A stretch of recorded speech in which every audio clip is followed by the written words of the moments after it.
Chapter 57. Sigh sat at his desk, the door behind him firmly shut, rendering the outside world silent.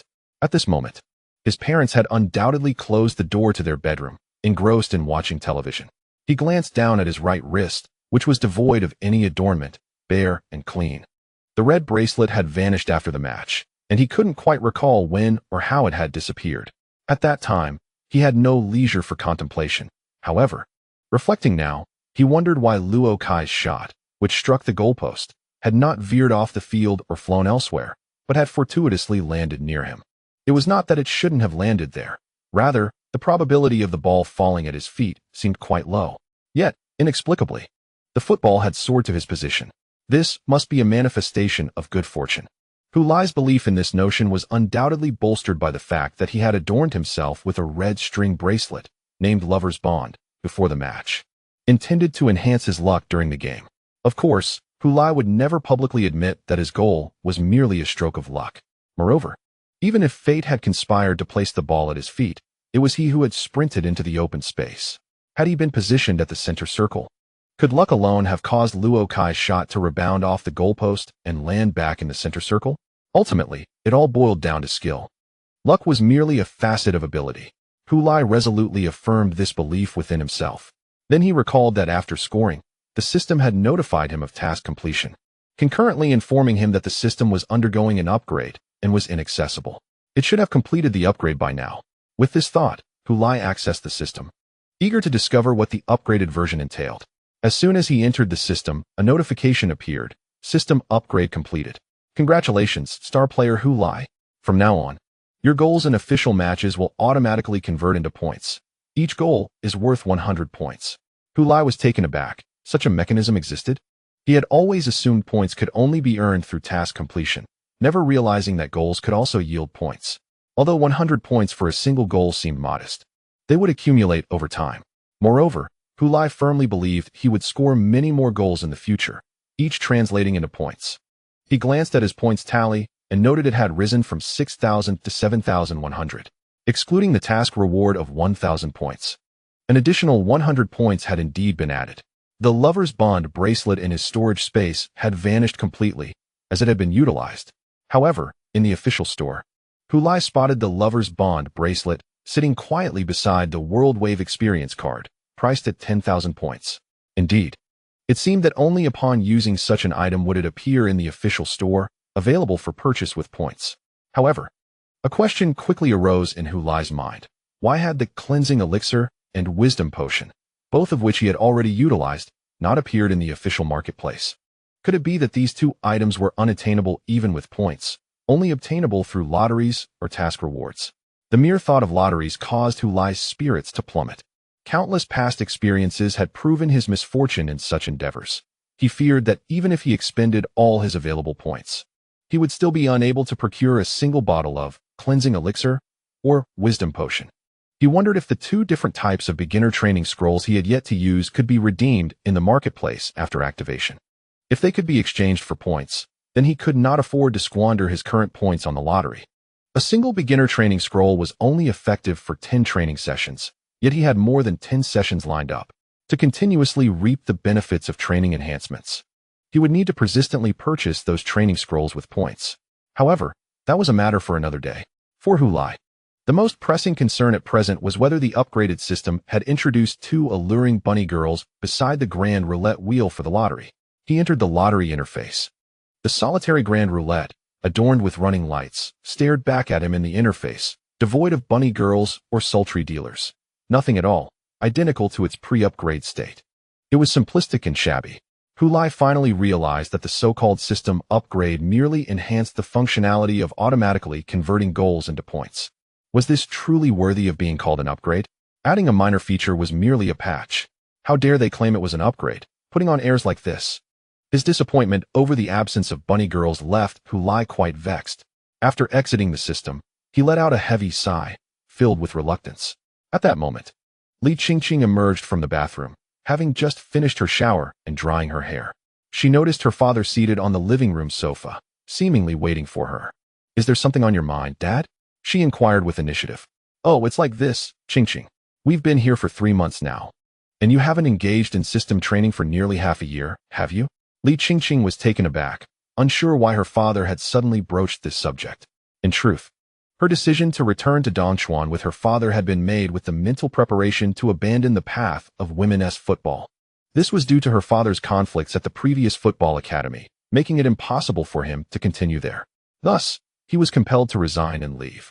Although he was her father and she was herself, his loss of employment did not necessarily imply that she would be expelled from the football academy. Moreover, she was a key player in the women's football team of her age group at that very academy.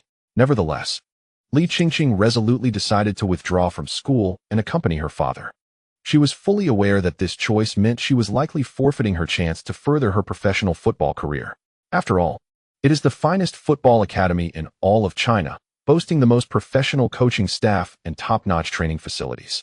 Each year, it nurtures over 100 exceptional talents of all ages for professional clubs, regardless of gender. If no unforeseen circumstances arise, she would continue her studies at this esteemed institution and, in a year or two, likely join a professional women's football club, becoming a professional female football athlete. However, an unexpected turn of events led her to transfer to a rather ordinary high school with her father, where even the boys' football team was undergoing reconstruction, and the girls' team was non-existent. Suddenly, she found herself unable to play at all. Li Qingqing had mentally prepared for this possibility long ago. She even contemplated whether to abandon the path of becoming a female football player altogether. Yet, upon encountering Hu Lai, her focus shifted entirely to assisting him, and her own circumstances faded from her concern. Now, her father's sudden remark reminded her that she had not engaged in systematic training for quite some time. What does this mean? Li Qingqing gazed at her father in confusion. Li Ziqiang, noticing her perplexity, explained, "I believe you cannot continue to let this talent go to waste.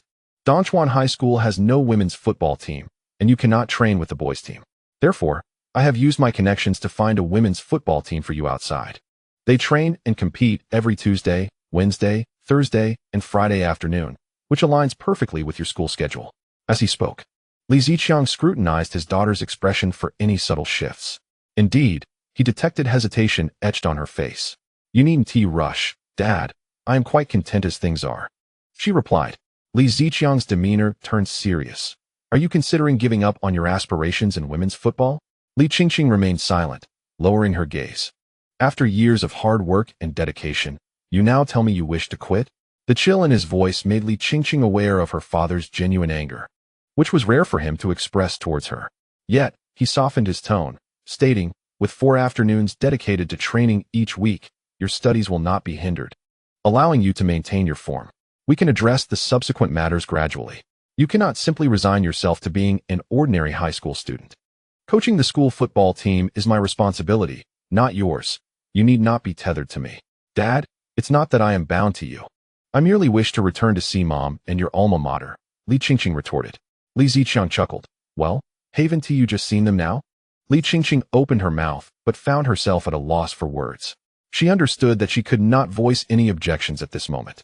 Although her father loved her dearly, when it came to football, his stubbornness mirrored that of a tyrant, much like his persona on the Dongchuan High School football team.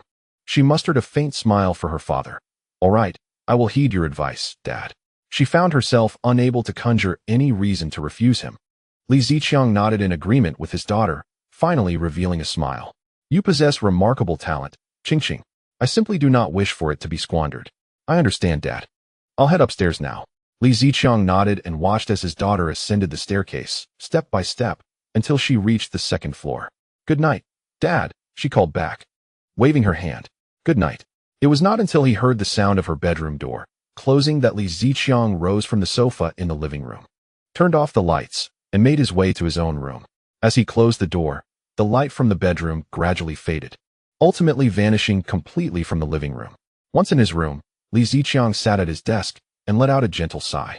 Hu Lai's performance during training had made him realize that his attempts to discourage the young man were futile. Not only had Hu Lai secured a chance to compete, but he had also fortuitously scored a goal, making it even less likely for him to voluntarily withdraw from the team. Furthermore, Hu Lai's achievements left Li Ziqiang without any plausible excuse to dismiss him. How could he justify expelling a forward who had just scored in the qualifiers without facing the ire of the other players? Such a move would surely fracture team morale. jeopardizing his ability to lead. Was he to seek employment elsewhere? Certainly not. With Hu Lai beyond his control, Li Ziqiang resolved to seek a breakthrough through his daughter. At last, he had successfully distanced her from Hu Lai, at least during dinner at home. He would not have to navigate the delicate inquiries she might pose regarding the young man. Li Qingqing sat cross-legged on her bed, her hair dry from the blow-dryer. Yet she hesitated to lie down and sleep. It had been a considerable time since she had engaged in a proper game of football. Her clandestine training sessions with Hu Lai in the small yard behind their home hardly counted as legitimate practice, yet she felt no sense of wrongdoing. Each day, she attended Dongchuan High School, watched Hu Lai's training in the afternoons, and accompanied him to matches on weekends, eagerly anticipating his participation. She had nearly grown accustomed to this lifestyle since moving to Dongchuan. It was not until today, when her father found her a team to train and compete with, that she remembered her identity as a professional female football player, destined to pursue a career in women's football. In the past, she would have accepted such an opportunity without hesitation. After all, she had been training under her father's guidance since the age of 4, and playing football had become second nature to her. However, when her father proposed this opportunity, her first thought was, what about Hu Lai? In retrospect, it seemed rather absurd. What connection did Hu Lai have to her decision? Initially, she had worried about his chances of making the school team. Now, not only had he succeeded in joining the team, but he had also played in matches and even scored a goal. She had merely wished to assist him in gaining entry to the school team, and now that he had achieved that, there was no longer any need for her to be by his side. What reason or standing did she have to do so? They were not related. If anything, they were merely classmates. Indeed, I am merely classmates with him. Li Qingqing, seated with her legs curled on the bed, rested her chin upon her knees and sighed as she gazed out at the pitch-black night sky. Song Jejia stood before her washing machine, a plastic bag in hand. After holding his breath for a moment, he opened the bag and, with 2 fingers, retrieved Hu Lai's jersey, shorts, and socks, tossing them all into the machine. He then selected the washing program and poured in the detergent. The sound of water filling the machine soon followed.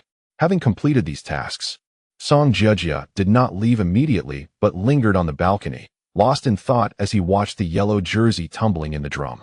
After several seconds, he raised his head with a deep sigh, pondering the existential question, why am I washing Hu Lai's clothes? Chapter 58. Football is fascinating. Hu Lai. I heard you scored a goal in the weekend match. As Hu Lai entered the classroom with his backpack, a classmate called out loudly. What? Hu Lai actually played in the school team. And he scored. Gasps of astonishment filled the air. In response to the surprised inquiries, Hu Lai beamed with pride. Raising his chin, yes. I scored as soon as I got on the field. I helped the team reach the semifinals. Wow. This is unbelievable. Goodness. Hu Lai can score a goal. Impressive. Amidst the chorus of exclamations and praises, Li Ziqiang could hardly contain himself. He stood up and shouted, don't listen to his nonsense. That was just a lucky goal. All eyes turned towards him. Seizing the moment, Li Ziqiang fervently explained, I was right there at the scene. His goal came from Kai Ji's shot hitting the post and bouncing back to him. All he had to do was push the ball into an open net. It was utterly devoid of difficulty. Anyone among you could have scored that goal. Hee hee, Hu Lai chuckled. Then why didn't you score craftily? Li Ziqiang fumed. I was on the sidelines. How could I have scored? I netted 3 goals in the team match, and you were on the field too. Why didn't you score even one? Hu Lai targeted Li Ziqiang's sore spot. Indeed, Li Ziqiang's face flushed crimson, leaving him at a loss for words. What could he say? Hu Lai's first 2 goals in that match had something to do with him, as it was his failure to connect with the ball that created the opportunity for Hu Lai. With everyone gathered near the goal, if one were to analyze the situation, they would inevitably wonder, why was it that Hu Lai could score while Li Ziqiang could not, despite being in the same position? Haven't you heard the saying, craftily? Luck is also a part of skill. Hu Lai spread his hands, his expression calm and unruffled. Li Ziqiang gritted his teeth and retorted, don't celebrate too soon. Hu Lai, don't think that just because you scored a goal this time, you'll always get to play. I'm telling you, this is your one chance. Go ahead and bask in the glory of that lucky goal. Li Ziqiang, you have not yet had a single opportunity to speak, and it is not Hu Lai, nor Song Jejia or Li Qingqing who uttered these words, but rather an ordinary classmate who previously had little interaction with Hu Lai. He directed his finger at Hu Lai while addressing Li Ziqiang, asserting that Hu Lai, after all, represents the school team and has scored goals. Li Zichuan was utterly unprepared for anyone else to come forth in defense of Hu Lai, a phenomenon that had never occurred prior. As he surveyed the surroundings, he discovered that many classmates were casting glances at him that made him feel quite uncomfortable. Not only was Li Zichuan unaccustomed to this, but even Hu Lai himself felt a sense of bewilderment, glancing around in confusion. Observing this scene, Li Qingqing broke into a smile. The jester, once perceived as such by everyone, seemed to be gradually transforming into someone different. It was once again Tuesday, the time for the school's team training after classes. As Luo Kai stepped onto the training ground, he glanced back towards the podium. This had nearly become a ritual before the commencement of his practice. Although he understood the reason for that graceful silhouette's presence at the training session, he still harbored a flicker of hope that his performance might captivate her and win back her favor. Just as in the previous match, when he had scored the second goal and witnessed her genuine smile. However, today, when Luo Kai turned to look at that familiar spot, he was met with an absence of familiar faces. Or rather, there was only one. The hefty Song Jiejia remained on the podium, but Li Qingqing was nowhere to be seen. Luo Kai was taken aback. Song Jiejia turned to glance at the female classmate beside him who was excitedly waving at Luo Kai. He looked at me. He looked at me, she exclaimed with delight. Naturally, the other girls nearby shared her sentiment, all convinced that Luo Kai's glance was directed solely at them. Upon witnessing this, Song Jiejia scoffed. What are you all so pleased about? He was looking at me. The surrounding girls were initially taken aback by the chubby boy's proclamation, followed by a burst of laughter as they mocked. What nonsense are you spouting? Luo Kai? How could he possibly be looking at you? He was clearly looking at me. Yes, it was me. It was me.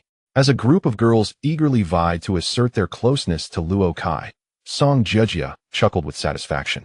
I can't say why he looks at me, but he does every time. If you don't believe me, I'll change my position tomorrow during training, and you can see if he looks my way again. The girls were taken aback by the boy's unwavering confidence, and his proposed method of verification seemed easily achievable. Faced with his self-assured smile, many girls began to waver in their convictions. Could it be that Luo Kai truly was looking at this hefty boy? What connection could they possibly share?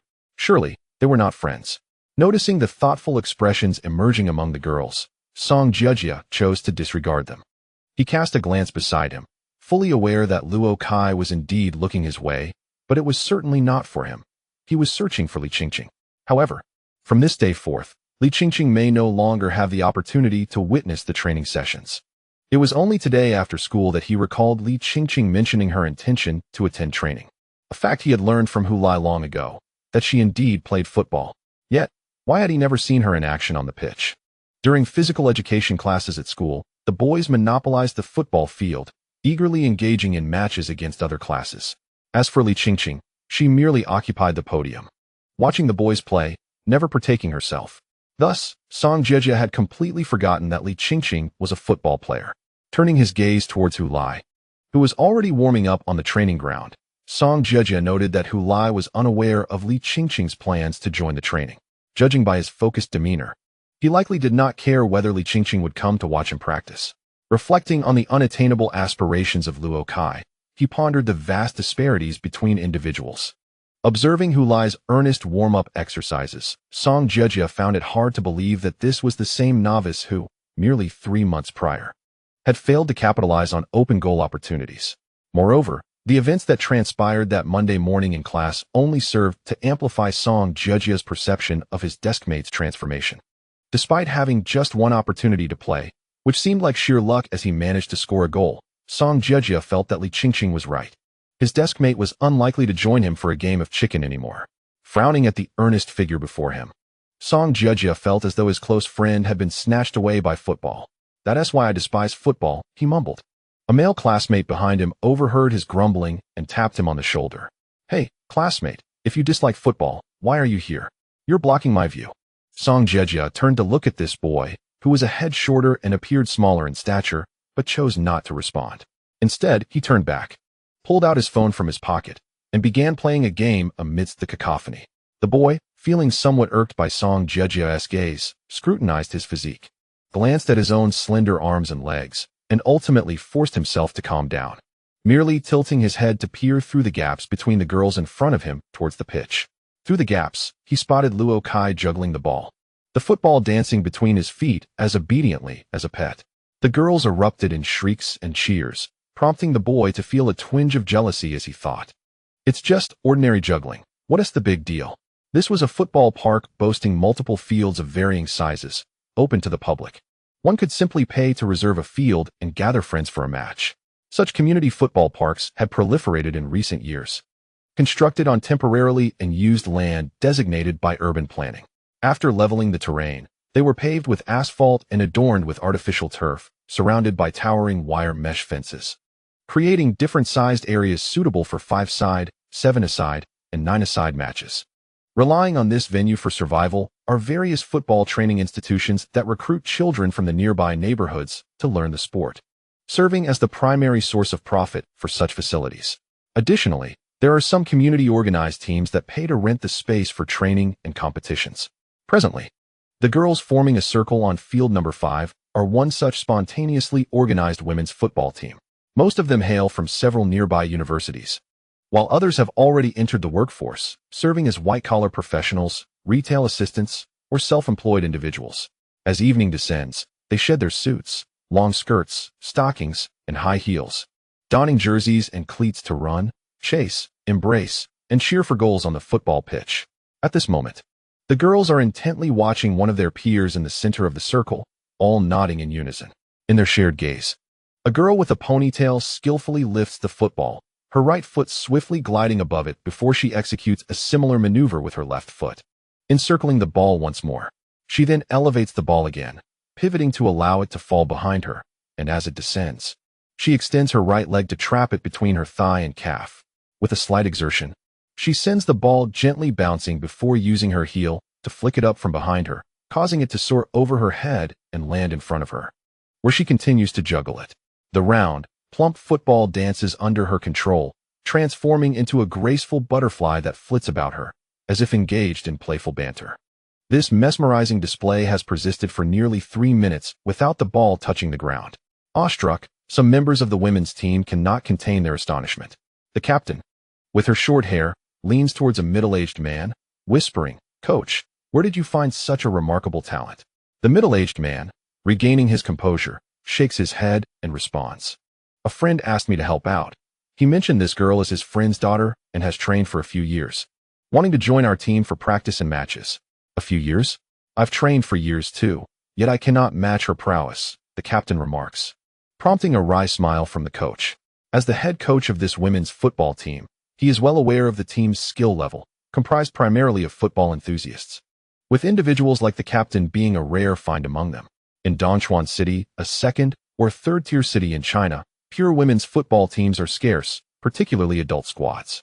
For younger children, girls can still train and compete alongside boys, as gender distinctions are negligible in lower age brackets. However, as they transition into their teenage years, physical differences become increasingly apparent, rendering mixed-gender play impractical. The disparity in physical strength becomes particularly pronounced. Even the most skilled girl may find herself at a disadvantage when confronted with the physicality of boys. Football, by its very nature, is a sport rich in physical confrontation. It is unreasonable to expect boys and girls to play without any bodily contact. Consequently, many female players at this age exhibit a generally lower skill level, while those with exceptional talent do not mingle within this sphere of amateur enthusiasts. The new player who has joined us today appears as if she has burst into a kindergarten like a fierce monster. Such individuals should not be part of our team, the captain murmured. Li Qingqing remained indifferent to the astonished gazes of her teammates, as she was immersed in the joy of juggling the ball. She let the football dance to her whims, as if a mysterious connection had formed between herself and the ball. That familiar sensation gradually returned to her being, and she felt all her cells reawaken, dancing with excitement. Football is truly fascinating.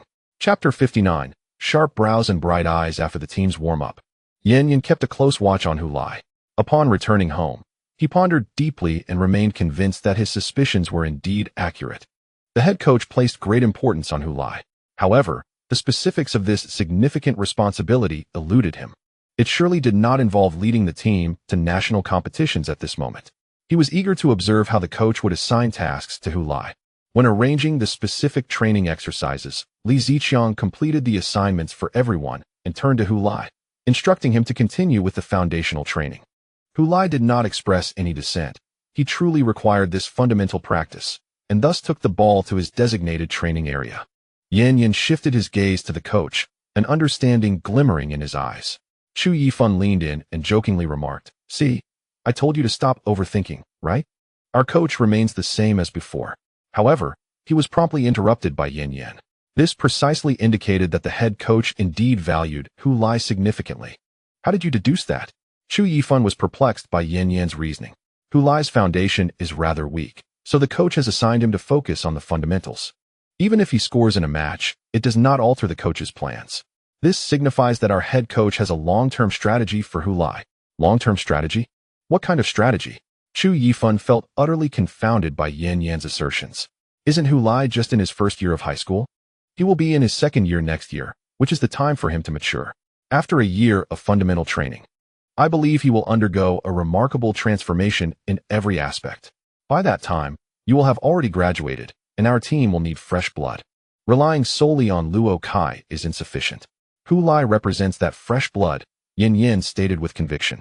You saw how Hu Lai performed in front of you yesterday. He scored a goal and became so proud. What does that indicate? What does it indicate? It indicates that this boy is prone to arrogance. Hence, our coach must employ strong measures to curb his restless heart. Can you believe it? Who, after just a month of foundational training, cannot contain the desire to participate in matches? This boy is truly fearless in his ignorance. I believe our coach sincerely wishes for Hu Lai to engage in another year of training. Otherwise, why would he insist that if the special training is inadequate, he must undergo a year of foundational practice? Consequently, this young man, during his intensive training, experienced an extraordinary stroke of luck, remarkably executing a stunning bicycle kick that left our coach in a precarious position, compelling him to grant the lad a chance to play.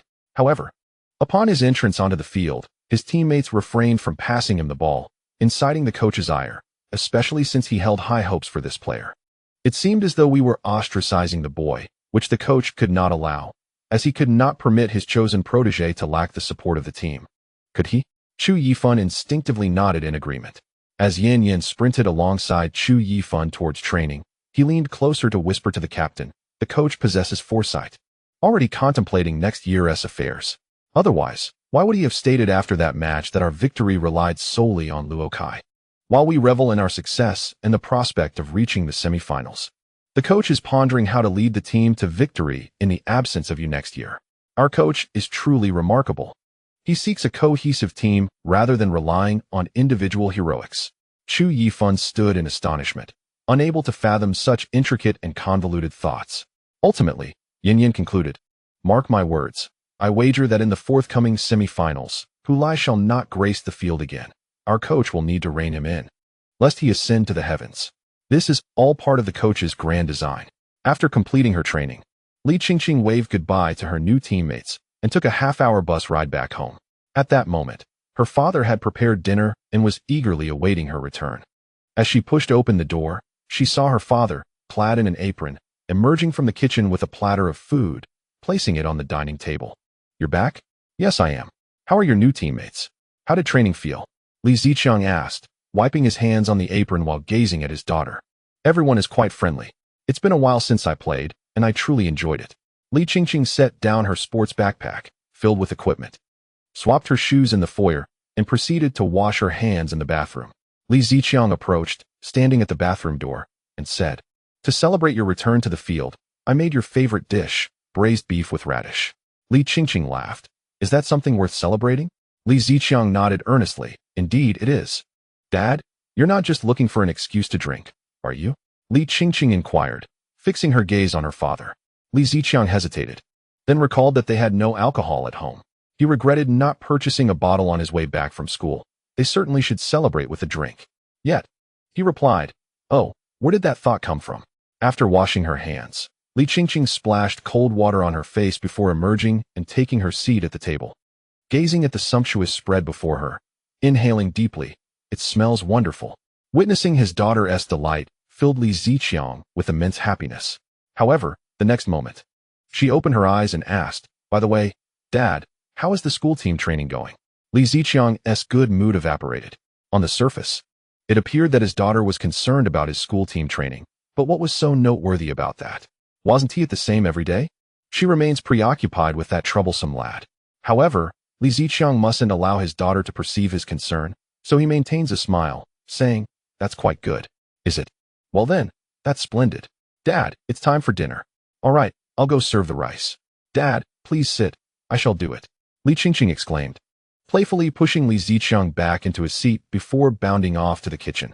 Sitting at the dining table, Li Ziqiang turned to gaze at his daughter's lively figure, a smile gracing his lips.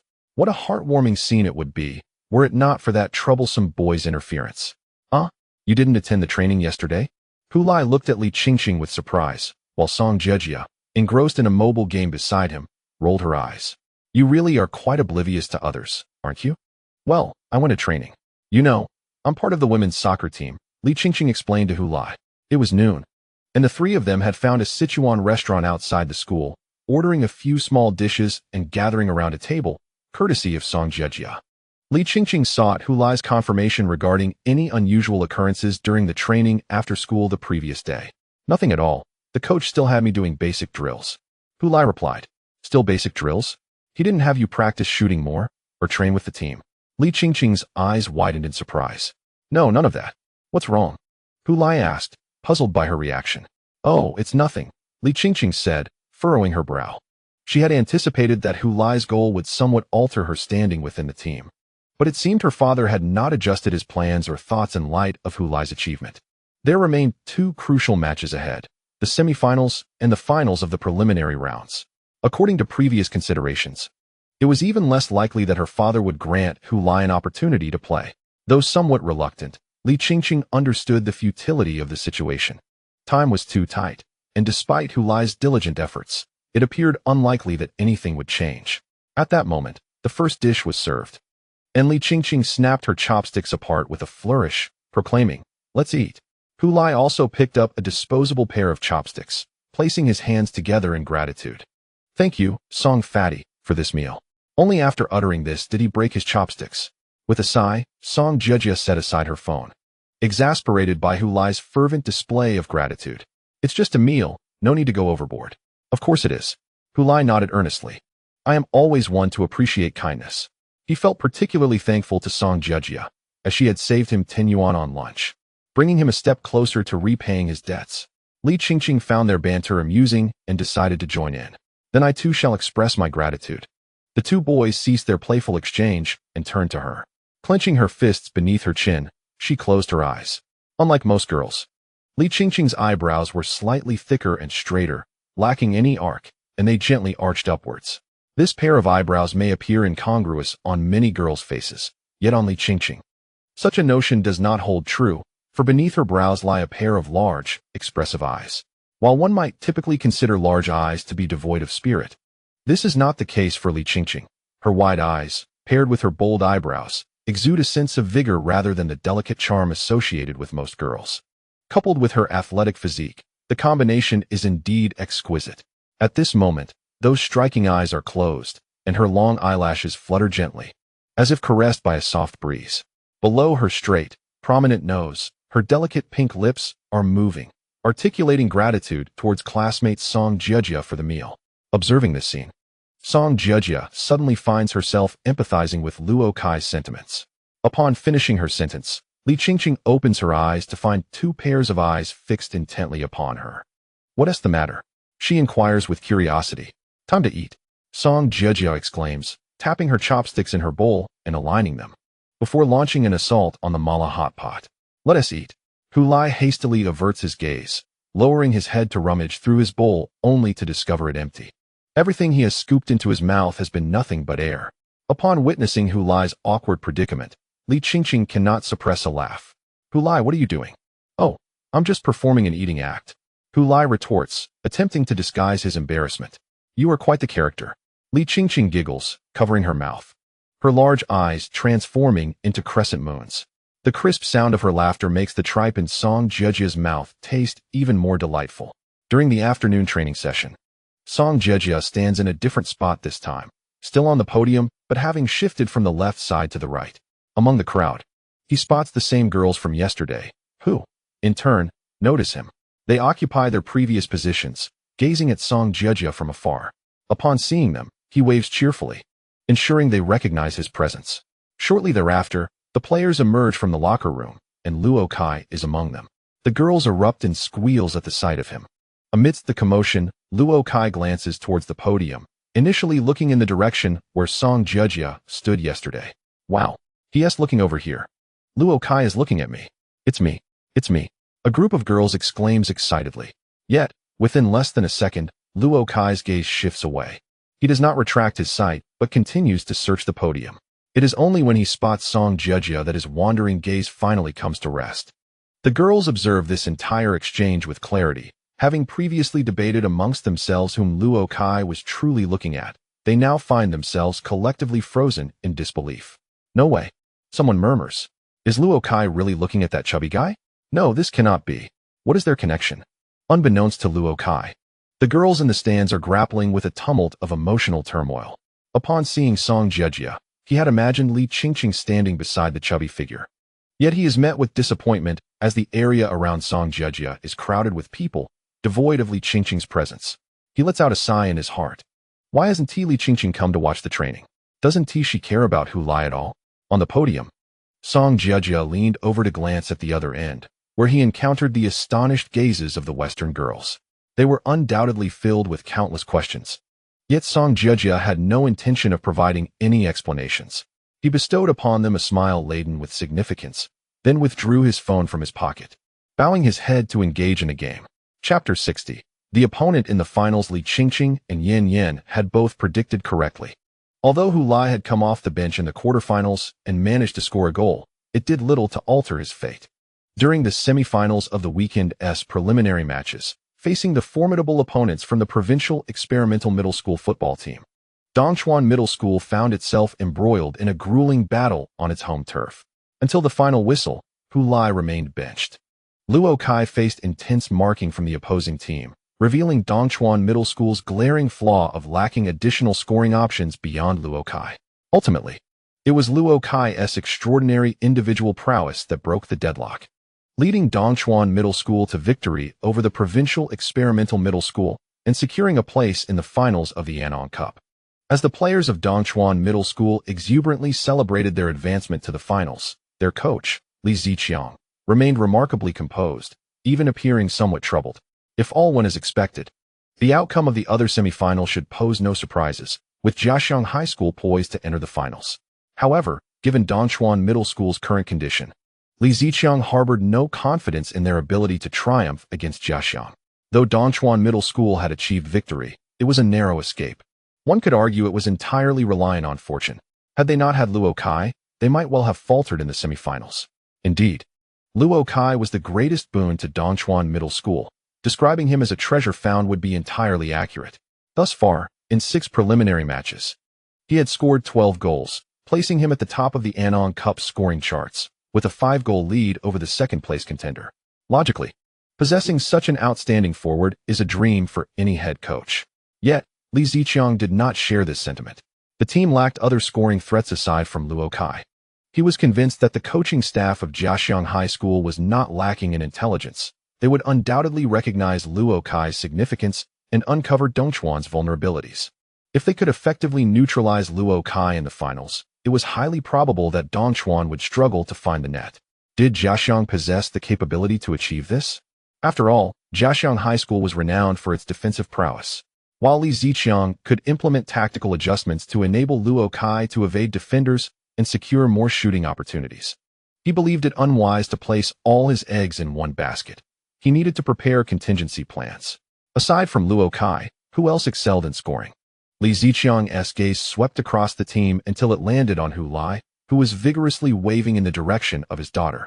His pupils constricted momentarily as he recalled the young man's performance in the last match after coming off the bench, where he had made several runs into space, ultimately scoring from a rebound. Many assert that the goal was merely a stroke of luck. And while he concedes that Hu Lai's goal indeed had a significant element of fortune, his presence in that pivotal moment cannot be attributed to chance. His instinct for positioning in front of the goal is extraordinarily keen.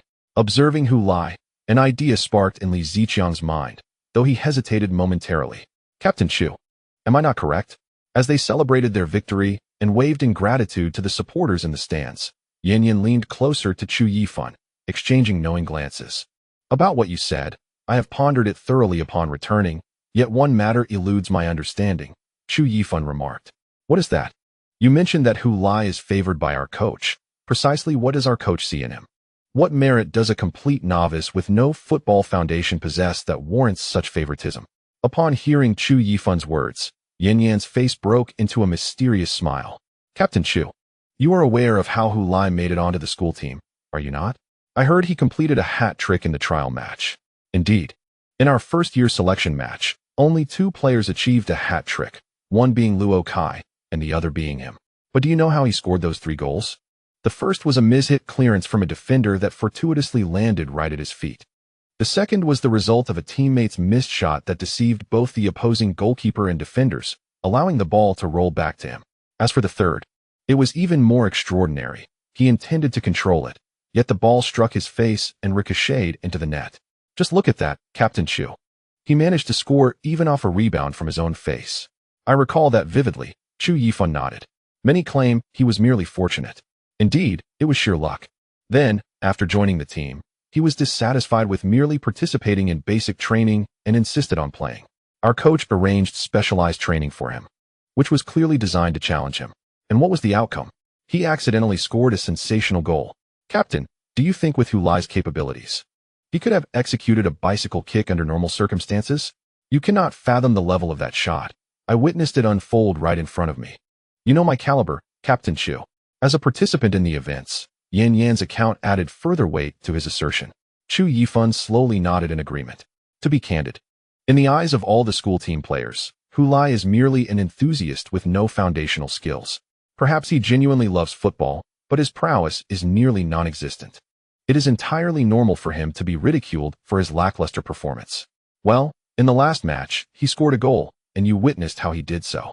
Once or twice can be chalked up to coincidence, but scoring in the same manner 3 or 4 times, what does that signify? What does it signify? It signifies he is the chosen one, Yin Yin exclaimed, slapping his thigh. Of course, his off-the-ball movement has some merit, but what does that matter? The crux of the matter remains his extraordinary luck. I have never encountered anyone in my lifetime with such fortuitousness. Our coach must have recognized the unique qualities inherent in Hu Lai, which prompted him to assist in bridging his shortcomings. Thus, when Hu Lai steps onto the field with fortuitous fortune, the scales of luck will undoubtedly tip in our favor. Perhaps, in a moment of misfortune, the opposing goalkeeper might falter, inadvertently collapsing to the ground, surrendering both the ball and the open net to us. Chu Yifan was left speechless. He had not anticipated such a reality. Initially, he had merely perceived Hu Lai's talent in judging the trajectory of the ball and his off-the-ball movements. Yet he was taken aback to discover that Hu Lai's greatest asset was, in fact, his luck. He yearned to counter Yin Yan's assertions, but as he opened his mouth, he heard Yin Yan remark, "Don't dismiss this as mere superstition. One must understand that the pinnacle of science is often shrouded in the mysterious. Is there not superstition on the football pitch? Just like the number 14. Returning to the subject of Hu Lai, Chu. Consider this. The number 14 is said to be cursed, yet it appears that when Hu Lai dons this number, the curse loses its potency. The stroke of luck during the school team selection, the fortunate long-range strike in training, and the serendipitous rebound off the post during the last match. All of these events warrant contemplation. Chu Yifan's lips sealed once more, for in light of these irrefutable facts, he found himself unable to produce any compelling evidence to refute Yin Yan's claims. He also recognized the vastness of the world, where there indeed exist individuals blessed with extraordinary luck, eliciting envy from all. Could it be that Hu Lai is such a fortunate individual? His gaze shifted towards Hu Lai, who, despite not participating in the match, was utterly unperturbed, celebrating the victory with exuberance alongside his teammates. He found himself at a loss to explain the occurrences surrounding this novice, his thoughts a chaotic whirlwind. In the stands of Jiaxiang High School Stadium, jubilant cheers resounded as students clad in the school uniforms celebrated their school's remarkable achievement of reaching the Anong Cup finals for the 7th consecutive time. Amidst the deafening applause, the players of the Jiaxiang High School football team maintained a composed demeanor. For them, advancing to the finals of the Anong Cup felt as routine as having a meal. Only upon securing the championship and entering the national tournament's finals would they experience true joy. This mentality epitomizes the mindset of Jiaxiang High School, the reigning champions of high school football in Anong Province. After extending their gratitude to the students in the stands, the players, urged by their coach, hurried back to the locker room. They needed to change out of their damp uniforms, take a shower, don dry clothes, and dry their hair to avoid catching a cold. The secret to Jiaxiang High School's dominance in Anong Province's high school football lies in such meticulous details. Once the players were sent back to the locker room, the coaching staff of the Jiaxiang High School football team convened in their office for a meeting. Our opponents in the finals will be Dongchuan Middle School, stated the assistant coach as he entered the office. This year, Dongchuan Middle School has undergone significant changes. They have appointed Li Ziqiang as head coach. And among this year's freshmen is Luo Kai, the best player from the Anong Cup in junior high, remarked one of the coaches. Originally, our school intended to recruit Luo Kai, but his family was reluctant to send him to Jincheng for high school, ultimately leading him to choose Dongchuan Middle School. An elderly man seated behind the innermost desk in the office waved his hand dismissively, stating, "It matters not. We have Su Gaofei, who is far more suited to our tactics. This gentleman is Feng Yuanchang, the head coach of the Jiaxiang High School football team. Though his hair has turned gray, he exudes a vibrant energy with an undeniable presence in his every gesture." He continued. Li Ziqiang previously served as a coach at Quanshan Football School and is indeed a capable coach. However, his challenge lies in the fact that he has just taken over Dongchuan Middle School and has yet to implement his strategies within the team. From the time he assumed control to the start of the preliminary matches, it seems he had merely 2 weeks.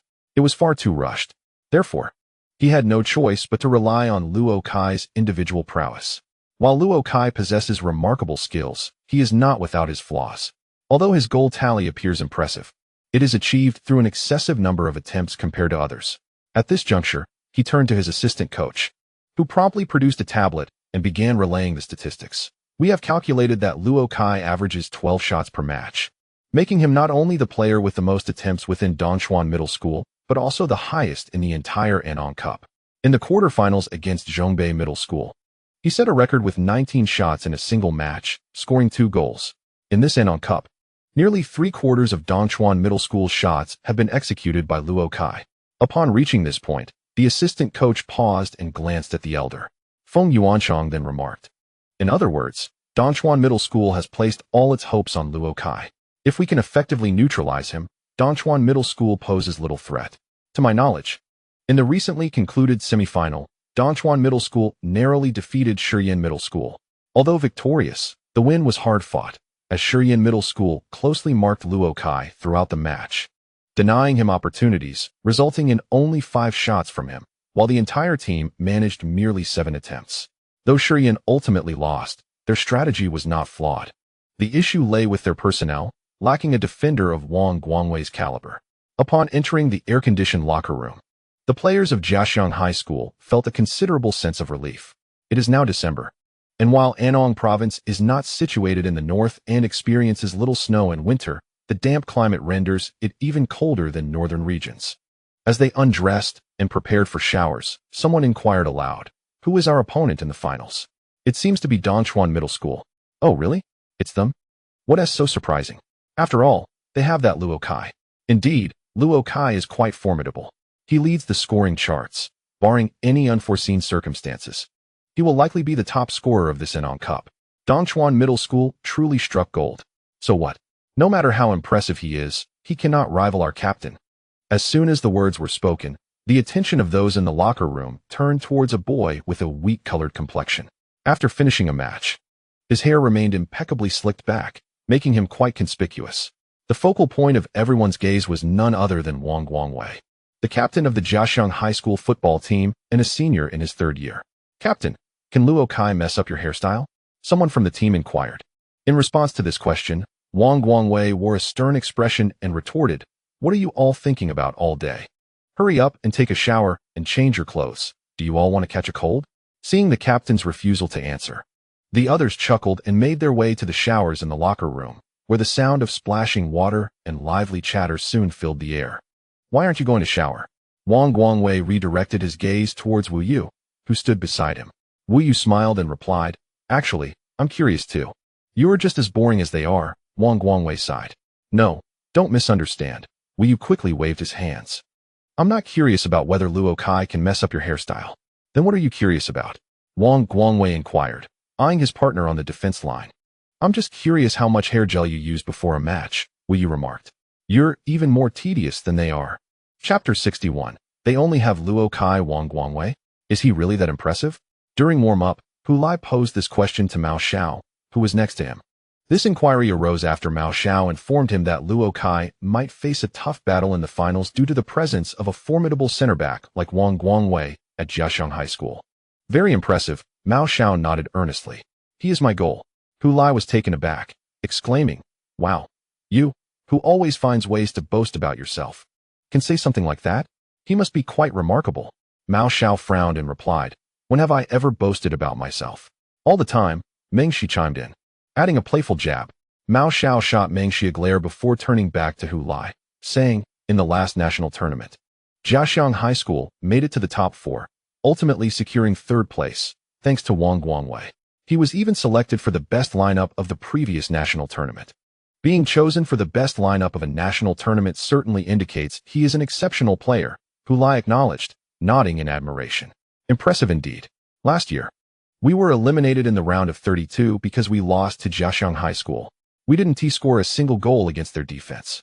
Zheng Shihao was substituted after 55 minutes, completely stifled by Wang Guangwei's defense. Mao Xiao discreetly pointed towards Zheng Shihao, who was warming up in the front row. The passing from the Chu team was strong, but against Jiaxiang's defensive system, we couldn't find any passing routes. We lost 0-3, a complete defeat. Meng Shi huffed from the side. That's because I wasn't there. With me, I guarantee they wouldn't score. It might end up 0-0. And then who knows who would win? Hu Lai curiously asked. Mao Xiao, you weren't even at our school last year, right? How do you know so much about the team's performance last year? Mao Xiao shyly smiled and replied, I pay special attention to the national tournament. He then continued to introduce to Hu Lai. Moreover, defense is a tradition at Jiaxiang High School, a tradition not solely attributed to the presence of Wang Guangwei, but rather a consistent excellence in their defensive play over the past decade. They are guided by an exceptional coach, Feng Yuanchang, who has dedicated 10 years to coaching at Jiaxiang High School, a rarity in our high school football realm. Over this decade, he has transformed the football ethos of Jiaxiang High School, emphasizing the significance of defense and teamwork. In the previous national competition, Jiaxiang High School secured 3rd place, an achievement intricately linked to their outstanding defensive capabilities. They are not solely reliant on Wang Guangwei's prowess. His partner in defense, Wu Yu, is equally formidable. It is said that after Wang Guangwei graduates, Wu Yu will assume the captain's armband. Hence, encountering such a team in the finals will undoubtedly pose a significant challenge. The tiered classroom in the western district of Jiaxiang High School can accommodate around 100 individuals, and currently, half of the seats are occupied. The attendees are concentrated in the front rows, adorned in the unified athletic jackets of the Jiaxiang High School football team, all gazing towards the projection screen at the front. Displayed on the white screen is an enlarged identification photo of Zheng Shihao, the starting forward for Dongchuan Middle School, who is grinning at the camera, revealing several teeth. Many should find Zheng Shihao, the starting forward standing at 184 meters tall and robust, quite familiar. In his senior year, he possesses the ability to hold the ball within the opponent's penalty area and create opportunities for his teammates, which constitutes his greatest advantage. Coach Feng Yuanchang stands at the podium, manipulating the laptop connected to the projector while addressing the players below. However, as a forward, his shooting skills are notably lacking. With a rather mediocre scoring ability, thus far, he has only netted a single goal in the Anong Cup. As graduation approaches, he shows little inclination to refine his shooting technique. Every player on the Jiaxiang High School football team can discern the palpable disdain in their coach's tone. Feng Yuanchang then clicks the mouse, and the screen shifts to another photograph. This time, it features identification photos of Dongchuan Middle School players, which are readily accessible. One only needs to visit the official website of the Anong Cup to find the roster and photos of all participating teams. However, Jiaxiang High School has taken the initiative to download their opponents' photos and compile them into a PowerPoint presentation, allowing the players to familiarize themselves with their adversaries, an effort not every high school team can afford to undertake, especially considering that not every high school football team boasts a coaching staff of more than 5 members. To the right, their winger, Tang Yuan, A sophomore known for his speed and proficiency in breakthroughs and crosses, has one notable drawback. He tends to confine himself to the right flank, rarely cutting in or attempting shots on goal. His customary approach involves utilizing the sideline for breakthroughs before delivering crosses, and his scoring ability is relatively average. During last year's match against us, he did pose some challenges along the right side. Coach Feng Yuanchang speaks of these challenges with a dismissive air, not giving them much weight. With a click, another player's photograph appears on the screen, someone quite familiar to many on the Jiaxiang High School football team. Chu Yifan scored 2 goals in the current Anton Cup, making him the second highest scorer on the Dongchuan Middle School team. However, his primary responsibility transcends mere scoring. It lies in orchestrating the offensive play. There is little to be concerned about, while his passing is commendable. The options available for his passes are limited to a singular target, Luo Kai. Furthermore, Luo Kai prefers to maneuver outside the penalty area. At this juncture, Feng Yuanchang cast a glance at all the players seated below. All we need to do is secure our defense. He then continued to navigate the mouse.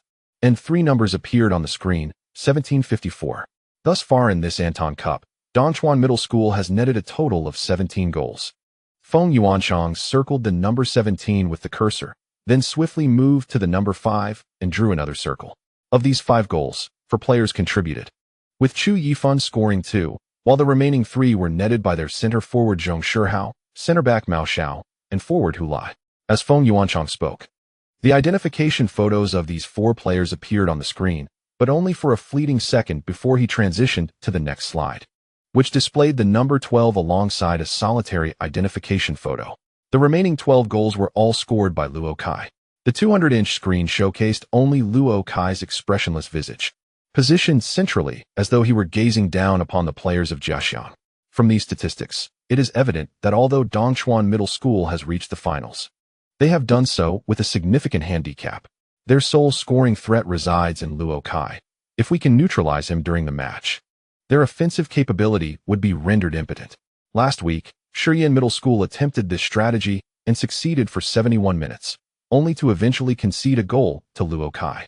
However, this does not indicate a flaw in their approach.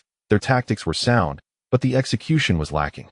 Feng Yuanchang paused momentarily, directing his gaze towards Wang Guangwei, the captain. We have 3 center backs, fully capable of fortifying our defense. When Luo Kai roams outside the penalty area, we must have someone closely mark him, though without recklessly attempting to intercept, simply maintaining a tight defensive shape. I will not designate a specific player to shadow him. That would be futile. Each individual should focus on their designated area. As Feng Yuanchang continued, Wang Guangwei, the captain of Jiaxiang, fixed his unwavering gaze on Luo Kai, seemingly intent on committing his image to memory. After completing his warm-up, Hu Lai intended to engage in his foundational training, which he had mastered to the point of independently setting up the cones for dribbling practice, fully aware of the required spacing. However, just as he was about to depart, Li Ziqiang called out to him, "This week, you are to focus solely on shooting. When the team practices shooting, join them. When they engage in other drills, continue your shooting practice over there," Li Ziqiang instructed, pointing towards the goal at the opposite end of the field. The other players looked on in astonishment at the coach and Hu Lai. Following his goal in the quarterfinals, Hu Lai's situation remained unchanged, still relegated to basic training. During the semifinals, as everyone had anticipated, he did not receive even a minute of playing time. It seemed that his opportunity to step onto the field had come and gone, and if he truly wished to participate in a match, he would likely have to wait until his second year of high school for a glimmer of hope. Little did anyone expect that the head coach would now assign Hu Lai to practice only shooting. What could this singular focus on shooting imply? Various thoughts raced through everyone's minds, while Mao Xiao cheerfully remarked to Meng Shi, "Hu Lai's opportunity has arrived. Are you so certain?" Meng Shi shot him a sidelong glance. "Absolutely," Mao Xiao nodded. "I suspect our coach is preparing for a last-minute strategy adjustment." Adjust? Hu Lai is already quite slender. If he trains any more, he might become as thin as a needle. Mao Xiao shot a disapproving glare at his friend. "What on earth are you thinking? Did you not claim that the coach had long-term plans for Hu Lai?" At that moment, Chu Yifan seized upon a flaw in Yan Yan's speculation, regarding the vice-captain with a teasing smile. Yan Yan's expression was grave, even somewhat somber. "You were right, Chu." "What? Are you admitting you were merely guessing?" "I'll tell you. After thinking for several days upon returning, I felt that you were just spouting nonsense. Can you not stretch your imagination so wildly? And the so-called chosen one? Before Chu Yifan could finish, Yin Yin interrupted. What I mean is, your concerns regarding Luo Kai were indeed valid. You once stated that even if Luo Kai were exceptionally skilled, he couldn't achieve a hat trick against the dense defense of Zongbei High School. Yes. And you even said I was being too hard on Luo Kai, didn't you? Upon reflection, that was not undue harshness, Chu. It is a reality we must confront. Who deserves the most credit for our team reaching the finals? Luo Kai, perhaps? He scored 12 goals, accounting for 2/3 of the team's total. I am certain the cunning coach from Jiaxiang High School is well aware of this. Does that not imply that if they focus solely on marking Luo Kai, we might struggle to score? Faced with Yin Yan's assertions, Chu Yifan's expression grew serious. For Yin was not merely engaging in alarmist rhetoric. He was likely articulating a tangible concern. Thus, I surmise our coach is also cognizant of this and feels compelled to prepare in advance, which includes having Hulai intensify his shooting practice. He might wish for Hulai, this fortuitous individual, the chosen one, to play an unexpected role in the finals. Hearing Yin Yan's unwavering conviction left Chu Yifan perplexed once more. Could it truly be that the coach was considering such a strategy? He inquired. Do you have any evidence for this? None. However, my conclusions are drawn from widely acknowledged facts and are reasonable deductions. This is the most logical conclusion. And logic is the foundation of science. Not far behind Chu Yifan and Yin, Luo Kai overheard their hushed conversation, and a hint of disdain curled upon his lips. Am I to be so thoroughly marked by Jiaxiang High School that I cannot score? Do we really need this so-called chosen one to resolve our issues? Hulai followed the direction pointed out by Li Ziqiang. At the other end of the field stood the goal, with the net hanging in place. He had previously engaged in shooting practice during his foundational training, but back then, he could only shoot against a wall. Now, he has surprisingly qualified to practice shooting with a proper goal. Suddenly, he recalled the basic training scroll, shooting, in his system space. Wasn't it designed to enhance shooting training effectiveness?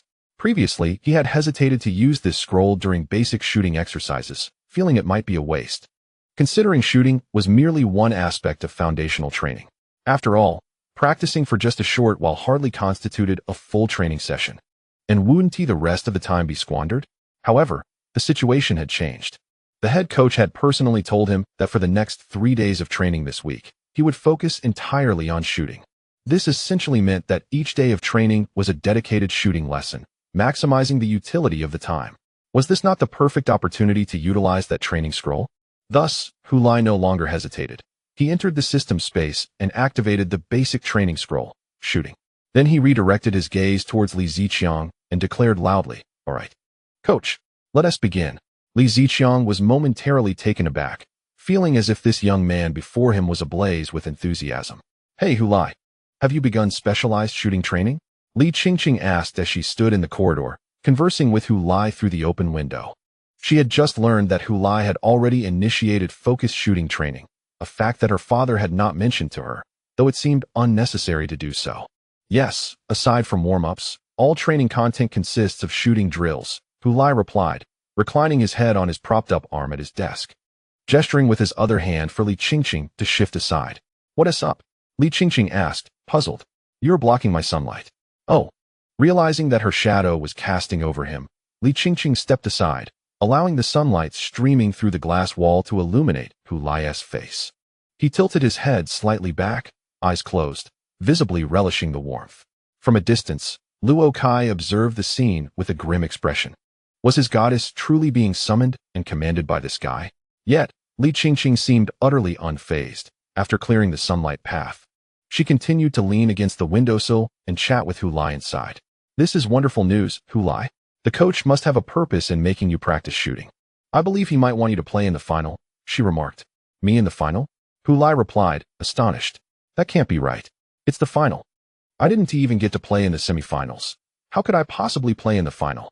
If the coach had you continue with basic training, then you would indeed have no chance of playing in the final. But now, by specifically having you focus on shooting, it indicates he at least has that intention. He might need you to score, which is why he is having you concentrate solely on shooting. Given the limited time, if he treated you like in regular training, you might end up learning nothing. Therefore, it's better to strengthen your shooting skills, so if the need arises for you to play, it will be to score. Li Qingqing explained to Hu Lai. Hu Lai stroked his chin, a contemplative expression crossing his face. It seems the coach has realized that Luo Kai can only bully the weak. For tough battles, he must rely on me. Meanwhile, Song Jejia, lazily basking in the sun with his eyes closed, remarked, "You're overthinking it, Hu Lai. You're merely a backup for Luo Kai." Furious, Hu Lai retorted, "You're the backup for Luo Kai." Song Jejia initially intended to counter this assertion, but as he opened his mouth, he recalled the scene from the training ground yesterday. Damn it, perhaps in the minds of those girls, he and Luo Kai did share some inexplicable connection. But who could he blame? Wasn't it his own doing? Alas, being overly competitive is truly a burden. With this thought, Song Jejia reluctantly closed his mouth and returned to his sunbathing. From a distance, Luo Kai had been observing Li Qingqing and Hu Lai, who now seemed unbothered by others, openly gathering together at school. Unlike before, when they appeared to be covertly meeting after school, they now displayed a brazen front. Previously, he thought that Li Qingqing had stopped attending training due to some conflict between them, believing she no longer cared for Hu Lai. Yet it now appeared that there was no issue between them, leaving him feeling foolish for his earlier concern. So why had Li Qingqing ceased attending training? At that moment, Li Zichuan approached with a peculiar expression, whispering, "Kai Go." "What is it?" Luo Kai replied, his mood soured and tone curt. "I just went to the restroom and overheard some girls discussing your gossip." "Gossip? What gossip could I possibly have?" They mentioned that Li Zichuan is quite put in a difficult position. Just say it." Luo Kai shot a glance at Li Zichuan. "They say you have feelings for Song Jejia." "Feelings? What do you mean?" Luo Kai was taken aback. "They're implying that you two are a couple." Li Zichuan pointed towards Song Jejia, who was lying beside Hu Lai, enjoying the sun. Luo Kai stared at that round face, stunned for a few seconds, before gritting his teeth and exclaiming, "Who the hell is so bored?" His aloof persona faltered, an expletive slipped through. During the afternoon training, those girls made a point to seek out Song Jejia in the crowd. The chubby figure stood at the opposite end of the podium, engrossed in his phone. Subsequently, they turned their attention to Luo Kai, who walked onto the field with unwavering focus, commencing warm-ups with the team without casting a single glance toward the podium. The girls speculated whether their chatter had reached Luo Kai's ears, prompting him to deliberately avoid looking at the podium. Otherwise, such behavior would be rather suspicious. Following the warm-up, the team began their training, with the offensive group called forward for shooting practice. Hu Lai was among them, although he had previously undergone shooting drills during basic training. The current practice was an entirely different affair. The foundational training in shooting primarily aims to enable Hu Lai to master the technical aspects of shooting, including the correct shooting posture, the appropriate application of force, the necessity of keeping the foot arched during the shot, and the varying effects of striking the ball with different parts of the foot. This training is exclusively focused on the shooting technique itself. Now, the team's shooting practice is genuinely centered on the objective of scoring goals. Unlike the foundational training, this is no longer a mere exercise of placing the ball in a fixed position for Hu Lai to kick towards the goal. In the current shooting drills, players must sprint to designated spots, receive passes from Chu Yifan, and then execute their shots. As they receive the ball, a defender stands in front of them to simulate interference, not attempting to steal the ball, but merely obstructing their path, thereby enhancing the realism of the exercise and helping the trainees acclimate to shooting under pressure. This experience starkly contrasts with Hu Lai's earlier solitary practice against a wall. Li Ziqiang has also mandated that during shooting drills, players are allowed only 2 touches, one to receive the ball and another to shoot. Hu Lai comprehends this. As the training is grounded in practical scenarios, in actual matches, an extra touch for adjustment could lead to missed scoring opportunities. At this juncture, the value of his previous foundational training becomes evident. Though the training appears quite ordinary, he has been honing his receiving and shooting techniques for nearly 2 months now, with 1 month enhanced by the effects of the cognitive elixir, which has significantly improved his control, preventing the ball from straying 10 meters away as it did in the initial stages. After completing the shooting drills with the team, Hu Lai made his way to the other end of the goal, preparing to initiate his individual shooting practice. He picked up a small, foldable apparatus and entered the penalty area, where he set it up. The apparatus, with its taut nylon netting, was so tightly stretched that even a firm push wouldn't easily yield. This small device was designed to assist him in receiving passes, as his teammates were engaged in their respective training activities. Li Ziqiang had procured this tool to facilitate Hu Lai's practice while simultaneously providing an opportunity to refine his passing skills. Once the apparatus was set up, Hu Lai commenced his solitary shooting practice. Li Ziqiang stood at the edge of the training field, his gaze drifting between each group of trainees before settling on Hu Lai. He observed as Hu Lai struck the ball with the inside of his right foot towards the netting. From a distance of approximately 5 or 6 meters, Hu Lai executed the shot accurately, hitting the net, which rebounded the ball at an angle, sending it flying diagonally forward. After Hu Lai passed the ball, he swiftly moved forward to receive the rebounding football. He lifted his foot and used the inner side of his right foot to stop the ball, then supported his body with his left foot before swinging his right foot again. With a resounding thud, the football was shot towards the bottom left corner of the goal, ultimately finding its way into the net. Having completed a shooting drill, Hu Lai did not retrieve the ball from the goal, but instead ran to a nearby large net, hooked out another football with his foot, and brought it back to the starting point of the shooting exercise, repeating all his previous actions. Li Ziqiang had been observing Hu Lai intently, noting the significant improvement in the young man's passing skills compared to before. The connection between receiving the ball and shooting was noticeably smoother than during yesterday's practice. As he watched, a peculiar thought began to take shape in his mind. Growing increasingly undeniable, this kid seemed to be progressing rather quickly. Li Ziqiang distinctly remembered when Hu Lai first joined the team. He was like a novice, akin to a blank slate. His decision to have Hu Lai practice fundamentals alone was partly a test, for at that time, Li Ziqiang did not regard Hu Lai as a true member of the team, believing the lad would soon quit due to the monotony and intensity of the training. To his surprise, not only did Hu Lai persevere, but the nearly 2 months of foundational training had transformed him into a commendable player. Reflecting on it now, Li Ziqiang realized that ever since Hu Lai joined the team, he had diligently completed every training task assigned to him, without complaint or evasion. He had initially presumed Hu Lai to be the type to cut corners, yet here he was, outworking everyone else in a regimen that would likely challenge even the most dedicated of athletes. This left Li Ziqiang with a complex set of emotions towards Hu Lai. As a father of a daughter, he found it difficult to like Hu Lai, yet as a coach, he appreciated a player who was so earnest and hardworking. To like or not to like? That was the question. Li Ziqiang forcibly dispelled the distracting thoughts in his mind and continued to watch Hu Lai train with unwavering focus. After observing for a while longer, he increasingly felt that his initial impression was not a mere illusion. Hu Lai was indeed improving, as his performance became consistently more stable. This was not the sporadic brilliance one might witness in training. Even the typically stern Li Ziqiang could not help but nod in approval. Unfortunately, Li Qingqing was not present.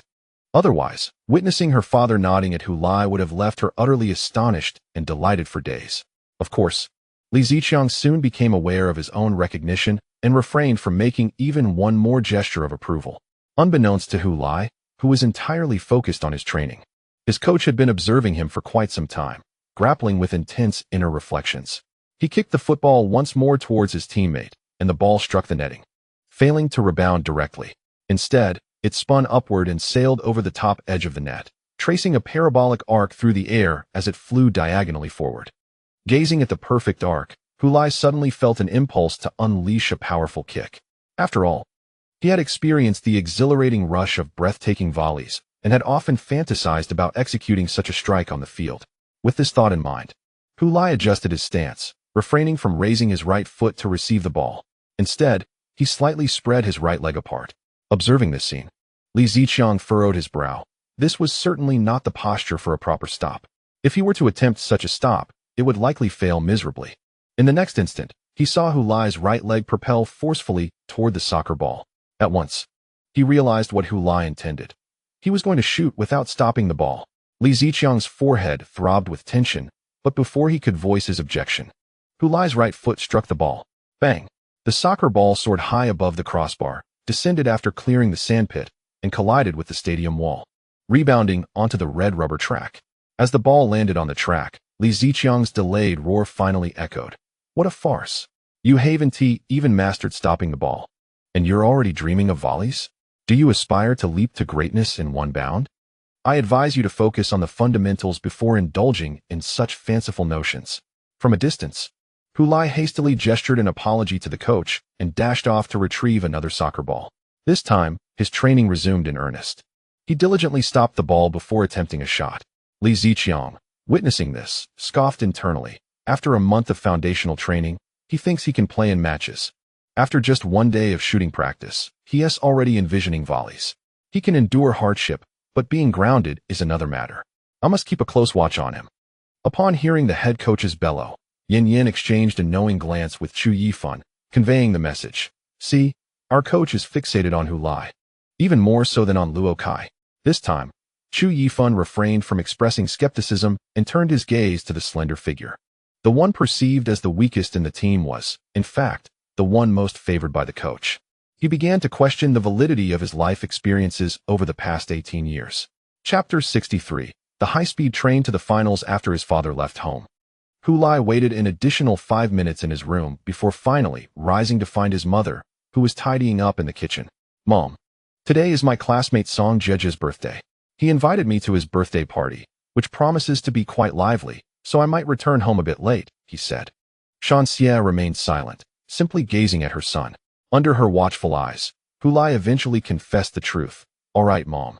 The truth is we are going to Jincheng for a match, the Anong Cup finals. There should also be an award ceremony afterward. So, I might be a little late getting back.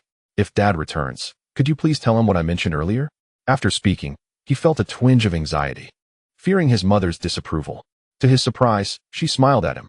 All right, you may go. It was a smooth approval that Hu Lai had not anticipated. He continued, also, I need to leave a bit earlier today. We have to gather at school first before heading to the East Station to take the high-speed train. His mother readily agreed. Okay.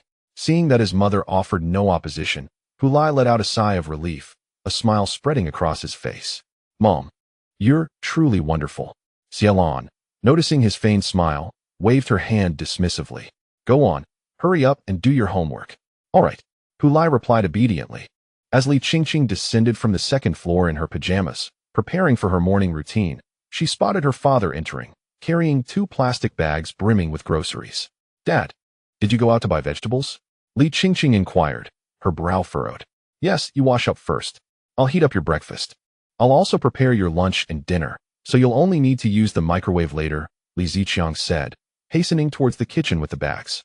As he mentioned the microwave, he had already entered the kitchen. Li Qingqing quickly caught up and snatched the plastic bags from his hands.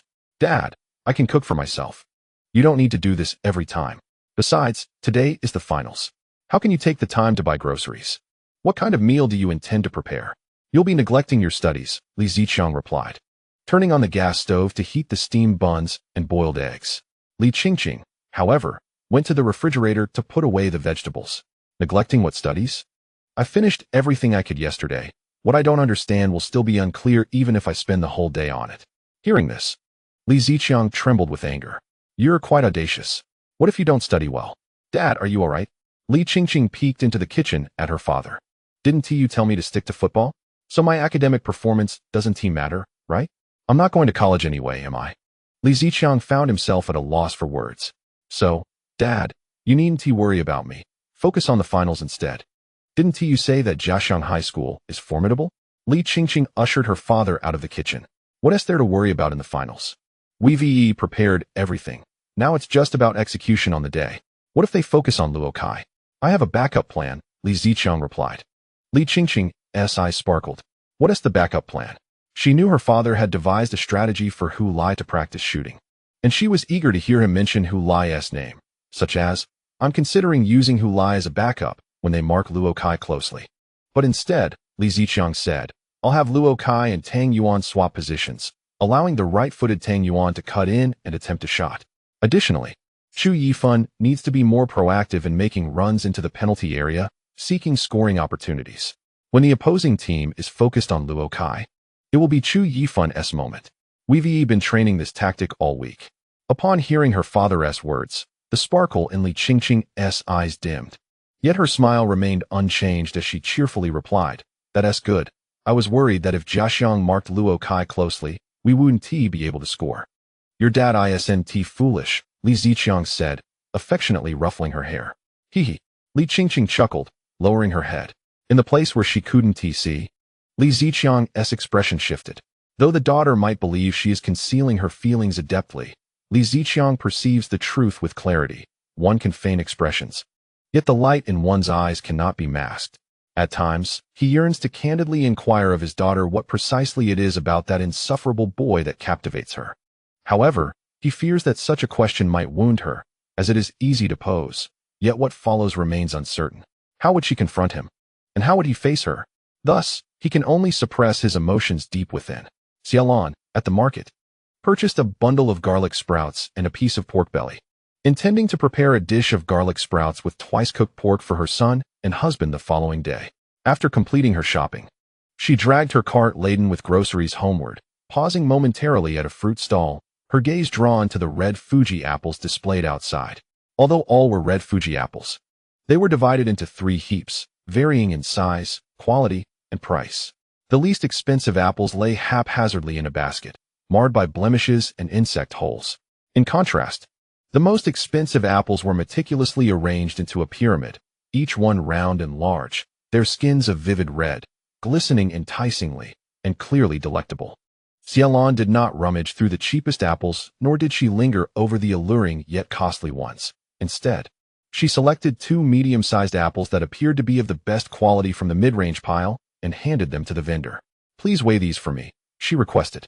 The vendor took them, placed them on the electronic scale, and remarked, "Miss, why not choose a smaller one to round it up to 10 yuan?" Xiaolon shook her head. "No need, just these 2. She then took out her phone to scan for payment. These apples were solely for Hu Lai. Neither she nor her husband consumed them, and buying more would be unnecessary. She could simply procure another couple when next she shopped. After completing her payment, Xiaolon glanced at the time as she tucked her phone away, 10:37 a.m. She wondered if her son had arrived at the train station yet. The thought of assisting her son in deceiving her husband later in the evening made her somewhat anxious. It had been quite some time since she had last lied to her husband, given that she rarely returned to her family in Jincheng. She naturally had no need to shield her husband from the unpleasant truths spoken by her relatives. No, she resolved to practice in front of the mirror upon her return. She could not afford to slip up. With her son entrusting her with such an important matter, she could not allow it to go awry and betray his trust. If she did, he might lose faith in her and cease to confide in her about anything. In truth, she felt quite grateful for football, as it had forged a shared secret between her and her son. Hu Lai sat by the window on the high-speed train, with Mao Xiao beside him and Meng Shi in the aisle seat. Half of the carriage was occupied by members of the Dongchuan Middle School football team, their laughter and chatter creating a lively, albeit noisy atmosphere. Some passengers expressed their displeasure at their raucousness, casting disapproving glances their way. However, upon seeing the throng of 16 and 17-year-old boys, they dared not speak up. Others, however, noticed the team uniforms emblazoned with Dongchuan Middle School football team and surmised their identity, regarding them with appreciative and encouraging eyes. The Anton Cup has been a long-standing competition, existing for many years before the advent of a unified national tournament. Previously, it had little recognition beyond the participating players, who were the only ones aware of its existence. However, in recent years, alongside the national tournament, the Anton Cup has gradually gained greater prominence. It is well known that winning the Anton Cup grants one the qualification to participate in the national competition. Therefore, when they encountered a group of individuals on the train, they paid little mind, as youth often thrives in exuberance. This was not Hu Lai's first experience traveling with the team for an away game, nor was it his first time taking the high-speed train. Previously, he would return home immediately after the match, always making it back before his father arrived. Yet this time, considering the final match, there would undoubtedly be an awards ceremony afterward, making the timing uncertain. Thus, he requested his mother to help him with a bit of subterfuge. Mao Xiao was genuinely knowledgeable about the national tournament and was introducing Hu Lai to the venue for the finals. The final will be held at the Provincial Sports Center, the finest stadium in our province, featuring natural grass and unparalleled facilities. Beside them, Meng Shi scoffed, "What good are excellent conditions if they are used for concerts? With so many people trampling the grass, even the best turf will be worn down. The stadium must be profitable," Mao Xiao explained. "If they don't rent it out for concerts, how can they earn money? Maintaining the turf is also a considerable expense." Meng Shi rolled her eyes. "What does that have to do with me? I just hope the field is in good shape for the match and not just a patch of dirt after a concert." Rest assured, Meng Shi, for this Anton Cup final, the Provincial Sports Center hasn't hosted any large events for half a month, so the conditions will be impeccable. Hu Lai found it curious, I thought the finals would be held at Jiaxiang High School's own field. I didn't realize it would be at a neutral venue. What neutral venue? Isn't it still Jiaxiang High School's home ground? Meng, she retorted. What difference does it make from playing at their school? Let me tell you. Every Anton Cup final is held at the Provincial Sports Center, which is blatantly biased towards Jiaxiang High School. At the very least, they don't have to wake up early to take a train to the match. They can even rally their own supporters for the cheerleading squad. The Anton Cup final is open to the public, and there are no tickets for sale, so anyone can attend. But how can schools from other cities organize their supporters? It's not just about spending money. Safety is a concern, and which school would want to go through that hassle? In the end, we'll be having a thoroughly away game experience. Hu Lai was unconcerned about the notion of home or away experiences. He listened intently. As both Mao Xiao and Meng, she offered him a refreshing perspective. In the world he had come from, a high school football final could never be held at the best stadium in the city. To even play in a university stadium would be considered an honor. In this context, the provincial high school football finals are held at the finest stadium in the capital city. To ensure the quality of the grass pitch, all large events were declined for a fortnight in advance. The level of attention given to this event is indeed strikingly different. Is there a live broadcast? He inquired. No, came the reply. However, there will be a broadcast for the national competition. The last edition was streamed online, and this time, it is said that it will be aired on satellite television, Mao Xiao explained. It seems that the capital satellite television has acquired the broadcasting rights for 3 years. Previously, these rights were often given away and held little value. Yet now, with the increasing prominence of the national competition, it has finally become possible to earn some licensing fees. Additionally, it appears that the Football Association has organized for representatives from all domestic professional clubs to observe this national tournament, aiming to establish a connection between campus leagues and professional football. They wish to showcase the exceptional players from campus leagues to professional clubs, hoping that some fortunate individuals might be selected and transition directly from students to professional players, a veritable leap into greatness. Oh, we truly are fortunate to be in such a promising era. Mao Xiao continued to ramble on, while Hu Lai listened intently, casting his gaze out the window. The high-speed train zipped through fields and verdant trees, the display screen at the carriage junction continuously refreshing the current speed. Inside the sealed carriage, the outside noise was muted, only feeling a distinct jolt when 2 trains passed each other. The scenery outside was familiar to him. Before his journey here, he had also traveled this line on the high-speed train from Dongchuan to Jincheng. The 2 cities are closely situated, with the high-speed journey from Dongchuan East Station to the provincial capital Jincheng taking merely 35 minutes, stopping at just 1 station along the way. When this high-speed rail line was completed, the media heralded the concept of a half-hour living circle, envisioning a lifestyle where residents of Dongchuan commuted daily to work in Jincheng via high-speed rail, which subsequently caused a surge in property prices in Dongchuan. Some articles have analyzed how China's advanced high-speed rail network has facilitated communication and exchanges in football competitions between schools across provinces, thereby objectively promoting the development of domestic middle school football tournaments. Of course, in those vast provinces, middle school football competitions are conducted in a tournament format, where all participating teams compete within a set period to determine the champion, minimizing travel time and its impact on studies. China's national middle school football competitions differ from those of Japanese high school tournaments that Hu Lai had encountered in manga and online. While some Japanese systems have been referenced, they have also been tailored to suit China's unique circumstances. Chinese football is endeavoring to forge a new path, just like the high-speed train they are aboard. China initially imported technology from Japan, Germany, and France, but through its own exploration and development, it has evolved into high-tech solutions with independent intellectual property rights. Now, a group of youths, filled with dreams of the national tournament, sit within a train carriage made in China, hurtling towards the finals of the provincial qualifiers in Annong province at a speed of 300 kilometers per hour, racing towards their aspirations and the bright futures they so eagerly anticipate. Chapter 64. Encounter Xiao Wu, over here. As Xiao Wu alighted from the ride-hailing vehicle and gazed around the street, he heard someone calling out to him from ahead. Following the sound, he spotted 3 young men and 2 women waving at him from the right side of a flower bed.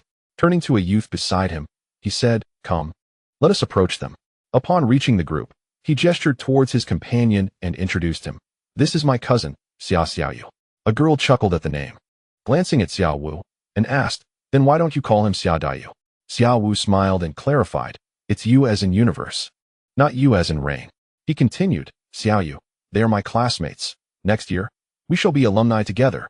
Is your younger brother joining us at Jiaxiang?" The group, particularly the girls, curiously examined the somewhat delicate-looking youth standing beside Xiao Wu. "Indeed, and he will surely join our Jiaxiang football team." Xiao Wu proudly patted his cousin's shoulder. His cousin shyly replied, "Cousin, it's not confirmed yet." "What is there to confirm? We are merely following the process," Xiao Wu reassured, explaining to his 5 classmates. He elaborated on the recently concluded Anong Cup for middle schools, where Xiaoyu's Longyang Middle School secured 3rd place, with Xiaoyu being the central figure of the team, earning recognition from the Jiaxiang football squad. "Longyang Middle School? Isn't that from Donchuan?" A boy queried, perplexed. "Indeed, it is from Donchuan. However, when it comes to football, one must come to Jiaxiang for a promising future." Xiao Wu spoke of his alma mater with immense pride. His classmates echoed his sentiments wholeheartedly. For 7 consecutive years, Jiaxiang had reached the finals of the Anong Cup, triumphing 5 times in the last 5 years, and representing Anong Province at the National High School Football Competition, achieving 1 3rd place, 3 in the top 8, and 1 in the top 16. Such accomplishments firmly establish it as a traditional powerhouse in national football. In the realm of high school football in Anong Province, Jiaxiang High School shines as a prestigious emblem. Not only from Jincheng, but even football elites from other cities within the province aspire to study at Jiaxiang. Moreover, Jiaxiang High School boasts not only exceptional football prowess, but equally superb academic standards. As a provincial key secondary institution, it stands alongside Yuran Middle School and Lianhe Middle School as one of the triumvirate of elite high school education in Jincheng, with a notably high cutoff score for entrance exams. For those whose scores fall short and wish to gain admission through monetary means, substantial financial investment is imperative. The latest market rate stands at 100,000 for each point. Yet, even this does not guarantee entry, as such slots are exceedingly limited. Of course, for those exceptionally gifted in football, the situation diverges. Jiaxiang High School may even extend invitations for enrollment, waiving tuition fees and offering specialized scholarships. Although these slots are also limited, for those talented in football yet not excelling academically, this represents an honor, a testament to their past efforts in the sport, allowing them to attend one of the province's finest institutions. Besides Xiao Wu stands Xiaoyu, who finds himself in a similar situation. Due to his remarkable performance in the Anton Cup for the middle school division, he has caught the attention of Jiaxiang High School. They have already engaged in discussions with Xiaoyu's parents. Aside from concerns regarding the potential inconveniences of their son living far from home with relatives, they have expressed no objections, instead indicating their willingness to respect their son's wishes. In a bid to secure Xiaoyu, Jiaxiang High School has also invited him to observe the high school division final of the Anton Cup against Donchuan Middle School. It appears they aim to solidify Xiaoyu's resolve to leave Donchuan for Jiaxiang by showcasing a victory over a local school, particularly this year. A collaborative mechanism has been established between professional football clubs and campus football. Students who excel in campus leagues may have the opportunity to enter the professional football system. This presents a significant allure for many young individuals aspiring to become professional players. In Anong Province, which entity can most effectively attract the attention of professional football clubs? Undoubtedly, it is the dominant Jiaxiang. In other words, only by playing at Jiaxiang High School can one consistently participate in national competitions, thereby increasing the likelihood of achieving professional status. The group walked with laughter and chatter beneath a red inflatable arch, upon which bold white letters proclaimed, "The 6th National High School Student Football Championship, Anong Province Qualifiers, and Anton Cup Finals." Hulai and his teammates were warming up on the pitch at the Provincial Sports Center. The distinction between natural and artificial turf was indeed palpable. Previously, tales of teams losing matches due to an adjustment to artificial turf were dismissed as mere jests aimed at mocking Chinese football. Yet, as Hulai felt the genuine embrace of the natural grass beneath his feet, he realized that while these anecdotes may have seemed exaggerated, they were rooted in truth. An adjustment to the turf could genuinely affect performance, potentially leading to defeat. Artificial turf is firmer, while natural grass is softer. Thus, transitioning from artificial to natural requires a different exertion of force in one's movements. Failure to adapt could even result in injury, a point not to be taken lightly. Their head coach, Li Ziqiang, was diligently reminding everyone to be mindful of their warm-up movements, urging them to truly engage with the unique feedback offered by the natural turf. I hear Jiaxiang High School's football field also features natural grass. What a lavish expenditure. Meng Shi remarked to his companions, Mao Xiao and Hu Lai. They need not adjust to this field, which could certainly be considered one of their home field advantages. Hu Lai pondered for a moment before inquiring. What happens when they play at schools without natural grass? Transitioning from artificial to natural turf is challenging, so surely the reverse must pose its own difficulties. This is a double-edged sword. Can we genuinely claim an advantage? Mao Xiao responded, Jiaxiang High School is more than just a school, setting aside the affiliated branches. The main campus itself comprises 3 campuses. The West Campus boasts natural grass, while both the East and South campuses feature artificial turf. In preparation for their upcoming match, the team will train on a similar field 1 week in advance.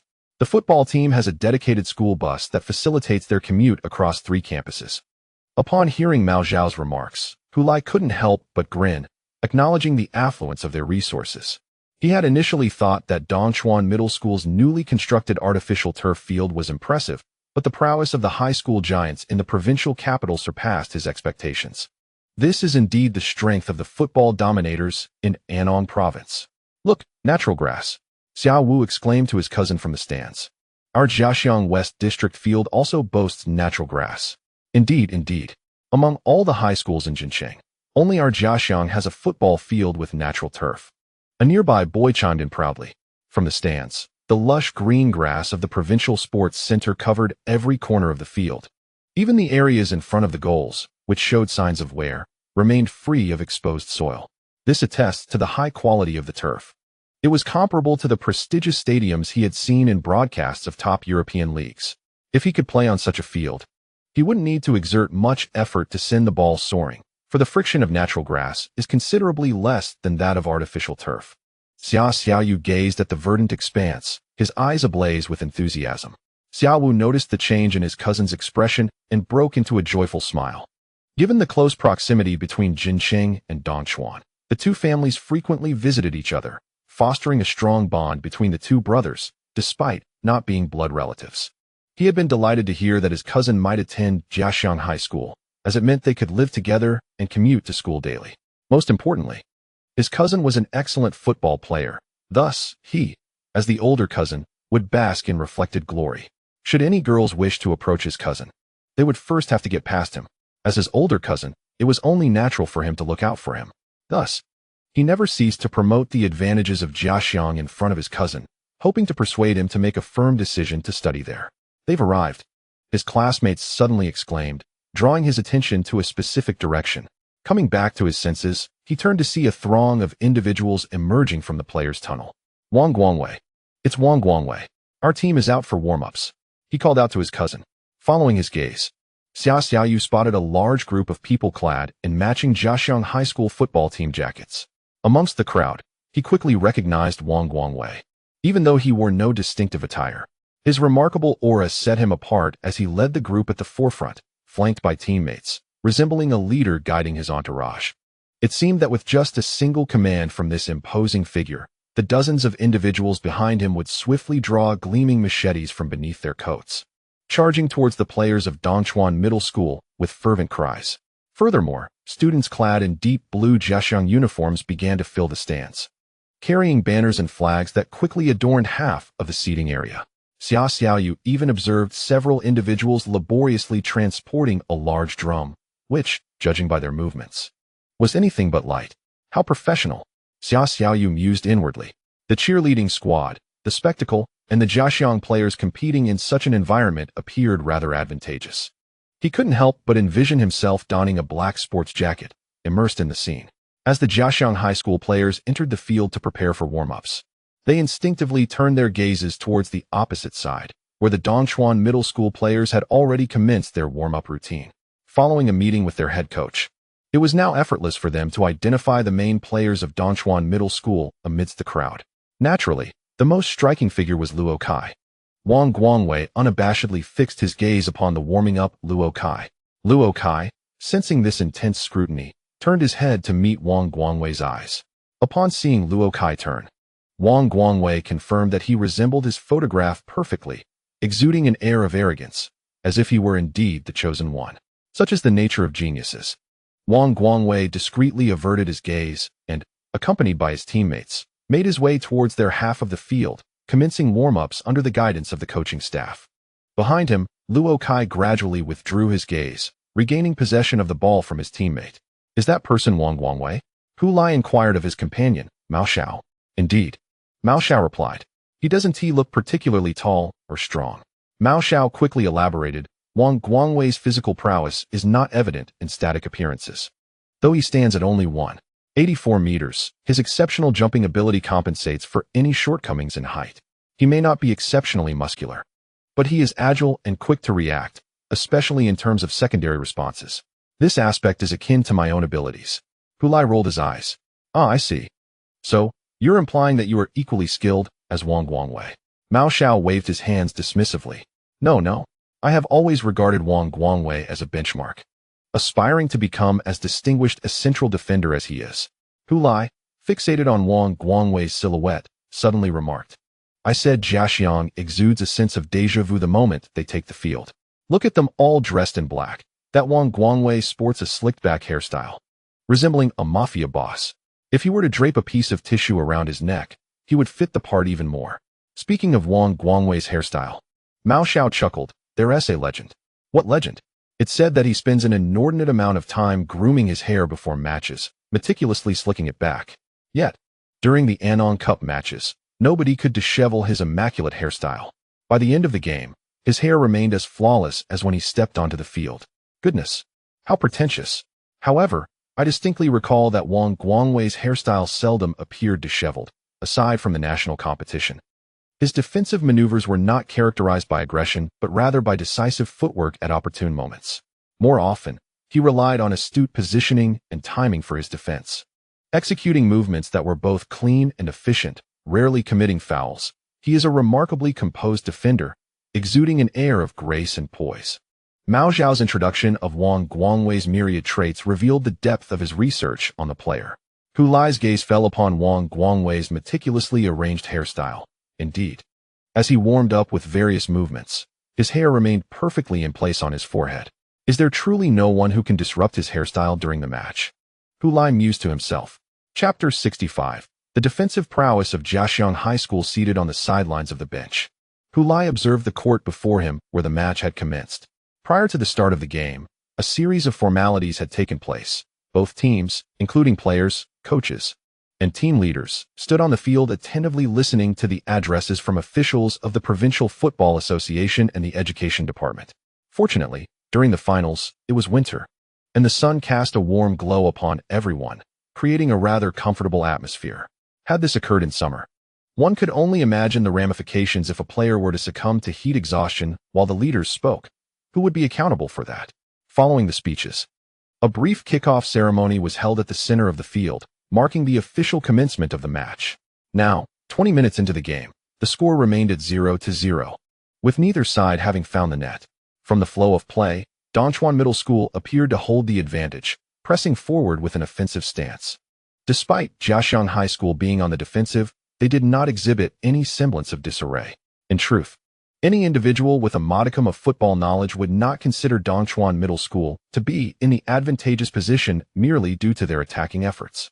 Jiaxiang's defense was simply too solid. Confronted with Dongchuan's various probing attacks, they responded with calculated precision, maintaining order amidst the storm without faltering. On the sidelines, Jiaxiang High School's head coach, Feng Yuanchang, bore a countenance etched with wrinkles yet remained utterly unperturbed, exuding calmness. Regrettably, Mao Xiao was on the field. Had he occupied a spot on the bench, he would surely have enlightened Hu Lai that this scenario frequently unfolded during Jiaxiang High School's matches.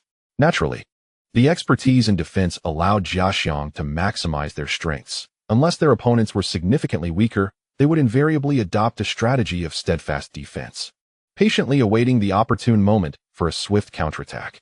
If the situation did not present a favorable opportunity, they would exhibit even more patience than the attacking side, often prompting the attackers to become restless and reveal openings that Jiaxiang would deftly exploit. In the realm of high school football within Anong Province, Any team that has faced Jiaxiang High School would echo a common sentiment. Their steadiness is utterly disheartening. Conversely, detractors might label their style as uninspiring and tedious, branding it as an ugly manifestation of utilitarian football devoid of the passion that the sport ought to embody. Hulai focused intently on Wang Guangwei, eager to ascertain whether this individual's hairstyle would indeed remain unruffled. The Chu team directed the football into the penalty area of Jiaxiang High School. Zhong Shihao leapt to execute a header, only to be preemptively positioned by Wang Guangwei, who then rose to head the ball away. As he performed the header, his hair bounced momentarily before settling back into place. Remarkably, his hairstyle remained intact. Hulai, disregarding the ball's trajectory, fixated his gaze on Wang Guangwei's crown. On the right flank, Luo Kai seized the ball and suddenly cut in, confronting Wang Guangwei. Faced with Wang Guangwei's defense, Luo Kai faked a shot with his left foot, his upper body swaying slightly, creating a rhythmic shift. Yet, Wang Guangwei remained unfazed, steadfastly tracking his movements. Luo Kai maneuvered the ball laterally, seemingly intending to exploit his explosive speed to shake off his marker. However, as he pushed the ball forward, Wang Guangwei decisively executed a sliding tackle, intercepting the ball just before Luo Kai could reach it. As Wang Guangwei completed the tackle, Hulai intently observed his hair, noticing a portion had momentarily lifted. But as he finished the tackle, it returned to its original position, remaining perfectly styled. Impressive, Hulai mused internally. How much hairspray must he have applied before the match? No, it must be something stronger, like industrial adhesive. Having successfully defended, Wang Guangwei noticed Wu Yu watching him. "What is up?" he asked. "Relax." Wu Yu replied with a smile. "What do you mean, relax?" Wang Guangwei frowned. "Seeing that Luo Kai's hairstyle is still intact, I'm at ease," Wu Yu remarked. Wang Guangwei pushed Wu Yu away, admonishing him not to lose focus as the match was still underway. "Xiao, you see? I wasn't mistaken," Xiao Wu exclaimed to his cousin, pointing at Wang Guangwei from the stands, his tone brimming with enthusiasm. Take a good look at Wang Guangwei's hairstyle, with 15 minutes left in the first half. Doesn't it still look as pristine as when he first entered? As he spoke, he handed a pair of binoculars to his cousin. Xiao Yu accepted the binoculars, saying, "Cousin, why did you bring these? Is it just to observe others' hairstyles?" Xiao Wu chuckled. "You wouldn't understand. Monitoring Wang Guangwei's hairstyle during the match is actually a delightful quirk of Jiaxiang's games. In our province, I've yet to see anyone manage to dishevel Wang Guangwei's hair." He spoke with pride, as if Wang Guangwei's prowess reflected his own. Xiao Yu raised the binoculars and focused on Wang Guangwei, who, adorned with the captain's armband, had his hair meticulously slicked against his scalp. "Impressive," he sighed. On the sidelines, Li Ziqiang furrowed his brow, his expression darkening. Despite having made specific adjustments, switching Luo Kai and Tang Yuan's positions, and pushing Chu Yifan forward, none of these changes seemed to have the desired effect against Jiaxiang's impenetrable defense. This indicated a profound understanding of Dongchuan Middle School by Jiaxiang High, who had evidently prepared thoroughly. Upon reflecting on this, Li Ziqiang turned his gaze towards the coaching bench of Jiaxiang High School, where no fewer than 5 individuals occupied the space, including a head coach, an assistant coach, a fitness coach who also served as a coach, and a goalkeeper coach. This lineup was nearly comparable to that of some lower-tier football clubs in the country. Even during his tenure at Quanshan Football School, such a comprehensive coaching staff for every team was unattainable. Li Ziqiang even harbored suspicions that their assistant coach might also moonlight as a scout, diligently gathering intelligence on their opponents and conducting analyses. Otherwise, how could they possess such intimate knowledge of Dongchuan Middle School? In stark contrast, his own team was rather sparse. Apart from a team leader who appeared solely on match days and was indifferent to the affairs of the team, he stood alone as the sole adult on the bench. Were it not for the tournament organizer's stringent requirement that each team must appoint a team leader from the school, he would have been the only adult present. The team leader, seated on the bench, lacked any understanding of football. Li Ziqiang did not expect him to comprehend the intricacies of the game, merely hoping he would refrain from meddling with matters he did not grasp. This understanding between him and Principal Sigh had likely been established beforehand, resulting in a relatively harmonious collaboration thus far.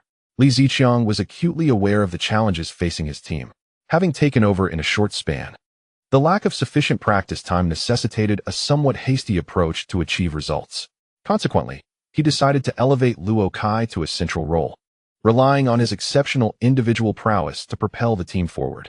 Prior to the finals, this strategy proved effective, as Luo Kai's individual skills were quite advantageous in high school football, where tactical concepts were often vague or simplistic. However, Jiaxiang High School was not among those typical teams. They possessed a wealth of experience and a mature attitude, distinctly different from the other teams Dongchuan Middle School had previously encountered. In confronting Luo Kai, they did not pit their strongest defender, Wang Guangwei, against him in a one-on-one duel. To be honest, Li Ziqiang believed that in a direct confrontation, Wang Guangwei might not necessarily succeed in containing Luo Kai. Instead, Jiaxiang employed a zonal defense, ensuring that Luo Kai was never surrounded by merely a single player from their team.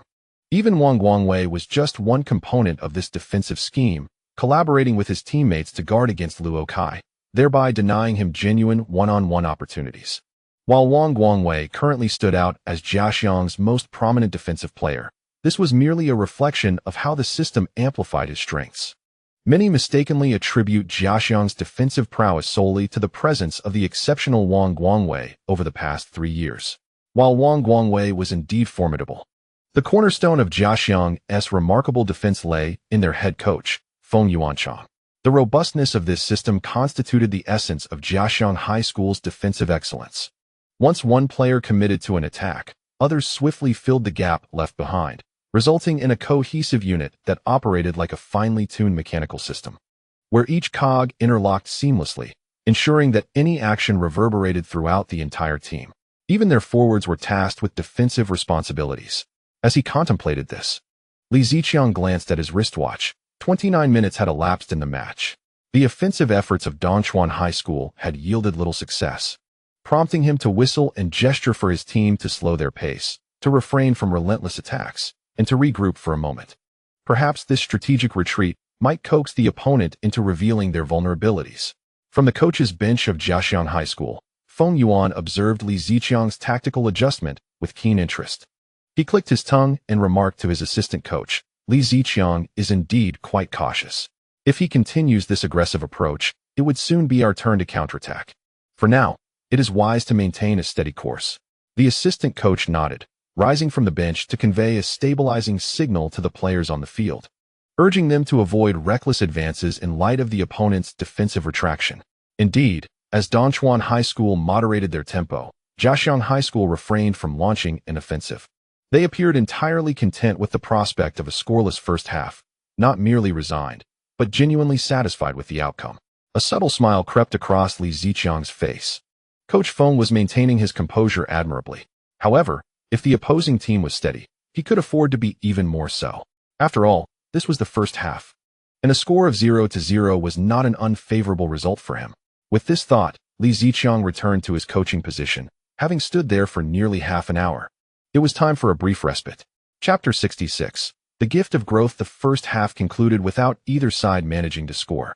Although the match lacked excitement, the spirit of Jiaxiang High School's cheerleading squad remained undiminished.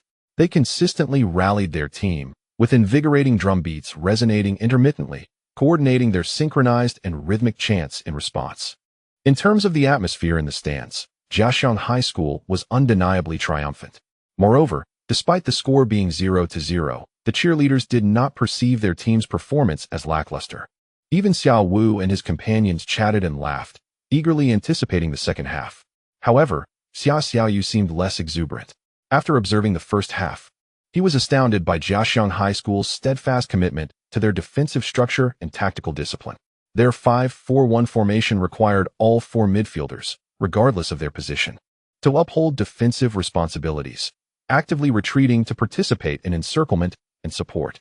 The players adhered to their roles with remarkable precision, presenting an image of an unassailable collective. It was no wonder that Jiaxiang High School had clinched the Anong Cup championship 5 consecutive times and advanced to the national finals on each occasion. This was Xiaoyu's inaugural experience watching a Jiaxiang High School match, and their performance on the pitch left a profound impression on him. To possess such tactical execution capabilities at the high school level is indeed a rarity. Nevertheless, Xiaoyu found himself ambivalent towards this style of football. As an organizer and a playmaker, the notion of tirelessly trailing opposing players like a laborer intercepting and colliding with them, felt rather difficult for him to embrace. It is not that he looks down upon the role of a laborer, but rather he feels that neither his playing style nor his technical prowess aligns with the essence of such a role. Just observe his physique. He would likely wield no intimidation as a laborer. His cousin, Xiao Wu, continued to boast in his ear, "What do you think? Jiaxiang is impressive, isn't it? Luo Kai is quite formidable as well. Barring any unforeseen circumstances, he will surely be the top scorer in this year's Enon Cup." Yet, when facing Jiaxiang, he found himself utterly helpless. Xiaoyu, reluctant to undermine his cousin's pride, could only muster a smile. However, deep within, he pondered whether joining Jiaxiang had been a prudent decision. Admittedly, being part of Jiaxiang would afford him the opportunity to participate in national competitions. But if he failed to showcase his true abilities and characteristics within this team, what would it matter if he made it to the national tournament?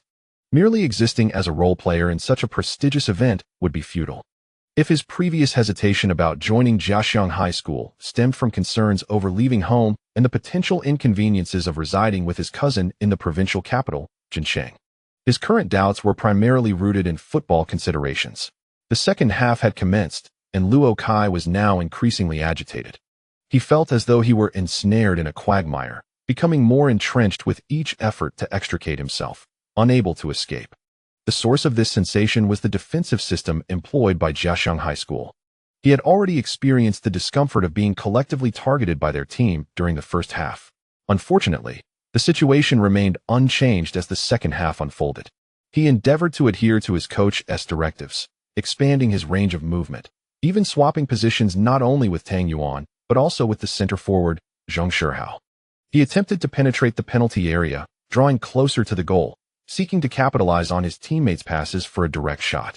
Yet, this strategy resulted in him being marked even more tightly by Wang Guangwei. Consequently, he retreated to the flanks, where he felt more at ease, initiating an assault on Jiaxiang's goal from there. However, this maneuver only led him to be barred from directly threatening Jiaxiang's net, forcing him to resort to long-range shots.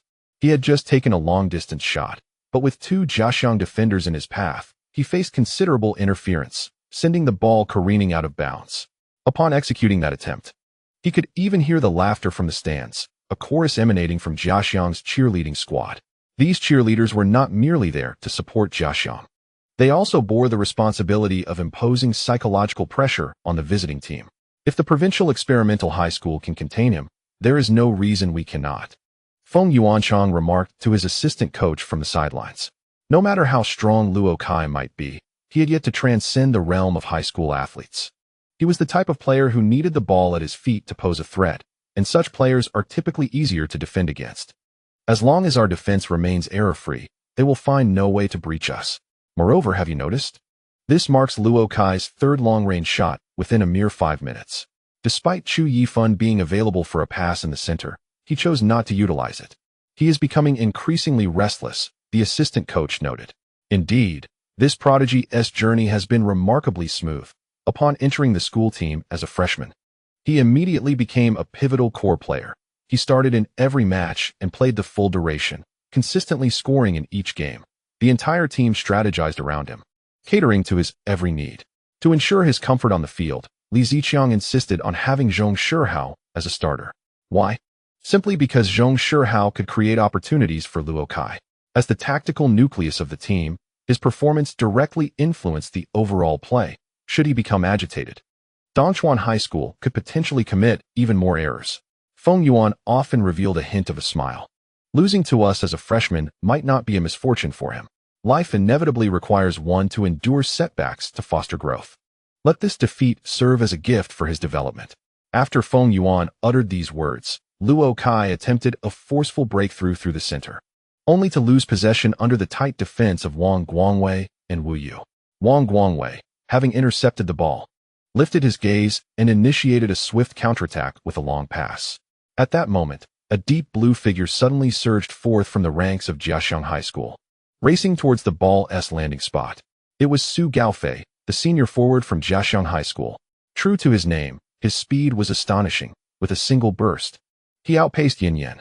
The crowd erupted into thunderous cheers and shouts from the Jiaxiang High School cheerleaders. Xiaoyu's cousin and his classmates were among them. with the boys raising their fists in excitement and the girls leaping with glee. Charge! Jiaxiang! Amid their fervent cries, Su Gaofei relied on his speed to completely shake off Yin Yin, then caught up to the ball. However, instead of stopping it, he powerfully nudged it forward, racing against Dongchuan High School's last defender, Mao Xiao. Although Mao Xiao's speed was commendable for a center back, he could not compare to the sprinter like Su Gaofei. Having outpaced two defenders from Dongchuan High School, Su Gaofei now faced the advancing goalkeeper, Meng Shi. Damn, that fool Luo Kai insisted on dribbling. Meng Shi cursed the culprit as he charged out of the 6-yard box. Su Gaofei showed no intention of bypassing him. Upon seeing Meng Shi's advance, he lifted his foot and shot, the ball whizzing past Meng Shi and accurately finding the back of the net behind him.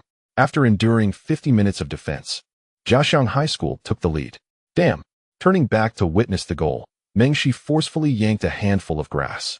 The Jiaxiang bench erupted in jubilation, with even the coaches rushing out, raising their arms in celebration. Only Feng Yuan appeared unfazed, merely standing to applaud as a gesture of encouragement and approval for the team's performance. On the stands, Xiaowu remarked to his cousin, Jiaxiang is bound to win. Xiaoyu inquired, how can you be so certain? His cousin chuckled, in finals, when we lead, we have never lost. His tone was imbued with unwavering confidence. Others often say that the greatest allure of football lies in the uncertainty of the outcome until the final second. However, for the supporters of Jiaxiang High School's football team, the greatest allure of the sport may lie in the certainty of victory once Jiaxiang High School takes the lead. Xiaoyu reflected upon the defensive challenges faced by Dongchuan Middle School during their previous offensive attempts and conceded that her cousin, despite his overly confident assertions, possessed a modicum of truth. Standing at the sidelines, Li Ziqiang, upon witnessing the conceding of a goal, promptly turned and strode towards the substitutes bench, directing Hu Lai with a commanding shout, Hu Lai, go warm up. This time, he felt no internal conflict or hesitation. Unlike the first occasion when he had sent Hu Lai onto the field, which had been laden with emotional turmoil. Amidst the disheartened murmurs of his teammates, Hu Lai sprang from his seat, donning a yellow training vest, and dashed towards the warm-up area. He was taken aback that Li Qingqing's prediction had indeed come true, granting him the opportunity to play in the championship match. This was the Anton Cup final, a decisive clash that would determine who would advance to the national tournament. The other players on the substitutes bench from Dongchuan Middle School gazed in astonishment at this unfolding scene. They had not anticipated that. In the wake of the team conceding a goal and finding themselves in a precarious position, the head coach would think first of Hu Lai. Hadn't he always seemed to harbor disdain for Hu Lai? Why was he now opting to send Hu Lai onto the field? Did the coach truly believe that Hu Lai could help alleviate the team's predicament? Although they had all witnessed Hu Lai's extra shooting practice and the brief team drills on the final day, many still found it hard to accept the reality of Hu Lai's potential appearance in the final. They turned their gazes towards the retreating figure of Hu Lai, momentarily forgetting their disappointment and concern for the team's current deficit. Chapter 67. What is so special about him? Li Qingqing picked up her phone and refreshed the Anton Cup's official website once more, only to find no updates regarding the final. What a shame. It has been 5 years since the Anton Cup was integrated into the national tournament system, and the official website still couldn't manage to provide a single live update. Truly disappointing. Lying on her bed, Li Qingqing tossed her phone aside and pressed her arm against her forehead, her eyes fixated on the discolored ceiling marred by water stains. Previously, she had not attended Dongchuan Middle School's away matches due to various constraints. Back then, she had not felt the same restlessness that now consumed her. She understood that Hu Lai would not be playing, and her attendance was solely to support her father. Now that she was aware of Hu Lai's possible participation, anxiety washed over her. She was uncertain of the unfolding events on the field. Typically, Hu Lai would only be brought in to break a deadlock. Should the game reach such a stalemate? If Dongchuan Middle School were significantly trailing, it was unlikely Hu Lai would see any playing time. Conversely, if Dongchuan Middle School held a narrow lead over Jiaxiang High School, that precarious advantage would likely preclude Hu Lai's introduction as well. With her eyes closed, Li Qingqing silently prayed, wishing for the match to remain in a stalemate, hoping that Jiaxiang had not established a commanding lead that would extinguish all suspense. As for Dongchuan's temporary 1-goal lead over Jiaxiang, Li Qingqing contemplated it momentarily before dismissing it from her mind. To wish for Dongchuan Middle School to maintain such an advantage over Jiaxiang High School would be excessively optimistic. She then turned over, kneeling on her bed. Her hands clasped together in prayer as she whispered fervently, "May Hu Lai take the field. May Hu Lai take the field. May Hu Lai take the field." The significance of this wish warranted repetition thrice. At that very moment, in the provincial sports center of Jincheng, Hu Lai had completed his warm-up and returned to Li Ziqiang's side. This time, Li Ziqiang did not casually instruct Hu Lai to observe as he had previously. Though he refrained from presenting a tactical board, it was evident he had specific instructions to convey to Hu Lai. Noticing Hu Lai's eager expression, Li Ziqiang internally sighed and remarked, "Your fundamental skills are still lacking. Despite having undergone 2 months of basic training, it is insufficient, far from adequate." Hu Lai had anticipated that the coach would assign him special tactics, but he was taken aback by the coach's words, unsure of how to respond. "During Thursday's final training session, I allowed you to participate in a team offensive drill, but that was merely to help you get a feel for it. Do not expect to grasp our offensive tactics from that one session alone. Therefore, your tasks on the field are quite straightforward. Do you remember those shooting drills?" Hu Lai nodded. "You have only 2 responsibilities. First, to receive the ball passed to you. Second, to shoot the football towards the goal," Li Ziqiang indicated with 2 fingers. Hu Lai continued to nod, understanding the coach's directives. However, Li Ziqiang remained apprehensive, recalling Hu Lai's reckless attempts at direct volleys during training. He added, "Refrain from any unnecessary actions. At this stage, simply executing a proper shot after receiving the ball is already a considerable challenge. Save the imaginative plays for when your fundamentals are solidified. Rest assured, coach, I will do my best." Li Ziqiang said no more, pushing Hu Lai towards the 4th official. Turning his gaze to the field, he observed Jiaxiang, who had retracted into a defensive stance after their goal, seemingly intent on maintaining their lead until the final whistle. Of course, they possessed the capability to execute such a strategy. He remained uncertain whether his decision was correct. Nevertheless, given his understanding of Jiaxiang High School's familiarity with Dongchuan Middle School, this was the most unpredictable move he could have made. Should he fail to breach Jiaxiang's defense and miss out on the national tournament finals, he would not be overly disheartened. After all, this was merely his first semester coaching Dongchuan Middle School, and he had been at the helm for less than 3 months. Successfully leading a team that had previously missed the top 4 twice to the finals was commendable. He believed Principal Sigh would not harbor dissatisfaction with his efforts. If they were to falter here, he would surely reflect on the lessons learned and return to the fray with renewed vigor in a year's time. In a year, he was confident that Luo Kai would have matured further, his tactical preparations would be more thorough, and the overall strength of the team would ascend to new heights. By that time, it would be his opportunity for revenge against Jiaxiang. Dongchuan Middle School was about to make a substitution. The assistant coach noticed the situation by the 4th official, observing a player wearing the number 14 jersey from Dongchuan Middle School rushing over with the match registration. The player to be substituted in was a forward, Hu Lai, a freshman who had just joined the school team this year. The assistant coach briefly rummaged through his memory and recited the basic information about Hu Lai. "I recall he scored a goal in this year's Enong Cup, didn't he?" Feng Yuanchang inquired. The assistant coach nodded, albeit with a somewhat awkward expression. "Although he scored, after that match, I inquired about him. And it turns out Hu Lai came on as a substitute. His performance was not particularly remarkable. The goal was merely a stroke of luck, the result of a fortunate rebound. It was said that after Luo Kai dribbled past several defenders and struck the goalpost, the ball fortuitously landed at Hu Lai's feet, allowing him to tap it into the empty net. Upon hearing the circumstances of the goal, Feng Yuanchang did not respond with the mockery that one might expect. Instead, he asked, "What about his other performances in this tournament?" "There are no other notable performances," the assistant coach replied with a shrug, a hint of helplessness in his smile. His entire contribution in this Enong Cup consisted of those 20 minutes he played as a substitute against Zongbei Middle School. In other words, Li Ziqiang, faced with his team trailing by 1 goal, unhesitatingly chose to field a substitute forward who had only accumulated 20 minutes of gameplay and had scored solely due to sheer luck. Feng Yuanchang furrowed his brows, suddenly recalling something and pressing further. What was his performance in the junior division of the Enong Cup?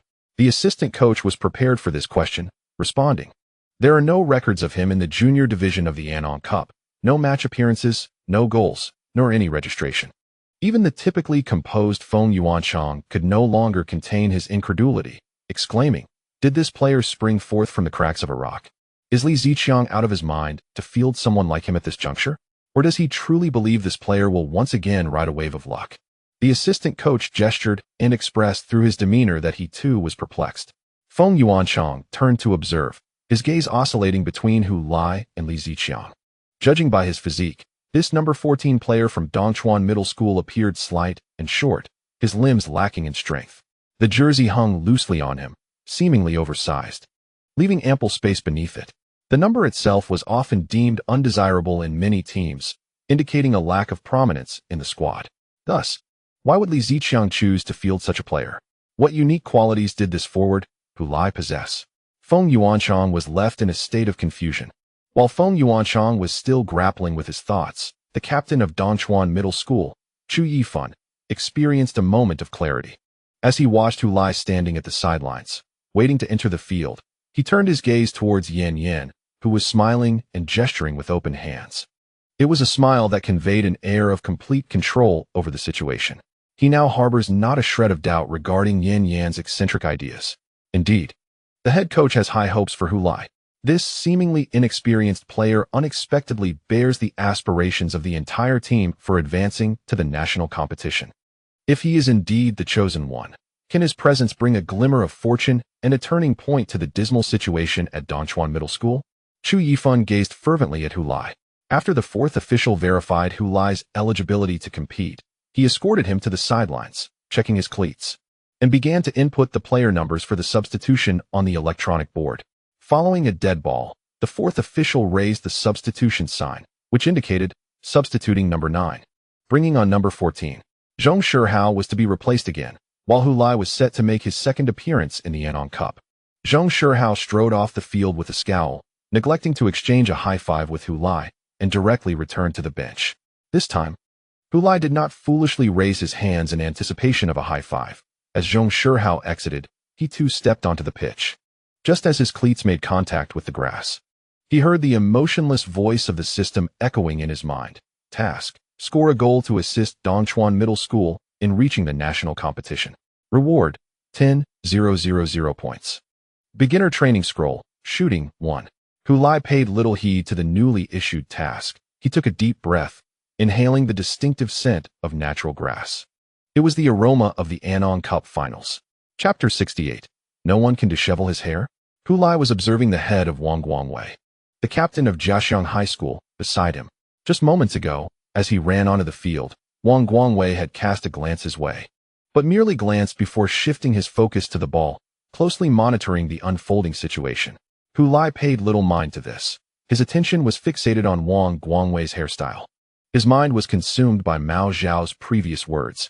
In the Anong Cup matches, no one can disturb his hair, even slightly. Hu Lai found this notion rather pretentious. How could such a thing be possible? However, upon closer inspection, he realized that Wang Guangwei had likely used half a bottle of hair gel. As his hair was nearly matted together, the gel forming a shiny shell that reflected sunlight, giving it a distinct luster apart from his hair. How extravagant! Hu Lai internally scoffed. He mused whether this individual had developed an idol persona after being noticed for maintaining a perfect hairstyle post-match, leading him to meticulously style his hair before every game to avoid any disarray. Yet, maintaining an orderly hairstyle is quite simple. One could simply shave their head to prevent any mess. Furthermore, if one opted for a completely bald look, not only would their hairstyle remain impeccable, but they would also gain a defensive advantage, dazzling the opposing forwards with the reflection from their scalp, thereby creating opportunities to intercept the ball. Isn't this just a waste of hair gel? No one can disrupt his hairstyle during the match, can they? Hu Lai furrowed his brow as he observed Wang Guangwei's hair. Who says it can't be done? Isn't it quite simple? With this thought in mind, he reached out toward the top of Wang Guangwei's head. When the substitute center forward from Dongchuan High School entered the game, Wang Guangwei took a moment to scrutinize the number 14 player. He was aware that the opponent had scored a goal in the Anong Cup, yet upon examining his physique, he found it hard to believe that such a forward could pose any significant threat to the defense he commanded. Although Zhong Shihao lacked shooting skills, he at least possessed a physical advantage. The individual before him offered no indication of any potential to create danger. He could not fathom why Dongchuan's head coach had opted to substitute this player. Wasn't Coach Li Ziqiang reputed to be a highly skilled professional? Yet, In this substitution, Wang Guangwei saw no evidence of his expertise. Thus, he merely cast a fleeting glance at Hu Lai before redirecting his attention to the match itself. However, at that moment, he suddenly sensed something atop his head. In the next instant, he felt his hair being tousled by a hand. He turned to see Wu Yu, stationed across from him. Staring in astonishment at what was happening behind him, Wang Guangwei finally realized that someone was meddling with his hair. Almost instinctively, he spun around and shoved the person behind him away. The individual stumbled back several steps before losing balance and falling to the ground. It was only then that Wang Guangwei recognized it was the newly substituted number 14 from Dongchuan High School. "Oh no," the player exclaimed as he landed, drawing the attention of numerous onlookers, including the referee. Observing the sudden physical altercation on the field, even amidst the ongoing match, the referee decisively halted the game and rushed to the scene. The standards for officiating in high school matches differ from those in professional competitions. Physical contact is scrutinized more closely, and fighting is strictly prohibited. The Chinese Football Association aims to reshape the image of Chinese football, and allowing brawls in high school leagues would jeopardize the hard-earned reputation of the high school football league. Therefore, every referee officiating high school football receives training that emphasizes the swift management of conflicts on the field, aiming to nip potential fights in the bud. Consequently, even though Jiaxiang High School had finally mounted a counterattack, nearing Dongchuan's defensive third, the referee promptly blew the whistle to halt the match. Refusing to wait for the play to become a dead ball, the cheerleading squad of Jiaxiang High School erupted in a synchronized chorus of boos. Their offensive play abruptly called off. When their gazes shifted to the referee's hurried approach, their jeers momentarily faltered before escalating even louder. As everyone beheld their captain, Wang Guangwei, standing there with a disheveled mop of hair, not far from him, the newly introduced player number 14 from Dongchuan High School sat on the ground, gazing at Wang Guangwei with a look of astonishment. This expression left Wang Guangwei somewhat dazed. Were it not for the proximity of this individual, he might have doubted his own judgment. Ha! Xia Xiaoyu erupted into laughter, then turned to his cousin, Xiao Wu, saying, "Cousin, did you not claim that no one could disrupt Wang Guangwei's hairstyle during the match?" Xiao Wu, visibly flustered, retorted, "That's not the kind of disruption I meant. Who goes about yanking someone's hair like that? Unless one is bald, no hairstyle can remain intact." His companions chimed in, echoing their discontent. "Exactly. How dare he touch Wang's hair? Who does he think he is?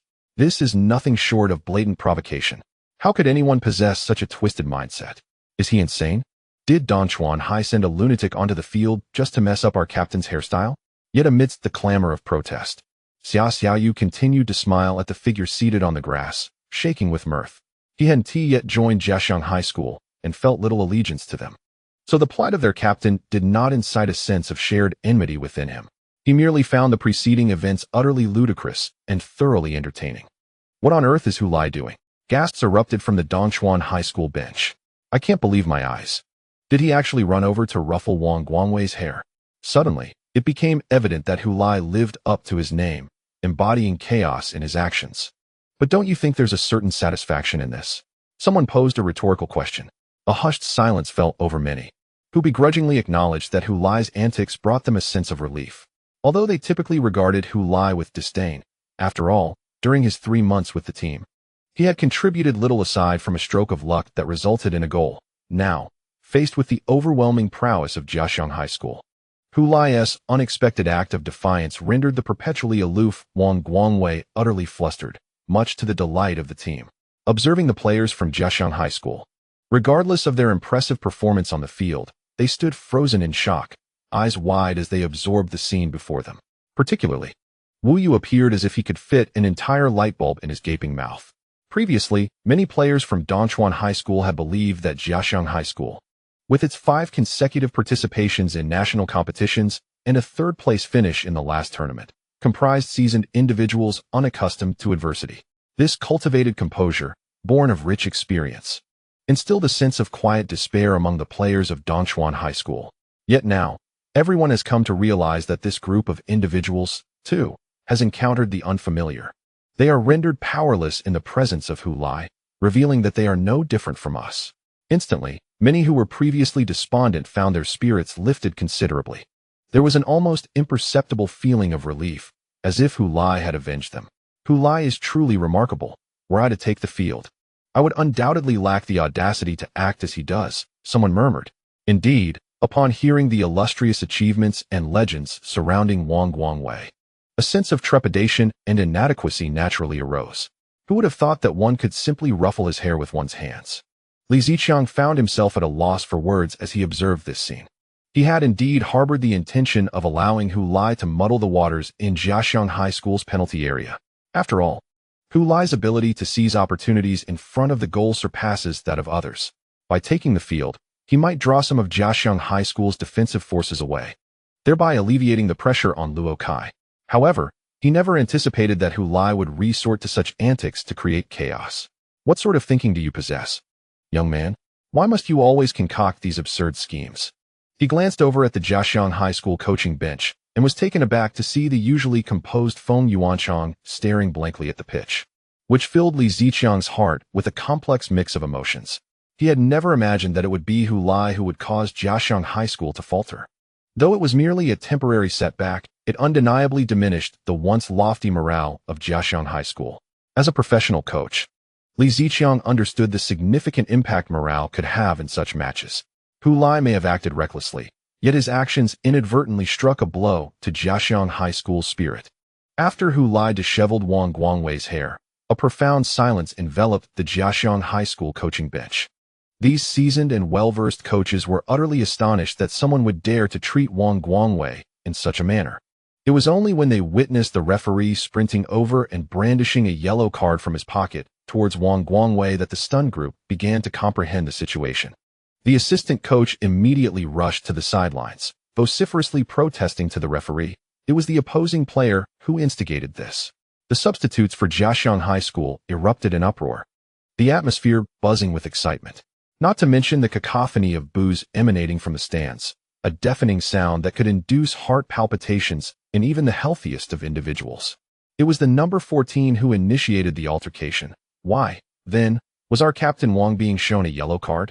On the field, Wang Guangwei stared incredulously at the yellow card in the referee's hand, astonished that his first yellow card of the tournament had come about due to his push against that meddlesome boy. After a moment's pause, he pointed at the still-seated Hulai, protesting to the referee. He was the one who started it. He messed up my hair.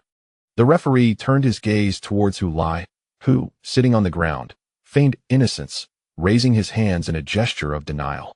No, referee, I did not do that. Meanwhile, Wu Yu, witnessing the scene unfold, rushed forward, declaring to the referee, I can attest to this, referee. I can testify that he was the one who first grabbed our captain's hair. Still seated on the ground, Hulai calmly argued, referee. He and Wang Guangwei are in cahoots. You cannot heed the testimony of accomplices, as they are vested interests. However, Hulai's composure and seemingly professional rhetoric did not intimidate the main referee, who subsequently issued him a yellow card. Both players received equal reprimands. It appeared that neither had gained an advantage, yet the supporters of Jiaxiang High School were not satisfied with this outcome. The jeers and insults directed at Hulai from the stands persisted unabated. Xiao Wu and his companions also voiced their grievances about the referee's decision. Why only a yellow card? Indeed, it should have been a red card. His earlier actions were utterly reprehensible.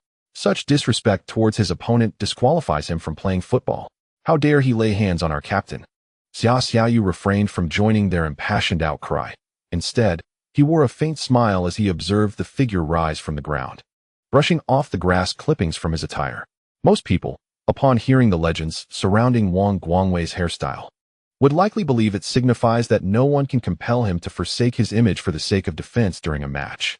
For Wang Guangwei, this was not merely about hairstyles. It symbolized his perpetual ease and poise in the game. When his teammates glanced back to see their captain's meticulously arranged hair, they would feel a surge of confidence, believing that their opponents were inconsequential, unable to even dishevel their captain's hairstyle. Thus, he devoted so much time and hair gel before matches, not merely to maintain his appearance, but to uphold the morale of the entire team. Yet, neither Wang Guangwei nor the other players from Jiaxiang High School could have anticipated that someone would audaciously ruffle his hair. Not only did this individual disturb Wang Guangwei's hairstyle, but he may have also unsettled Wang Guangwei's composure. Did one not witness how Wang Guangwei, upon regaining his senses, forcefully pushed the perpetrator down? Should one label him as single-minded, or rather cunning? As Xiaoyu pondered this, he could not suppress his smile, the corners of his mouth lifting with delight. Yin excitedly ran up to Chu Yifan, exclaiming, "See, I told you so. I said he would bring us good fortune." Wang Guangwei now bears a yellow card. Chu Yifan, equally charged with fervor, noted that after Jiaxiang High School scored, Dongchuan Middle School struggled to find an opportunity to equalize. Rendered helpless against Jiaxiang High School's formidable defensive structure, which could only be likened to the Maginot Line. Even Luo Kai grew increasingly agitated, and morale plummeted. It was then that Hu Lai entered the field, and upon his arrival, Wang Guangwei earned a yellow card. A central defender, the linchpin of this defensive formation. Carrying a yellow card, everyone understood the implications. This could very well be the ant hole in the dam. Chapter 69. The emergence of variables. Wang Guangwei felt vexed, employing deep breaths to force himself to regain emotional equilibrium. After 3 years of competing in the Anton Cup, this was his first encounter with a situation that left him utterly disconcerted. The confidence he had painstakingly maintained was shattered by the opponent's frivolous tactics, rendering his prior efforts seem equally trivial. What incited further indignation was the fact that this individual, after committing such a despicable act, could calmly lie to the referee. Had he not intervened, it was quite possible that Wu Yu would have received a yellow card, leading to a significant predicament. The mere thought of that yellow card tightened Wang Guangwei's breath once more. He did not believe the referee was unjustified in issuing him a yellow card. He was acutely aware that after he had pushed that contemptible person, evasion was impossible. It was the prospect of contending with Luo Kai while burdened by that yellow card that made him furrow his brows in dismay. He had almost forgotten who had initially brought up his hairstyle. Indeed, he had a habit of using hair gel to slick his hair back before matches to prevent it from obstructing his vision. As for why he did not opt for a buzz cut or crew cut, it was purely a matter of personal aesthetic preference. He simply disliked those styles. It seemed that after one particular match, someone had jokingly remarked that Wang Guangwei's hairstyle remained impeccable even after the game, which was somewhat unsettling yet amusing. Of course, that match had not featured a particularly formidable opponent. Nevertheless, this comment sparked a bold idea within him. Was this not a reflection of the expectations others had of him? If he could maintain this image consistently, it might also instill a sense of reassurance in those around him. After all, no adversary could dishevel his hair. Such a thought was indeed invigorating. From that moment on, Wang Guangwei began to meticulously groom his hair, sparing no expense on hair gel. Initially, the rigid strands pressed against his scalp were uncomfortable, but he had since fully adapted. Just as a Peking opera performer must don their makeup before taking the stage. This steadfast hairstyle represented a professional demeanor for Wang Guangwei, akin to the painted masks of actors, an essential part of the performance. He remained unfazed by any whispers suggesting he was vain or overly concerned with his appearance. For the sake of the team's collective interest, such evaluations mattered little to him. However, he was determined not to let his teammates perceive him as overly meticulous in maintaining this image. Hence, he never discussed the amount of hair gel he used before each match. Such trivial gossip was beneath him. Much like a Peking opera actor would never explain the intricacies of their facial makeup to the audience, all preparatory work was completed behind the scenes, reflecting the same professional attitude. Regrettably, the image he had worked so diligently to uphold was reduced to a mockery by a contemptible individual. All during the final match of his 3-year Anton Cup career. Nevertheless, he consoled himself with the thought that the opponent had resorted to such underhanded means to disrupt his hair, rather than besting him through honorable competition. However, if a Peking opera performer is abruptly marred by a foolish audience member, how could the performance possibly continue under such scrutiny? Wang Guangwei endeavored to reposition his disheveled hair, despite Wu Yu's assertion that his hairstyle had been irreparably flattened. Yet, within his heart, a lingering discontent remained, not easily smoothed over. He cast an icy glare, seemingly capable of freezing the very air, upon the perpetrator. However, this shameless individual remained oblivious to Wang Guangwei's indignation, instead flashing a grin as if nothing were amiss. Wang Guangwei inhaled deeply, then exhaled slowly, striving to regain his composure through this process. Don't fall for it, Captain. That kid is trying to provoke you. To make you lose your cool. Wu Yu cautioned from the sidelines. I understand. No need to worry, Wang Guangwei replied, his tranquil gaze directed at his central defender partner. Upon witnessing Wang Guangwei's demeanor, Wu Yu felt a modicum of relief.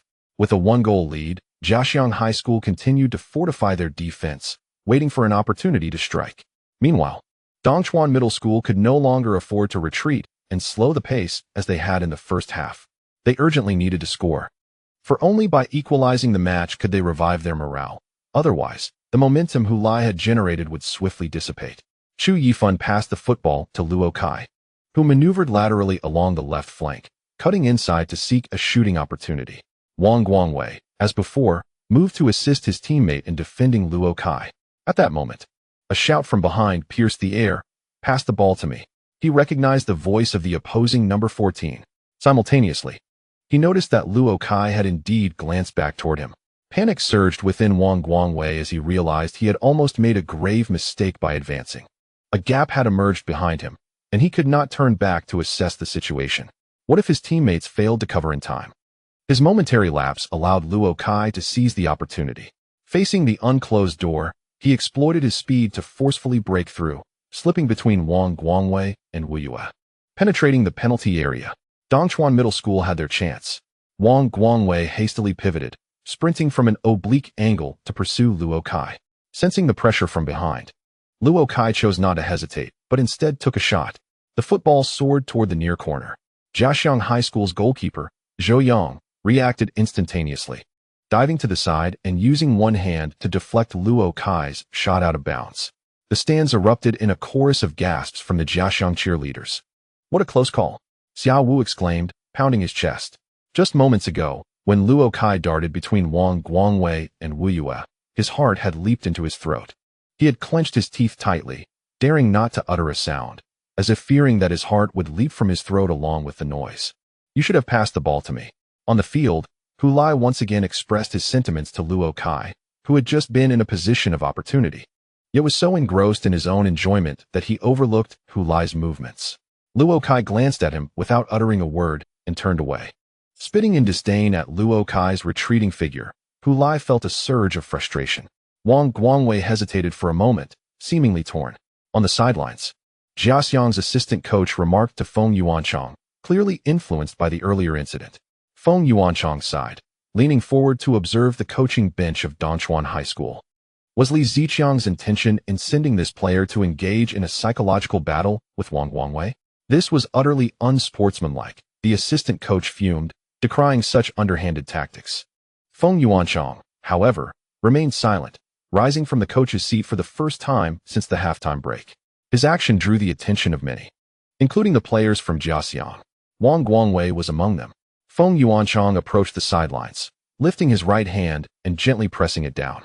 Wang Guangwei noticed that the head coach was intently watching him, and he comprehended the unspoken message, a reminder to remain composed and not to rush. A wave of shame washed over him, realizing that the head coach was concerned for his well-being. He pressed his lips together, nodding solemnly to the coach, signaling his understanding. Though he had briefly hesitated moments ago, fearing that the number 14 might exploit the gap behind him, he recognized that even the sound of that player's presence stirred his blood. This signified that he had not yet fully quelled his emotions. As a captain, this was a dereliction of duty. He had no excuse to offer, only the opportunity to demonstrate through his actions in the forthcoming match that he had moved past the earlier incident. When Luo Kai once again received the ball at the edge of the penalty area, Wang Guangwei responded decisively and swiftly, effectively blocking Luo Kai's path. Fearing a turnover, Luo Kai quickly spun away, shielding the ball, but inadvertently turned his back to the direction of the attack, jeopardizing Dongchuan High School's offensive momentum. Observing this, Feng Yuanchang's face broke into a smile. This was the standard Wang Guangwei was capable of. In the face of humiliation, only victory serves as the most potent retort. In the light of our triumph, the adversary becomes merely a jester. Should we fail, that jester might seize center stage and transform into the main attraction, which would be the greatest affront to us. On the field, Chu Yifan witnessed this unfolding scene, and additionally, he noticed Hulai making his run, recalling the quarterfinals, where Hulai had repeatedly sought space only to be ignored, leading to the team's scolding by the coach. Chu Yifan understood his course of action.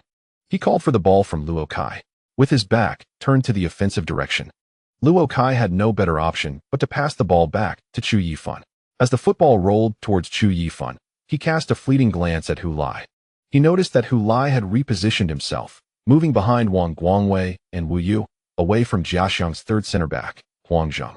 Naturally, Huang Zheng must have noticed as well. Thus, the opportunity was fleeting, and he had to pass the ball without hesitation. With this thought, Chu Yifan resolved to not let the ball stop.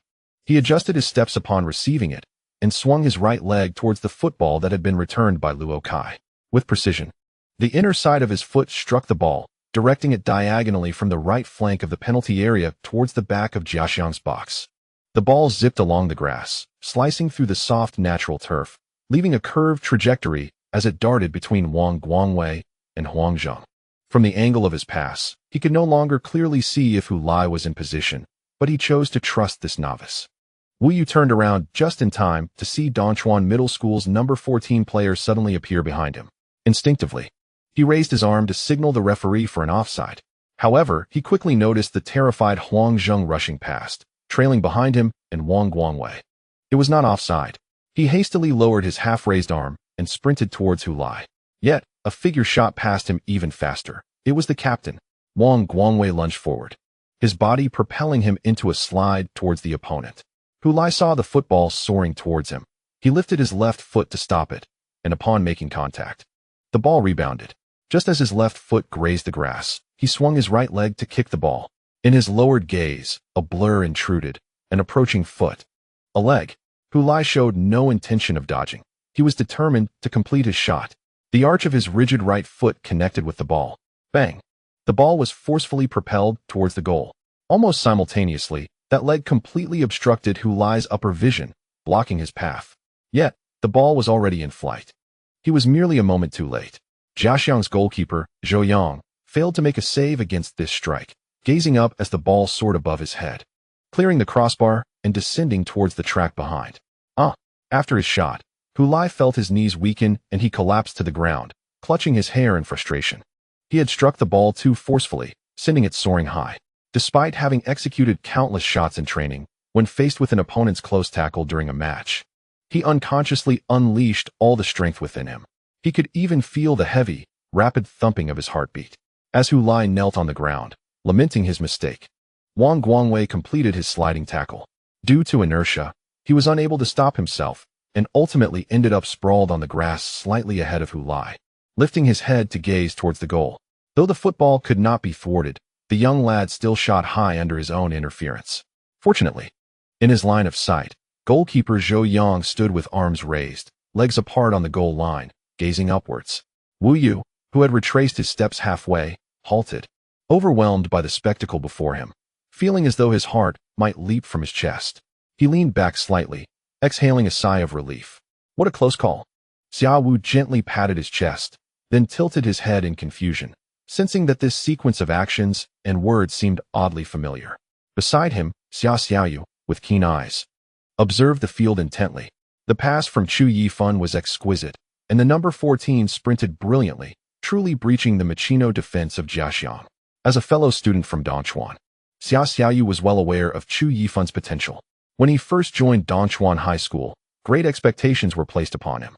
However, whether due to misfortune or other circumstances, Dongchuan Middle School faltered in the first round of the Anong Cup in his first year, and the following year faced the formidable Wang Guangwei in Jiaxiang High School. As an adept passer, he had yet to find a forward capable of converting his assists, a misfortune indeed. Xiaoyu, also a passer, could empathize with such helplessness. Had they possessed even one outstanding forward in this year's Anong Cup for the junior high division, their final standing would surely not have been merely third place. Chu Yifan, observing Hu Lai still kneeling and tugging at his hair, could not help but laugh, calling out, Hu Lai, Hu Lai. Upon hearing the captain's call, Hu Lai finally lifted his head, looking on in confusion. He noticed the captain giving him a thumbs up. Well done, the captain shouted enthusiastically.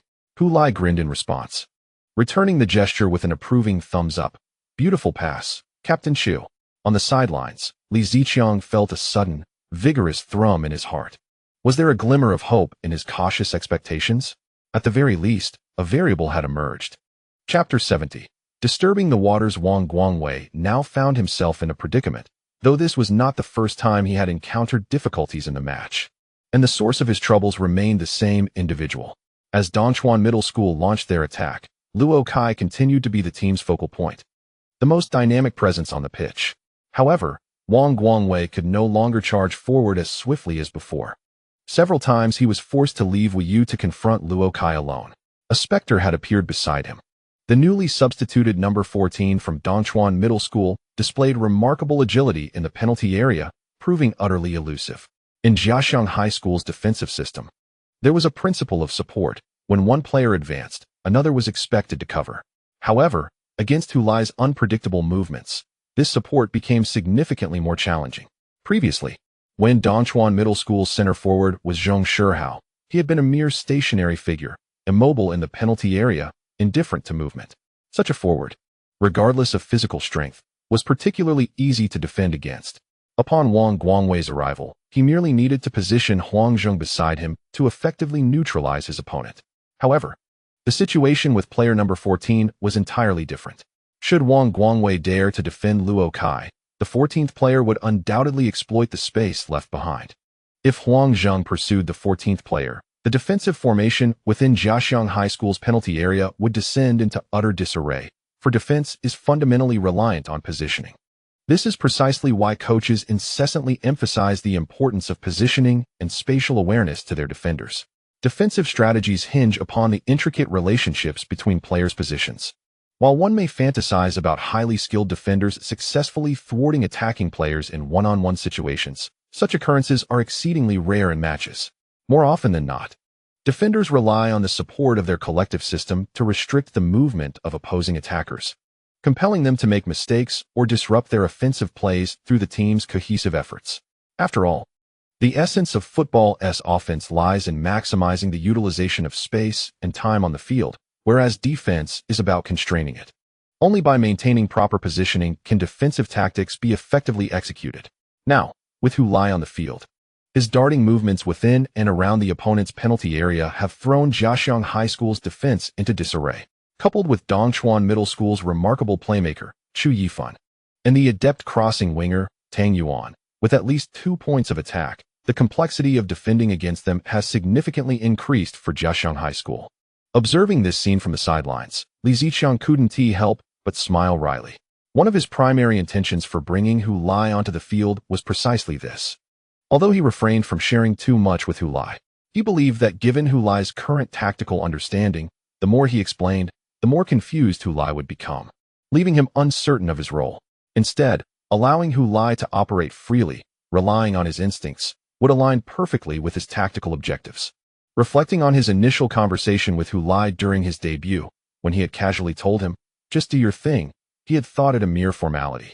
Little did he know, it was indeed the best approach to let Hu Lai navigate the game on his own terms. After Hu Lai's shot sailed over the bar, Luo Kai found the defensive pressure he faced considerably alleviated. He was not foolish. He understood the reason behind this change. However, his gaze towards Hu Lai became rather complicated. Previously, he had held a disdainful view of Hu Lai, who he considered nothing more than a braggart lacking any real skill. Upon joining the class, Hu Lai had boasted about being a key player on his middle school team, only to reveal his lack of ability when he finally took to the field. Such behavior was looked down upon by everyone, and even more so by Luo Kai, who believed Hu Lai possessed no discernible talent and merely ran around aimlessly. Thus, he found it utterly perplexing why Li Qingqing had developed an affection for such a boy. In terms of looks, physique, and capability, what did Hu Lai possess that he lacked? Yet, ever since Hu Lai joined the school team, Luo Kai had witnessed his relentless dedication to foundational training, culminating in his performances on the field. In that recent moment, whether in positioning or shooting, he observed with keen interest, and to his astonishment, it appeared remarkably proficient. Such a visible improvement was astonishingly swift. This led him to ponder, was Hu Lai's prior lackluster performance a result of his inherent inadequacy, or rather due to his lack of formal training in football? Now, as he confronted the adversarial defense on the grand stage of the finals, he found himself at a loss. However, ever since Hu Lai took to the field, he sensed a loosening of the shackles that had previously bound him. He recalled a conversation he had inadvertently overheard from Yin Yin and Shu, wherein they speculated that the coach intended for Hu Lai to serve as a backup plan once he was tightly marked. Initially, he had dismissed the captain's remarks, confident that he could not possibly be neutralized by Jiaxiang High School. While he was well aware of the formidable nature of Jiaxiang High School, he harbored greater faith in his own abilities, firmly believing he could breach their defenses. When Jiaxiang High School approached him regarding enrollment and team membership, he had been disdainful of their presumptuousness, as if granting him admission was a monumental favor. On the contrary, as the best player in the Anon Cup for the junior high division, it was he who was bestowing them with a favor by even considering their institution. Little did he anticipate that the arrogant Luo Kai would, in this final match, collide headlong with a metaphorical wall, and indeed, the two captains had been correct. He required Hu Lai's assistance to extricate him from his current predicament. Li Ziqiang understood precisely why Jiaxiang High School's defense was now in disarray. Their defensive strategy had been meticulously tailored to counter Luo Kai, and the unexpected emergence of Hu Lai had thrown their preparations into disarray. Naturally, Li Ziqiang recognized that Feng Yuanchang, with his level of skill and expertise, would promptly make the necessary adjustments. Yet, even the swiftest modifications could not achieve seamless integration. There would inevitably be a delay between the onset of confusion and the execution of adjustments.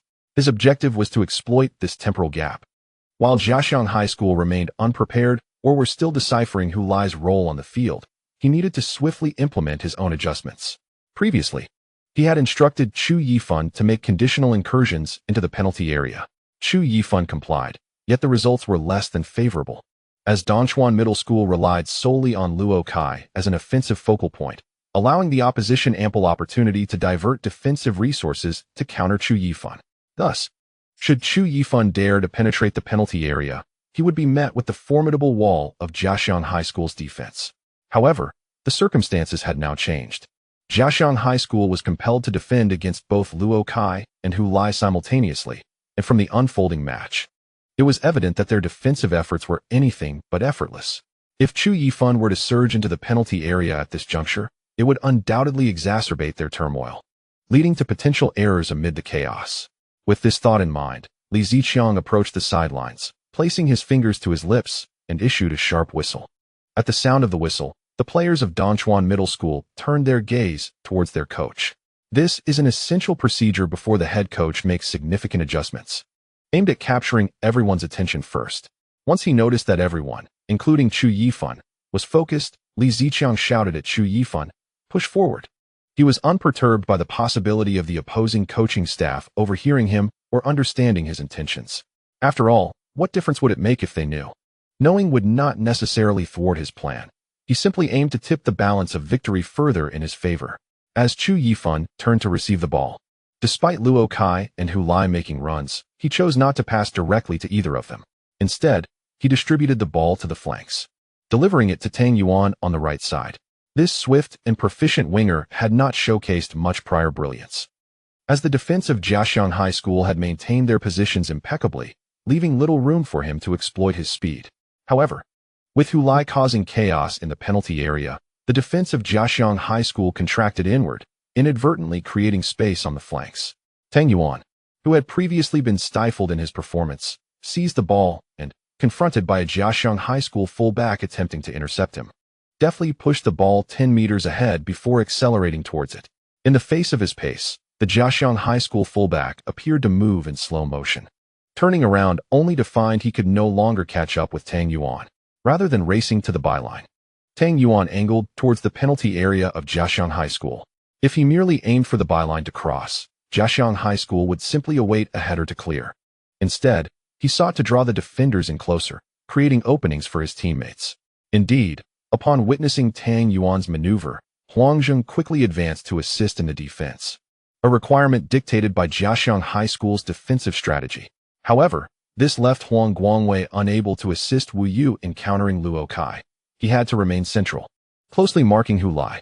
Observing this, Chu Yifan, who had been lingering just outside the penalty area, immediately surged towards the Jiaxiang High School box, raising his arms to signal Tang Yuan for a pass.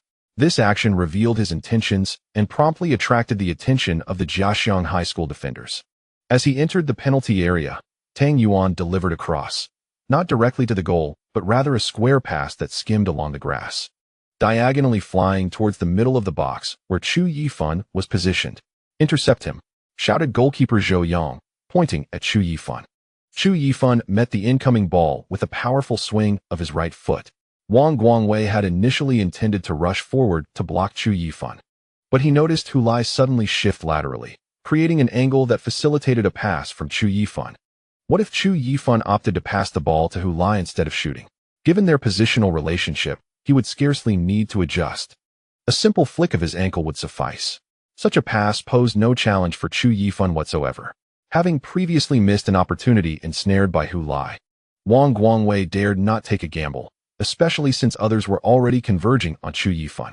Thus, he opted to follow Hu Lai, positioning himself on the potential passing route that Chu Yifan might take toward Hu Lai.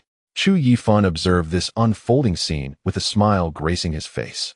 As the ball rolled toward him, he deliberately refrained from striking it with his right foot, allowing the ball to glide between his legs. He deftly let it pass behind him, skillfully evading 3 approaching players from Jiaxiang High School. Behind him, Luo Kai, who had initially been within the penalty area, had retreated to the edge of the box, where he received the ball and prepared to shoot with his right foot. Wu Yu rushed forward, intending to block the shot with his body, only to be skillfully deceived by Luo Kai's feint. It was not a genuine shot, but rather a clever fake that left Wu Yu defenseless. After evading Wu Yu, Luo Kai entered the penalty area, and this time, he unleashed a true shot, devoid of any pretense. The sound of the strike echoed ominously within the Jiaxiang High School penalty area. Even the grass surrounding the ball was disturbed by the force of the shot. Luo Kai poured all his pent-up frustration and anger into that kick, sending the ball hurtling toward the Jiaxiang goal like a cannonball. Despite goalkeeper Zhou Yang's desperate attempt to save, the quality of Luo Kai's shot was impeccable, swift, precise, and lethal. He was unable to make contact, and the ball sailed into the net he was defending. In the 63rd minute, Dongchuan Middle School finally equalized the score thanks to Luo Kai's goal. After scoring, Luo Kai turned and dashed past the players in the penalty area toward the corner flag, where he emphatically punched the air toward the cheering Jiaxiang High School cheerleading squad. The players from Dongchuan Middle School watched in astonishment. It was the first time they had seen Luo Kai so animated after scoring in this edition of the Anong Cup. Undoubtedly, this goal was worthy of such fervor, as it was the equalizer in the final match, igniting their hope for survival. They jubilantly rushed over to surround Luo Kai, celebrating the goal together. Chapter 71. Key figures. As Luo Kai celebrated with the Jiaxiang cheerleaders, Feng Yuanchang rose to his feet and approached the sidelines. Behind him were the Jiaxiang High School coach and substitute players, who were lamenting with their heads in their hands. He gestured to Wang Guangwei from the sidelines, already contemplating adjustments while others remained despondent. Li Ziqiang, celebrating the goal, kept a watchful eye on the Jiaxiang bench. And when he saw Feng Yuanchang stand up and move toward the sidelines, he smiled. Adjusting now was too late. We have already leveled the score. From this point on, even a draw would be entirely acceptable. In fact, a draw was one of Dongchuan Middle School's tactical objectives, as they had specifically practiced penalty shootouts before the final. With Meng Shi's involvement, Li Ziqiang felt considerably more confident about a potential shootout. Given that Jiaxiang High School excels in defense, Li Ziqiang certainly considers what to do if Luo Kai fails to score. Hu Lai is his contingency plan, yet his strategies extend far beyond this. It is not merely the suggestion he shared with his daughter about swapping Luo Kai and Tang Yuan, or urging Chu Yifan to pressure forward. It also encompasses penalty kicks. Should Dongchuan High School find it impossible to breach Jiaxiang High School's defense, he is prepared to accept the penalty shootout as the decisive format. According to the regulations of the National High School Football Championship, if the match ends in a draw during regular time, no extra time will be played. Instead, a direct penalty shootout will determine the victor. At that juncture, the contest will not hinge on defensive or offensive tactics, but will purely showcase the player's individual skills and mental fortitude. Dongchuan High School may very well have a chance to turn the tables. Li Ziqiang is acutely aware that, given his hasty takeover of Dongchuan High School, it would be exceedingly difficult to compete with Jiaxiang High School in the finals. However, this does not imply that he will simply raise the white flag and surrender. This encapsulates his entire plan. The equalizer has struck. How infuriating. On the stands, Xiao Wu and his classmates clasped their heads in despair, clearly frustrated. The girls, though less dramatic than the boys, still sigh and furrow their brows. It must be said, Luo Kai is indeed formidable. Although the equalizer is disheartening, the respect for a strong competitor is instinctive. His impressive performance commands admiration. Alas, is this not his 13th goal in the current Inong Cup? The golden boot is undoubtedly his. It was rumored that our school had also sought him out, hoping he would attend Jiaxiang High School, but he declined. I have always found this a pity. Just imagine, had he joined our school. With Luo Kai leading the charge and Wang Guangwei providing impenetrable defense, the Anong Cup would have been a foregone conclusion. We could have secured not just third place nationally, but perhaps even the championship. Upon hearing this, Xia Xiaoyu, intrigued, inquired, if Jiaxiang High School is so strong, why did he still refuse?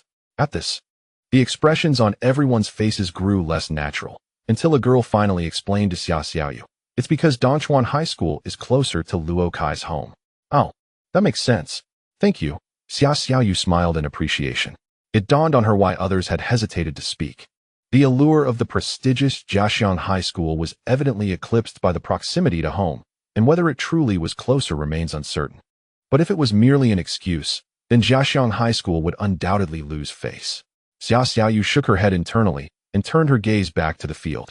This goal was scored by Luo Kai, yet Xia Xiaoyu felt it was not solely due to Luo Kai's prowess. If the match had followed its previous course, with Wang Guangwei and Wu Yu tasked with defending against Luo Kai, he might not have had such a prime opportunity for a shot. Thus, the pivotal figure remains that number 14. Since his entry onto the field, Jiaxiang High School's defense has been thrown into disarray. Had it not been for him just now, Xia Xiaoyu would wager that Wang Guangwei would have charged forward to defend alongside Wu Yu against Luo Kai. Once Wang Guangwei ascended the field, it became uncertain whether Luo Kai would have the opportunity to strike. Luo Kai is a player whose threat materializes only when the ball is at his feet, while the player wearing number 14 poses the greatest threat when the ball is not under his control. Having imparted his tactical wisdom to Wang Guangwei, Feng Yuanchang returned to the coaching bench and remarked to his assistant, the chaos we've experienced recently stems from that number 14's disruptive presence in the penalty area. However, he shall no longer have the chance to wreak havoc. Ahem, Coach Feng, perhaps you should choose a different term to describe him, the assistant coach suggested, his expression indicating discomfort. What is it? Feng inquired. You referred to him as a disruptor, the assistant replied. Indeed, has he not been a disruptor? Feng countered. Well, he is causing disruption within our penalty area, the assistant clarified. Feng Yuanchang paused momentarily, and as realization dawned upon him, his expression darkened.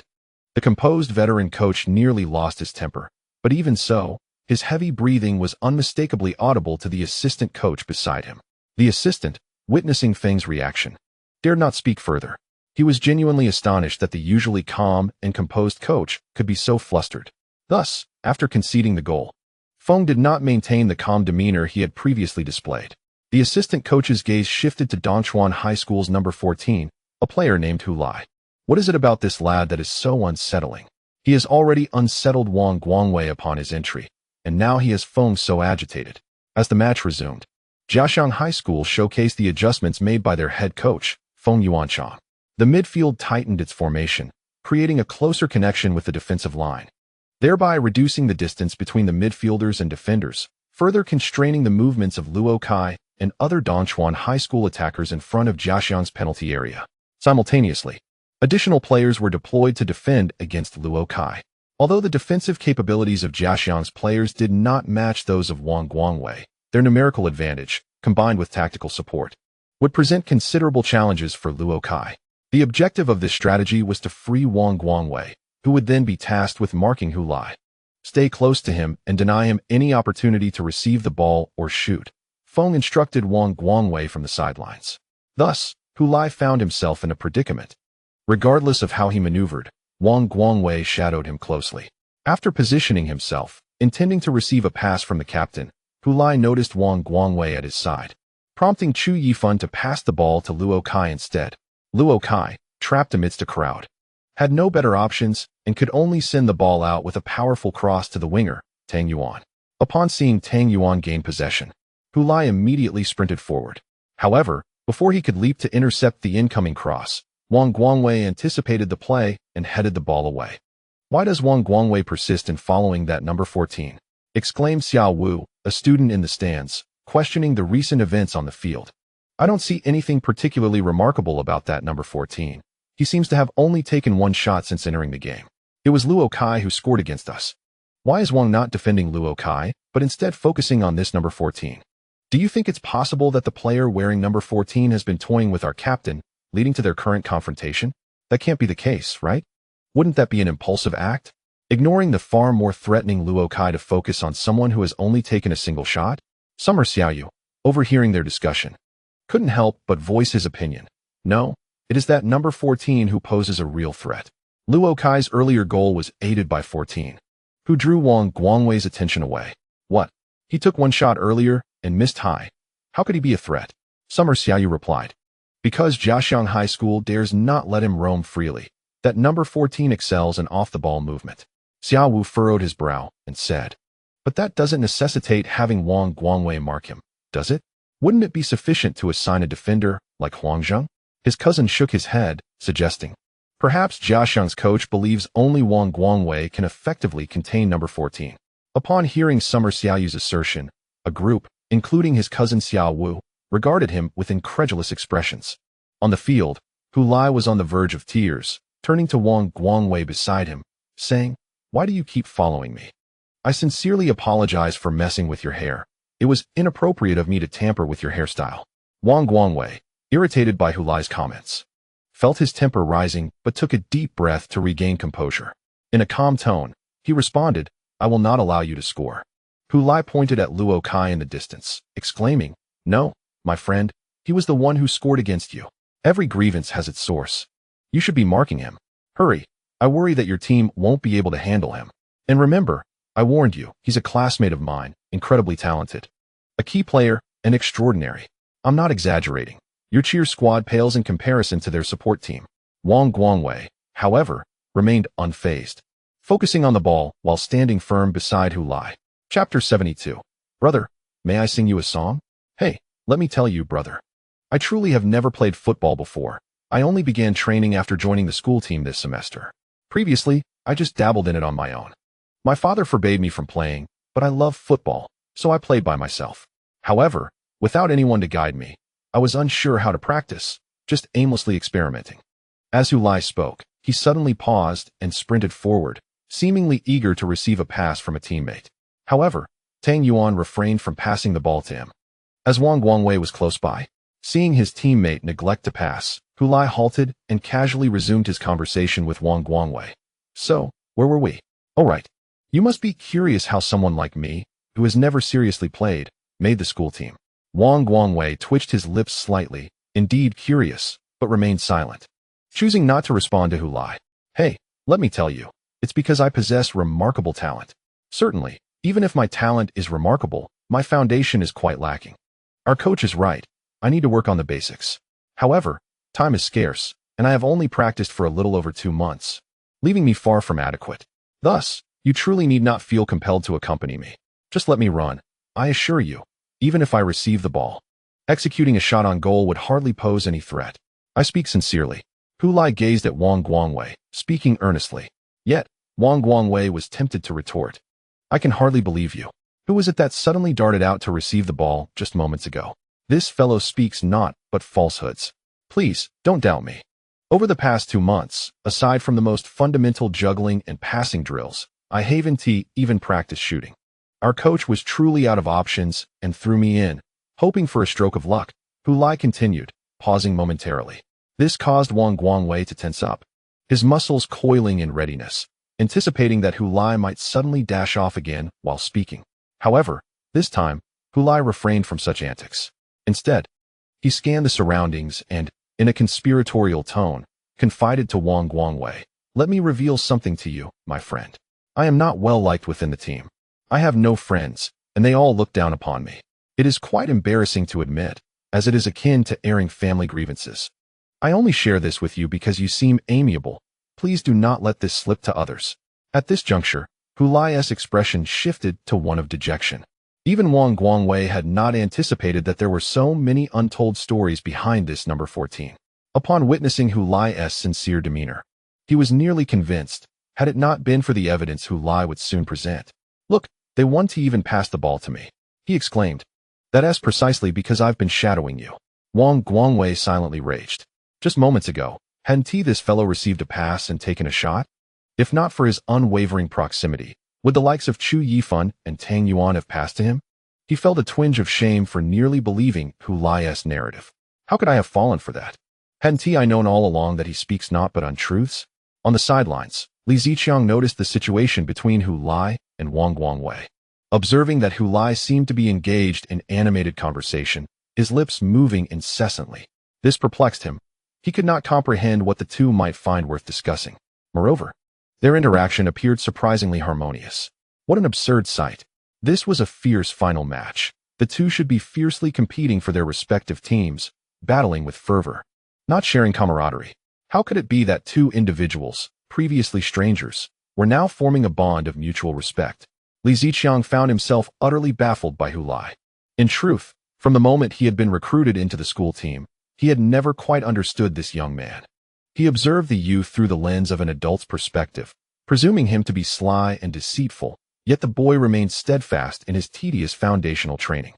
He anticipated that the boy would possess self-awareness, but after merely a month, he yearned to step onto the field. He believed the lad would retreat in the face of deliberately arduous training, yet the youth unexpectedly thwarted his plans in a manner that no one could have foreseen. Granting him an opportunity to play felt akin to an act of charity and consolation, yet the boy fortuitously scored a goal. Every step he took defied logic and expectation. Yet somehow, each stride appeared to be precisely right. As Li Ziqiang gazed at Hu Lai, he found himself lost in thought. Feng Yuanchang was also fixated on Hu Lai, and after observing for a considerable time, he inquired of his assistant coach, "What is that lad doing? Is he chatting with Wang Guangwei?" The assistant coach had been watching Hu Lai for a while as well, but could offer no valuable insight. "I don't know, perhaps. Or is he just trash-talking Wang Guangwei? Is this yet another of Li Ziqiang's cunning schemes?" Feng Yuanchang glanced at the adjacent coaching bench. Since Luo Kai's goal, what had the substitute players from Dongchuan High School witnessed? The captain of Jiaxiang High School, a star center back who had been selected for the best lineup in last year's national competition, was inexplicably shadowing Hu Lai. All players understood the implications of this. Although Luo Kai had scored the goal, it was Hu Lai who posed the true threat to Jiaxiang High School. Why else would Wang Guangwei trail him so closely? Initially, one or two instances could be dismissed as coincidence, but now, with the two engaged in conversation during the match, it was as if they were inseparable. The sight left everyone in stunned disbelief. Was this truly the Hu Lai they had known? In the past week, the world seemed to accelerate, leaving them with a sense of disorientation. First, the head coach unexpectedly had Hu Lai practice shooting, then he substituted him in the finals. After entering the game, not only did he help them relieve their frustrations, but he also directly commandeered Wang Guangwei, a rookie they had previously dismissed. When had he become so formidable? "Hey, Zhong Shihao, did Wang Guangwei follow you around like that while you were on the field?" A teammate quietly asked the substituted Zhong Shihao. Zhong Shihao shot him a glare, perceiving him as a provocateur. "What? Can't you see whether Wang Guangwei follows me when I'm on the field?" A sigh escaped someone's lips.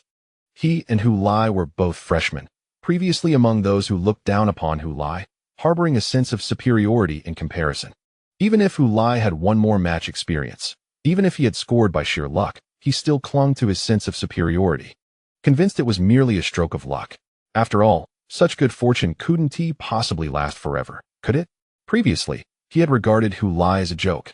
Now, he felt like the true fool, murmuring as he watched Hu Lai walking shoulder to shoulder with Wang Guangwei on the field.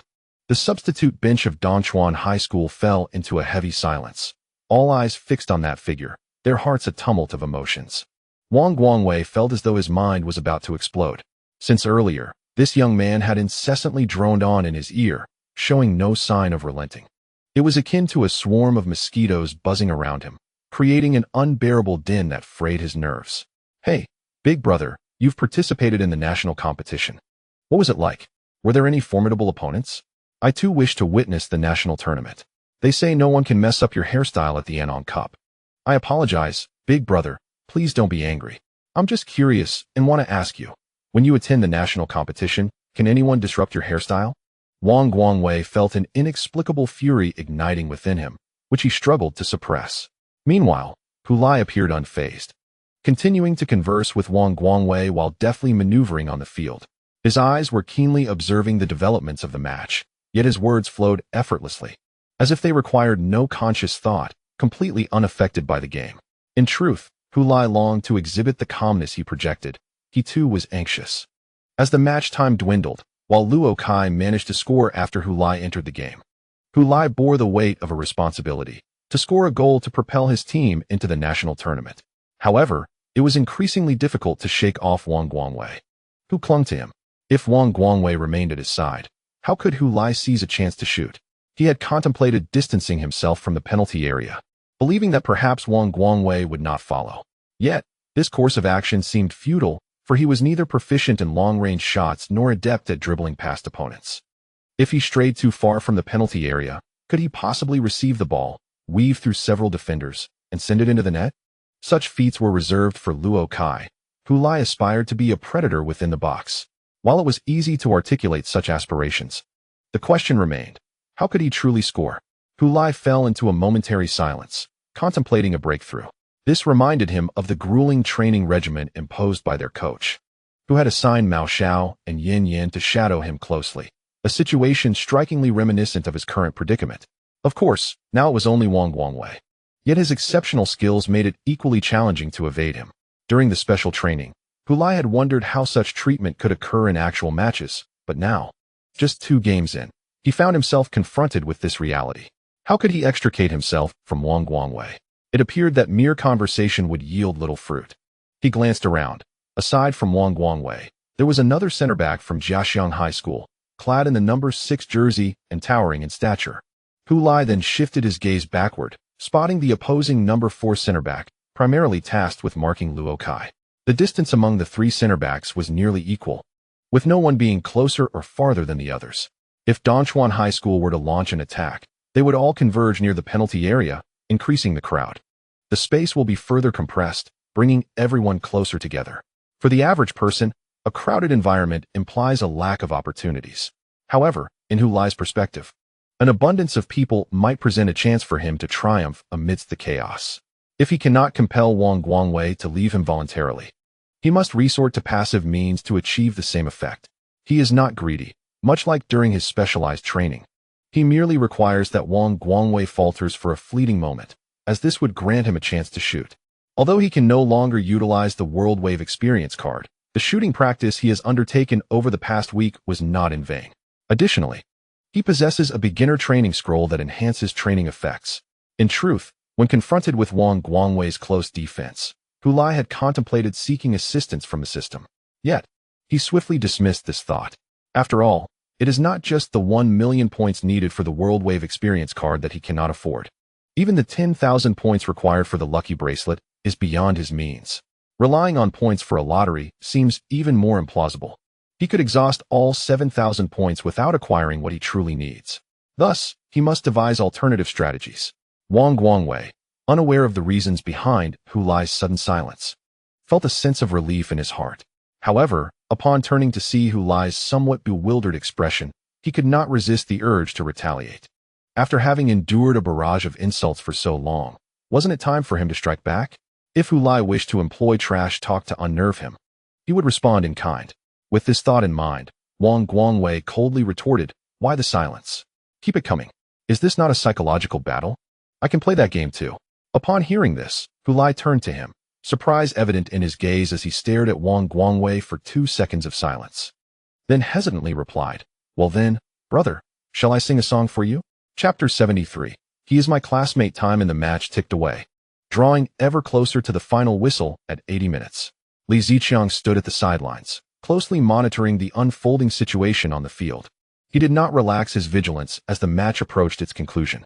He understood that during such critical moments, goals were more likely to be scored, whether by his team or against them. Feng Yuanchang shifted his gaze from Li Ziqiang's silhouette back to his assistant coach and remarked, "Dongchuan High School wishes to score against us. Shall we simply grant them their wish?" Feng Yuanchang shook his head. "It matters not. We have prepared for penalties as well. At this juncture, we must not act impulsively and provide them with an opportunity. Remember, the final 5 minutes of the match are the most prone to goals." The veteran coach pondered the numerous unexpected occurrences that had transpired in this match.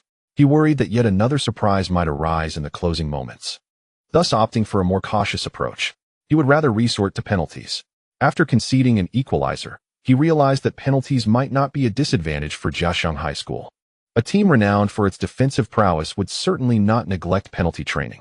If Dongchuan High School believes that dragging Jiaxiang High School into a penalty shootout significantly increases their chances of victory, they are about to discover why Jiaxiang High School currently reigns supreme in high school football within Anong Province. Li Ziqiang cast a glance at the Jiaxiang High School coaching bench, pondering whether to commend Feng Yuanchang's steadiness or to consider it cowardice. Generally, high school football is characterized by youthful exuberance and impulsiveness, which often leads to a slight deficiency in tactical discipline. Yet, Feng Yuanchang has managed to instill remarkable stability in Jiaxiang High School, seemingly unperturbed by the prospect of a penalty shootout against Dongchuan High School. Resorting to penalties to determine the outcome against Jiaxiang High School was Li Ziqiang's last resort.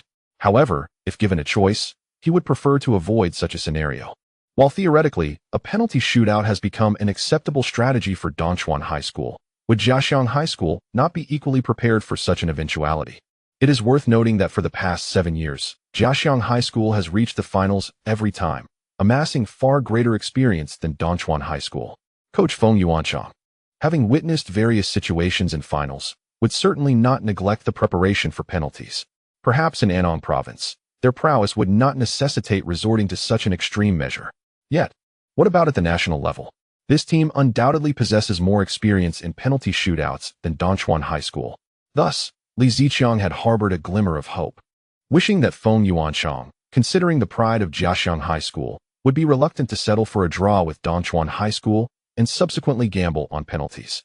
He hoped Feng Yuanchang would encourage his team to launch an aggressive counterattack and eliminate Dongchuan High School within 80 minutes. If that were to occur, their midfield would not be able to consistently support the defense and would have to push forward to join the attack, thereby affording Luo Kai and Chu Yifan more space. However, Feng Yuanchang remained unfazed, resolutely maintaining the team's defensive posture. Faced with the unwavering Feng Yuanchang, Li Ziqiang found himself with limited options.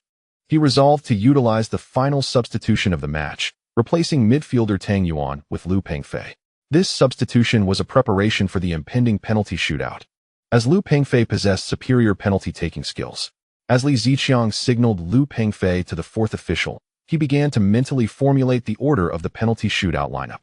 He intended for Chu Yifan, as captain, to be the first to step up, as setting a positive tone for the team was crucial.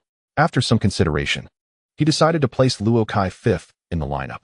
The fifth position is the last and highly significant, potentially the decisive penalty.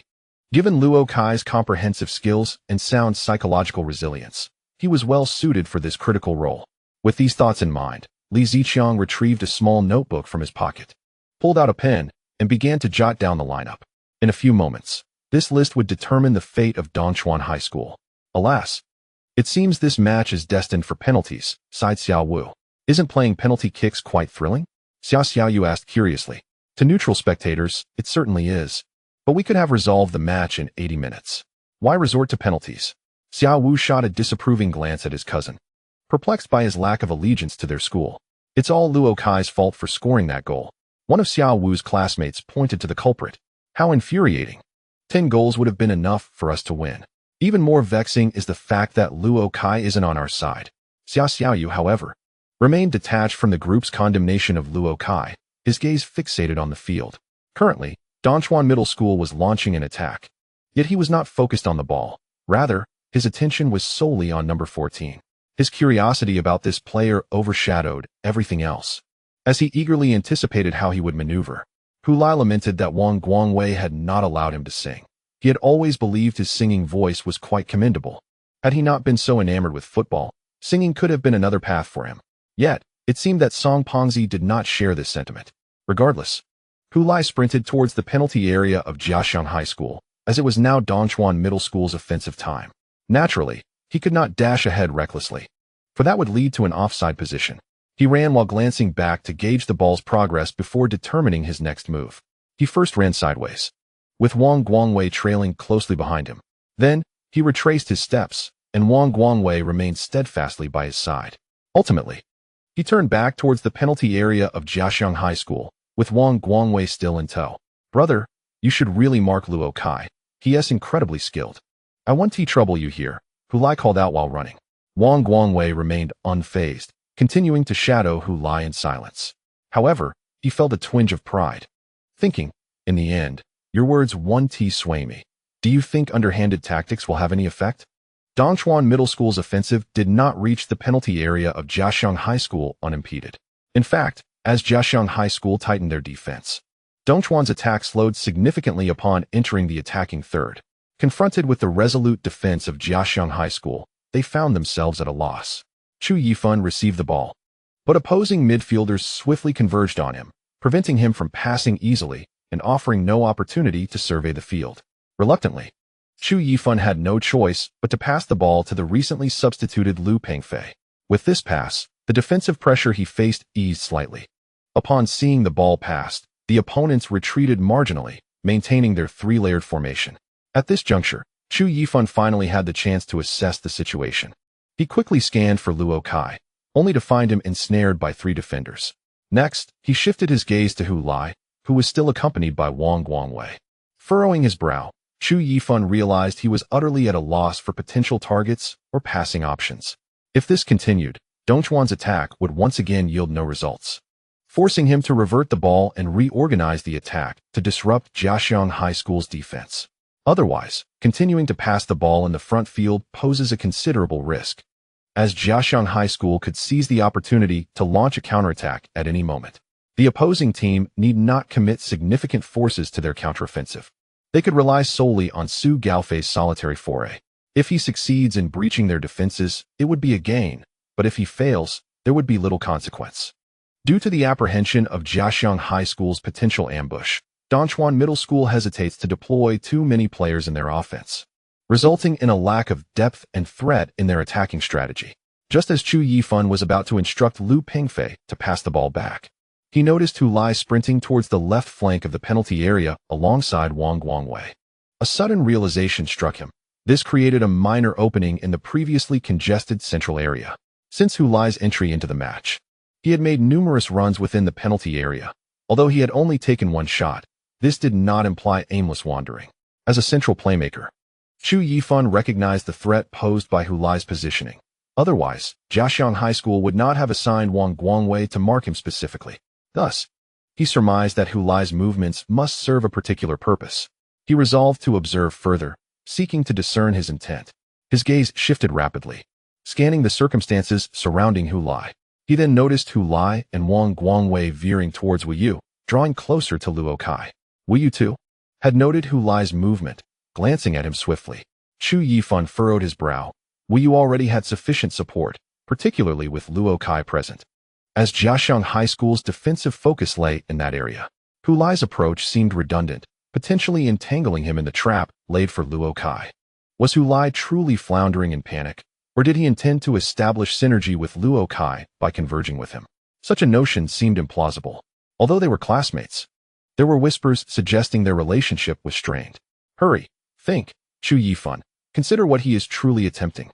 A sense of urgency gripped him as his mind raced, perhaps more vigorously than during any simulated exam. Forward runs, an opening appeared behind. Forward runs, an opening behind. Forward runs, an opening behind. Suddenly, he recalled the specialized training session.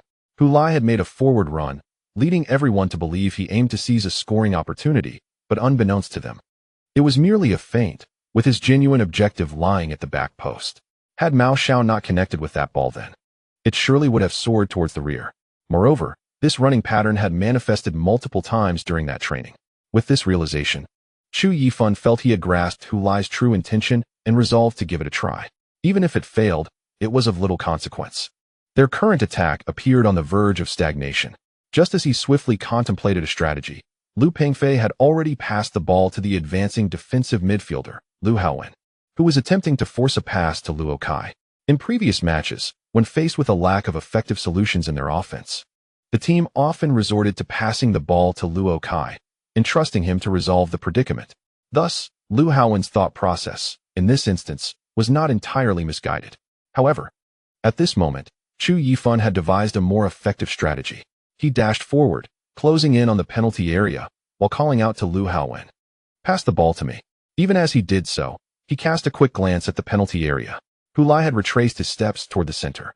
Yet, Chu Yifan remained confident in his assessment. believing that Hu Lai's retreat was due to the lack of a pass at that moment, rendering the opportunity unviable. Having turned back, he could just as easily return again. Upon hearing Chu Yifun's shout, Lu Haowen promptly passed the football to the captain, recognizing that it was best for the captain to orchestrate the offensive play. After delivering the pass, he swiftly retreated a few steps, preparing for defense. The ball rolled along the grass towards Chu Yifan. When Hu Lai had previously sprinted towards Wu Yu, no pass had come his way, prompting him to pivot and run back. Wang Guangwei, in perfect synchronization, followed suit. To an onlooker, the duo moved in harmony, akin to dancers performing a waltz, appearing less like adversaries and more like partners in a well-rehearsed routine. They advanced together step by step, then pivoted in unison, maintaining a rhythm that was strikingly coordinated. During this exchange, Hu Lai couldn't help but engage Wang Guangwei in conversation. Hey, have you ever been advised that the best way to maintain your hairstyle is to shave it all off? Wang Guangwei flinched at this remark, his lips twitching at the thought of shaving his already short hair, let alone going completely bald. Was he to forsake his pride as a star athlete in a national competition? Was this a feeble attempt to distract him? How childish. Let me tell you. If you were to shave your head in this scorching sun, Hu Lai continued, his eyes darting around, noticing that the football had been passed to Chu Yifan, who had already advanced outside the penalty area.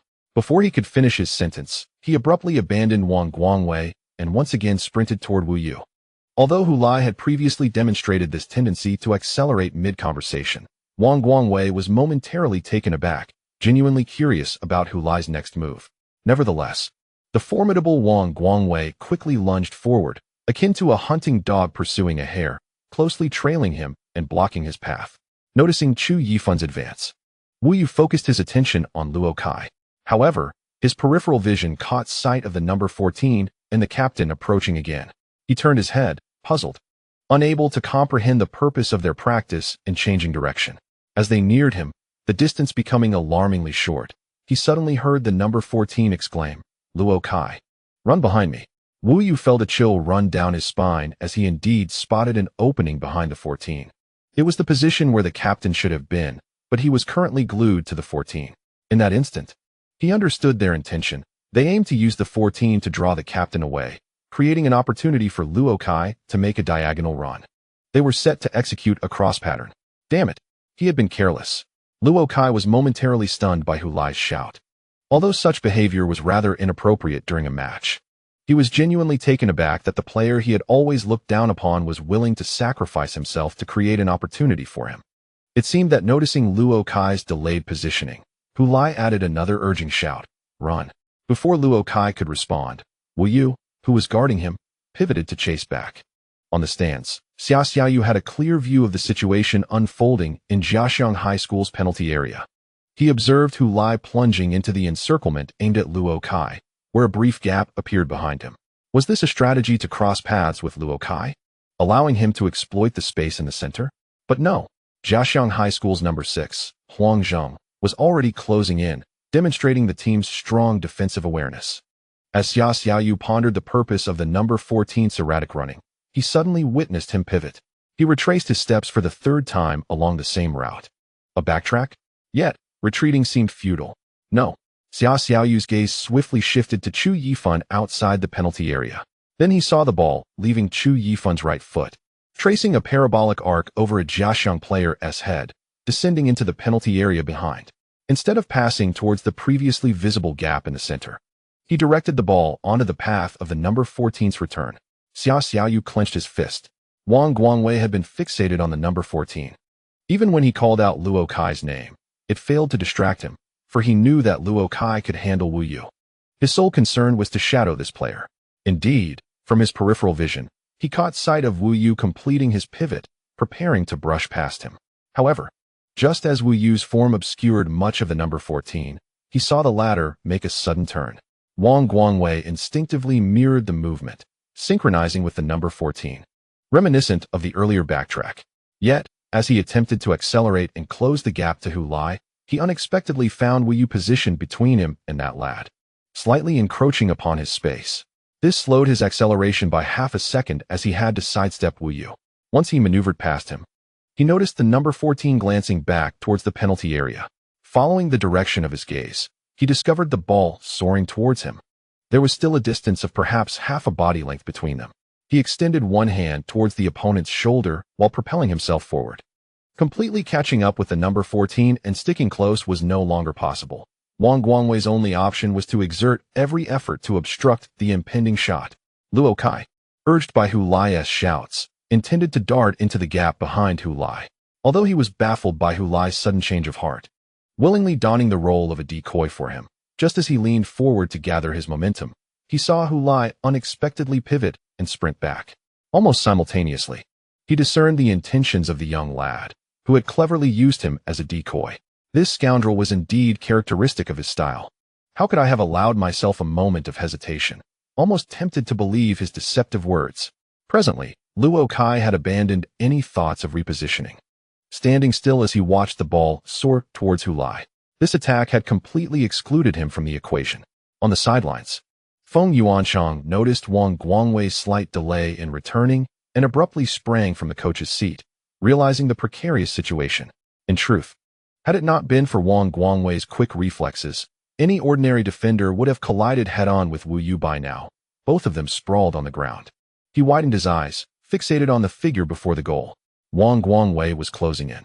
If this player adjusted his touch even slightly, he would lose his chance to shoot. There was still hope. It wasn't the most perilous moment yet. Hu Lai was oblivious to whether the number 4 had successfully blocked Wang Guangwei, as he could not afford to turn his head for confirmation. He watched as the ball descended from the air, tracing a graceful arc. This scene felt eerily familiar, reminiscent of the playground at Donchuan Middle School, where he had kicked the ball toward a goalpost, only to see it captured by a taut net and soar upward, almost identical to the trajectory now before him. Suddenly, the coach's thunderous voice echoed in his mind. Control the ball before shooting. Indeed, he ought to control the ball before taking a shot to maximize his chances. Yet, he feared that if he did so, he might miss the opportunity entirely. As he observed the approaching ball, he extended his right leg outward while running, as if he were opening a grand gateway for the ball to enter. The sphere was descending, nearly touching the ground.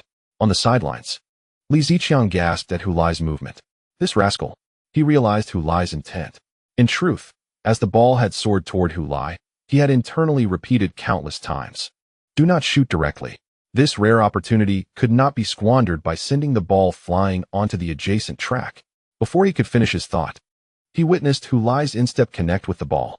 At the moment Hu Lai's foot made contact, Wang Guangwei finally grasped Hu Lai's shoulder, disregarding the foul as he forcefully pulled down, simultaneously directing his left leg toward Hu Lai's foot. Employing both hands and feet, he attempted to thwart the shot. Bang! The ball whizzed past the outstretched toes of Huang Zheng, who had lunged in. It flew past the fingertips of the goalkeeper, Zhou Yang, ascending into the sky. Then, it was abruptly halted by a metal crossbar. Clang! The ball ricocheted downward, striking the white goal line, then surged upward once more, rising behind a leaping Zhou Yang, as if determined to soar into the heavens, until it was finally ensnared by the white net, losing all upward momentum. It fell from midair, landing in tandem with the descending Zhou Yang. Zhou Yang was outside the goal, the ball was inside. After taking the shot at the goal, Hu Lai lost his balance, and his vision abruptly shifted from the goalpost to a bleached sky. He fell backward, half of his body seemingly colliding with something. Yet, he paid no heed to that. His sole concern was the outcome of his kick. It felt as though he could not hear any cheers. Had he missed again? This was a disaster. The coach would surely berate him upon their return. It seemed he would have to practice the basics for an entire year until he reached the second year of high school. He lamented inwardly. At that moment, Wang Guangwei, pinned beneath Hu Lai, remained in a sliding posture, his head narrowly avoiding the impact of Hu Lai's fall as he strained to turn towards the goal. He needed to ascertain the result of his defense. Zhou Yang lay on the ground, the soccer ball behind him. Suddenly, he felt a peculiar sensation on his scalp. A slight itch, followed by a strand of hair, glued together by hairspray, falling before his eyes. Li Ziqiang stood dazed at the sidelines, observing the chaotic scene before the goal of Jiaxiang High School. He recalled what his daughter had once told him. "Dad, do you know? The one who completed a hat trick with his face today is my classmate. He is quite talented." Chapter 74. His name is Hu Lai Chu Yifan. Who had assisted Hu Lai, did not rush to embrace him in celebration. Instead, he stood still, staring blankly at the scene unfolding before him. Meanwhile, Other teammates rushed past him, arms outstretched, heading towards the penalty area. They leapt upon Hu Lai, lifting him up and enveloping him in their embrace. 1, 2, 3, before long. Chu Yifan could no longer see the slender figure of Hu Lai, completely engulfed by the crowd. This was the first time he had witnessed such fervor from his teammates towards Hu Lai, a sight that left Chu Yifan entranced. He snapped back to reality only when he was jolted by a force from behind. "Ha! What did I say? What did I tell you?" Yan Yan's excited voice rang in his ears. "I said he was the chosen one, didn't I? Chu, do you concede? Wasn't I spot on?" Chu Yifan playfully slapped Yan Yan on the back of his head. "What does that have to do with me?" Yan Yan felt no pain. Instead, he beamed even wider. Seeing him like that, Chu Yifan couldn't help but chuckle. The substitutes bench of Dongchuan High School had erupted. Everyone, including Zhong Shihao, leapt from their seats.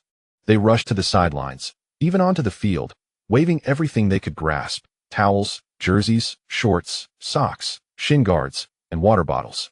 They whistled and let out incoherent roars, shaking their fists at the field and the Jiaxiang High School substitutes. Had Song Jiejia and Li Qingqing been present, they would have been rendered speechless by the spectacle. Especially the plump one, whose face would surely betray a look of bewilderment.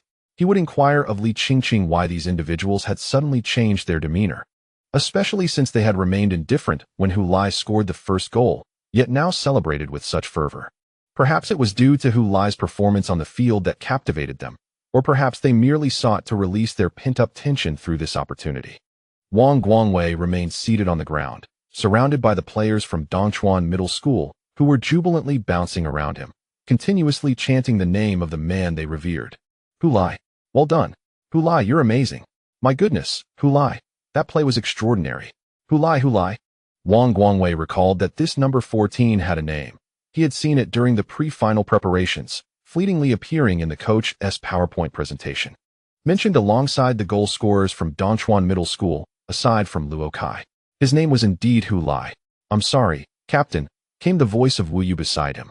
His central defender partner, the team's vice-captain, stood with his head bowed, a look of dejection on his face. Wang Guangwei sensed he wanted to say something. He extended his hand. "Help me up." Wu Yu then realized that the captain was still seated on the ground. He hurriedly grasped Wang Guangwei's hands and lifted him up. "I'm sorry, Captain, I was deceived by him. He wasn't supposed to." Wang Guangwei shook his head, interrupting Wu Yu's self-reproach. "We were all deceived by him." He had always believed that this young man was merely a talker, unable to back up his words. But he had not anticipated that this individual would spend so much time engaging him in conversation, effectively leading him into a trap. Consequently, when he had been drawn towards Wu Yu, he had not considered the deeper significance of that run nor observed the surrounding circumstances, which ultimately led to him being momentarily obstructed by Wu Yu during his pursuit. "Wu Yu, I have always believed that I was sufficiently composed on the field. Yet now I realize I have been overly arrogant. I actually thought I had achieved a level of steadiness." Hearing Wang Guangwei's words, Wu Yu hastily shook his head. "Captain, please do not think like that. It was that rascal who was too insidious.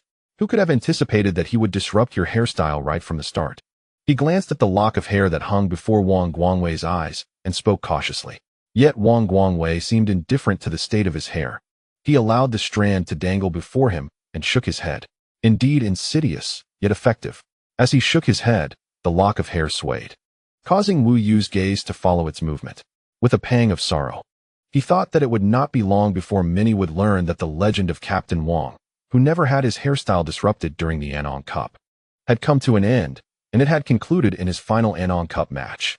A tragic downfall. Feng Yuan often found himself momentarily stunned after conceding a goal, and soon he turned towards the coaching bench amidst the cacophony of boos from the crowd. The assistant coach, noticing his grim expression as he approached, instructed him. "The match is not over yet. Tell them to attack, full throttle. Push our two fullbacks into the midfield. No, push them up to the front line. We're switching to a 3-4-3. The assistant coach glanced at his watch. Without counting stoppage time, only 3 minutes remained until the end of the match. He was uncertain whether the coach's adjustments could salvage the team's fate, yet it was indeed their sole course of action at this juncture. He nodded, then seized the tactical board and dashed to the sidelines. Soon his voice resonated, urging the two fullbacks to advance. No, not the midfield pushing up to the forward line. Play as wingers. Feng Yuanchang lifted his gaze towards the stands behind the coaching bench, where the cheerleaders of Jiaxiang High School were gathered. These uniformly dressed cheerleaders had once accompanied Jiaxiang High School in national competitions, showcasing the school's spirit through synchronized chants and gestures. Standing by the team through numerous trials and tribulations, celebrating victories and enduring defeats. Their camaraderie with the team was immortalized in various school publications, websites, and promotional walls, serving as ambassadors of Jiaxiang High School's image, touching many hearts. Yet, at this moment, many of their faces bore expressions of bewilderment. Faced with the prospect of failing to qualify even for the provincial preliminaries, it was a first for them. After 5 consecutive years representing the province in national competitions, they had come to regard it as a matter of course, never contemplating alternative outcomes. Humans, indeed, are creatures that live by inertia, but that's all right. The match is not over yet. Football is round. Until the final whistle, no one can predict the outcome, Xiao Wu stammered, unsure whether he was comforting himself, his classmates, or bolstering his cousin's confidence, especially since his cousin was set to attend Jiaxiang High School the following autumn. How could he allow him to witness the team in such disarray? Yes, it's not time to draw conclusions yet. Xiaoyu expressed his support for his cousin's words, smiling, appearing unperturbed by Jiaxiang's prospects. His gaze fell upon the figure at the center of the gathering, whose hair was tousled into a chaotic nest. This individual seemed utterly unconcerned about the state of his hairstyle. A radiant smile adorned his face, exuding neither modesty nor humility, unabashedly showcasing his excitement and pride. He lacked the calm demeanor often associated with those who exhibit grace in both victory and defeat. Such a person hardly seemed fit to captain a team. But so what? He was turning the tide of the game in his own way. Since his entry onto the field, the match had transformed into something captivating. Watching that figure, Xiaoyu felt a smile involuntarily tugging at his lips. He was indeed an intriguing person. More importantly, his off-the-ball movement was truly impressive. Beside him, a girl lamented, "Wang, your hairstyle is truly a mess this time." As nearly all the players surged forward to celebrate Hu Lai's goal, Luo Kai did not join them. He stood outside the penalty area, quietly observing his jubilant teammates. Some individuals leapt up, their hands propping against Hu Lai's shoulders, bending him at the waist. Others wrapped their arms around his neck, and due to the height disparity, this action made it appear as though his head was nestled beneath an armpit. Some reached up to vigorously tousle his hair, rendering it a disheveled mess. Others playfully punched at his chest. The hero of the moment, despite the ensuing chaos and the unflattering spectacle, wore a smile upon his face. Luo Kai recalled all that had transpired before the goal. This kid had cleverly utilized him. The opposing defender, number 4, had hurried back in a panic, fearing Hu Lai's diagonal run behind him, inadvertently blocking Wang Guangwei's path and affording Hu Lai a significant amount of space to shoot. Chu Yifun's pass was impeccably timed. As Hu Lai had just shed his marker, the ball arrived, indicating that Chu Yifun had anticipated Hu Lai's intentions and delivered the pass accordingly. Truly, he was worthy of being the captain.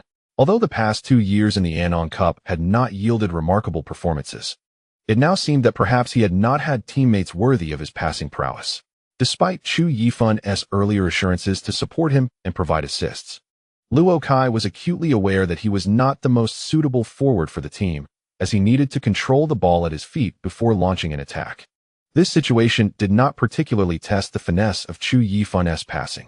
Luo Kai was astonished that the rookie he had looked down upon possessed such skill. As he pondered this, Hu Lai, surrounded by his teammates, sprinted toward the center circle. Luo Kai stepped aside, quietly observing as they passed before him. He overheard the team's main central defender, Mao Xiao, excitedly proclaiming, "I told you all, right after the school team selection, that Hu Lai is undoubtedly talented. It's just that none of us recognized it.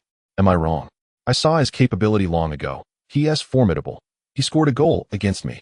The goalkeeper, Meng Shi, exclaimed, "Mao Xiao, you're just praising yourself in disguise." "I'm not. I'm clearly praising Hu Lai." Laughter erupted among the teammates. Amidst their laughter, they enveloped Hu Lai and ran off, their mirth fading into the distance. Once they had moved away, Luo Kai exhaled slowly. Well, at least he no longer felt awkward about relying on Hu Lai to clear the path for a goal, as that kid had also utilized him to create an opportunity to score. We are even now, kid. Chapter 75. What kind of person is he? When the referee blew the final whistle 4 minutes into stoppage time, a player from Jiaxiang High School collapsed onto the ground. In contrast, the players from Dongchuan Middle School could not contain their exhilaration. As the whistle sounded, they surged onto the field, rushing toward their teammates. They had triumphed over the dominant Jiaxiang High School with a score of 2-1 in the Anong Cup final, securing their first opportunity to compete in a national tournament. The atmosphere was devoid of exuberant cheers, as this was, after all, a semi-home ground for Jiaxiang High School. The audience, apart from the cheerleaders from Jiaxiang, primarily consisted of residents from Jincheng, who naturally could not be expected to support Dongchuan's team, regardless of their fondness for the local delicacies. On the sidelines, Xiao Wu appeared despondent. He had initially hoped to bring his cousin to witness the prowess of the high school football champions of Anong Province, solidifying his resolve to enroll at Jiaxiang High. Little did he anticipate the unfortunate outcome. "Xiaoyu, will you still come to Jiaxiang next year?" he inquired, his tone tinged with reluctance. Xiaoyu maintained a smile, replying, "You know, cousin, I'm still undecided." The elder cousin's expression darkened further upon hearing this. As the final whistle blew, Li Ziqiang refrained from celebrating his victory. Instead, he turned towards the coaching bench of Jiaxiang High. Approaching Feng Yuanchang, he extended his hand with a smile, stepping forward confidently even when he was still several meters away. Despite Feng's grim countenance, he mustered the strength to shake hands with Li, uttering customary pleasantries. "Congratulations, Coach Li. You will represent Anong in the national competition." "Thank you, Director Feng. We shall strive to uphold the honor of Anong High School football," Li responded. Ordinarily, such formalities would conclude here, yet after retracting his hand, Feng suddenly posed a query. "By the way, Coach Li, I have a perplexity." "Please, Director Feng," Li replied, adopting a demeanor of a respectful junior. Despite being younger than Feng, regarding player number 14, we have conducted a modest inquiry into his background and discovered that he had no records related to football during his middle school years. You understand my implication, do you not? It suggests that he did not participate in the Anong Cup for the middle school division. Did he transfer from another province? Feng Yuanchang's words were delicately phrased. He was insinuating that Hu Lai might have been recruited from the Quanshun football school located in another province. If he were indeed a student from a professional football academy, his remarkable performance at a regular high school could be elucidated by the absence of prior visibility in competitive settings. According to Feng's understanding, the lack of any record of Hu Lai's participation in the Anong Cup indicated that he had not attended school in Anong Province during his middle school years. Upon hearing this, Li Ziqiang's expression shifted to one of realization. "Ah, you mean Hu Lai?" To be frank, Director Feng, he was a complete novice with no football background prior to joining our team. Feng Yuanchang's eyes widened in disbelief, fixating on Li Ziqiang with a look as if attempting to penetrate the facade and discern the truth within. Observing Feng's incredulity, Li Ziqiang spread his hands in a gesture of resignation. "I understand this may seem implausible, Director Feng, but I assure you, it is the truth. Why does he only have these 2 appearances in the entire Anong Cup? It is simply because he does not meet the participation requirements of the Dongchuan Middle School football team." After stating this, noticing that Feng remained rooted in place, staring blankly at him without uttering a word, Li added, "Director Feng, if there is nothing further, I shall take my leave. I still have to." He gestured towards the jubilant players from Dongchuan Middle School celebrating on the adjacent field. However, Feng Yuanchang remained unresponsive, prompting Li Ziqiang to shake his head and depart.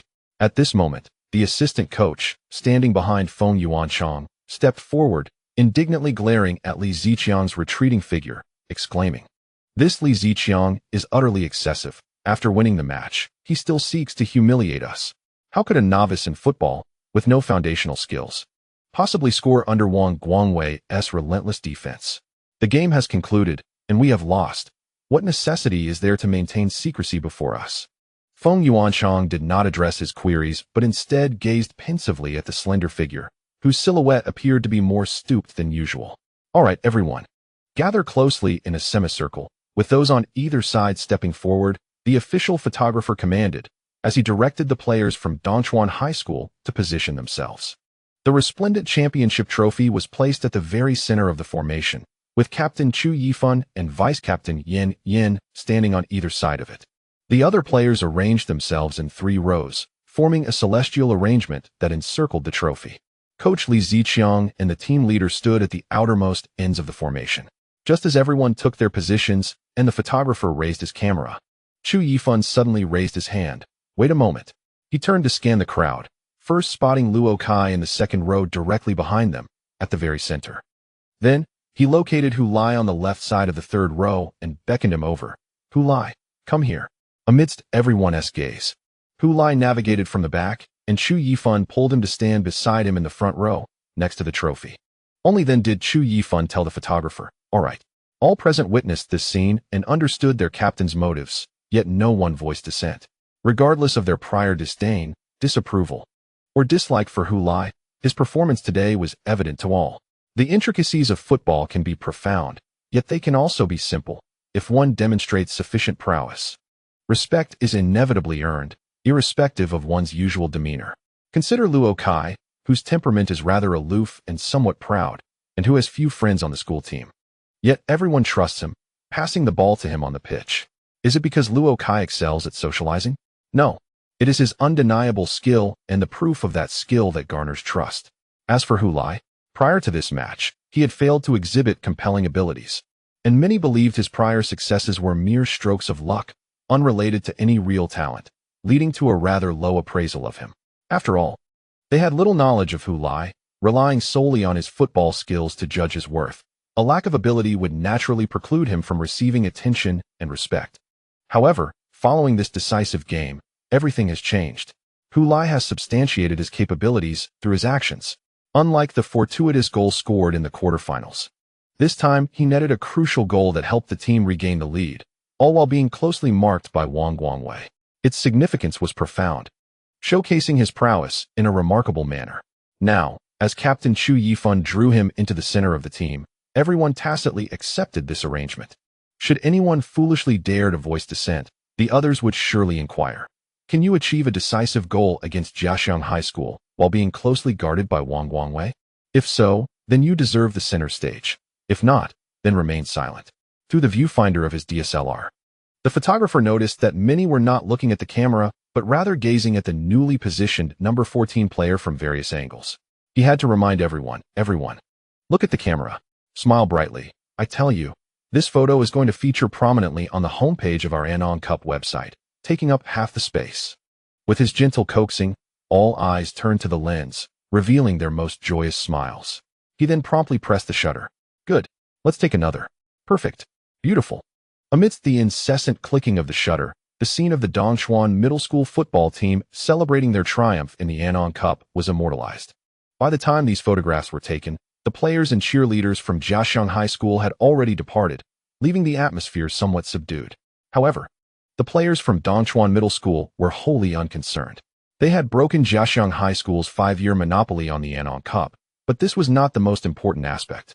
The most significant achievement was that they would represent Anong Province in March next year at the 6th National High School Football Championship in Lingnan City, marking their debut on the national stage.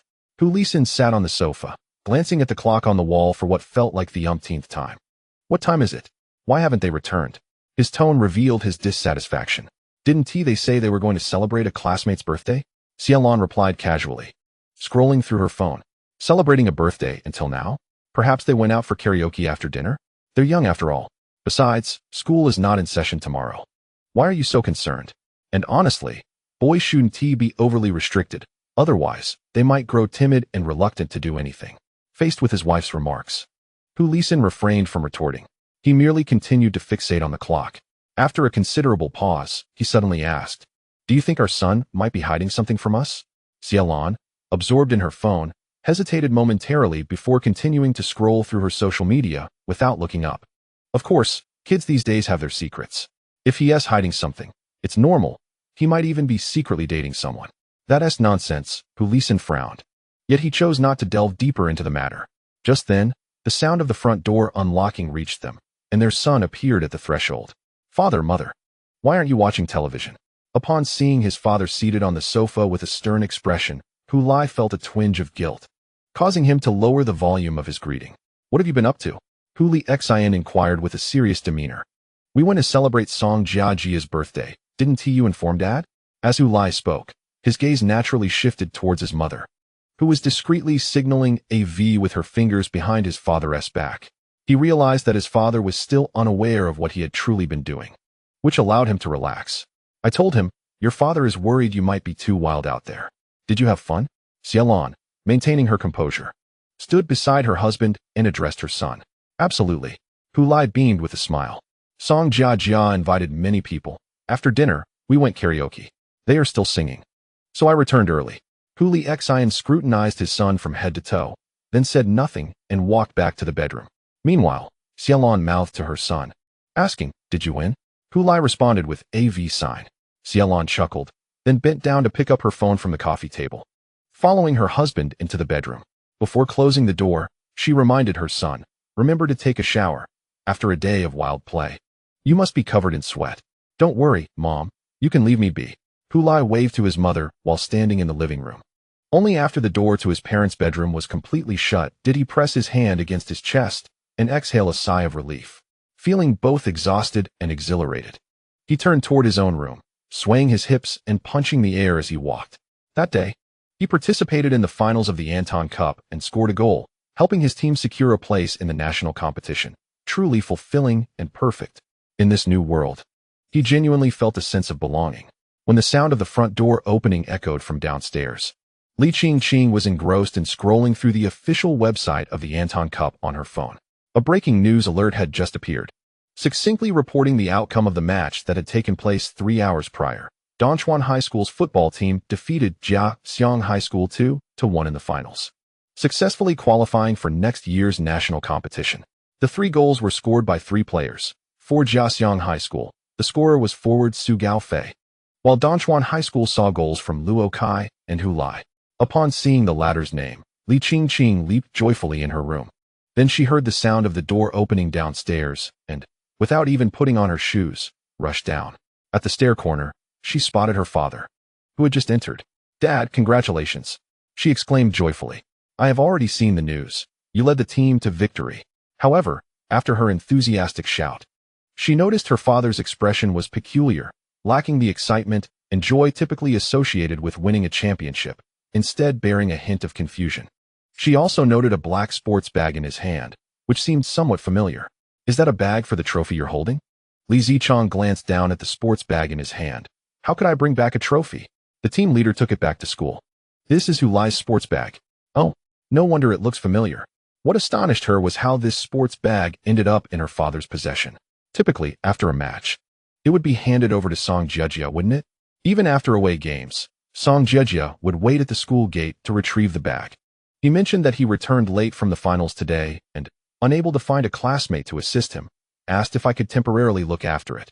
Li Ziqiang seemed to sense his daughter's bewilderment, raising the sports bag to elucidate. The expression on Li Qingqing's face was beyond description. He explained that his father forbade him from engaging with football, thus he had been secretly training and competing without his father's knowledge, with no football-related items allowed in the house. At this juncture, Li Ziqiang shifted his gaze from the bag to his daughter, who stood at the staircase corner.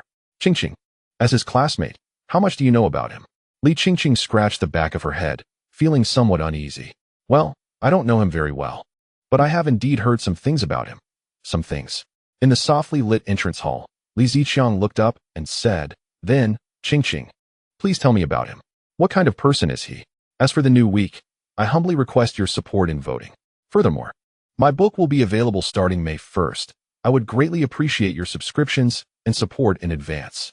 Chapter 76. An exceptional individual. Although it was already 9 in the evening, the exterior of the Goal website's office building still glowed brightly from numerous windows. Among these was the department dedicated to covering the National High School Football Championship. "The results from Annong Province are out," someone suddenly shouted. "Well, of course they are. What is the excitement about? It must be Jiaxiang High School again." "Exactly. Ever since the national competition began, I haven't seen any other team represent Annong. Last year at the event, I even heard someone ask if there was only one high school in Annong. Huh, that is absurd." Yet, the colleague who first shouted did not heed the teasing and continued to exclaim, "No, it's not Jiaxiang High School." At that proclamation, all banter ceased, and many heads rose from behind cubicles, bewildered as they turned towards the source of the initial voice. "If it's not Jiaxiang, then who could it be?" someone queried. Puzzled, It's Dongchuan Middle School. After a brief silence, questions erupted. Dongchuan Middle School? What kind of school is that? Sounds like it's from Dongchuan City. Hey, isn't that Sun Yonggang from Anong? We can just ask him. Right. Sun Yonggang. Sun Yonggang. Stop calling his name. He's probably wearing headphones and listening to music. One person stood up and walked towards a cubicle, knocking lightly. At that moment, a young man, not yet 30, rose. Sporting a pair of headphones around his neck and a bewildered expression on his face, asking, "What is going on?" Sun Yonggang, how much do you know about Dongchuan? The curious onlookers inquired. Sun Yonggang shook his head, stating, "I am from Yaxian, not Dongchuan." His response left everyone feeling disappointed. They had anticipated his familiarity with the information regarding Dongchuan Middle School. "Oh, Dongchuan Middle School? I am aware of it," he added, causing the eyes of those in the office to brighten once more. It was once a renowned football powerhouse in Anong, but it has since declined, Sun Yonggang noted. It is unfortunate that their glory days preceded the existence of the current national competitions. By the time the national tournaments emerged, they had already waned, and thus, everyone now only recognizes Jiaxiang High School as the representative of Andong's football, unaware of the legacy of Dongchuan Middle School. Was there truly a rich heritage? Someone inquired. Indeed. It boasts considerable depth. Its pinnacle occurred from the late 1980s to the late 1990s, during which they secured 10 consecutive Anong Cup championships. 10 consecutive championships? An astonished voice exclaimed. Yes, 10 in a row. During that era, Jiaxiang High School was merely a younger sibling in comparison. However, the influence of the Anong Cup at that time was not nearly as significant as it is today, and the number of participating schools was far fewer. Thus, supporters of Jiaxiang often claimed that the championship titles from that period lacked substance. As we entered the 21st century, the football tradition of Dongchuan Middle School gradually declined. It is quite regrettable. They were once so formidable, yet failed to seize the opportune moment. Why has there been a sudden interest in Dongchuan Middle School? At this juncture, Sun Yonggang seemed to realize something, looking at everyone with a puzzled expression. Next year, it is Dongchuan Middle School that will represent Anong Province in the national competition. Someone replied. Sun Yonggang was taken aback. That cannot be true. Jiaxiang High School has Wang Guangwei after all. Moreover, I have not heard anything about Dongchuan Middle School making any significant moves. Just then, the deputy editor pushed open his office door and stepped into the hall, saying, Xiao Sun, how long has it been since you last returned to Anong? Not too long. Just 2 years, he responded. This year, a prodigious player has emerged from Dongchuan Middle School, and it is through his talent that they have advanced to the national competition. As he spoke, the deputy editor approached Sun Yonggang's cubicle and patted him on the shoulder. We need to produce a video introducing this year's newcomers to the national competition, particularly focusing on a player named Luo Kai. It's perfect, Xiao Sun. You can also return to Anong. I recall that the cuisine of Dongchuan is quite famous in your Anong, isn't it? Indeed it is, he replied. Excellent. Rest assured, the business trip will not encroach upon your weekend. You can fly to Jinsheng first thing on Monday, the deputy editor smiled. I've sent you all the information regarding the interview subject via WeChat. Additionally, please contact Dongchuan Middle School beforehand to avoid any surprises. Since the arrangements had been made by his superior, Sun Yonggang had no choice but to agree. Moreover, his superior was correct. The culinary delights of Dongchuan were indeed well known.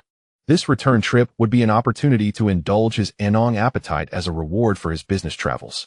He picked up his phone and began reviewing the materials his superior had sent him. Dongchuan High School has recently invited a professional coach from the Quanshan Football School. The prodigious talent known as Luo Kai, who has impressively scored 13 goals in 7 matches, earning the title of top scorer in this year's Anong Cup. It is truly remarkable. The high school players of today are increasingly exceptional, far surpassing the abilities of my generation. Suddenly, my phone in my pocket erupted with music. Wang Guangwei took it out to glance at the caller ID, hesitated for a moment, but ultimately decided to answer the call. Hello, Wang Guangwei, what is going on?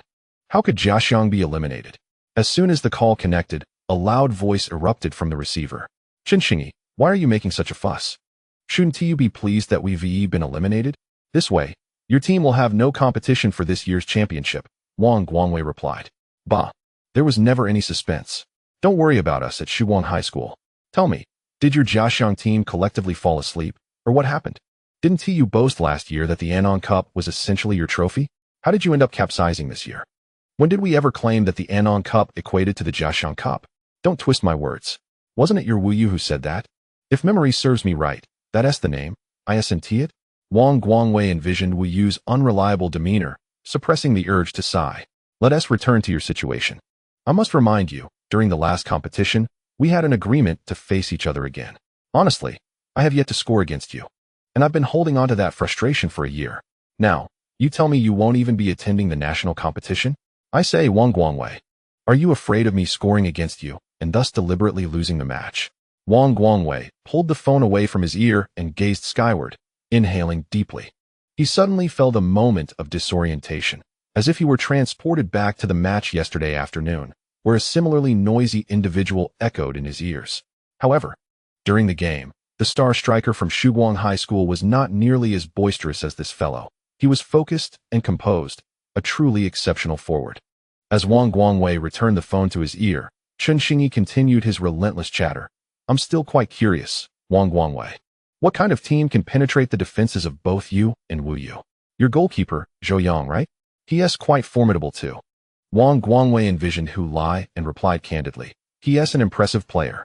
The coach instructed me to shadow him throughout the match, yet in the end, he managed to shake me off and scored the decisive goal against us. On the other end, Chen Xingyi dramatically inhaled. What? You were monitoring him the entire time. And he still managed to score? No way. Are you injured? Running a fever? No, I'm in great form. The other end of the line finally fell into a temporary silence, as Chen Xingyi seemed to be engulfed in profound confusion. After a considerable pause, he finally spoke. I don't believe it, Wang Guangwei. You must be making excuses. Wait until you encounter him in the national competition, and you'll understand. Wang Guangwei chose not to explain or argue.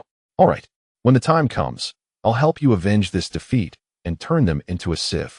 With that, Wang Guangwei ended the call, gently shaking his head. He took a few steps forward and pushed open the glass door.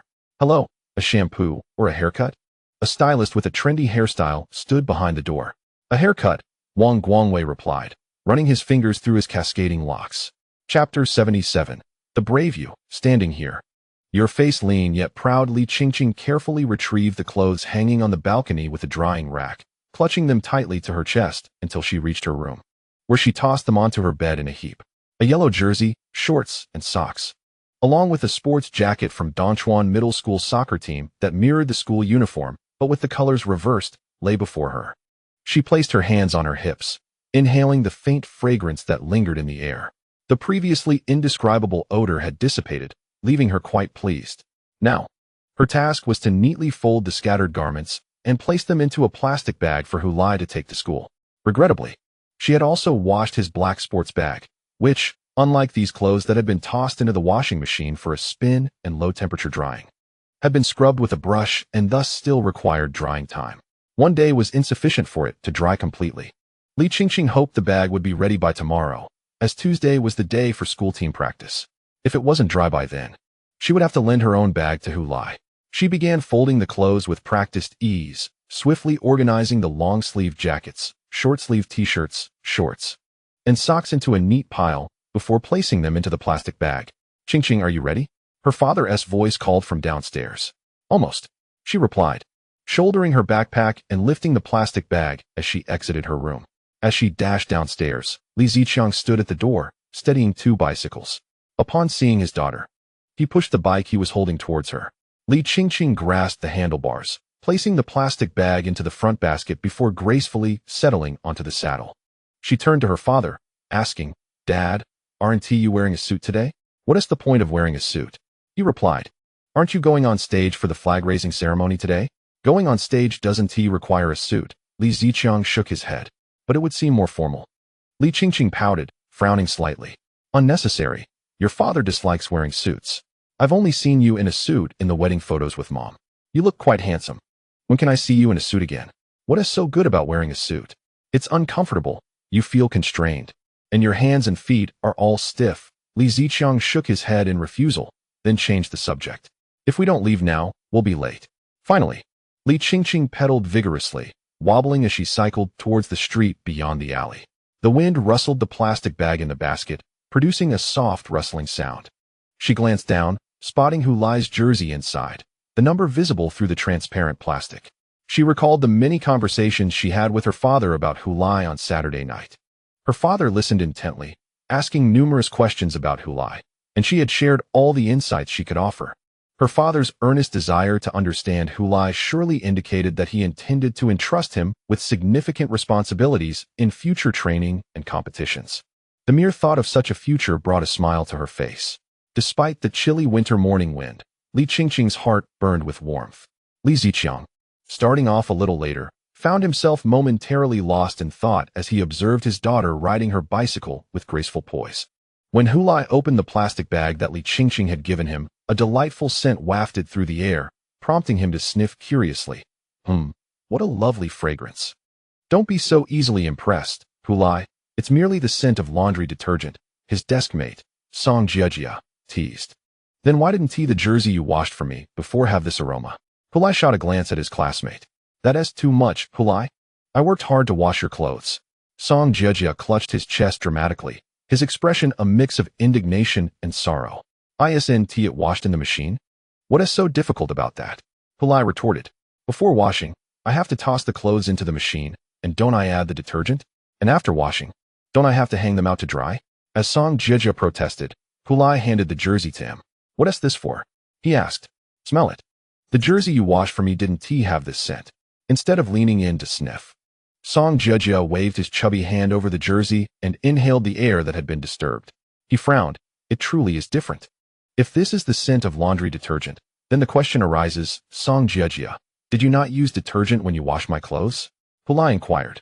Song Jiejia exploded with anger. What nonsense. It's just a different scent of laundry detergent. Ours is jasmine scented. Hulai furrowed his brow, contemplating. No wonder I always felt as though someone was brewing jasmine tea beside me when I wore it. Song Jiejia swatted Hulai's hand away from the jersey. If you don't like it, let Li Qingqing wash your clothes from now on. Do you think I enjoy washing your clothes? Hulai quickly responded with a grin. Come on, chubby, don't you know? Jasmine tea is my favorite. Song Jiejia rolled his eyes, too weary to engage further. On Monday morning at Dongchuan High School, there was no morning reading session. Instead, the time was designated for the flag-raising ceremony. Aside from raising the national flag, the school typically took this opportunity to conduct brief announcements. For instance, students who participated in competitions and achieved remarkable results would be invited to the podium to receive the congratulations of their peers. Similarly, students who excelled in school examinations and earned scholarships would also be called up to publicly receive their awards.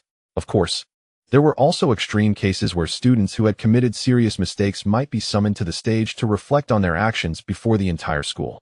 Today, the head of the education department was summarizing the events of the previous week, but the students below appeared to be somewhat distracted. Everyone, especially the girls, directed their gazes towards the staircase leading down from the podium. A group of individuals stood together, clad in matching athletic jackets. The entire roster of the Dongchuan middle school football team. Hailing from various grades and classes, they congregated here under a shared identity, awaiting their moment to shine. In the center of the throng stood the captain, Chu Yifan, embraced by his teammates, cradling the heavy championship trophy in his arms. His face adorned with a smile that seemed to bring a spring-like warmth to many a girl. Luo Kai stood beside him, equally wearing a gentle smile. These two handsome figures stood side by side, drawing the gaze of the female spectators on the field, who were oblivious to the words of the principal on stage. Entirely absorbed in the delightful scene before them, Hulai, positioned beside the towering figures of Mao Xiao and Meng Shi, felt somewhat inconspicuous. He tilted his head, inhaling deeply the scent of the athletic jacket, as a subtle fragrance wafted into his nostrils. It was far more pleasing than jasmine. He pondered what brand and fragrance of laundry detergent Li Qingqing's family used, resolving to inquire during the break, so he could relay the information to his mother upon returning home, prompting her to procure some for their use. Hulai delighted in this thought. Next, a momentous announcement was to be made. The principal proclaimed with fervor that last Saturday, in the finals of the Anong Cup Football Championship, the Dongchuan Middle School football team triumphed over Jixiang High School, securing the Anong Cup Championship title. Furthermore, they earned the right to participate in next year's National High School Football Championship. They would represent Dongchuan City and all high school football teams in Anong Province. In the national competition, let us extend a warm round of applause as we welcome them to the stage to showcase their trophy. as the principal's words echoed. The iconic strains of Queen's "We Are the Champions" resonated through the campus, eliciting cheers and shouts from various classes on the playground. Amidst this exuberance, Chu Yifan was the first to ascend the stage, trophy in hand, followed closely by Yin Yin and Luo Kai. The other players of the football team followed suit. And Hu Lai, no longer distracted by the delightful scent of his jacket, stood tall and proud as he stepped onto the platform. Bringing up the rear was Coach Li Ziqiang, who had not donned a special suit for the occasion, but rather wore his usual athletic attire. In the formation of Class 2, Li Qingqing first glanced at her father, finding his appearance in sportswear rather ordinary. In her imagination, he should have been dressed in a sharp suit for such an occasion. She wondered why her father was so averse to wearing a suit. Did it remind him of her mother? Confused, she furrowed her brow, only to have it relax when her gaze shifted to Hu Lai. The uniform athletic wear fit him snugly, enhancing his spirited demeanor today. Hu Lai stood with his 35 teammates on the podium, collectively surrounding the trophy. The golden Anong Cup glimmered brilliantly under the sunlight at 8:40 in the morning. The principal continued to speak into the microphone, eloquently recounting their journey of overcoming numerous challenges and triumphing over a series of formidable opponents. In the face of the formidable Jiaxiang High School football team, after a relentless struggle and arduous effort, we ultimately triumphed over our opponents, breaking the record of 5 consecutive championships in the Anong Cup. They embody the spirit and ethos of our Dongchuan Middle School.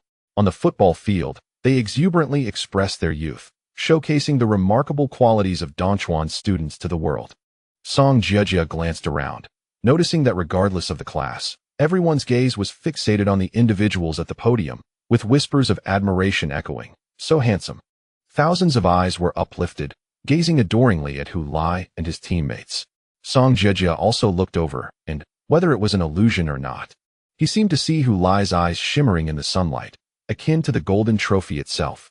He recalled how Hu Lai, not long ago, had never stood at the podium during the flag-raising ceremony, be it as a celebrated figure or a cautionary example, remaining unnoticed and unacknowledged in the school. Back then, Hu Lai had asked him how one could become a person of influence. He had no answer, only suggesting Hu Lai confess his feelings to the school beauty, Tang Shuyuan. Now, however, both Tang Shuyuan and he stood below, gazing up at those on the stage. Eventually, Hu Lai did become a figure of discussion within the school, albeit temporarily, as he had attracted the attention of the entire faculty and student body with his exaggerated and humorous movements during the physical exercise session. Privately, Song Jiejia had even heard others nickname Hu Lai as the exercise emperor of Dongchuan Middle School. When they spoke of this moniker, it was often tinged with mockery and exaggerated derision, clearly indicating that they did not regard this name as complimentary. Indeed, Hu Lai had risen to prominence through his comedic antics, yet who would willingly choose to be a jester if given the option? In the crowd before him, Song Jiejia spotted Li Ziqing. This reminded him of the encounter that morning in the classroom, when Hu Lai and Li Ziqing crossed paths. Li Ziqing's eyes had flickered, and he had even taken a step back. What else could he say? Could he still claim that Hu Lai's goal was merely a stroke of luck? After all, Hu Lai had scored while being closely guarded by Wang Guangwei during the finals. Turning back, Song Jiejia gazed at Hu Lai, who stood there, his face lean yet proud. Witnessing this scene brought a smile to Song Jiejia's lips. P.S. Note: the chapter title is derived from the single life. You Are So Fiery by the band New Pants, a song I adore and highly recommend. Additionally, I kindly request your assistance, as an author often stumped by naming characters.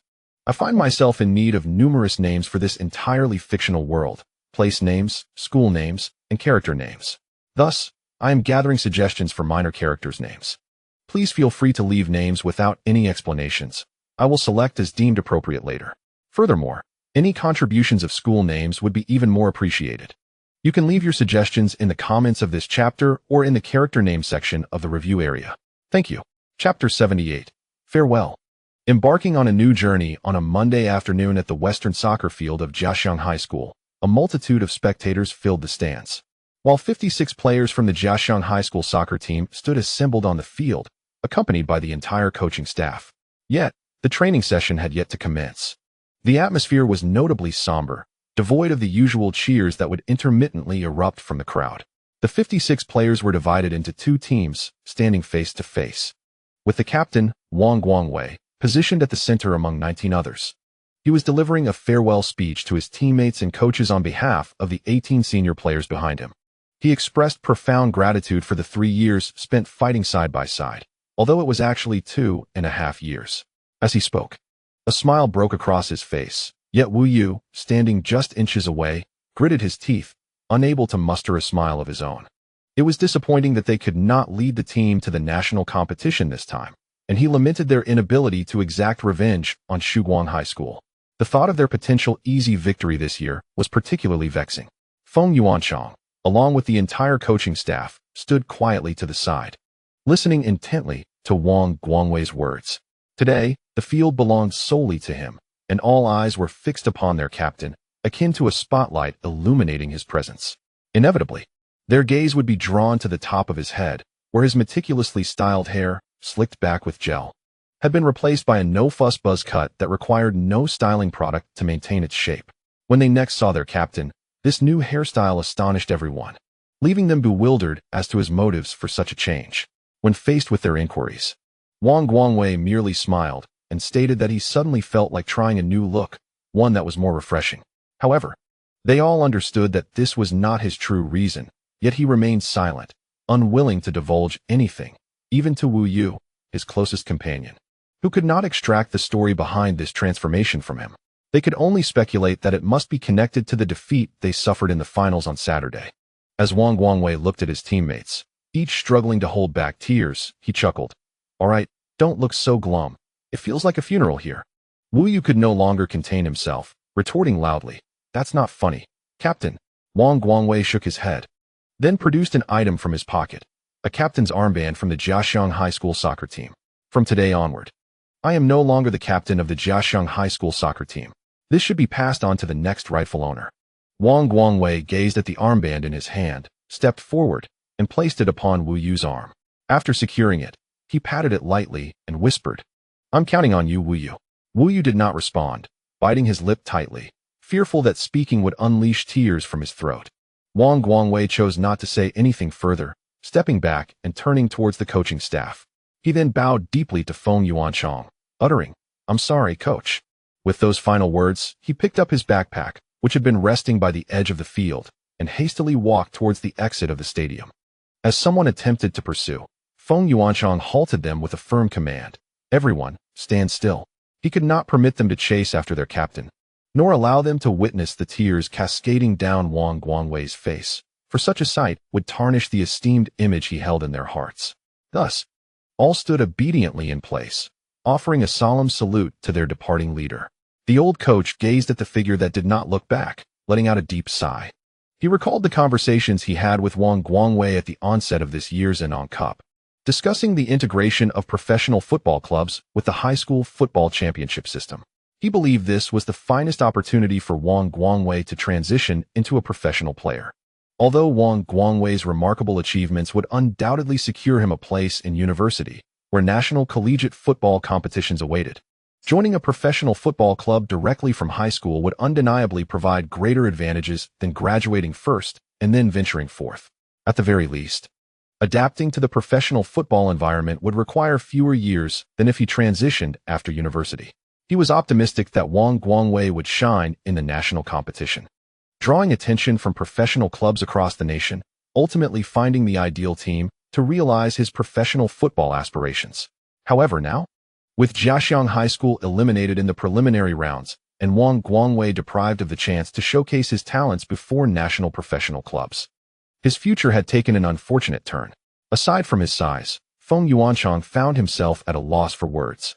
As Wang Guangwei stepped out of Jiaxiang High School's gates, he couldn't help but glance back towards the stadium. His face was streaked with water, as if he had just washed it. Since joining the Jiaxiang High School football team, it seemed this was the first time he had left school so early after classes. He was meant to return home now, yet he felt a sense of disorientation, caught in a liminal space. Was this truly the end of his high school football journey? "Excuse me, are you Wang Guangwei?" A voice interrupted his reverie. Wang Guangwei turned to face the speaker, a portly middle-aged man clad in a bulky down jacket. "Yes, I am. May I ask who you are?" Upon hearing Wang Guangwei confirm his identity, the man broke into a smile and presented a business card. "I am Dai Zitao. a scout for the Anong Shining Stars Football Club. Wang Guangwei took the card and glanced down. Dai Zitao, scout for the Anong Shining Stars Professional Football Club. Below were contact details including a phone number, email, and WeChat ID. Dai Zitao was about to introduce the Shining Stars Club. Our club has ascended to the A-level league and will compete in the China League next spring. Our goal is to achieve promotion to the Super League within 3 years. Wang Guangwei nodded. I am familiar with the Shining Stars, as it is the only professional football club in our province. I have even attended a few of your matches. However, the home ground is not located within the city of Jincheng, making it somewhat inconvenient to watch a game, as it requires over 3 hours of travel. Dai Zitao felt a bit awkward upon hearing this. Well, previously, during the B-level league, the club's visibility was not high, and many were not inclined to watch matches in person. When the provincial sports center, which accommodates 60,000 people, fails to reach even 1/3 of its seating capacity, it would certainly be an unsightly spectacle. However, we are set to relocate to the provincial sports center next year. Wang Guangwei nodded in acknowledgement. Observing his demeanor, Dai Zitao adopted a serious expression and said, Indeed, Wang Guangwei, you must be aware that Shining Stars has been rooted in our local community for 4 years. Each year, we scout exceptional football talents from the province, nurturing local talent to promote the development of football in Anong Province. This has always been the mission of Shining Stars. As a star player in high school football across the province, your impressive performance in the recent national competition has not gone unnoticed. Thus, I would like to inquire about your thoughts on joining Shining Stars and embarking on a career as a professional player. I need to discuss this with my parents. Wang Guangwei replied. He had already surmised the purpose of the visit when he received the man's business card. Yet he maintained a calm and composed demeanor in front of the professional scout, his expression revealing no signs of emotional fluctuation, nor did he give an immediate answer. Of course, such an important matter must be discussed thoroughly with your parents. My phone number is on the card. Perhaps we could connect on WeChat?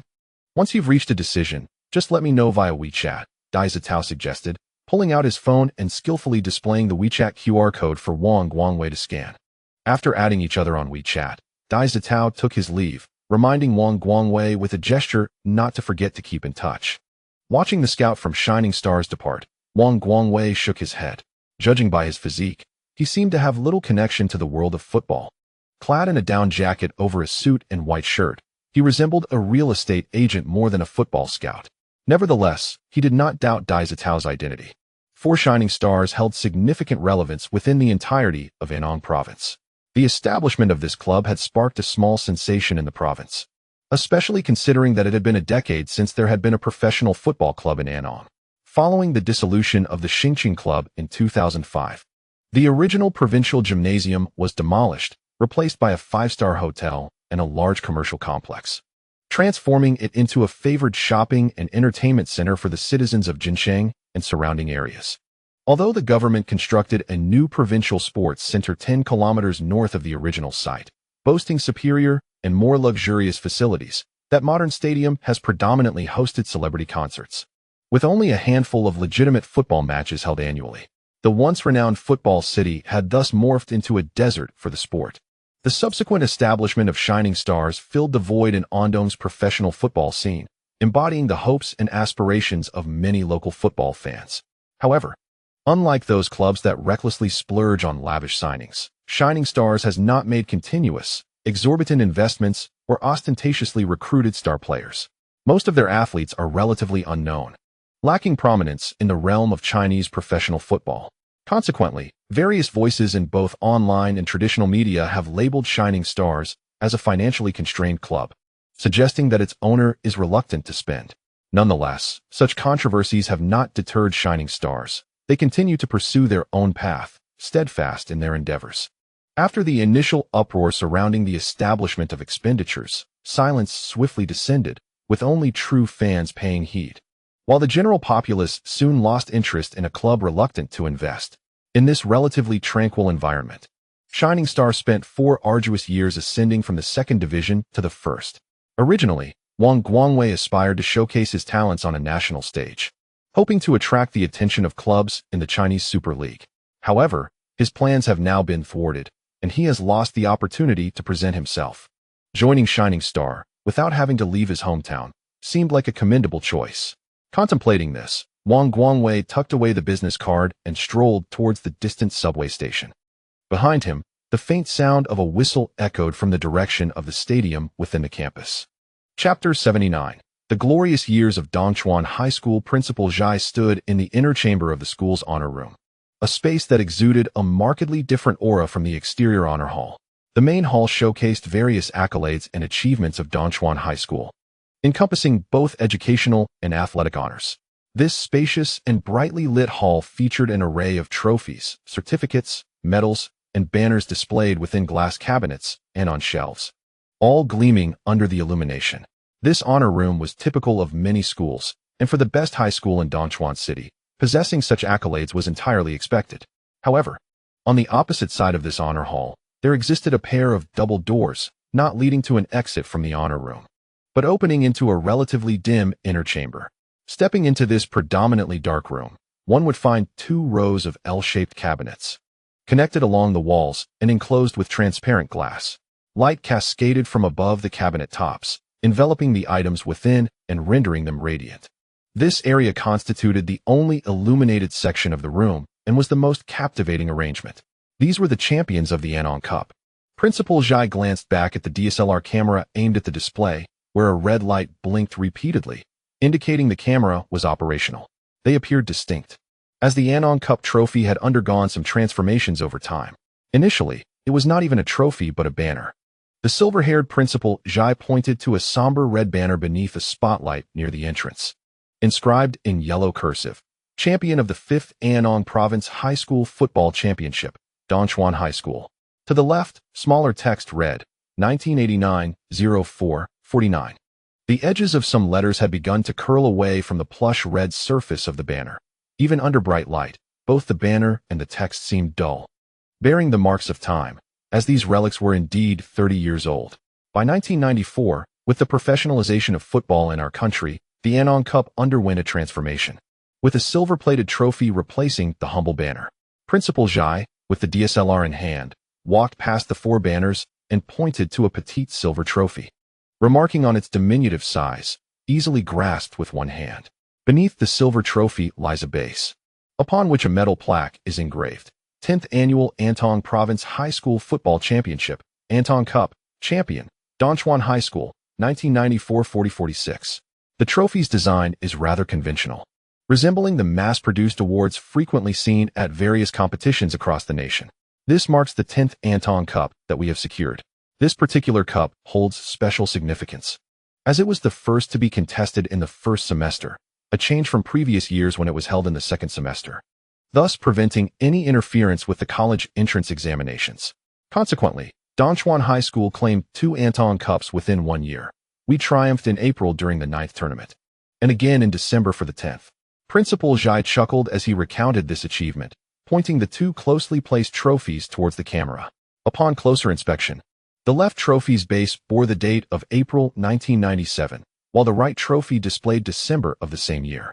In the annals of Antong Cup history, this is unparalleled, an unprecedented feat that is unlikely to be replicated in the future. Principal Zhai spoke of this chapter with a sense of pride. Following our 10 consecutive championships, Dongchuan High School secured 2 more titles in the early 21st century, though those victories were prior to 2005. From 2005 until 2018, we were bereft of success in the Antong Cup until this year. As he spoke, Principal Zhai turned, and the camera lens followed suit, shifting its focus to the center of the room. A beam of light cascaded from above, illuminating the previously darkened space, revealing an independent glass display case housing a golden trophy. 2019, 32nd Antong Cup champion, he stated, his tone unadorned yet tinged with a hint of pride as he gazed at the trophy, which shimmered under the spotlight from every angle. The cameraman, wielding a handheld stabilizer, circled the glass case, capturing the golden trophy in a complete 360-degree view. At last, he elevated the camera slightly, adjusting the focus smoothly from the trophy to Principal Zhai, who stood across the display. On the monitor behind the camera, the glimmers on the trophy transformed into a constellation of circular spots, while the figure of the elderly principal gradually came into sharp relief. In the live footage, he lowered his gaze, fixated on the championship trophy.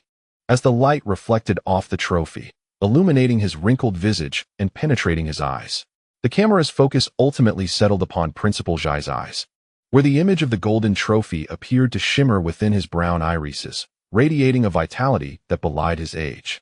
The photographer held this image for 3 seconds before raising a hand to signal an okay. Quietly observing from the side, Sun Yonggang finally spoke up. "All right, Principal Sigh. Thank you for taking the time amidst your busy schedule to help us with the recording, and I appreciate your introduction." Principal Sigh glanced once more at the golden cup displayed in the glass cabinet before shifting his gaze, smiling as he inquired, "How was the quality of the recording?" Sun Yonggang gave a thumbs up, exclaiming, "Excellent, truly remarkable.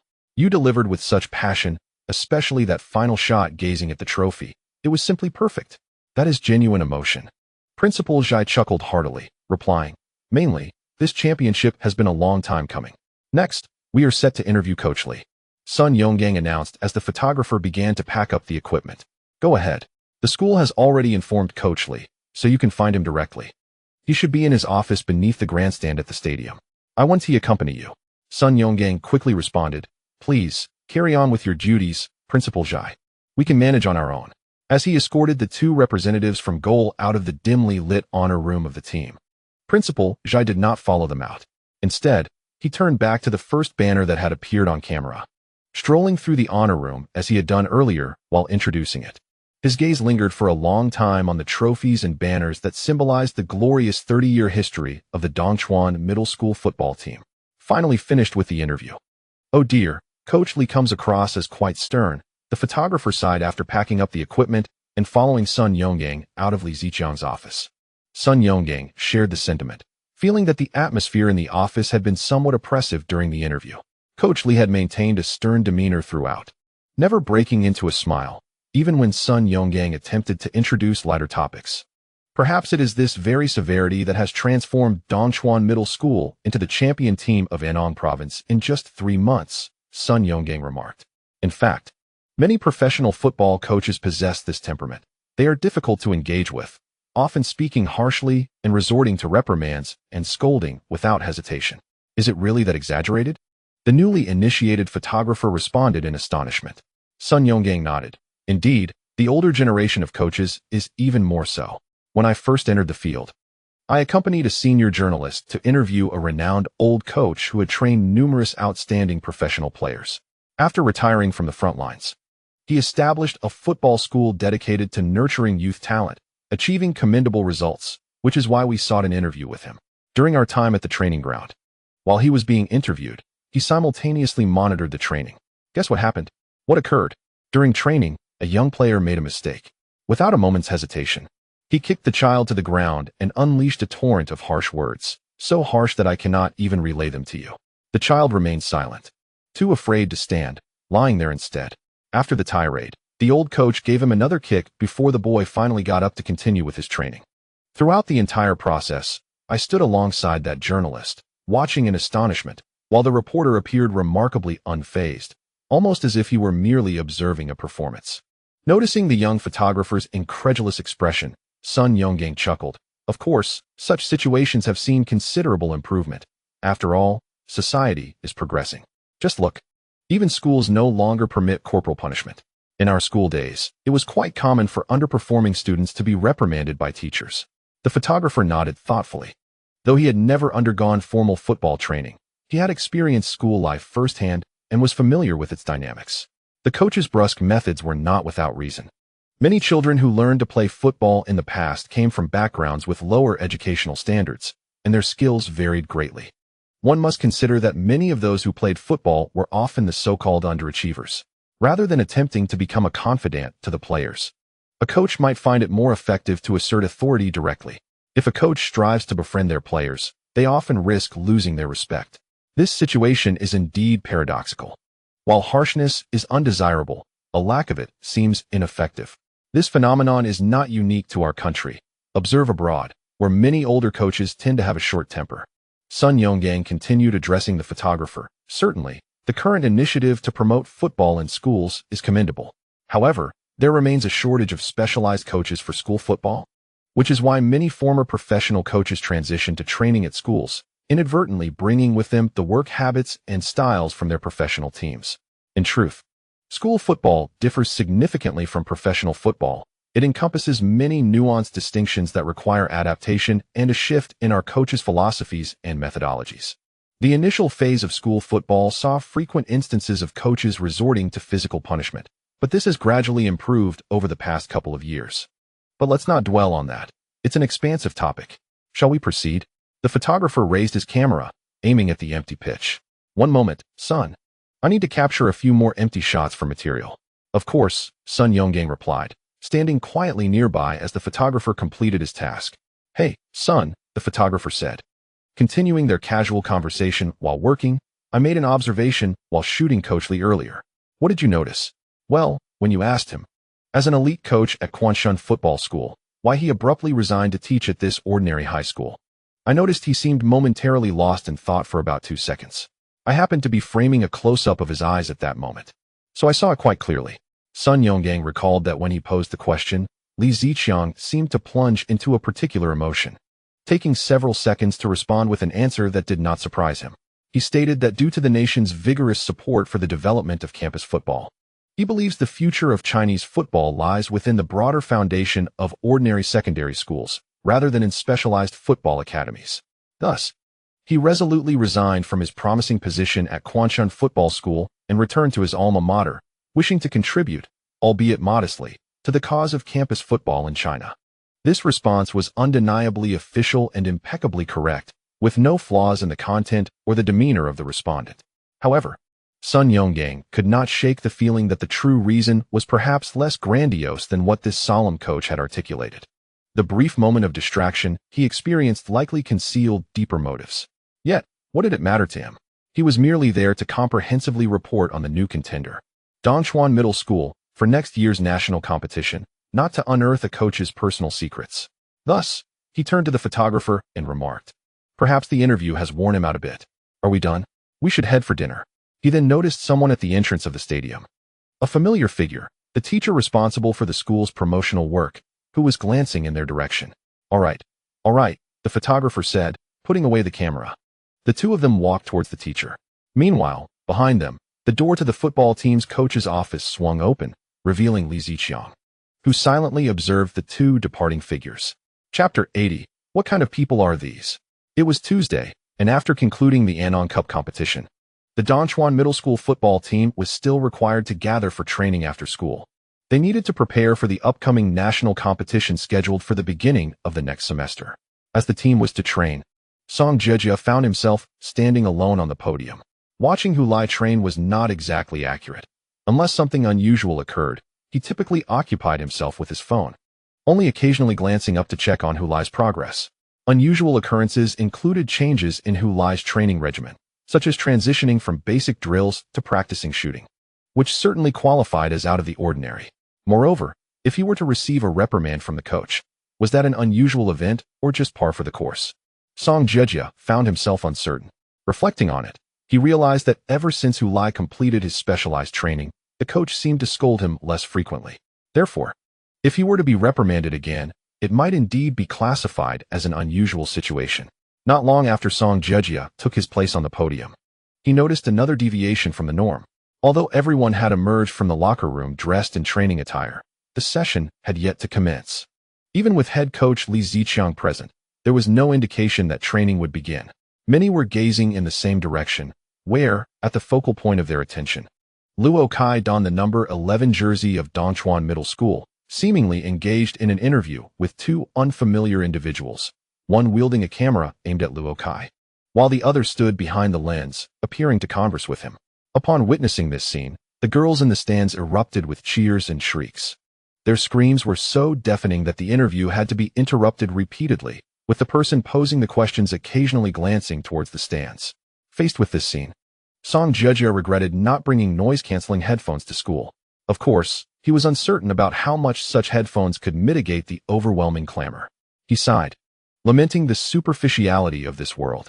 Luo Kai was engaged in a video interview for Goal, while the other players stood against the wall, observing the spectacle from below the podium.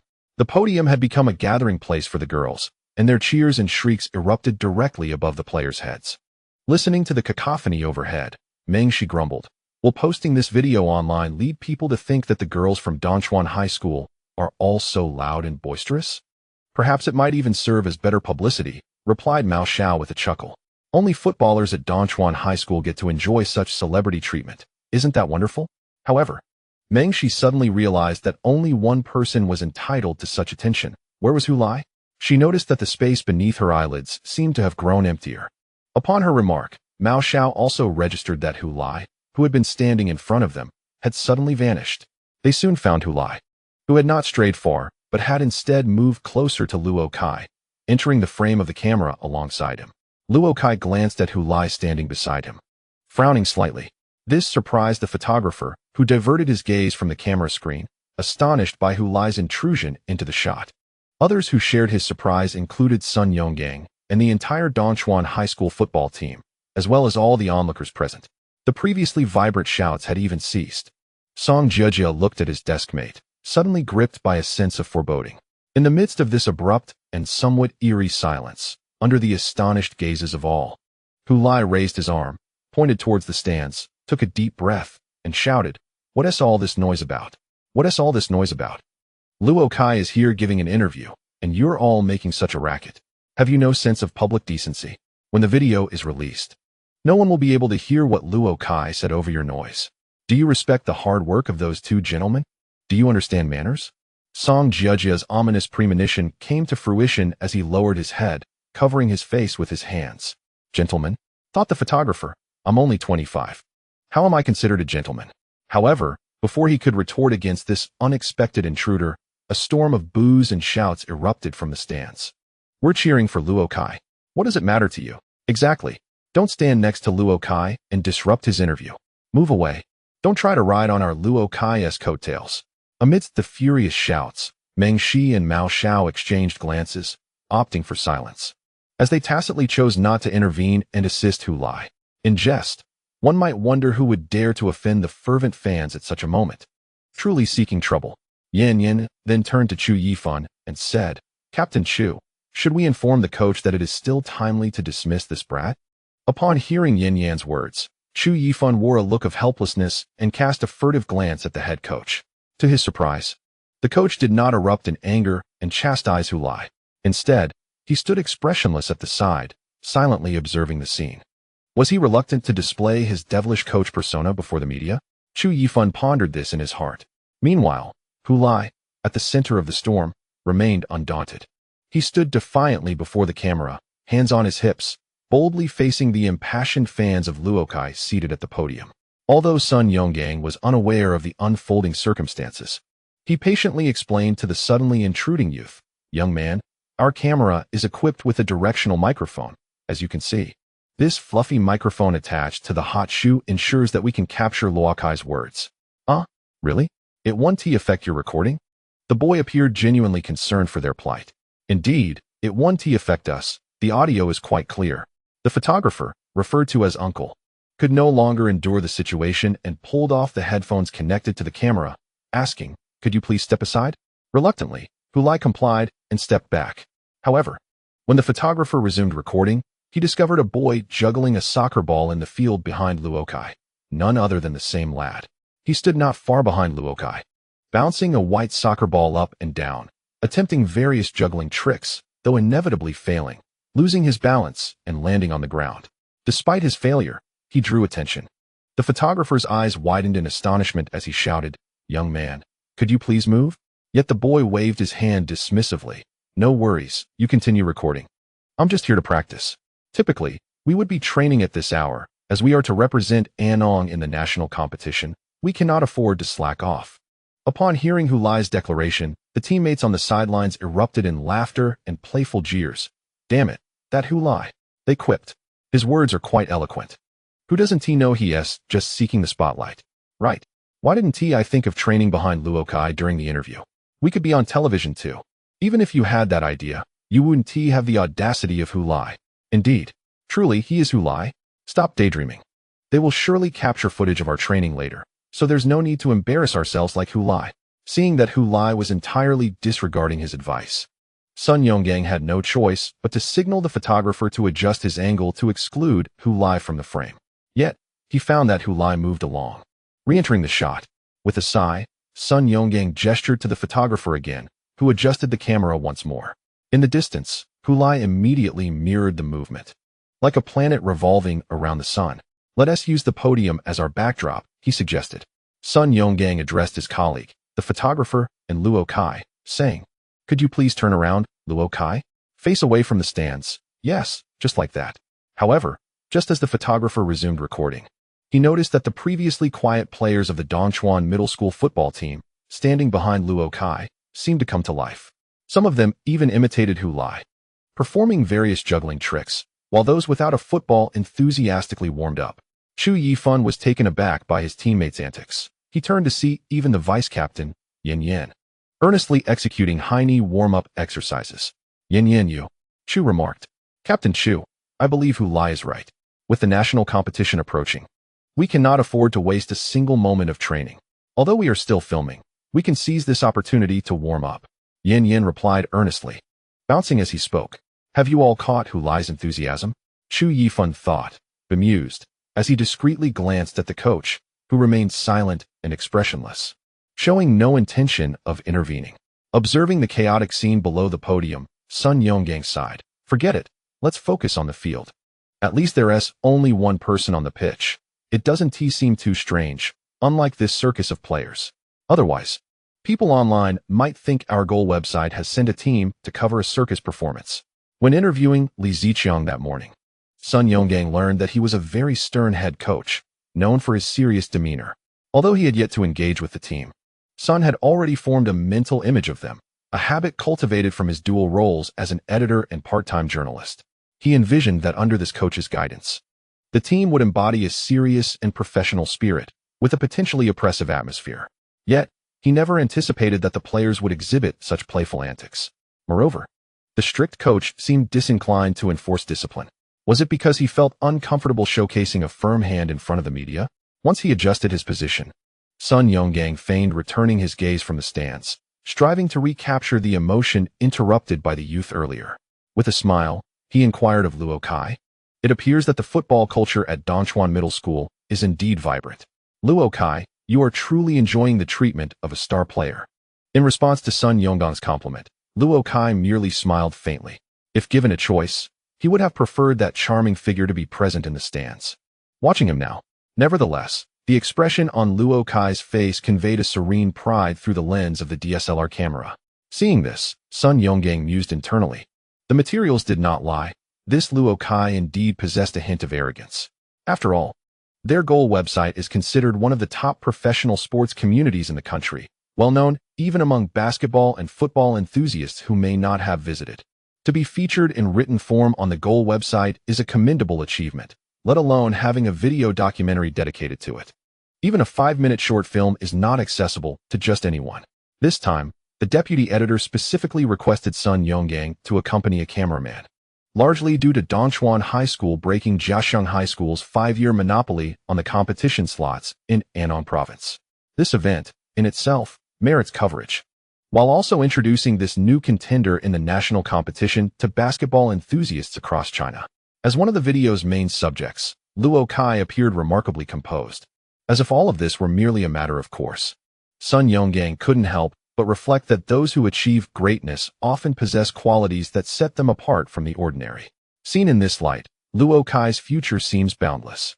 It is worth noting that this year's national competition has introduced a scouting system involving professional clubs. Should Luo Kai excel in the national competition, he could very well catch the eye of a professional team and embark on a career as a professional athlete. At this thought, Sun Yonggang suddenly recalled another exceptionally talented forward who shares similar expectations and has already attracted the attention of professional teams. Chen Xingyi from Shuguang High School in Tongdu City, Nanhua Province. What kind of sparks might fly between him and Luo Kai in next year's national competition? With this in mind, Sun Yonggang smiled and asked Luo Kai, "There are many outstanding players in the national competition, like last year's top scorer Chen Xingyi. Are you looking forward to competing against them?" Most would respond with an enthusiastic affirmation, expressing anticipation for such a matchup. However, to Sun Yonggang's surprise, Luo Kai furrowed his brow and replied, "Who is Chen Xingyi?" Sun Yonggang's lips twitched. What sort of individuals were at Dongchuan High School? Chapter 81. Only I am better than Chun Xingyi Luo Kai. You really don't know who Chun Xingyi is? Someone in the locker room asked, eyes wide with disbelief. Must I know who he is? Luo Kai responded. Not necessarily. But since we are about to participate in the national competition, it would be wise to familiarize ourselves with the other competitors, said Vice Captain Yan Yan, stepping forward. Chun Xingyi isn't a professional star. Many people likely haven't heard his name. However, since the interview video was released, some online have been stirring up trouble, claiming you are arrogant and that our Dongchuan High School is conceited, saying that a newcomer in the national competition is so presumptuous. Just waiting for the moment we become a laughingstock. He held a smartphone displaying the interface of the Goal app, featuring this episode on Dongchuan High School. Who is Chun Xingyi? Hu Lai quietly asked Mao Xiao, the national competition expert seated next to him. You're quite something, Hu Lai, matching Luo Kai's level of arrogance. Meng Shi gave him a thumbs up. Mao Xiao whispered to Hu Lai. Chun Xingyi emerged as a newcomer in last year's national competition. He was only a freshman, participating for the first time, yet scored 10 goals to lead his team, Shuguang High School, to victory in the national competition, becoming the tournament's top scorer. Many online are fans of Chun Xingyi, and Luo Kai's comment is sure to infuriate them. Indeed, Vice Yan makes a valid point. Initially, the situation surrounding Chun Xingyi seemed inconsequential, but the media sensationalized it, and with the influence of certain individuals, it transformed from a mere issue concerning Luo Kai into a matter that implicates our entire team. If we are to be targeted, so be it. Hu Lai disdainfully scoffed, stating that only the mediocre escape envy. Just look at how Luo Kai's fans are envious of me at school. Is that envy? Meng Shi retorted with an eye roll. However, this is our school's inaugural participation in a national competition, and the school permitted Goal to film, naturally hoping to leverage this opportunity for publicity and recognition. Yet, what was once a promising reputation has devolved into scorn. Vice Yan is also concerned that this incident may lead the school to harbor negative sentiments towards our team or diminish their support. As Mao Xiao continued to elucidate to Hu Lai. Just then, Captain Chu Yifan entered, drawing everyone's attention, and Yan Yan eagerly approached him, impatiently inquiring, "What's the verdict? What did the coach say?" Chu Yifan glanced around before fixing his gaze on Luo Kai. The coach advised us not to fret. There's nothing to worry about. The school hasn't indicated any intentions. Really? Yan Yan questioned, somewhat incredulous. Chu Yifan chuckled. Of course it's true. The coach further remarked that Chun Xingyi is not the president of the United States. Why should everyone be concerned about him? Upon hearing the captain relay the coach's words, many in the locker room visibly exhaled in relief. Laughter erupted, and they chimed in. Exactly. Who is he anyway? I have no clue. Chu Yifan waved his hand. All right. It's nothing serious now. Everyone hurry home. Tomorrow is New Year's Day, and our training for this semester concludes here. However, the coach mentioned that we will have intensive training during the winter break, so don't indulge too recklessly. Dismissed. As the captain's words sank in, everyone began to rise. Preparing to leave, Mao Xiao turned to Hu Lai and said, by the way, regarding Chun Xingyi, you and Luo Kai do indeed have an edge over him. Oh, really? Hu Lai's interest piqued at Mao Xiao's statement, his eyes sparkling with curiosity. In the previous national competition, he scored 10 goals, showcasing remarkable performance. Though he did not score in every match. During the semifinals against Jiaxiang High School, he failed to find the net, being closely marked by Wang Guangwei, leaving him with no opportunities. Ultimately, Shuguang High School advanced to the finals through a penalty shootout against Jiaxiang High School. There are rumors online suggesting that Chun Xingyi has been harboring a grudge and seeks revenge. However, this year, since we eliminated Jiaxiang High School and Wang Guangwei is retiring from the senior class, it appears his vengeance will remain unfulfilled. Yet you and Luo Kai both managed to score against Wang Guangwei. After hearing this, Hu Lai shook his head. It's not like that. Oh, Hu Lai, you're being quite modest. Meng Shi teased from the sidelines. Hu Lai earnestly corrected Mao Xiao. I was the only one who scored while being marked by Wang Guangwei, not Luo Kai. Both Meng Shi and Mao Xiao were taken aback, not expecting Hu Lai to respond in such a manner. As Luo Kai scored, Wang Guangwei was right beside me. How could it be claimed that Luo Kai scored while facing Wang Guangwei? It was clearly I who was in front of him. Hence, the only one superior to that so-called Chun Xingyi is me. Hu Lai proclaimed, giving himself a thumbs up. This scene left Mao Xiao astounded, while Meng Shi patted Hu Lai's shoulder, saying, I take back my previous words. Your level of arrogance surpasses that of Luo Kai by by an unmeasurable margin. Once Mao Xiao regained his composure, he chuckled, but Hu Lai has a point. It is indeed only he who scored under Luo Kai's close marking, not Luo Kai himself. Right? Right? Is there anyone as formidable as me, besides that Chen Xingyi? Hu Lai declared triumphantly, his nose almost pointing skyward. Meng Shi gazed at Hu Lai, rendered speechless. Who is Chen Xingyi? Quickly check the title of this goal video. It's outrageous. Wow. Chen Xingyi, you have been looked down upon. Haha, well done. I have long been displeased with that scoundrel. Who is so impressive? Is it that Luo Kai from Dongchuan High School? The video claims he is a super genius. Oh, is that the same school that eliminated Wang Guangwei in the provincial qualifiers? In the locker room of Shuguang High School, players who had just finished training were bustling about, each holding their phones and creating a lively atmosphere. The subject of their discussion, Chen Xingyi, was also engrossed in his phone, which displayed the paused video from the goal website. In front of the journalist's camera stood Luo Kai, a first-year student from Dongchuan High School, slightly furrowing his brow, with the caption below reading, "Who is Chen Xingyi? I recall this Luo Kai scored a goal in the finals, right? Hey, Chen Xingyi, are you up to the task? He managed to score against Wang Guangwei." What? The Wang Guangwei, whom even our Chen Xingyi cannot handle, allowed this person to score. The chatter continued. Amidst the teasing of his teammates, Chen Xingyi put down his phone and pointed at them, exclaiming, "Let me tell you, does he look down on me, Chen Xingyi? Wrong. Utterly wrong. He disdains our Shuguang Hai, a national champion being belittled by an unknown nobody. This is a disgrace." The group hurriedly waved their hands. No, Chen Xingyi. We don't think he looks down on us. He only looks down on you. After saying this, they collectively pointed their fingers at Chen Xingyi. One of them, with a serious tone, added, "To be honest, Chen Xingyi, we are not troublemakers. But if it were us in this situation, we certainly would not tolerate it. Isn't that right, everyone?" The speaker turned to his teammates, receiving enthusiastic agreement and affirmations. Exactly. That's right. Amidst the continuous banter, Chen Xingyi lowered his gaze at the paused image of that face in the video. He recalled the message Wang Guangwei had conveyed to him over the phone. This was the guy who could score even under Wang Guangwei's relentless defense. Is his name really Luo Kai? With that thought, he raised his hand, prompting his raucous teammates to turn their attention to him. He stated, "All right, you don't need to stir up such trouble. I have already informed Wang Guangwei that I shall avenge him in the national competition. I will reduce this so-called Dongchuan High School to a sieve." The teammates laughed at Chen Xingyi's fervor.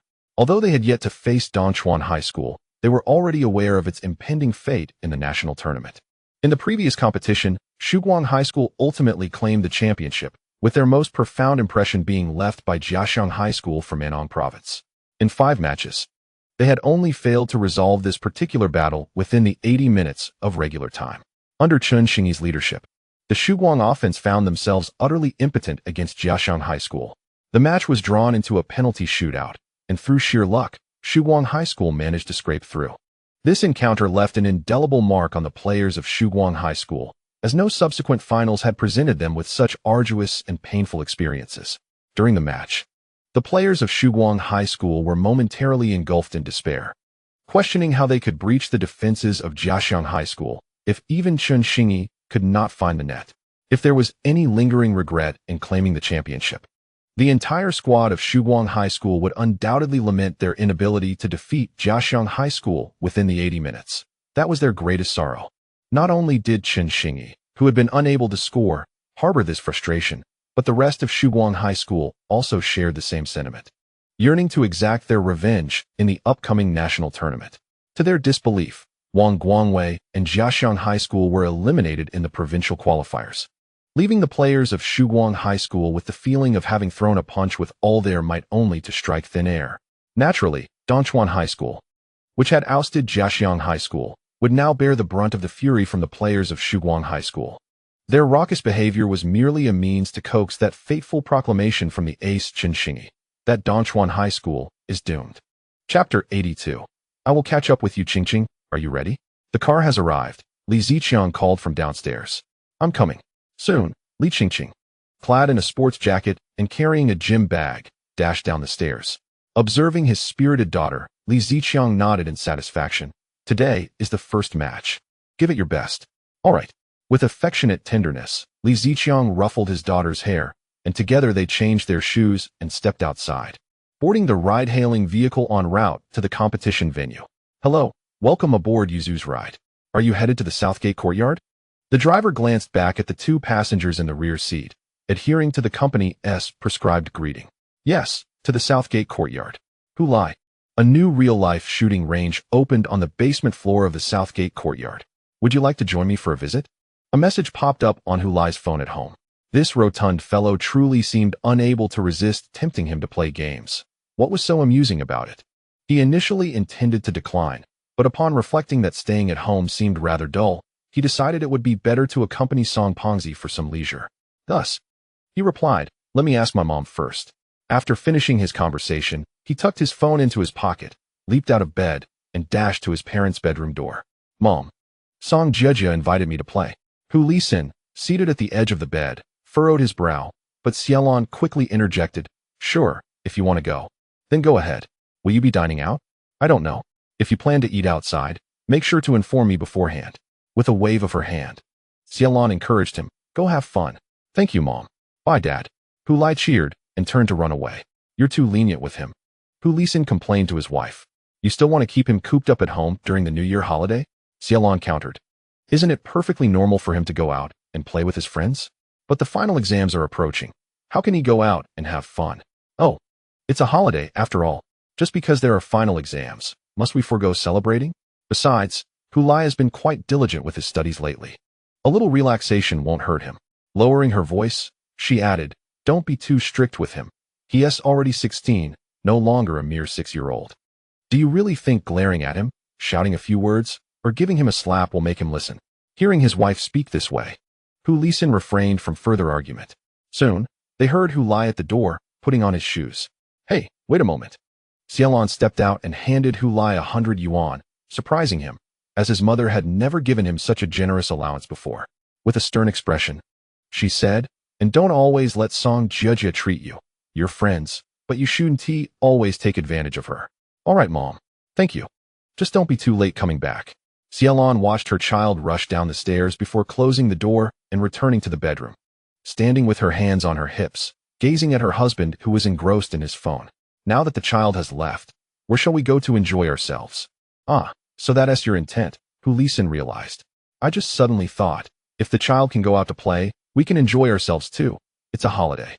"All right then, how about we go to the movies? Let me check the show times." Seeing her husband pick up his phone again, Xiaolon smiled. The Southgate courtyard, by its name, might conjure images of a tourist attraction akin to Chao's courtyard or a countryside leisure farm with pools for fishing, tea houses for drinking tea and playing mahjong, and restaurants for dining. However, in truth, the Southgate courtyard is neither a historical site nor a leisure farm. It is a creative industrial park established in the city center. The park encompasses a large supermarket, a cinema, gourmet restaurants, and various creative shops. From the outside, this gray reinforced concrete structure exudes an industrial loft style, resembling a factory more than a shopping mall, and the traditional-sounding name Southgate Courtyard seems utterly unrelated. Yet, as you pass through the entrance framed by exposed gray cement columns and walls, you will discover a hidden gem within. Surrounded by shops on 3 sides and a semi-open sloped walkway to the north, there lies a vast atrium. The courtyard is encircled by columns, forming a closed-loop slope that spirals both upward and downward, adorned with a unique, soft material that transforms it into a verdant pathway, suspended in midair. This elevated walkway stands as the most distinctive visual element of the Southgate courtyard. Beginning at the rear entrance, it extends to the second level, encircling the courtyard before returning to the north side, where it continues to ascend in a sloped fashion to the top tier. Beneath this green path, a ring of lush bamboo has been planted, remaining vibrantly green even in winter. This bamboo wall resembles the fences of ancient Chinese courtyards, dividing the expansive space into various functional zones, including an open-air mahjong area furnished with numerous tables and benches. On pleasant days, local residents gather here to brew tea, bask in the sunlight, engage in conversation, and play mahjong. When hunger strikes in the evening, they can ascend to the upper levels to indulge in culinary delights at the distinctive restaurants, enjoying a leisurely and comfortable day. However, the most eye-catching feature of this courtyard is undoubtedly the sprawling, verdant football field. Indeed, within what resembles a recreational shopping mall, there exists a vast football pitch. albeit adorned with artificial turf, which creates a striking visual impact. The field is of standard football size, although it is often partitioned into several smaller pitches by advertisements, accommodating multiple teams for simultaneous play. It is typically rented by a football training institution that provides coaching services for local children, while on weekends, individuals can rent the space for friendly matches. Li Ziqiang currently stands on the second level of the elevated walkway, resting his hands on the railing as he observes a match unfolding on the largest section of the field, a game between women's football teams. Purely female football matches are quite a rarity for the residents of Dongchuan, a third-tier city, thus a crowd has gathered on the walkway, their curious gazes fixed on the game below. "Wow, number 10 of the red team is incredible," exclaimed a young woman among a couple watching intently. Her partner stood wide-eyed, echoing her sentiment. "Indeed, she's remarkable." On the pitch, Li Qingqing, with her ponytail swaying like a proud banner and clad in the red number 10 jersey, executed a stunning Marseille, turned to evade a defender. She then skillfully maneuvered past another opponent, penetrating the penalty area. Faced with the advancing goalkeeper, she feigned a shot, deftly dragging the ball to the side with her boot, leaving the keeper off balance, and easily slotted the ball into the empty net. The entire sequence appeared effortless, reminiscent of play during practice. Her teammates rushed over to embrace her, laughter and cheers erupting among them.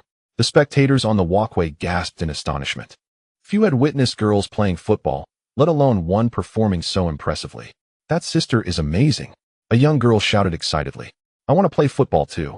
If it were an ordinary father witnessing this scene, he would surely display a smile of satisfaction, reflecting on how his daughter could also influence others, heralding the future of women's football. However, Li Ziqiang is anything but an ordinary father, particularly in the realm of football. He merely furrows his brow and subtly shakes his head. The opponents are far too weak, and the level of competition is dismally low. After eagerly anticipating a match for his daughter, he now feels as though he is watching children play house. Despite China having established a women's super league, the popularity of women's football remains limited in third-tier cities. Li Ziqiang is aware that the team he had his friend locate is not of particularly high caliber. He simply wishes for his daughter to receive some semblance of systematic training, ensuring her skills do not go to waste. Yet, upon witnessing the current state of the Dongchuan City women's football team, he finds the level of play disappointingly below his expectations. It appears he must act swiftly, expediting his plans to send his daughter to a more prestigious platform. Although he is reluctant to part with her, it seems this is the best choice for her future. He does not wish to be the tether that restricts her potential. "Let me tell you, Hulai, that newly opened live-action shooting venue in Building B is fantastic. They use Nerf guns, and the ammunition is made of soft sponge, so it doesn't hurt at all. You just need to wear protective goggles, ensuring safety. Everyone teams up to play, and it's immensely entertaining. Where are you going?" "This way down the stairs." Song Jiejie watched as Hulai headed straight into the courtyard of Building B, drawn toward the sounds of cheers and whistles. He certainly recognized what awaited him there. It was the football field. "Damn it, I shouldn't have suggested coming to Building B," Song Jiejie exclaimed, slapping his thigh and hastening to catch up. When he proposed this outing, he had solely considered introducing Hulai to the joys of live-action shooting, forgetting entirely about the presence of a football field. Hulai, upon seeing a match, would undoubtedly be unable to resist. How could he expect him to join in on a shooting game? As the two approached the football field, they could see from a distance that two teams seemed to be competing. What was so captivating about this amateur match? A group of middle-aged men, sporting bulging bellies, meandered about the field, playing what could only be described as leisurely football. "I tell you, the level of play here is far inferior to the campus matches you participated in," Song Jiejie asserted, having watched a few campus games. His confidence now somewhat bolstered, as if he were a seasoned football enthusiast. Still, he hoped to persuade Hulai to join him for the shooting game. However, as they drew closer to the chain-link fence, they were both taken aback. It was a women's football match. This was indeed a rarity. "I can't believe it," Song Jiejie exclaimed, then suddenly recalling something, turned to Hulai and asked, "Isn't Li Qingqing part of the women's football team?" Hulai pointed to the field and replied, "Look, there she is, number 10 for the red team." Song Jiejie turned his gaze towards the field, following the direction indicated by Hulai's finger, and soon spotted the red team's number 10. That tall and graceful figure, the flowing ponytail, the delicate and slender neck, and those sharp brows paired with bright eyes. Who could it be but Li Qingqing? Suddenly, he realized, "Ah, Hu Lai, you two have been in touch behind my back. You must have known Li Qingqing would be here to play all along." Hu Lai cast a sidelong glance at him. "Can you not entertain such nonsensical thoughts? This was merely a coincidence for me as well. Is it not a reasonable assumption? If I had truly plotted this, I would have summoned you here instead of you searching for me." Hu Lai expressed his contempt for the fat man's intelligence. "Besides, I do not even have Li Qingqing's contact information." Song Jiejia tilted his head in contemplation, and indeed, it was he who had suggested coming to the Southgate courtyard. Well, he could only mutter in response. "Fate is truly extraordinary." "What did you say?" "Nothing. I brought this upon myself." Hu Lai did not comprehend Song Jiejia's inexplicable words and emotions, and continued to focus intently on the field, watching Li Qingqing play. It was his first time witnessing her in a serious match. After a while, Song Jiejia was astonished by the prowess displayed by Li Qingqing. He had only heard Hu Lai mention that Li Qingqing played football, but he was unaware of her true skill level. This was indeed his first time watching her play. On the field, Li Qingqing's gaze was piercing, her expression confident, her movements fluid. Was she really playing football? It was as if she were dancing on the pitch. He even questioned whether this was truly the Li Qingqing he knew. This was a complete domination, wasn't it? He inquired. Yes. Li Qingqing mentioned she is a professional and has trained in a football school for 10 years. Song Jiejia gasped. Luo Kai probably thinks Li Qingqing is just an ordinary female fan who enjoys football, but in reality, she is a formidable force. As the match reached halftime, both teams' players exited the field to hydrate and rest. Naturally, Li Qingqing, who had scored 8 goals in the first half, was surrounded by her teammates like a queen. "Wow. Although I knew you were impressive in training, I didn't expect you to be this extraordinary. You must have trained for more than just a few years, right?" Amidst the praises, Li Qingqing maintained a subtle smile, until she suddenly spotted a familiar figure. No, 2 familiar figures, outside the wire fence. She quickly gestured apologetically to her teammates and walked straight over, delightfully exclaiming to Hu Lai and Song Jiejia, "What are you two doing here? The fat man invited me to play a real-life version of chicken dinner, and I didn't expect to run into you here playing a match." Hu Lai tilted his head, glancing at the field behind Li Qingqing. "Yes, indeed, it is a match. We are competing against another women's football team. How about that? Am I impressive? Out of the 10 goals we scored in the first half, I netted 8 and assisted 2. Li Qingqing slightly raised her chin, anticipating Hu Lai's praise. Song Jiejia gave her a thumbs up. "You are far more impressive than Luo Kai." Hu Lai, truly remarkable. Li Qingqing astutely detected the nonchalance in Hu Lai's tone. She furrowed her brows and remarked, "Your compliment is rather perfunctory. I assent it?" Hu Lai shrugged. "Your opponent is simply lacking in skill. With your prowess, you are merely toying with preschool children." "Oh, Hu Lai, having broadened your horizons after the Anton Cup, you've truly changed. They are far more formidable than you were back in the day. If they are indeed preschoolers, wouldn't that imply you are inferior even to them?" Li Qingqing retorted, hands on her hips. Hu Lai pointed at her, declaring, "That was in the past. I am about to participate in the national competition. Just wait and see. I will soon catch up to you." "Huh. The national competition is rife with formidable contenders. Don't let pride cloud your judgment. Remember, there are always greater talents beyond the horizon." Hu Lai boasted, jabbing his thumb at himself.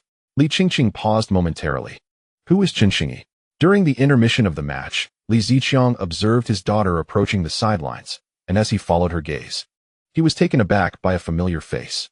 "Hu Lai, this kid seems to be everywhere." Watching his daughter converse with him, her laughter was radiant, almost more joyous than scoring a goal on the field. A pang of jealousy stirred within Li Ziqiang.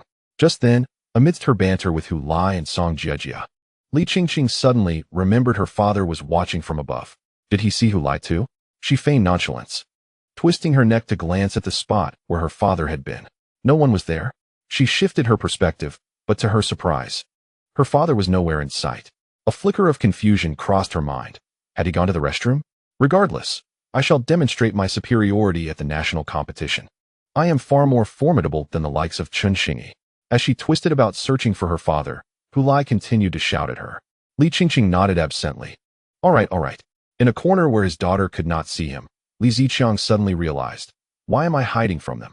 With this thought, he abruptly rose from his crouched position, drawing the astonished gazes of onlookers as he strode to the railing, only to discover that Hu Lai and his chubby companion had already departed. His daughter had returned to her team, laughing and chatting with her companions. They've left? Li Ziqiang was still processing the situation. After watching Hu Lai and Song Jejia depart, Li Qingqing turned back with a smile, only to be immediately surrounded by her enthusiastic and inquisitive teammates. Qingqing, who were those two boys just now? Could they be your boyfriends? Boyfriends? Oh, you underestimate Qingqing. A beauty like her surely deserves a handsome suitor. Do those two boys look like handsome fellows to you? Faced with such teasing, Li Qingqing remained unperturbed. Waving her hands in dismissal, they are merely my high school classmates. We happen to run into each other here. The lack of juicy gossip left the women feeling quite disappointed. That slender boy is from our school's team, the Dongchuan Middle School team. Li Qingqing smiled, sharing the information. Oh, Dongchuan Middle School? The teammates who secured the Anton Cup championship this year indeed possess a profound understanding of high school football. Indeed, they are set to represent Anton Province in the national competition come March. Li Qingqing nodded in affirmation. Ah, one would never guess. So petite. Wouldn't they just fall over upon impact? The others expressed their astonishment. Yet, Li Qingqing, with a proud smile, shook her head and proclaimed, "No, he is extraordinarily skilled. His goals propelled Dongchuan Middle School into the national tournament. He is the linchpin of our team. Wow, truly, one must not judge a book by its cover. Hey, Hu Lai, shall we go grab some chicken?" Song Jejia was taken aback that Hu Lai did not linger to watch Li Qingqing's match, and he cheerfully inquired as they walked. "Chicken? I am off to practice," Hu Lai retorted, gritting his teeth. After all, it's a rare opportunity to be out. To not train would be a waste. Practice? But I am not fond of football. Brother, as my elder sibling, you must lend me your assistance. I need to practice my shooting. How can one practice alone? Just help me guard the goal. But I can't even guard the goal. Never mind. Just stand in the goal. Your physique alone will be quite imposing. I'll take you to my secret training ground. Though, it's been 3 months since I last went. And I suspect the grass has grown 2 meters high. Let us find a similar field and rent it for an hour. I must prove to that woman that absence makes the heart grow fonder," Hu Lai urged, pushing Song Jejia as they exited through the southern gate of the courtyard. Song Jejia lamented, "I should never have called you out. P.S. Tomorrow, my new work will be launched. Although I have a limited stock of chapters, only 13, I have decided to update thrice daily over the next 2 days. The update times will be at 8 in the morning, 1 in the afternoon, and 6 in the evening. With such a scant number of drafts, this is the best I can do, a small token of appreciation. I hope you will accept it graciously. Additionally, with the new book's launch, I humbly ask for your subscriptions and support, as is customary. Though I previously stated that I am indifferent to performance, who would not wish for success if it were attainable? Lastly, regarding the monthly votes, if you find my work deserving, I kindly ask for your support with monthly votes. Thank you." Chapter 83. The reason for training camp after a brief New Year's holiday. Students returned to campus to prepare for the impending final examinations. To allow the players to focus on their studies, the football team suspended training. It would not resume until January 18th, when the school commenced winter break. Had they not qualified for the national tournament, they would have enjoyed the winter holiday without the burden of training. However, in preparation for the national competition that follows the start of the next semester, the team must engage in training camps both before and after the spring festival. Under Li Ziqiang's guidance, the pre-festival training will emphasize tactics and techniques, while post-festival sessions will focus on physical recovery, as players inevitably experience weight gain and a decline in physical fitness after the holiday. After all, they are merely a high school team, not a professional one. It is unreasonable to impose the standards of professional athletes upon high school players. It is impossible to compel them to restrain their tongues during the spring festival while visiting relatives. Not only would the players themselves disagree, but their parents and families would likely oppose such demands as well, especially those students who do not aspire to become professional athletes. The specific training schedule is as follows. Training before the spring festival is set from January 18th to 22nd, encompassing a total of 5 days, with each session lasting an hour and a half in the afternoon. Post-spring festival training will take place from February 5th to 14th, also for 10 days, maintaining the same daily duration. Once the second semester commences, the team will revert to a regular schedule of 3 practices per week in preparation for the national competition in March.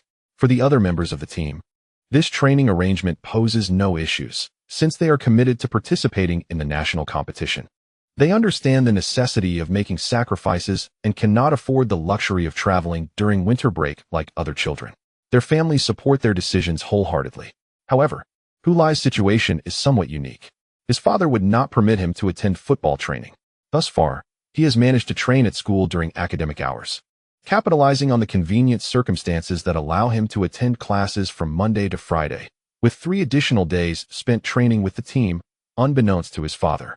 But with the winter break upon them, if he continues to go to school daily, it would undoubtedly raise suspicions.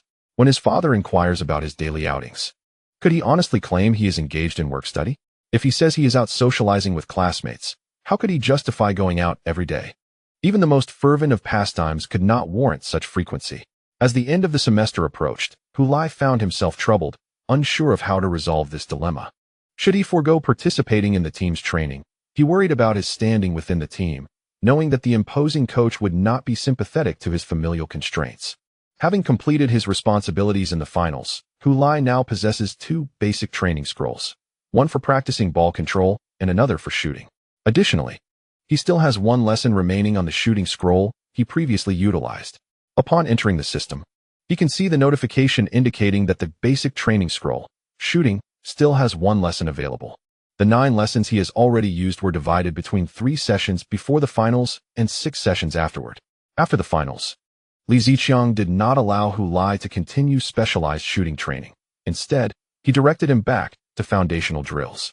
Those 6 training sessions were allocated to basic shooting practice, which caused Hu Lai considerable distress. However, he had no choice. He could not pause the use of the training scrolls, as once activated, they could not be interrupted, nor could the user determine when to accelerate training effects. Hu Lai was acutely aware of his weak foundation and the pressing need for extensive training. The potential loss of not participating in the 2 training sessions during winter break would be monumental. What kind of performance can he possibly deliver at the national competition? He has already boasted about his prowess to Li Qingqing, so he must demonstrate some level of competency when the time comes, right? Xiaolon noticed that as the end-of-term exams approached, her son seemed to be experiencing some emotional turmoil. Each time she saw him, her heart filled with concern, as though he were harboring unspoken worries. Could it be that he was anxious about his performance? It was understandable. Despite his diligent training in recent times, he lacked a solid foundation. At Dongchuan High School, an institution that gathered the elite students from all over Dongchuan, no matter how hard he tried, the disparity with his peers remained significant. Therefore, it was inevitable that he would feel pressured during the examinations. Reflecting on this, while they were having dinner, Xiaolon said to Hu Lai, "Don't put too much pressure on yourself for the exams. Just focus on making progress. Although your father and I enrolled you in this school, it doesn't mean you must achieve a specific ranking." Suddenly, Hu Lai, who had been troubled about how to participate in the winter training camp for the school team, lifted his head upon hearing his mother's words. A bold idea sprang to mind, and with his father working the night shift, he felt no fear of being discovered. After contemplating briefly, he said, "Mom, don't worry. I will perform well in the final exams and strive to surpass my score from the preliminary test." Seeing his determination, Xiaolon nodded with appreciation. It was heartening to see her child grow and recognize the value of hard work. However, he hesitated and then added, "But there is something I'm unsure how to handle." As Xiaolan's smile widened, Hu Lai felt emboldened to voice his concerns. "What is it?" she asked, her expression becoming slightly more serious. Although internally, she was elated. Her son, navigating his teenage rebellious phase, had finally opened up about his worries. She quickly reminded herself to maintain a serious demeanor, lest he perceive her smile as mockery. Adjusting her posture, she leaned forward, resting her arms on the table, adopting an attentive stance. Unaware of his mother's inner thoughts, Hu Lai continued cautiously, "Mom, you know our team has qualified for the national competition. To prepare for next semester's event, we need to have 2 training camps during the winter break, one for 5 days before the spring festival and another for 10 days after. Can you help me keep this from Dad? I don't want him to know I'm going to play football." Xiaolon was taken aback by her son's request. She had never imagined that the source of his distress for days would be this. "Keep it from your father?" She echoed. "Yes, just like during that finals match." Hu Lai flashed a charming smile at his mother. "Your acting was truly Oscar-worthy back then. Go away." Xiaolon waved her hand dismissively. Initially, she had neither supported nor opposed her son's interest in football, but over the past few months, her perspective had gradually shifted to one of support. Thus, she had willingly helped him conceal his activities from her husband. "However, it is merely a day. As my son mentioned earlier, he is scheduled for 2 training camps during the winter break, one lasting 5 days and the other 10. It's not that I am unwilling to assist you. My son, you said the finals could be overlooked, yet you also mentioned it coincides with Song Jeje's birthday. As for this winter training camp, 5 days for one and 10 for the other, totaling 15 days. Do you expect me to tell your father that Song Jeje is celebrating her 15th birthday? Even if we account for the lunar calendar and consider virtual ages, it still falls short. Xiaolon frowned as she spoke. Hulai, of course, understood that using Song Jeje's birthday as an excuse would not suffice. After pondering for a moment, he suggested, how about this? Let us say Song Jeje took me on a trip. We could go away for 5 days before the spring festival and then another 10 days after. Xiaolon chuckled at her son's whimsical notion, assuring him, rest assured, your father would never agree to that. Unwilling to give up, Hulai came up with another idea. Then, Mom, you could tell Dad that our school is holding remedial classes, 5 days before the spring festival and 10 days after. Xiaolon shot her son a glance. The government expressly prohibits any school from conducting remedial classes during holidays. Do you really think this excuse would fool your father? Facing consecutive setbacks, Hulai found himself at a loss for other justifications. He slumped over the dining table, silent. Suddenly, a thought struck Xiaolon, and she inquired, do you know the exact dates for your team's training sessions? From January 18th to 22nd, and then from February 5th to 14th. Why, Mom? Do you have a plan? Hulai asked eagerly. Without answering him, Xiaolon picked up her phone and began tapping away.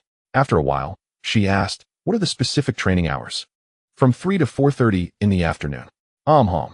Xiaolon continued to navigate her phone and then looked up at her son with a warm smile. What a coincidence.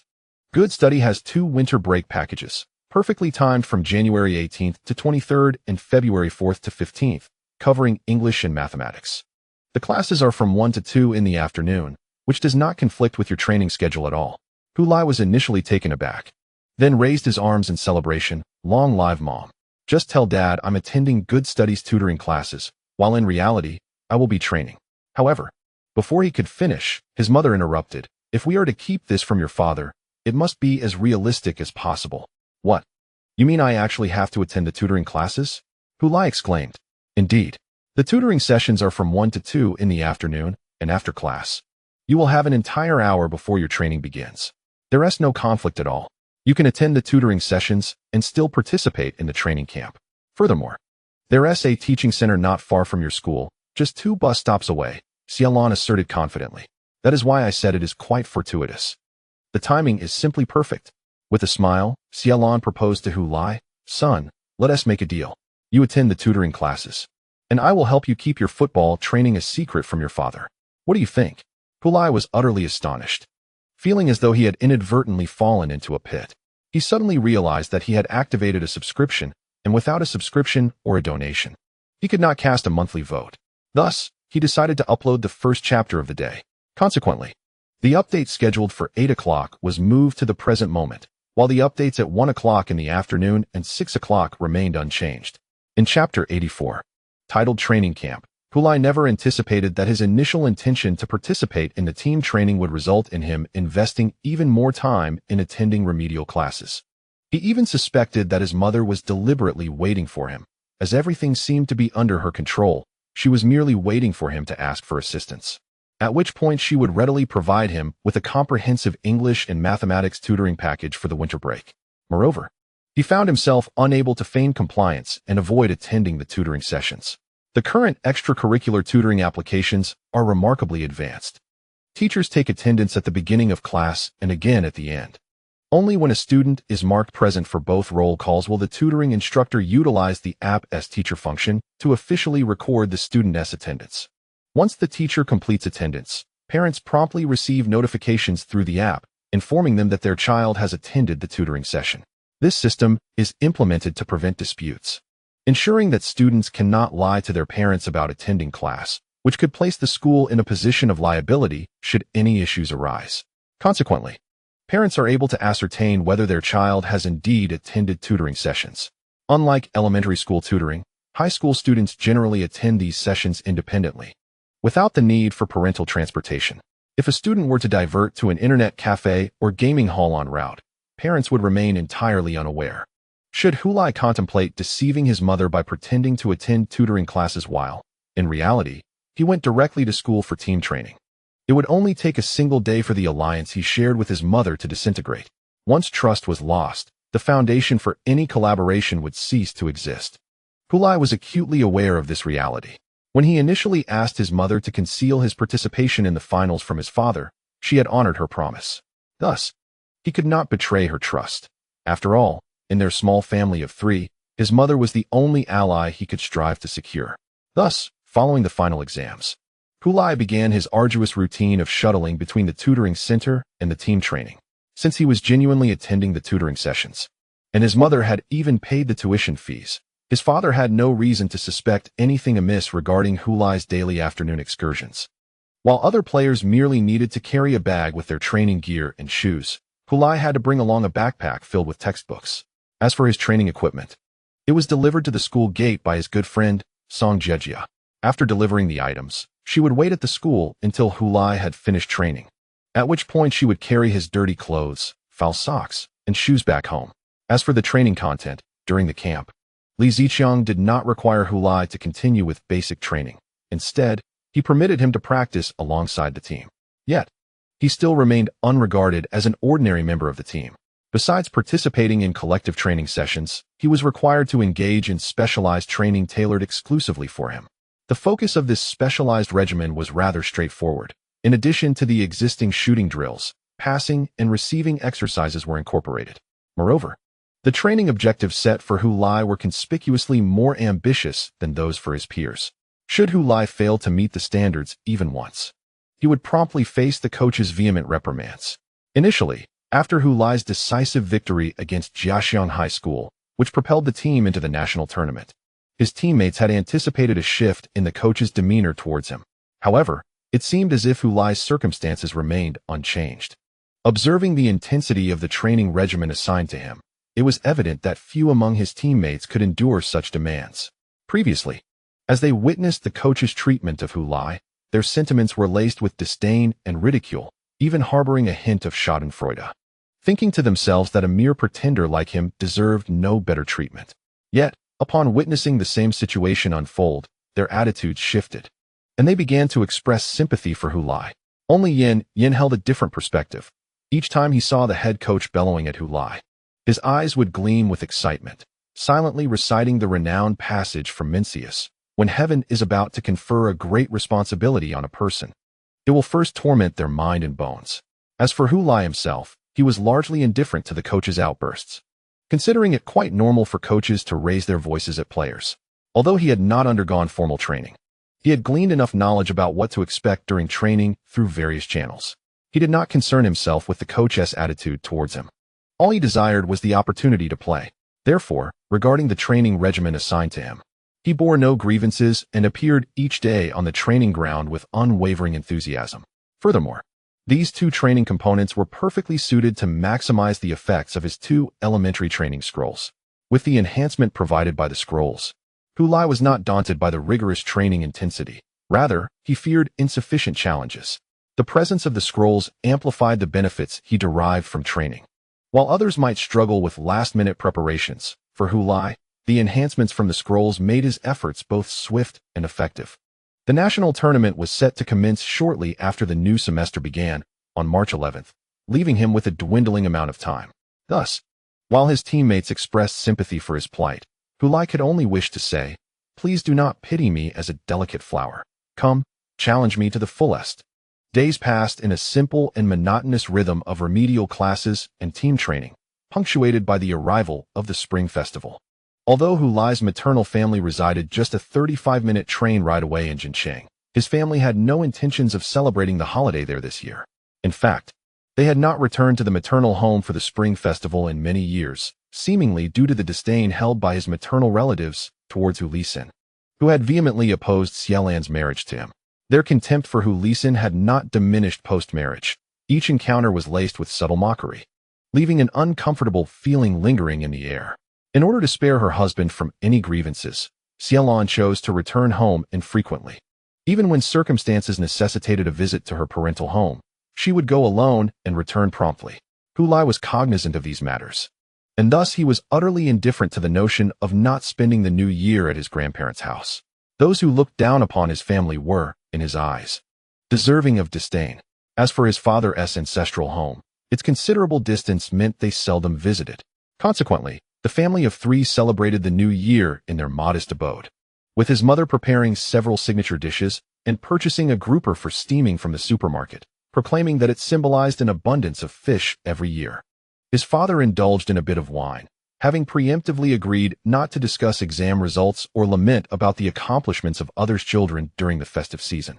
After the New Year's Eve dinner, the family settled on the sofa, the television broadcasting the Spring Festival Gala, with only occasional glances at the screen, while most of the time was spent gazing at their phones. At midnight, both parents sent a lucky red envelope in their family group chat, and they eagerly scrambled to see who would be fortunate.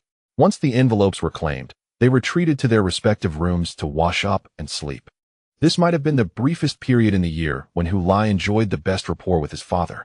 After all, during the new year, joy and harmony were paramount.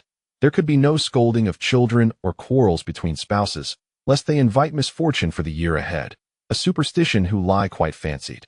Whether the new year felt desolate or possessed the essence of the festivities was of no concern to Lai.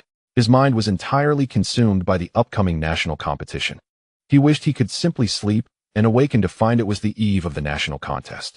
As for the lengthy absence from home required to attend the competition, he had already discussed arrangements with his mother.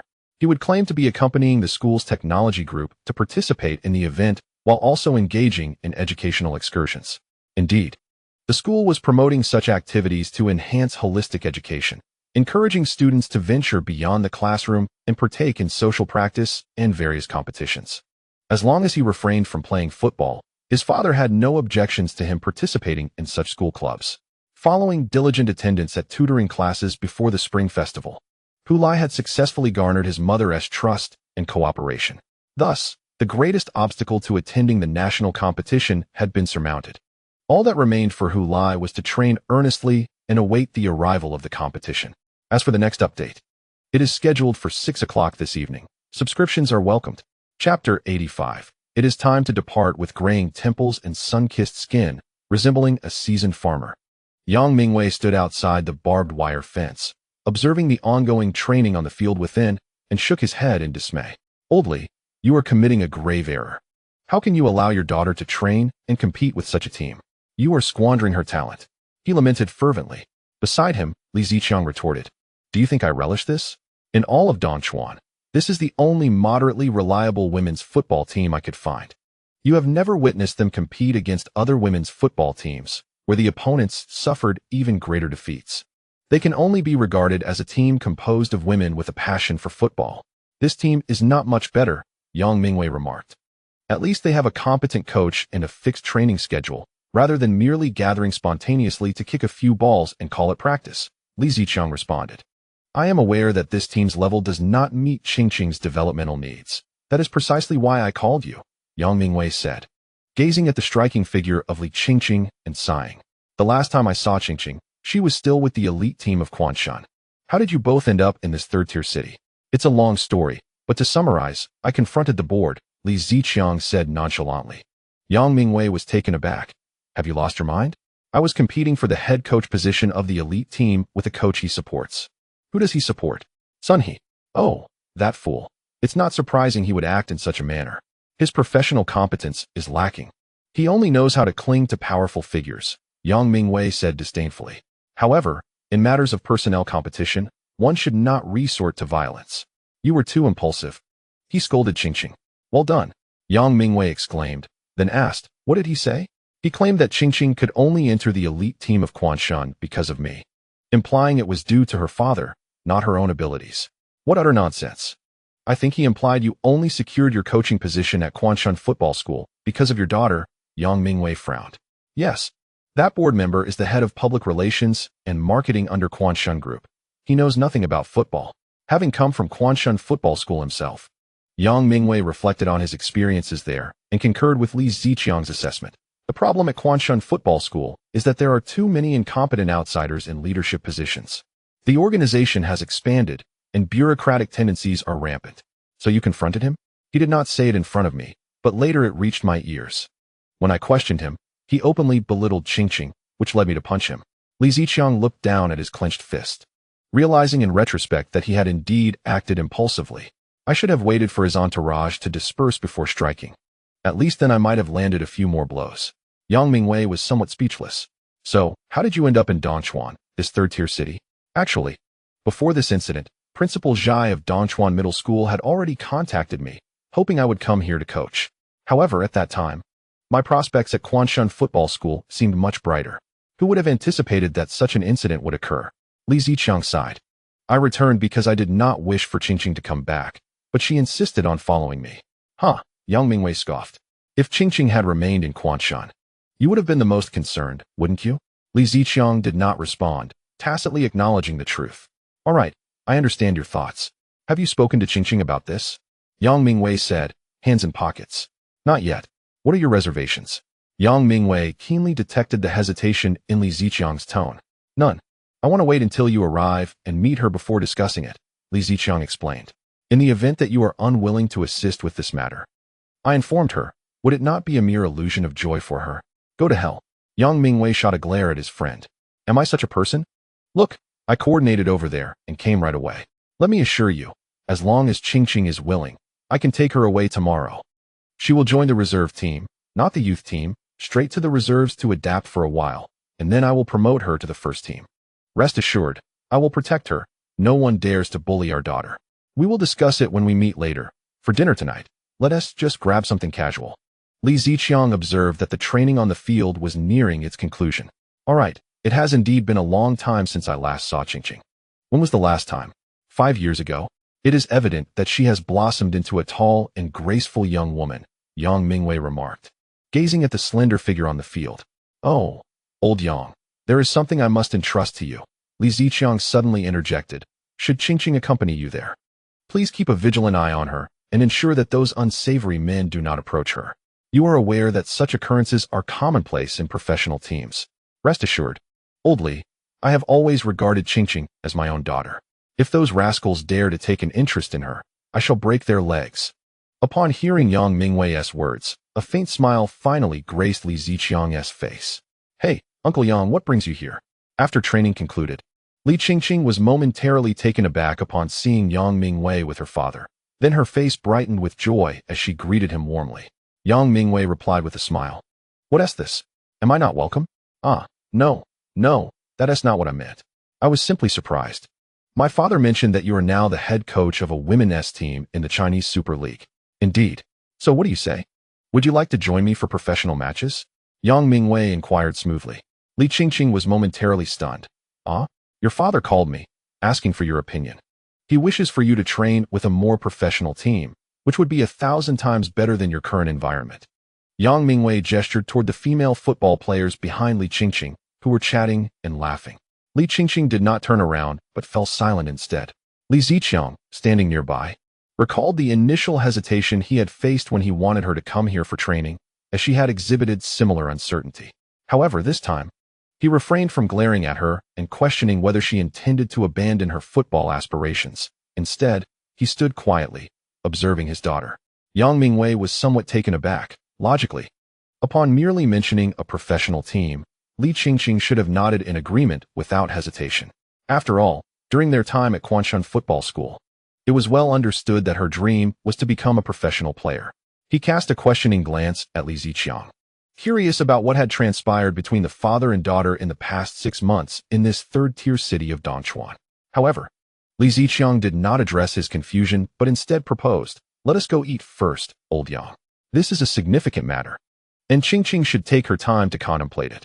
It is unrealistic to demand an immediate response from her. As he spoke, he glanced at his daughter.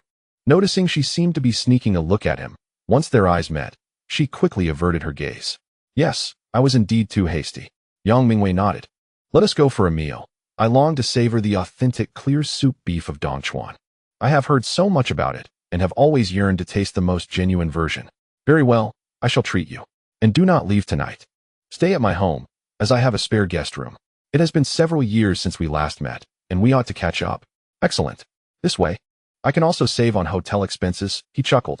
Uncle Yang, you two take your time chatting. I shall retreat upstairs to finish my homework. After returning home, Li Qingqing waved to Yang Mingwei and hurried upstairs with her backpack. All right, you attend to your tasks and do not mind us. Also, please ensure the door is tightly closed, lest we disturb you, Yang Mingwei said, a hint of inebriation evident, his cheeks slightly flushed. As he exaggeratedly waved goodbye to Li Qingqing's retreating figure, he then followed Li Ziqiang to his room. When Li Ziqiang turned on the desk lamp, Yang Mingwei's gaze fell upon a photograph framed on the table. It depicted a family of 3, with Li Ziqiang positioned on the right side. In the center, a younger Li Qingqing, her face rounder than it is now, beamed as she held up 2 fingers in a V sign. Yang Mingwei's attention shifted to the woman on Li Ziqiang's left. She bore an uncanny resemblance to the present-day Li Qingqing, with striking eyebrows and bright eyes. Appearing as a matured version of her, this woman was Li Qingqing's mother, Zhou Qiulei, who had succumbed to cancer 6 years prior. This was not Yang Mingwei's first encounter with this photograph. He was well acquainted with the story behind it. It was taken shortly after Zhou Qiulei was diagnosed with stomach cancer, during a visit to the park with her husband and daughter. After that day, she never allowed herself to be photographed again, nor permitted others to capture her image. As her treatment progressed, her health deteriorated rapidly, leaving her emaciated and frail. Yang Mingwei had visited her once and was unable to reconcile the skeletal figure before him with the beautiful and graceful sister-in-law he once knew. Thus, he comprehended why Zhou Qiulei insisted on capturing that particular moment with her loved ones upon learning of her illness. This woman wished to preserve a memory of her beauty for her beloved family, rather than leave behind an image of her ravaged self. Li Ziqiang noticed Yang Mingwei's prolonged gaze on the photograph, but said nothing. Instead, he turned and retrieved 4 cans of beer from the kitchen refrigerator.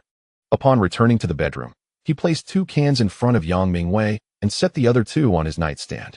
He then settled onto the bed, crossing his legs, and gestured for Yang Mingwei to take a seat at the desk. What are your thoughts on transitioning from an elite coach at a professional football academy to coaching a school team at an ordinary high school? Yang Mingwei asked, smiling at his old friend. The students are far easier to manage than those players, Li Ziqiang remarked from the shadows, half of his form obscured from the lamp's light. However, due to a lack of motivation, their enthusiasm for training is somewhat lacking. At times, I must resort to using a whip to spur them forward. That is to be expected, as not every high school student aspires to become a professional athlete. To them, football is merely a pastime, since it is a hobby. Why subject oneself to such exhaustion? You see, professional players often indulge in laziness, let alone these young students. However, this year's national competition has prompted the Football Association and the Education Department to collaborate, aiming to forge a connection between professional and school football, which has significantly heightened the enthusiasm of gifted student players. Yet, Yang Mingwei shook his head gently. Can campus football truly nourish professional football? I believe the Football Association is somewhat naive in this regard. The backbone of professional football still lies in the talents nurtured by various professional clubs and specialized football schools.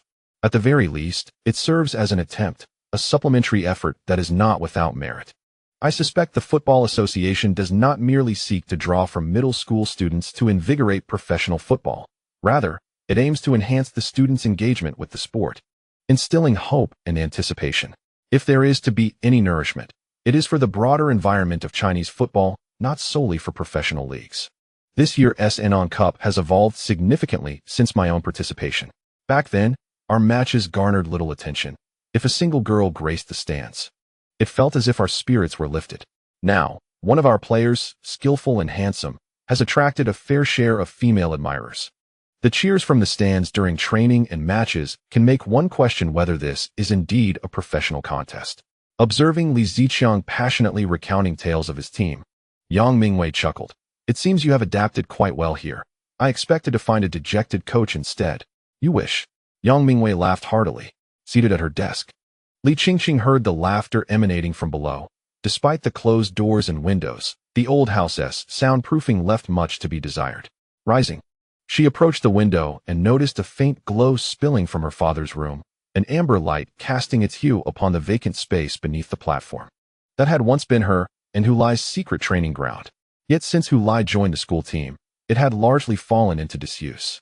With a legitimate venue for practice, he no longer needed to toil alone in obscurity. Her gaze fixed on a shadowed spot, though nothing was visible now. She was certain that Hu Lai's football, inscribed with who, lay quietly amongst the grass. One wonders if that football feels lonely, given that its owner hasn't sought it for quite some time. Hu Lai has changed tremendously since their initial meeting here. Back then, he faced ostracism at school, forced to practice alone, akin to a dog chasing a frisbee. Now, he has scored the winning goal in the Anong Cup finals, propelling his team into the national competition. He is no longer the naive youth who needed her guidance on training coordination, nor the novice who elicited her concern. Indeed, he no longer requires my assistance to play competently and compete at the national level. And what of me? It is indeed impossible to live as an ordinary middle school student in this institution. I must pursue my own football dreams. Much like Hu Lai in his quest for success on the pitch. Perhaps it is time for me to depart. Chapter 86. The Foolish Woman That Evening. Yang Mingwei truly stayed at Li Ziqiang's home. The following morning, as Li Qingqing rose for breakfast, she noticed Uncle Yang at the table, enjoying steamed buns and boiled eggs while engrossed in his mobile device. After greeting him, Li Qingqing took her seat to dine. Yang Mingwei continued to scroll through his phone, refraining from mentioning the prior day's events. He now comprehended why Qingqing had hesitated initially.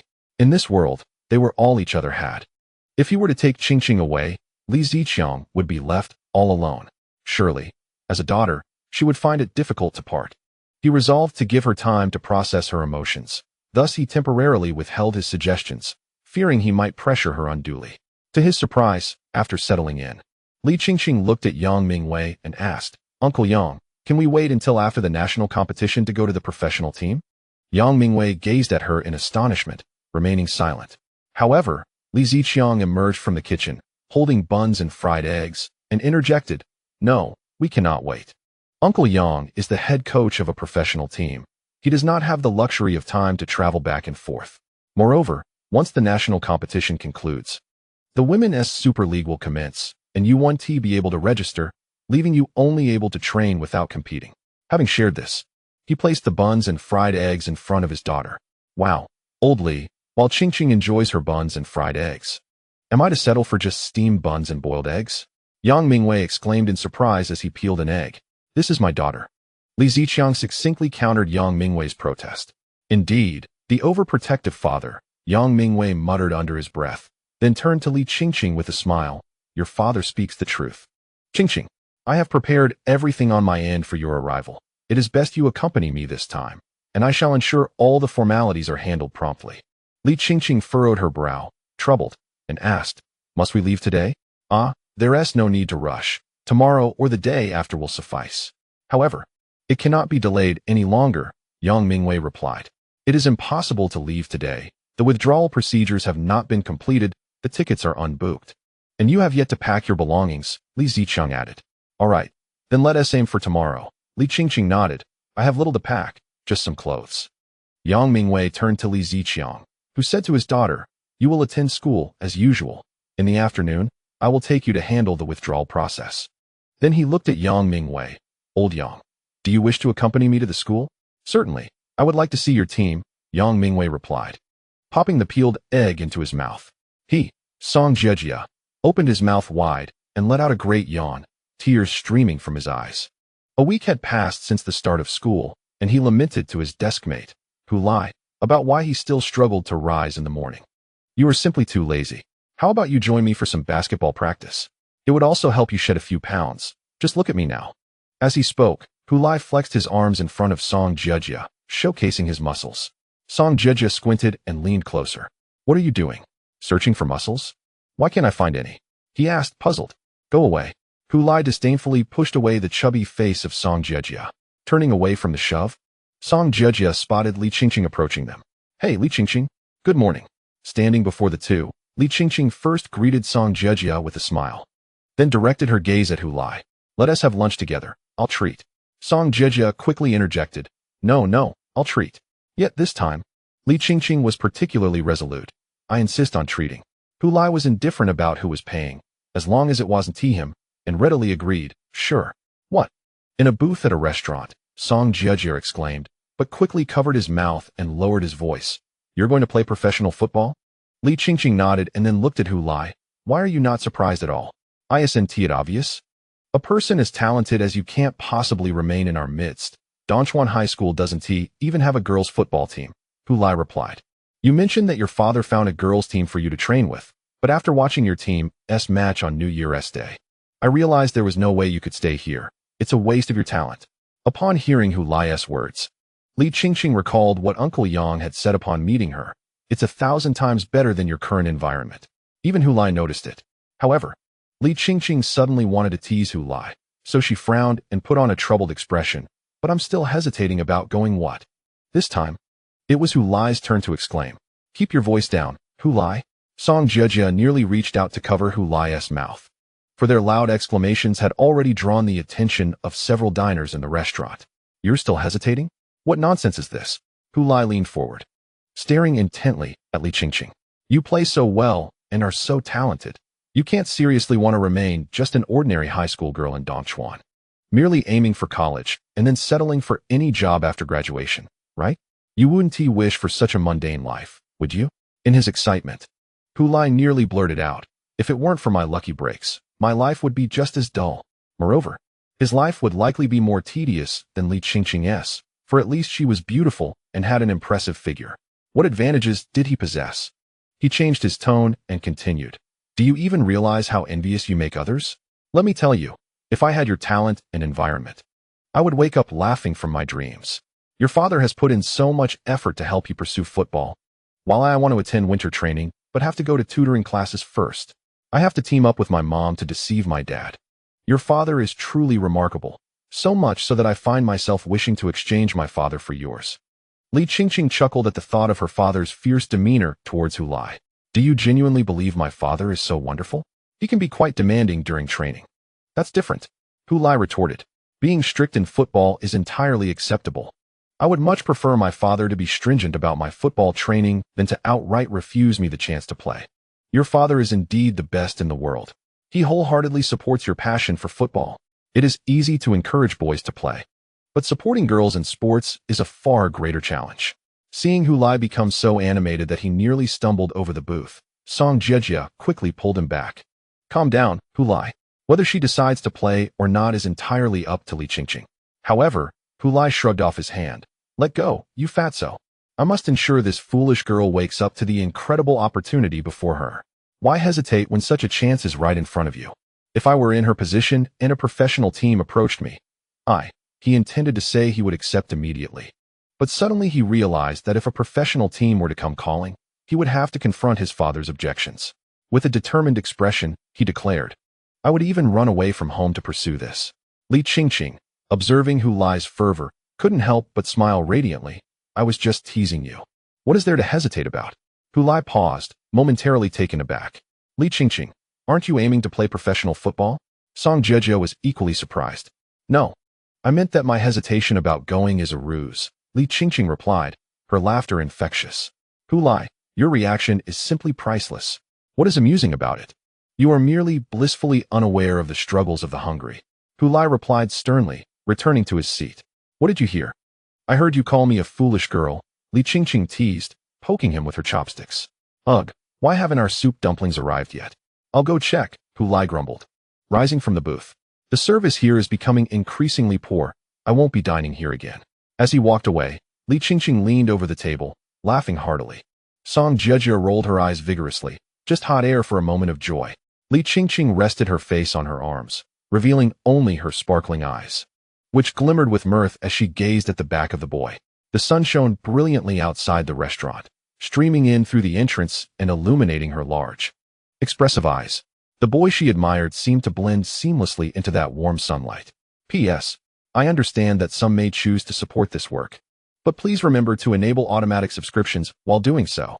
Whether you check in weekly or monthly is fine, as long as you are subscribed. Thank you, everyone. Additionally, there will be 2 more updates today, at 1 o'clock in the afternoon and 6 o'clock in the evening. Chapter 87. Envisioning the future due to the impact of rumors. Luo Kai has become so focused during team training that he resolutely avoids glancing at the stands, fearing that he might be misinterpreted as being involved with that overweight Song Jejia. Thus, he missed the final opportunity to glimpse Li Qingqing from the stands. Today, Li Qingqing, who had long been absent from the training sessions, returned to observe the team practice. Beside her stood an elderly gentleman, Yang Mingwei. Upon noticing someone accompanying Li Qingqing, Song Jiejie refrained from approaching and instead continued to stand in her usual spot, engrossed in a game on her phone. After a brief moment, Yang Mingwei remarked, "Qingqing, that number 11 seems quite impressive. He must be the linchpin of your father's team, correct?" Li Qingqing nodded, responding, "Uncle Yang, you are quite astute. His name is Luo Kai, the top scorer of this year's Anon Cup, having netted 13 goals in 7 matches. He is instrumental in East Chuan High School's advancement to the national tournament. Indeed, his skills are well-rounded, and his physical attributes are commendable. He is certainly a promising talent," Yang Mingwei commented. As they spoke, Luo Kai flicked his hair, prompting a chorus of excited shrieks from the female spectators.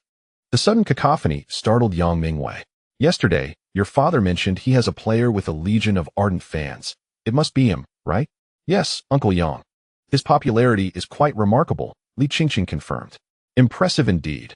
The youth of today are extraordinary," Yang Mingwei mused, shaking his head in astonishment. He pondered that in such an environment, it was likely that more boys would be inclined to play football. The heightened enthusiasm for the sport was undoubtedly a positive development. He shifted his gaze from Luo Kai to the other players and soon noticed a solitary figure on the field, engaged in shooting practice. "Why is that individual training alone?" he inquired, pointing. His situation is somewhat unique." Li Qingqing chuckled at Yang Mingwei's observation. "His foundational skills are lacking. So he is undertaking additional training beyond the regular sessions. Is it common for your father's team to have such individuals?" Yang Mingwei expressed disbelief. "Even in high school, he is still performing such drills?" Li Qingqing chose not to elaborate further and instead focused intently on Hu Lai's shooting practice. It had been a considerable time since she last observed his training, and she noted that he was becoming increasingly adept at the sequence of stopping the ball and shooting. Before long, Li Ziqiang blew his whistle, signaling the players to gather for an internal match, an effective method to assess the training content. The players donned different colored training vests and divided into 3 teams. The team that conceded a goal would rotate out, allowing the waiting team to enter the fray, fostering competition, instilling a sense of rivalry, and providing players with a realistic match experience. After watching for a short while, Yang Mingwei nodded frequently amidst the cheers and shouts, affirming, "Luo Kai is indeed formidable, showcasing a well-rounded skill set." However, after observing a bit longer, he furrowed his brow. That number 14. Then, his expression brightened. Interesting, quite intriguing." He turned to Li Qingqing. "What is his name?" Li Qingqing replied, "His name is Hu Lai." Uncertain whether it is merely his own impression, Yang Mingwei often perceives a hint of pride in Qingqing's tone when she responds to him. "So, after watching the training this afternoon, what are your thoughts on my team?" Li Ziqiang inquired of Yang Mingwei at the dining table. This evening, they chose not to dine out, but instead enjoyed a home-cooked meal prepared by Li Ziqiang, featuring a selection of comforting dishes. "That number 11, Luo Kai, is your ace, isn't he?" Yang Mingwei remarked. Li Ziqiang nodded in agreement. "You're quite fortunate to have discovered such a gem. He is indeed a remarkable talent. He ought to be playing in a professional youth academy rather than participating in campus football." Li Ziqiang chuckled. "This is precisely what I mentioned to you, old Yang. The synergy between campus and professional football allows many who would have otherwise squandered their talents in school to seize the opportunity to pursue a career in football. There are always those hesitant to embrace the structured training systems of football clubs. After all, if they invest their youth only to face failure, they might find themselves neglecting both their studies and the sport. Participating in campus football ensures that their academic pursuits remain intact while also providing an avenue for further advancement in the game. Campus football essentially serves as a safety net for gifted children who are apprehensive about their future prospects. With the growth of campus football, an increasing number of professional clubs are turning their gaze towards schools, ensuring that these promising talents will not miss their chance to ascend to the professional ranks. Indeed, that is quite accurate. Yang Mingwei nodded in agreement after listening to Li Ziqiang. Then seemingly recalling something, he added, "There is another individual who is rather intriguing." "Oh, who might that be?" Li Qingqing, who had been focused on her meal, perked up. She had yet to disclose to her father that she knew Hu Lai was his protege, and she was eager to hear her father's perspective on him. "The number 14. I didn't notice much during individual training, but in team matches, I realized his off-the-ball movement is exceptionally strong," Yang Mingwei stated. Li Ziqiang cast a glance at his daughter, who was still engrossed in her meal, before responding, "You mean Hu Lai, right?" "Yes, That peculiar name. He certainly possesses talent, but his fundamentals are still lacking. In fact, he only began engaging in formal football training after joining the team last October, Li Ziqiang explained to his friend. Yang Mingwei widened his eyes in surprise. What? So he has only played 2 matches for my team, both as a substitute? Indeed, Yang Mingwei leaned back in his chair, feeling a twinge of regret. However, he is progressing swiftly, Li Ziqiang remarked. Upon hearing her father's words, Li Qingqing quickly glanced at him. Didn't he perform in the division matches like a novice?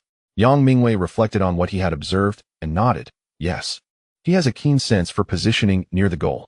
Yet beyond that, there doesn't seem to be anything particularly outstanding. His talent is primarily evident in his off-the-ball runs. That reflects his still developing fundamentals, given that he has had such a brief exposure to football. I plan to utilize him as a secret weapon in the national tournament, just as in the final match of the Anton Cup. It would be prudent to introduce him onto the field when the team finds itself struggling to break the deadlock. This approach is certainly viable, and I believe his presence could alleviate some of the burden on Luo Kai, Yang Mingwei remarked. His off-the-ball movements will draw the defender's attention, thereby significantly reducing the defensive pressure faced by Luo Kai. Truly, he is a professional coach, although he has yet to observe Dongchuan High School's matches. He has already discerned their strategy in the Anton Cup final through internal games. Indeed, Li Ziqiang nodded in agreement. Were it not for his weak fundamentals and the pressing time constraints, I would have considered pairing him with Luo Kai as forwards. Upon hearing her father's words, Li Qingqing looked up in surprise, momentarily forgetting to avert her gaze. The prospect of him partnering with Luo Kai. Yang Mingwei stroked his chin, tilting his head slightly as his eyes fixated on the ceiling shrouded in darkness, pondering deeply. There is potential. Luo Kai possesses comprehensive skills. He can score as well as assist his teammates. His ability to penetrate defenses can create chaos within the opposing backline, while the number 14's off-the-ball movements could perfectly complement this disorder. Indeed, the combination could lead to fruitful outcomes. However, time is inadequate. Hu Lai is still not yet a competent player, lagging considerably behind his teammates. Thus, I plan to revise our tactics after this national tournament concludes. This competition will serve as an opportunity for them to gain experience. I do not have any expectations for results. In principle, Zhai has not set any goals for me either. By the time they reach their second year, this team will be more mature. Li Ziqiang shared his vision with his friend. Li Qingqing listened intently, captivated by the notion. Hu Lai and Luo Kai as partners? That image seems truly beautiful. Although her father suggested waiting until after the national tournament to consider it, for him, this already signifies a remarkable transformation. Li Qingqing felt delighted for Hu Lai. After enduring the storm, a rainbow awaits. Hu Lai, in the days to come, continue to strive for excellence. Chapter 88. Phone number. Li Qingqing gazed at the suitcase standing at the door of her room, with a backpack dangling from it. All her belongings to take along were contained within. The suitcase, not the largest size, measured a modest 26 inches. As she mentioned, she did not have much to carry. Having only resided here for half a year, with not much to take away, she surveyed her surroundings. The desk was tidied up, devoid of any books or assignments, and the bedding on the bed was neatly folded. Her ordinary high school life was unexpectedly brief, coming to a sudden end.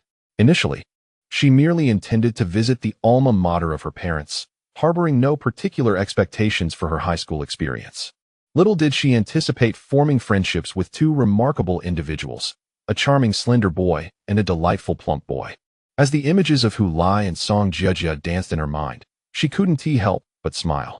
Yet, a sudden thought struck her, and the smile on her face instantly froze. As one of the only 2 friends she had at this school, it was astonishing that they had not exchanged contact information. Perhaps it was because they had always met each day. Any words or matters to discuss could easily be addressed in person. She had never considered the necessity of leaving behind a phone number or anything of the sort. Who would have anticipated that parting would come so abruptly? She had completely forgotten this matter yesterday at school, only now recalling it. If they were indeed friends, how could they allow themselves to become estranged? Were they merely friends for a single semester? But now, it was impossible for her to rush to school to leave her phone number for Hu Lai. As Uncle Yang's taxi was about to arrive, they needed to take the high-speed train to Jincheng and then catch an afternoon flight directly to Shanghai City. Their intended destination, home to the Blue Moon Football Club. She was to join the women's team of the Blue Moon Football Club, participating in the Women's Football Super League. There was no time to seek out Hu Lai. How could she possibly maintain contact with him in the future? Would she truly never see him again? Li Qingqing furrowed her brow and cast her gaze out the window. Suddenly, her eyes brightened. Yang Mingwei sat on the sofa, engrossed in his phone, his luggage, a compact 20-inch carry-on, resting at his feet. He was checking the ride-hailing app to see how far away the car was. Just then, she heard hurried footsteps ascending the wooden stairs behind her. The car hasn't arrived yet. There's no need to rush. Qingqing, he began. But before he could finish his sentence, Li Qingqing had already dashed to the door, changing her shoes in a flurry. I'll be right back, Uncle Yang, she called as she bolted outside. The car will be here shortly. Don't. Yang Mingwei's words trailed off as Li Qingqing disappeared from sight. What is going on? Why the urgency? He shook his head at the now open door. Li Qingqing swiftly exited the alley where her home was located, then turned left and accelerated, making a sharp turn into a somewhat secluded entrance before darting into a narrow lane. She finally came to a halt in an overgrown, abandoned clearing. This was the area behind her house, easily visible from her second-floor bedroom. Once, the center of this space had been bare, exposed earth. But now it was entirely overrun with grass, not to mention the dense thicket of foliage surrounding the walls that towered above her. This was Hu Lai's secret base. But evidently, it had fallen into disrepair. Standing in the clearing, Li Qingqing directed her gaze toward the thick underbrush. Then, she dashed toward the predetermined spot, burying herself in the grass. After some searching, she finally unearthed a football. It was somewhat deflated from prolonged neglect, its former vitality diminished. Li Qingqing turned the ball over and spotted Hu Lai's mark on one of the panels. Who? She retrieved the oil-based marker she had hastily grabbed from the table, biting off the cap with her teeth. With deft strokes, she inscribed her WeChat ID, which also served as her phone number, beneath the word Hu. After completing her task, she blew gently on the ink to expedite its drying, ensuring the markings would not be easily smudged or erased. Once satisfied with her work, she carefully returned the football to its original hiding place among the grass. This was her sole method of leaving her contact information for Hu Lai. Despite knowing that this spot had been abandoned by him, she could only hope that one day he might return, remembering the football he had once concealed here, thus discovering the number she had left for him. After securing the football, Li Qingqing dashed out of the secret base without glancing back. As her footsteps faded into the distance, a gentle breeze swept through the narrow alley, caressing the yellowed, withered grass and producing a soft rustling sound. Qingqing, where have you been? Yang Mingwei, filled with concern, was relieved to see Li Qingqing reappear before him. Nothing much, Uncle Yang. I just went up to get my luggage. The car should be arriving soon, right? Li Qingqing replied, her hands clasped behind her back to conceal the marker she held. I can help you with that. No need. Uncle Yang, I can manage, she asserted, bouncing up the stairs with spirited energy. Back in her bedroom, Li Qingqing approached the window, casting her gaze towards the spot where she had hidden the football.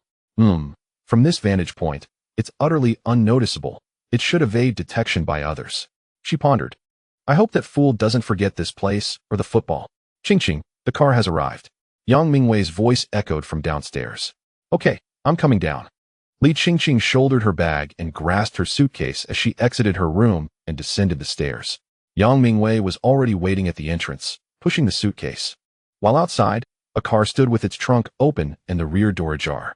The driver exited the vehicle and reached out to take Yang Mingwei's suitcase. Noticing Li Qingqing coming down with her large suitcase, he approached her, saying, Allow me to assist you. After handing over her suitcase and backpack to the driver, Li Qingqing took her seat in the back row. Before the door closed, she cast one last glance at the old house where she had briefly resided. She recalled the evening 6 months ago when she and her father moved in, the sunlight streaming through the west-facing window, illuminating the dust that danced in the rays. Today, as she departed, the sunlight remained splendid. The morning sun poured from the eastern sky, bathing the 2-story building's roof in warmth. The white walls and slate tiles glowing with a reddish hue, while the windows mirrored the rising sun. Let us go, Yang Mingwei said, settling into the passenger seat. Li Qingqing closed the door, and the car slowly pulled away, leaving behind the sights that had filled her view. Ah! Song Jejia suddenly exclaimed in a hushed tone. What is it? Hu Lai, lounging lazily in the sunlight on the table, cast a disgruntled glance at him. I just remembered something. I forgot to leave Li Qingqing my contact information. Upon hearing Song Jejia's words, Hu Lai lifted his head from the desk. Do you have Li Qingqing's phone number? Song Jieji inquired. Hu Lai shook his head. Not a single one. Isn't she your coach? Don't you have any private contact? We maintain a straightforward student relationship. Why would we need to communicate privately? Hu Lai replied with a hint of sarcasm. Even the purest of relationships can still involve some casual interactions, right? Is she in our class group? It seems she isn't. Song Jieji sighed deeply, alas. I forgot to add her on WeChat during dinner yesterday. Hu Lai frowned slightly, seemingly pondering the matter as well. After a moment of contemplation, he shook his head. Never mind, and returned to resting his head on the desk, basking in the sunlight. The rays warmed his face, making his cheeks flush. He turned his head, burying his face in the crook of his arm. Song Jieji continued to mutter beside him, after being classmates for just one semester. She suddenly arrives and just as suddenly departs, leaving no contact information behind. It's as if it were all a fleeting dream. In a postscript, she added, I kindly ask for your continued support and subscriptions. I hope I am not being bothersome, but the performance during the launch period is indeed crucial, and I wish for the subscription numbers to look appealing. Furthermore, the consecutive updates over the past 2 days will conclude here, and I shall revert to 2 updates daily. Subsequently, I will strive to stockpile content. If my reserves allow, I may indulge in a burst of 3 updates. Please do not dismiss the 3 updates as meager. Although the frequency is low, the word count may rival that of 4 or 5 updates from others. Lastly, seizing the opportunity of these 6 updates, I would like to humbly request some monthly votes. Thank you. Chapter 89. Professional Football. When Li Ziqiang returned home that night, the house was shrouded in darkness and silence. He momentarily felt disoriented before recalling that his daughter had left with old Yang for Shanghai that morning. He glanced at the clock. The plane should be descending soon. He could have gone to see her off, as the team had no training that afternoon, but he refrained. He wished to maintain a semblance of dignity as a father, fearing he might appear inadequate. Thus, he let his daughter depart without accompanying her, hoping she wouldn't notice the redness in his eyes. Li Ziqiang glanced up at the dimly lit second floor, set down his belongings, and sequentially turned on the lights in the living room and kitchen to prepare dinner. Unlike the usual meals he prepared when his daughter was home, he made nothing extravagant, merely boiling a bowl of soy sauce noodles. Soon, he emerged from the kitchen with a steaming bowl of noodles, exuding a complex aroma of soy sauce, vinegar, sesame oil, Sichuan pepper oil, and chili oil. As he lifted the noodles with chopsticks, he looked across the empty space where his daughter typically sat. This was not the first time his daughter had embarked on a distant journey. During her time at the Quanshan football school, she often traveled with the team for away games. Back then, Li Ziqiang was assured she would return, completing her matches and eventually coming back to him. However, now he understood that she would not return to this home. She had ventured into a broader world, one vast and far removed from their home. Although this was the path he had meticulously planned for his daughter, receiving comprehensive professional football training at the Quanshan Sports School, ultimately destined for a career in professional football. Otherwise, her talent would be squandered. Despite some setbacks that led him and his daughter to this place, he never relinquished that aspiration. Today, he has seen his wishes fulfilled, as his daughter has taken a significant step towards her goal of becoming a professional footballer. Logically, this is a moment worth celebrating. With this thought in mind, Li Ziqiang set down his chopsticks and the noodles they held, rising to the kitchen to retrieve a can of beer from the refrigerator. With a sharp pop, he opened the can and took a long swig. Returning to the dining table, he placed the beer down and resumed his meal with great focus. The room was enveloped in silence, save for the sounds of Li Ziqiang slurping his noodles. For a full 2 days, Luo Kai had not seen Li Qingqing. An unprecedented occurrence. Previously, Li Qingqing might have skipped a training session after school, but she had never indicated that she would not attend class. 2 whole days passed, with no sight of Li Qingqing, yesterday and today. He was entirely unaware of what this absence signified. Was she unwell? Had she taken leave from school? It was not until the afternoon, at the end of the school day, that the homeroom teacher entered to inform everyone that Li Qingqing had transferred to another school. Only then did Luo Kai grasp what had transpired. However, the teacher did not elaborate on the reasons for her transfer. Luo Kai's gaze shifted towards Hu Lai. While everyone else was taken aback and lamented Li Qingqing's sudden departure, this boy remained slumped over his desk, seemingly indifferent. Although he had no concrete evidence, Luo Kai had a nagging suspicion that Hu Lai knew something. Thus, during the team's training session that afternoon, he made the first move to approach Hu Lai. Do you know where Li Qingqing has gone? Luo Kai asked directly. I do, Hu Lai replied with a nod. Then tell me, where has she gone? Luo Kai fixed his gaze on Hu Lai. Hu Lai glanced at this classmate, who usually wore an air of arrogance, and snorted. Is that how you ask for a favor? Luo Kai was taken aback, not expecting such a retort from Hu Lai. In this world, due to his looks and football skills, Luo Kai generally found people to be quite accommodating. His requests were often met, and he was surrounded by admirers and followers wherever he went. Yet today, he stumbled in his interaction with Hu Lai. Under different circumstances, had Hu Lai spoken to him in such a manner, he would have surely walked away. But this was different. He genuinely wanted to know where Li Qingqing had gone. In truth, she had already transferred, and knowing would seem inconsequential, yet he felt an inexplicable knot in his heart. Hu Lai was privy to this information, and he too wanted to know. He admitted to himself that he felt a twinge of jealousy towards Hu Lai regarding matters concerning Li Qingqing. Clenching his fists tightly, he finally opened his mouth, teeth gritted, and implored, Please, tell me where Li Qingqing has gone. Hu Lai was equally astonished, observing the flushed face of Luo Kai, which revealed just how challenging it was for such a proud individual to utter those words. Initially, he had not intended to disclose anything about Li Qingqing to Hu Lai. He merely sought to provoke his rival, relishing this rare moment of having the upper hand. He had anticipated that Luo Kai would erupt in anger and storm off, cursing himself 1,000 times over. To his surprise, however, Hu Lai remained silent, prompting Luo Kai to muster another request. Please, Hu Lai, tell me where Li Qingqing has gone. Thank you. Witnessing this uncharacteristically humble Luo Kai, Hu Lai suddenly felt a sense of ennui and retorted. She has gone to play professional football. Professional football? Luo Kai was taken aback. Hu Lai scoffed. Do you think she is merely an ignorant girl who enjoys football? Let me tell you, she is far more formidable than you. Numerous women's football clubs in the Chinese Super League are vying to sign her. You call yourself a genius? She is the true prodigy. After relishing the moment of irritation he had inflicted upon Luo Kai, Hu Lai dismissed him and dashed away. Behind him, Luo Kai regained his composure and clenched his fists once more. Professional football. Hey, beautiful. Li Qingqing stood on the pitch when someone called out to her from behind. She turned to see several of her teammates from the reserve squad grinning at her, led by a girl with short hair and sharp features. Had it not been for her modestly pronounced chest, one might easily mistake her for a boy. It's such a pity to see someone so pretty playing football. You should consider modeling. I can only imagine how many boys would chase after you, the leader remarked. Her arms crossed, and her tone rather unfriendly. Li Qingqing, however, remained unfazed and replied with a smile. But I love playing football. Love playing football? I heard you transferred from high school? The leader inquired. Li Qingqing nodded. Honestly, I don't understand what the old man was thinking.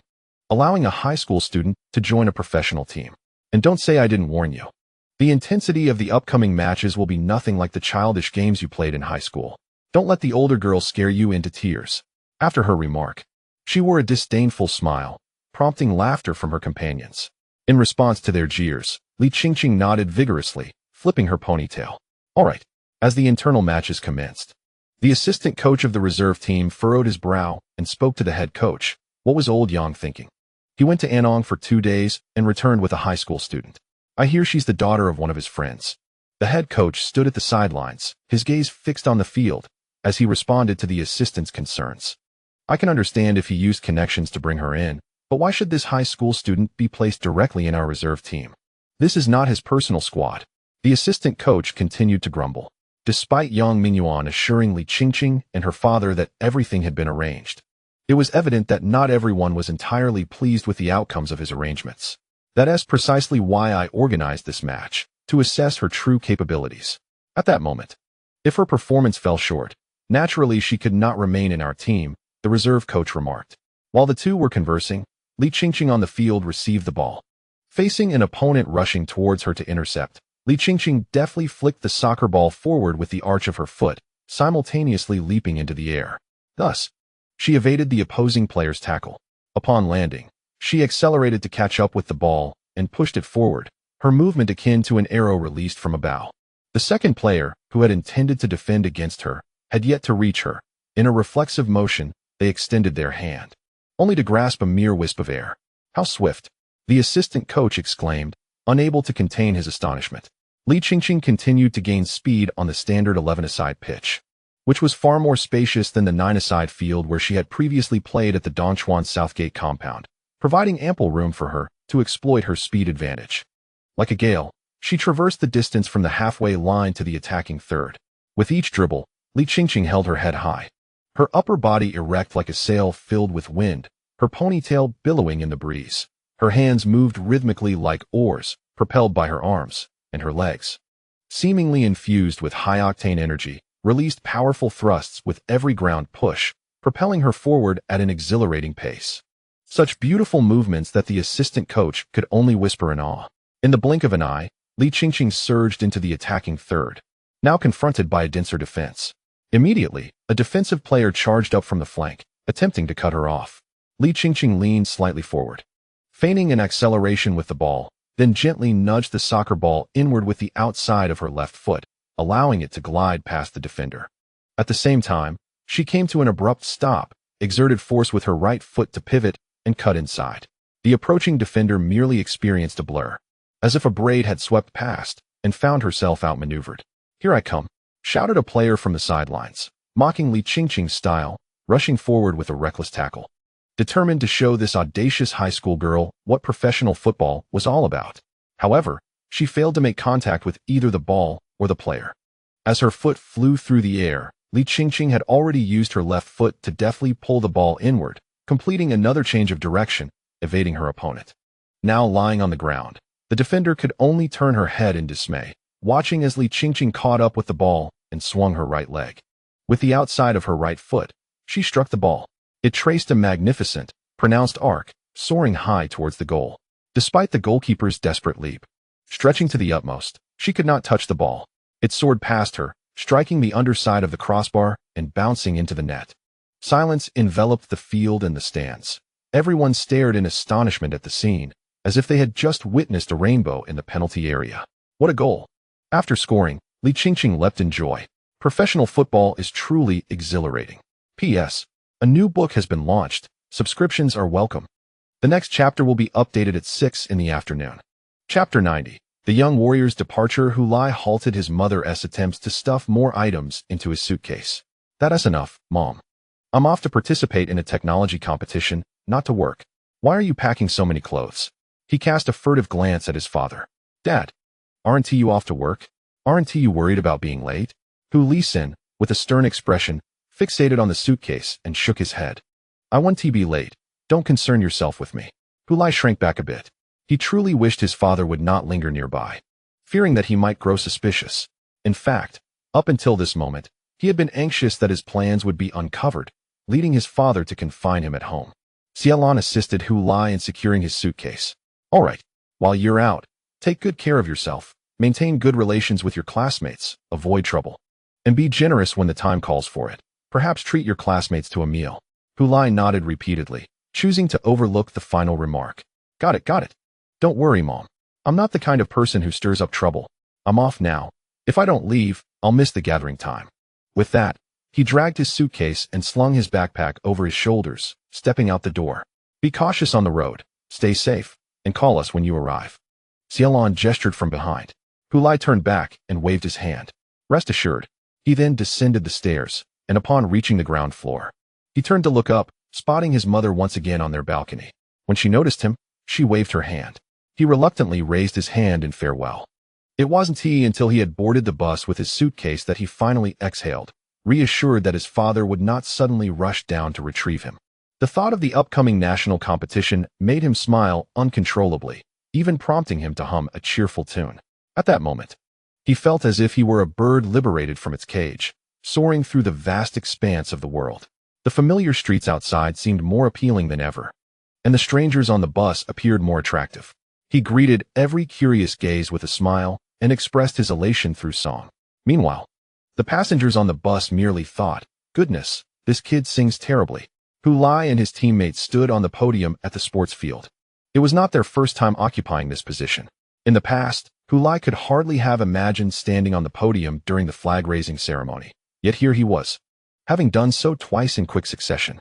Following today's flag-raising ceremony, the entire school community gathered under the witness of the national flag to hold a send-off ceremony for the football team. We hope our football team can exhibit skill and style in this national competition. May they showcase the spirit of Dongchuan Middle School to fans and spectators across the nation. The Director of Education, microphone in hand, delivered an impassioned speech as the students looked up at the team on the podium, many boys filled with fervent admiration, while the girls gazed starry-eyed. Song Jiejia cast another glance at Li Ziqin, noting the latter's despondent demeanor. A cold smirk crept across his mind. He then redirected his gaze towards the podium.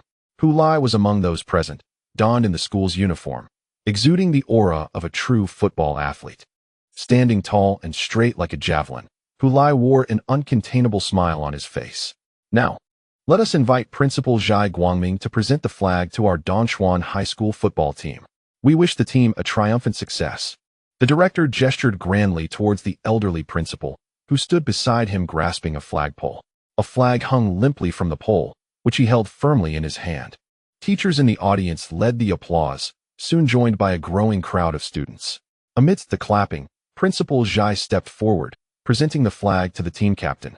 Chu Yifan, play well, but do not feel pressured, the principal advised as he handed over the banner. Thank you, Principal. We will strive to do our best.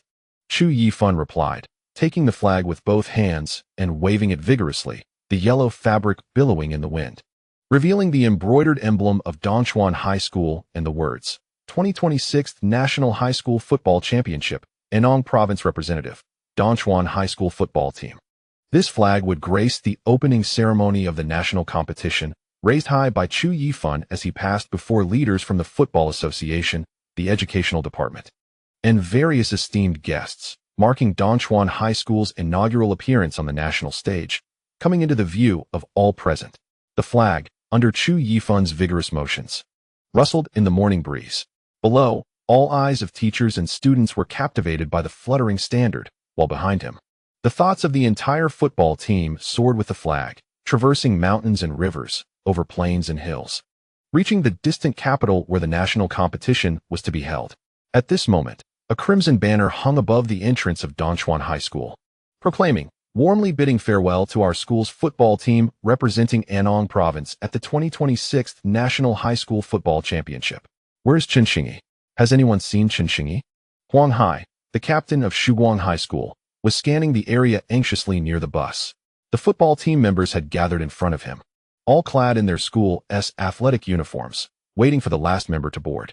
Outside the crowd stood teachers, school leaders, and 3 individuals resembling reporters, equipped with DSLRs and camcorders, eagerly awaiting to interview the main subject, Chen Xingyi. Yet, Chen Xingyi seemed to have vanished. Damn it, we are about to depart. And where's that kid? Huang Hai cursed vehemently. Call him, Captain. I'll do it.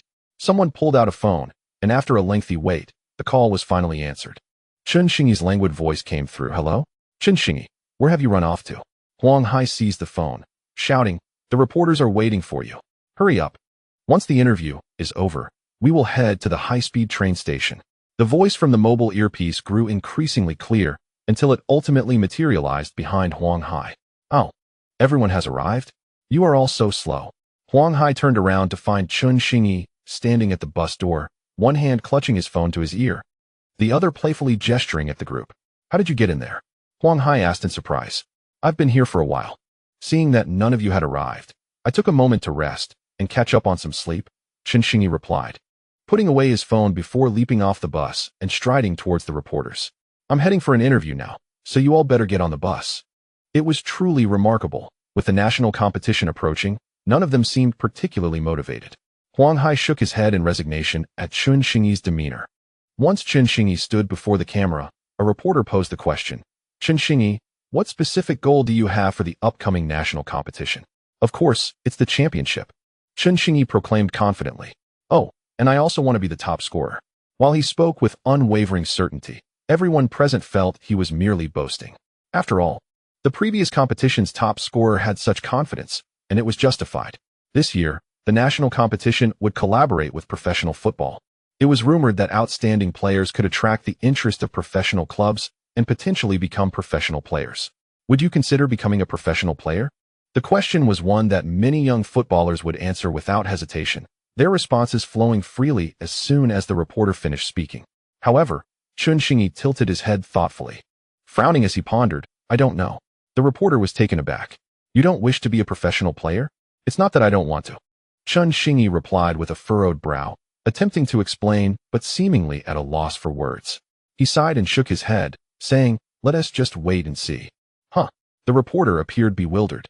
Can such an opportunity to become a professional player be treated so casually? Observing the reporter's reaction, Chen Xingyi straightened his posture, cleared his throat, and adopted a serious tone. I won't consider that question until after helping the team defend the national championship. For now, my focus is entirely on preparing for the national competition. After delivering his statement, he inquired, is that satisfactory? The reporter nodded, still somewhat dazed. After completing the interview, Chen Xingyi waved goodbye to the reporters and hopped back onto the bus. The school leaders stood by, waving farewell as the bus doors gradually closed. Chen Xingyi made his way past the front seats, playfully engaging with his teammates along the way. The sealed windows prevented those outside from hearing the sounds within, but the exuberant smiles and animated gestures of the children suggested a scene brimming with joy. How enviable, murmured the reporter who had just interviewed Chen Xingyi. The national competition. Teammates, dreams. How come my school years lacked such vibrant youth? The cameraman continued his work, keeping the lens trained on the interior of the bus. Through his lens, Chen Xingyi finally returned to the last row. Instead of taking a seat, he leaned against the backrest, waving at the camera. After capturing this shot, he lowered the camera from his shoulder. In the past, a student like Chen Xingyi might have faded into the background, perhaps even perceived as somewhat unremarkable. Yet now, I hear that he has garnered a fanbase online, enjoying a status akin to that of a celebrity. These young individuals have truly emerged in a fortunate era. On this day, trains and planes departed from 22 provinces, 5 autonomous regions, and 3 direct-controlled municipalities across the nation, all heading towards a singular destination, the political and cultural heart of the country, the provincial administrative regions, municipalities, and capital city of the super-large metropolis. Unlike other trains and planes bound for the capital, these vessels carried a collective of youthful dreamers, each adorned in their respective school teams' uniforms, proudly proclaiming their identity and declaring to all who gazed upon them, we are the football team participating in the national competition. Some raised their thumbs in approval. Others pulled out their phones to capture the moment, while many vocally encouraged them to bring glory to their hometowns. Football had transcended from mere amusement to a vessel of hope for countless individuals. Each young athlete, embarking on their journey, understood that they were not fighting alone. Would this become a burden for them? No, for they reveled in the exhilarating sensation of striving under the weight of expectation. In a footnote, 2 special administrative regions and Taiwan do not participate in the National High School Student Championships, and given that this year's host is a direct-controlled municipality, only 3 direct-controlled municipalities remain. A total of 32 teams will compete, with champions emerging from 22 provinces, 5 autonomous regions, and 4 direct-controlled municipalities, excluding the defending champions. Chapter 91. Who are you? Lin Jin, clad in a tailored suit and crisp white shirt above, and a pencil skirt paired with flesh-toned stockings below, stood at the arrival hall of the airport, holding a sign that read Dongchuan High School, Henan Province, with a smaller line indicating Organizing Committee of the 6th National High School Football Championship. She glanced at her phone, noting that 20 minutes had passed since the flight from Anong Jincheng had landed. They should be emerging soon. Thus, she raised her sign high above her head, ensuring that her modest stature would not render her overlooked. Not long after she hoisted the sign, a flurry of footsteps resonated from the baggage claim area, followed by a group of young individuals clad in matching blue and yellow sports attire emerging at the exit. The sight of dozens of uniformly dressed youths captured the attention of everyone present, turning heads among passers-by. Lin Jin quickly spotted this group and elevated her sign even higher, waving vigorously with her other hand. Hu Lai, scanning the area, immediately recognized Lin Jin and approached team captain Chu Yi, asking, "Is that sister here to pick us up?" Chu Yifun glanced over and promptly rushed to summon the coach and team leader. Thus, Lin Jin and the Dongchuan Middle School football team successfully connected at last. After a tiresome journey, the dedication of the students and teachers was palpable. Upon seeing everyone, Lin Jin displayed a professional smile and asked if everyone was present. "Yes, we are all here," replied Chu Yifun. The entire team stood in formation behind him, each member with a suitcase beside them and a backpack slung over their shoulders. "Very well, our bus awaits outside. Please ensure you stay close to me." If anyone needs to use the restroom, feel free to raise your hand. We will allow time for that before boarding the bus. Before she could finish her sentence, a small figure in the crowd raised a hand. Are you in need of the restroom? Lin Jin inquired. No. Hulai shook his head. Sister, are you our tour guide? Hearing a high school student refer to her as sister made Lin Jin, nearly 30, beam with joy, her smile growing even brighter. She responded to the student in a much gentler tone. Actually, I am a staff member of the National Competition Organizing Committee, responsible for your reception. Throughout the upcoming national tournament, I will oversee all matters concerning you, including accommodation, transportation, dining, and competition preparations. If there are any questions, feel free to approach me. Do we really have such excellent treatment? A dedicated person to assist us? Hulai asked, astonished. Lin Jin quickly waved her hands. Oh no. It's just that every participating team will have someone assigned to them, and I am in charge of your affairs. With that, she took out her phone. Dongchuan Middle School football team, let us create a group chat. You can reach me there if needed. My surname is Lin, as in the double wood. And my name is Lin Jin, with Jin being derived from the esteemed Zhou Yu. You may call me sister, just like this student here, she said, pointing at Hulai. Her joy evident. Meng Shi leaned closer, observing Lin Jin's radiant smile, and remarked to Hulai, Wow, I didn't expect you to have such charm with the ladies. What are you talking about? Hulai replied, utterly perplexed, calling her sister so affectionately. She looks so youthful. She can't be older than me, so sister it is. Hulai retorted loudly. Upon hearing Hulai's words, Lin Jin's smile became even more dazzling, dispelling the formal demeanor she had initially presented, and she appeared considerably more animated. Witnessing this, Meng Shi gave Hulai a thumbs up, expressing admiration. The other teammates cast respectful glances at Hulai, recognizing the remarkable skill of complimenting someone in such a fresh and subtle manner. Back at school, they believed that someone like Luo Kai was the ideal match for girls, considering he had the most female admirers. However, now they realized that Lin Jin seemed to hardly notice Luo Kai, instead displaying a warm demeanor towards Hulai. As the group, led by Lin Jin, arrived at the bus parking area, they noticed the white bus adorned with yellow and blue stripes, featuring stickers on the side. The stickers displayed the Dongchuan Middle School emblem, followed by the words Dongchuan Middle School. Beneath this bold inscription lay the line, 6th National High School Student Football Championship. Representative team of Anong Province, highlighting their identity. Wow, this is amazing. I want to take a photo with this inscription, exclaimed one. Me too. A group of individuals gathered excitedly, even abandoning their luggage.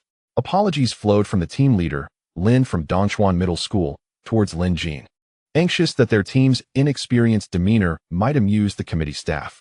It's quite all right, Lin Jin reassured, gesturing dismissively. Why don't we take a group photo beside this bus once everyone has settled their bags? Is that permissible? It's merely a photograph. What could be the issue? Zhang, I see you are also equipped with a DSLR. Lin Jin indicated towards the camera hanging around the team leader's neck. Haha, that is splendid. The team leader chuckled, then bellowed to the students. Hurry up and stow your luggage. We mustn't waste anyone's time. Once you've finished, come back for the picture. The group of youngsters promptly grabbed their suitcases and rushed to the other side of the bus, each placing their belongings. After a considerable effort to stow everyone's luggage, they returned and, under the team leader's direction, formed a line displaying the stickers on the bus. Lin Jin, holding the camera, captured their inaugural group photo at the national competition.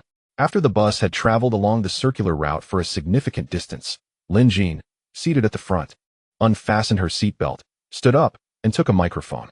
After testing it twice, she addressed the players on board. Dear students and teachers, our destination is the Olympic Village located to the north of the capital.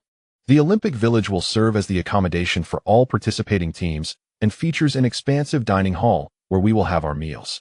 The cafeteria is open 24 hours, so there is no need to worry about missing hot food. However, for the sake of your health, I advise against late-night snacks. As the bus continued its journey, she stood again, microphone in hand. Everyone, look to the right. There is the bird's nest, the venue for the finals of this national competition. This was also the site of the men's football final during the 2008 Olympics, with a capacity of 90,000. She truly sounds like a tour guide, Meng Shi whispered. Seeing the bird's nest indicated that they were not far from the Olympic Village. When we arrive, please collect your luggage in the parking lot and follow me inside. I will distribute room keys downstairs. Each room accommodates 2 people, assigned completely at random. Lin Jin continued with her diligent explanation. Random assignment? Meng Shi frowned and remarked to Mao Xiao, I had hoped to share a room with you. Mao Xiao chuckled. We're all teammates. It doesn't matter who you share a room with. Besides, not sharing a room with you could be a blessing. Your snoring is rather loud. Meng Shi retorted with a scoff, as if you don't snore. I don't snore. I can't hear myself. Mao Xiao insisted confidently, leaving Meng Shi momentarily speechless. Unsure of how to counter such logic, he resorted to asking Hu Lai, do you snore when you sleep? Hu Lai confidently replied, not at all. Meng Shi beamed, great. I hope we are assigned to the same room. As the bus pulled into the parking lot, several other buses were already stationed there, each emblazoned with the name and emblem of Dongchuan Middle School, just like their own. A team had just departed from the parking lot, and amidst a throng of individuals clad in matching uniforms, there was indeed a staff member dressed similarly to Lin Jin, orchestrating the group. It was evident that each team had personnel specifically assigned to handle reception and coordination. This level of treatment left many players from Dongchuan High School wide-eyed, as such arrangements were absent during the Anong Cup held within the province. Truly, it was a grand national competition. Once the bus came to a steady halt, Lin Jin was the first to disembark, beckoning the others to follow suit and retrieve their luggage. As the players collected their belongings, she announced, Please wait a moment while I fetch your room keys. I'll return shortly. Having said this, she dashed out of the parking lot. After her departure, a red bus pulled into the parking area, closely followed by a throng of individuals brandishing cameras, camcorders, and microphones. Are those journalists? Where did they spring from? How come we didn't see them when we arrived? Surely, they aren't here to interview us? Some began to adjust their appearances, checking for any unseemly details. However, it soon became clear that they were rushing toward the newly arrived bus. Which school is that, to garner such attention? A group of individuals abandoned their luggage and turned to gaze in that direction. As the bus passed by, all eyes were drawn to the stickers adorning its side that read, Shuguang High School, 6th National High School Football Championship, Nanxi Province Representative Team. Goodness, the defending champions. It's Shuguang High School, exclaimed a group of bewildered players from Dongchuan High School, instantly comprehending why no journalists had followed them in. Only this bus attracted such a crowd. Once the red bus came to a stop, the doors did not open immediately. Instead, the photographers seized the opportunity to set up their equipment, directing their lenses toward the entrance, while reporters, equipped with microphones, recording pens, and smartphones, stationed themselves outside the door. Only after they had completed their preparations did the doors slowly swing open. As the doors shifted, a plump middle-aged man's face came into view. Noticing the reporters blocking the entrance, he quickly clasped his hands together in a gesture of apology and said, Excuse me, could you kindly make way for us? The reporters, upon hearing this, promptly stepped aside, having inadvertently obstructed the entrance in their excitement. Thank you. The middle-aged man continually expressed his gratitude to the journalists, his face adorned with a broad smile. He then stepped down from the bus, followed by well-groomed players donned in striking red and white uniforms, each emblazoned with a prominent team emblem. Indeed, it is Shuguang High School, remarked Mao Xiao. That plump fellow is Liang Yuanhao, the head coach of Shuguang High School. Following him was the team captain, a senior midfielder named Huang Hai. The players from Shuguang High School flowed from the bus, maneuvering around the front to retrieve their luggage. Photographers rushed to capture the action, while reporters seized the moment to interview the descending coach. Yet, a multitude of journalists and photographers remained motionless, their gazes fixed upon the car door. It was not until a young lad alighted that these reporters surged forward like ravenous wolves encountering their prey. This youth, Chen Xingyi, possessed a markedly distinct demeanor compared to his teammates. While they donned their athletic attire with meticulous precision, zippers secured and collars neatly folded, the young man wore his sportswear in a rather casual fashion, with sleeves flapping loosely as he moved, an informal portrayal that lacked gravitas. Nevertheless, this did not hinder him from being the most captivating presence in the vicinity. That is Chen Xingyi, Mao Xiao informed Hu Lai, who stood beside her. Is he truly Chen Xingyi? Hu Lai replied, astonished. I had anticipated that someone so highly lauded would be a muscular figure. Yet, he appears quite similar to myself. What are you thinking, Hu Lai? He is taller than you, Meng Shi remarked, raising his hand to measure the height difference above Hu Lai's head. He resembles an ordinary high school student. Yet on the field, he transforms entirely, Mao Xiao commented. Those who qualify for the national competition are the strongest teams from their respective provinces. Yet when faced with such adversaries, scoring seemed to come as naturally to him as breathing. In 5 matches, he netted 10 goals, more precisely. He achieved this remarkable feat in 4 matches, an astonishing efficiency that set a record for the most goals scored in a single national tournament since its inception. All accomplished while he was still a freshman. Hu Lai's gaze remained fixated on that figure. At that moment, Chen Xingyi, engaged in an interview, suddenly sensed an observer's scrutiny. He turned his head towards the large bus parked diagonally across from him. A group of individuals was making their way towards him. But his attention was captured by one person in particular, a tall, handsome boy who was intently staring at him. Upon recognizing that face, a screenshot from a video flashed in Chen Xingyi's mind. Who is Chen Xingyi? He pondered, tilting his head to glance at the sticker on the bus behind the crowd, Dongchuan High School. He then turned back to the journalist interviewing him and said, "I apologize," before making a beeline towards Dongchuan High School. The reporter momentarily stood in stunned silence before quickly realizing the situation and beckoning his photographer to follow suit. Meanwhile, the players from Dongchuan High School were engulfed in astonishment at the grandeur exhibited by the national champions. When they had claimed the Anong Cup championship, each had felt an overwhelming pride, exuding an air of superiority, as if the world revolved around them. However, upon arriving at the national tournament, they were swiftly humbled by the reigning champions, who demonstrated what it truly meant to be a sovereign force. In comparison to Shuguang High School, they felt akin to a group of rustic villagers, unaccustomed to such grandeur, which inevitably led to a sense of inadequacy among many of the Dongchuan players. Just then, they observed a throng rushing towards them from the opposite side, led by none other than Chen Xingyi, followed closely by a cadre of journalists and photographers. They pursued him like a pack of paparazzi chasing a celebrity. Although the number of reporters was modest compared to that of true stars for these high school students, the spectacle was nothing short of breathtaking.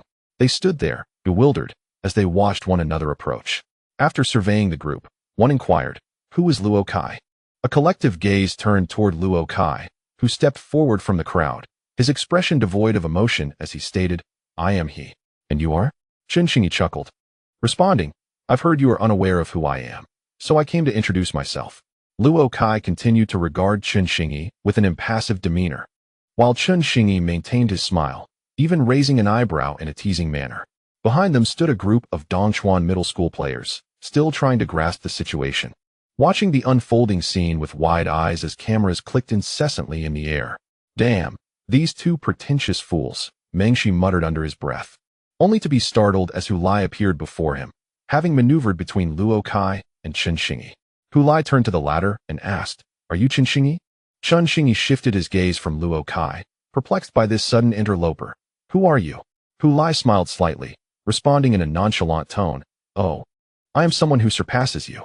Chapter 92. Fate, truly remarkable, everyone. Remember the route from the parking lot to the dormitory building. Before each match, we will gather at the parking lot to board the bus. The large building we just saw is the cafeteria, where you can dine shortly. Simply present your room card. No extra payment is required. "Follow me. We are nearing your dormitory," Lin Jean declared, leading the group with her arm raised high. With a small flag, she could easily be mistaken for a tour guide. Flanking the path were several modestly sized, multi-storied buildings, not towering but charmingly arranged. Many Olympic champions have resided in these buildings, Lin Jean mentioned, capturing the boy's interest, prompting several to glance toward the structures. However, some remained indifferent. Mengshi leaned toward Hu Lai, wrapping an arm around him while giving him a thumbs up with the other hand, exclaiming, "Impressive, Hu Lai. Truly the king of pretentiousness." "What nonsense." Mao Xiao thought Mengshi's words were rather distasteful. At the rear of the group, Yin Yin whispered to Chu Yifan, "No wonder he is the chosen one." Chu Yifan merely wished to cover his face, feeling that Chen Xingyi genuinely believed Hu Lai's claims. Hu Lai was indeed correct. He was the only one who managed to score while being closely marked by Wang Guangwei. Yin Yin chuckled mischievously, but they would soon realize that Hu Lai was merely a novice. "So what if they do?" Chu Yifan mused. "Didn't you notice, Captain? Since the appearance of the Dawn High School before us, my teammates have grown silent and reserved. Do you not feel a sense of inferiority when confronted by the reigning champions, who bask in the limelight?" Chu Yifan pondered for a moment before nodding in agreement. Indeed, compared to them, We appear as mere country bumpkins. Yet, it is quite natural. This is our first national competition, and none of us possess the experience or insight. Yes, entirely reasonable. Thus, after Hulai's antics, everyone relaxed. Perhaps they discovered that the legendary prodigy, Chun Xingyi, felt equally powerless in the face of Hulai, which instilled a sense of superiority in them. It was reminiscent of our encounter with Jiaxiang High School in the Anon Cup finals. Chu Yifan chuckled, forever remembering the moment when Hulai tousled Wang Guangwei's hair. During his sophomore year, he had faced Jiaxiang High School in the Anon Cup, and at that time, Dongchuan High School had stood no chance, with him suffering a complete defeat. For a time, Jiaxiang High School loomed in his mind like a giant, casting a shadow that sent chills down his spine.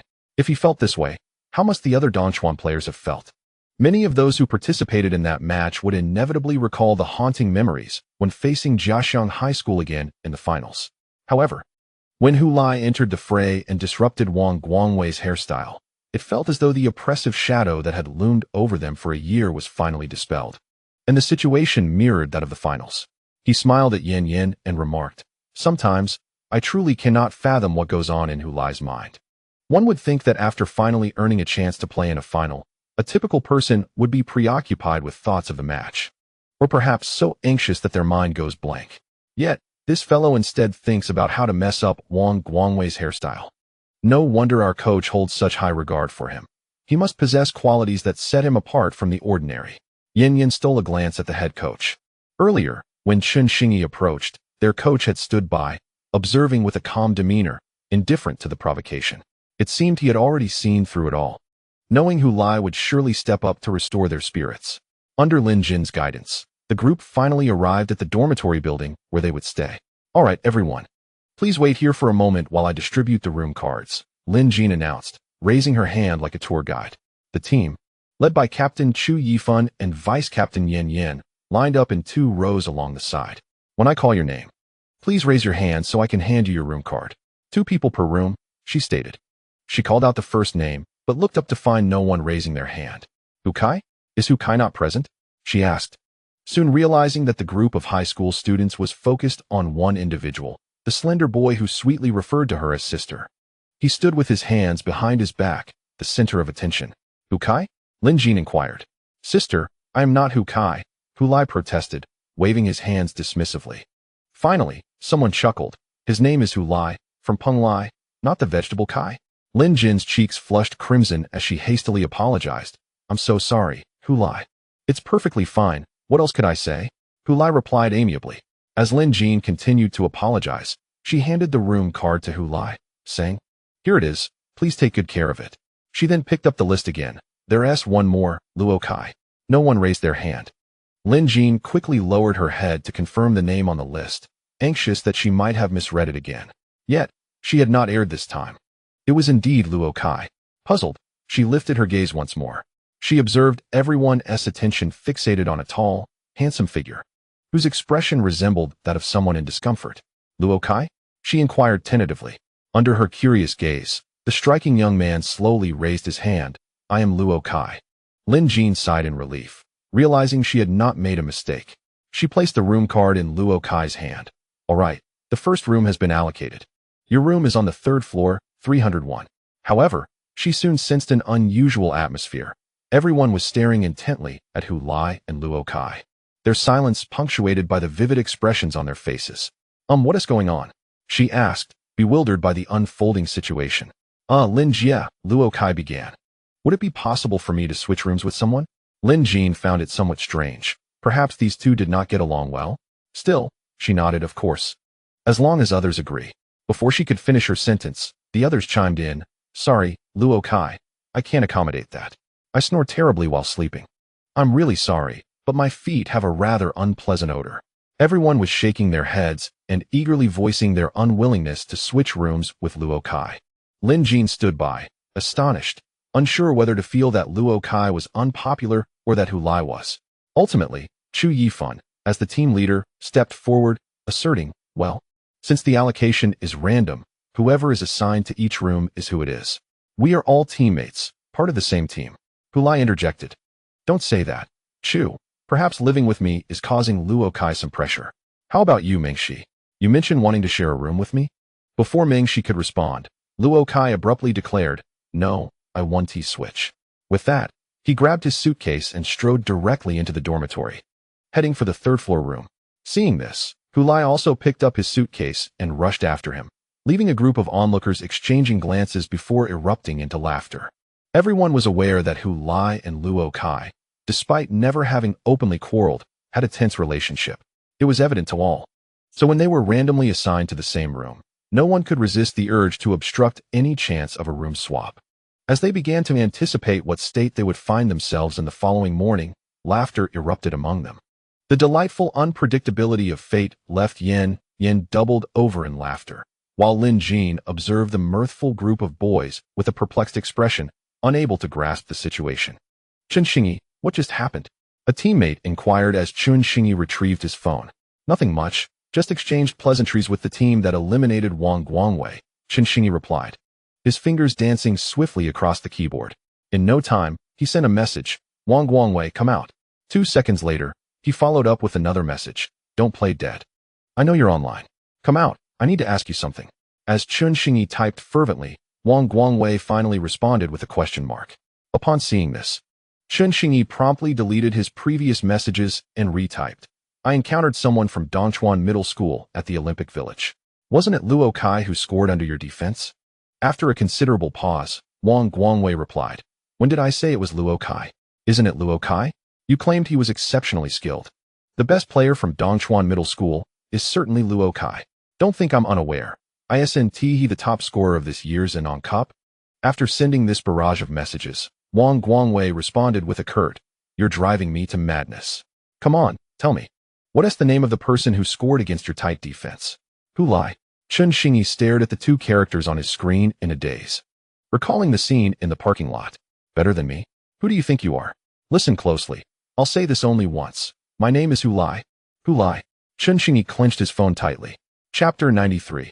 A calm and pleasant first day as Hulai entered room 301 with his suitcase. Luo Kai had already begun to unpack his belongings. Hulai paused at the doorway, glancing up at the ceiling and remarked, "You really don't have to force yourself. If you want to switch, I can have Ming-Shi trade places with you." Luo Kai retrieved his shampoo from the suitcase and shot Hulai a look. "Are you so eager for me to switch rooms because you fear the pressure of living with me?" Hulai was taken aback by Luo Kai's retort. Echoing his earlier words, he hesitated for a moment before stepping into the room, approaching his bed, and opening his suitcase to unpack. "Please, am I afraid of you? If anything, it's you who, despite being hailed as a genius, needed my assistance to score against Wang Dongwei in the finals. Don't you feel a bit ashamed?" Hulai's mention of this topic caused Luo Kai to pause momentarily, but he soon sneered. "Yet you boast about scoring under Wang Guangwei's defense, when it was only thanks to my help that you managed to shake off Wang Guangwei." Hulai's breath hitched slightly as he replied, "That was part of my strategy. To put it simply, it wasn't your assistance, but rather I utilized you." Two individuals engaged in a lively exchange, their hands ceaselessly organizing their belongings while their words playfully clashed. I've noticed that you, who usually ignore me at school, are quite chatty today." "Oh, I see. With so many people around, you feel embarrassed to converse with me, don't you? Look at you, clearly burdened by your idol image." Hulai extracted his belongings from his suitcase, secured it once more, and pushed it to the corner. "Idol image? You're overthinking it. I merely speak appropriately to those present." Meanwhile, Luo Kai, having begun his packing earlier than Hulai, was only just finishing up due to the greater quantity of his possessions. "Humph, stubborn as a dead duck," Hulai remarked, reclining on the bed as he pulled out his phone to send a WeChat message to his mother. "Mom, I've settled into the hotel. Everything is fine. You need not worry about me. I see you are as unflappable as a dead pig in boiling water, with skin so thick it's astonishing." Luo Kai also retrieved his phone, sitting at the desk to scroll through it. "Then why aren't you dead from fright?" "Oh, the answer is clear. The truth is, you are not human." Hulai mimicked Conan's gesture, pointing at Luo Kai. "It's simply that I have developed immunity to you." Luo Kai spread his hands wide. "Childish," Hulai scoffed. "Huh, and you're not?" Luo Kai countered. To his surprise, Hulai retorted confidently, "It's perfectly normal for me to be childish. I am aptly named Hulai. But you, how can you be childish? You are the dream of countless girls at Dongchuan High School. You are the star of our school's soccer team. If you act childish, how heartbroken would your adoring female fans be?" Luo Kai was left speechless, unsure how to respond, as Hulai had claimed the mantle of childishness for himself. Could he really argue that it was normal for him to be childish too? He fell into a brooding silence. Noticing Luo Kai's quietude, Hulai wore a slight smirk. Trying to play with me? In a clash of fates, the brave prevail. You refuse to admit your idol image. How amusing. Yin knocked on a door, lowering his voice as he spoke to his teammates inside. Shall we go see the commotion? He uttered nothing more, yet the occupants understood instantly, rising to their feet. Let us go. Shu, keep it down. We don't want them to hear us. Yin gestured for them to follow. As the two from the room stepped outside, they discovered a number of teammates already gathered in the corridor, exchanging knowing glances and mischievous smiles. Ahead, Yin had already knocked on the next door. Thus, a throng of teammates quickly assembled behind him, stealthily making their way toward room 301. The leading Yin continually signaled for silence, cautioning against making any noise that might alert those inside and shatter their chance to witness the unfolding spectacle.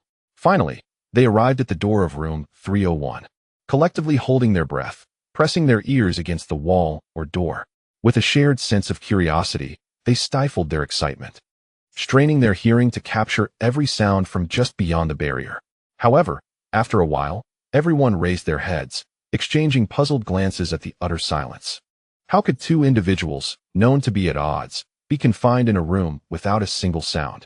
In their imagination, these two should have been engaged in a fierce struggle for survival.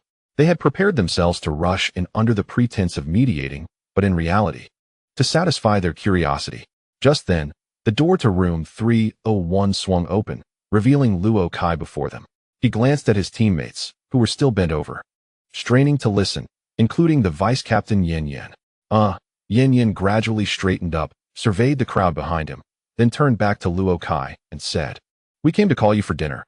It's almost mealtime." Mengshi also called into the room. "Hulai, it's time to eat." Hulai bounced out from within. The group's gaze shifted back and forth between him and Luo Kai, scrutinizing their faces for any signs of injury, but they observed nothing amiss. Dining in the cafeteria? The first impression for the Dongchuan High School players was the sheer vastness of the space. Even with all competing teams dining simultaneously, it never felt crowded. Thus, each team congregated around their designated area, maintaining their territories and refraining from mingling too closely. After all, they were opponents, and it was inappropriate to appear overly friendly. Only a handful of individuals, those who had frequented such arenas, exchanged warm greetings upon encountering acquaintances. As for Dongchuan High School, attending a national competition for the first time, they garnered a few curious glances upon their arrival, but little more. In the context of the national tournament, they were newcomers, inexperienced rookies.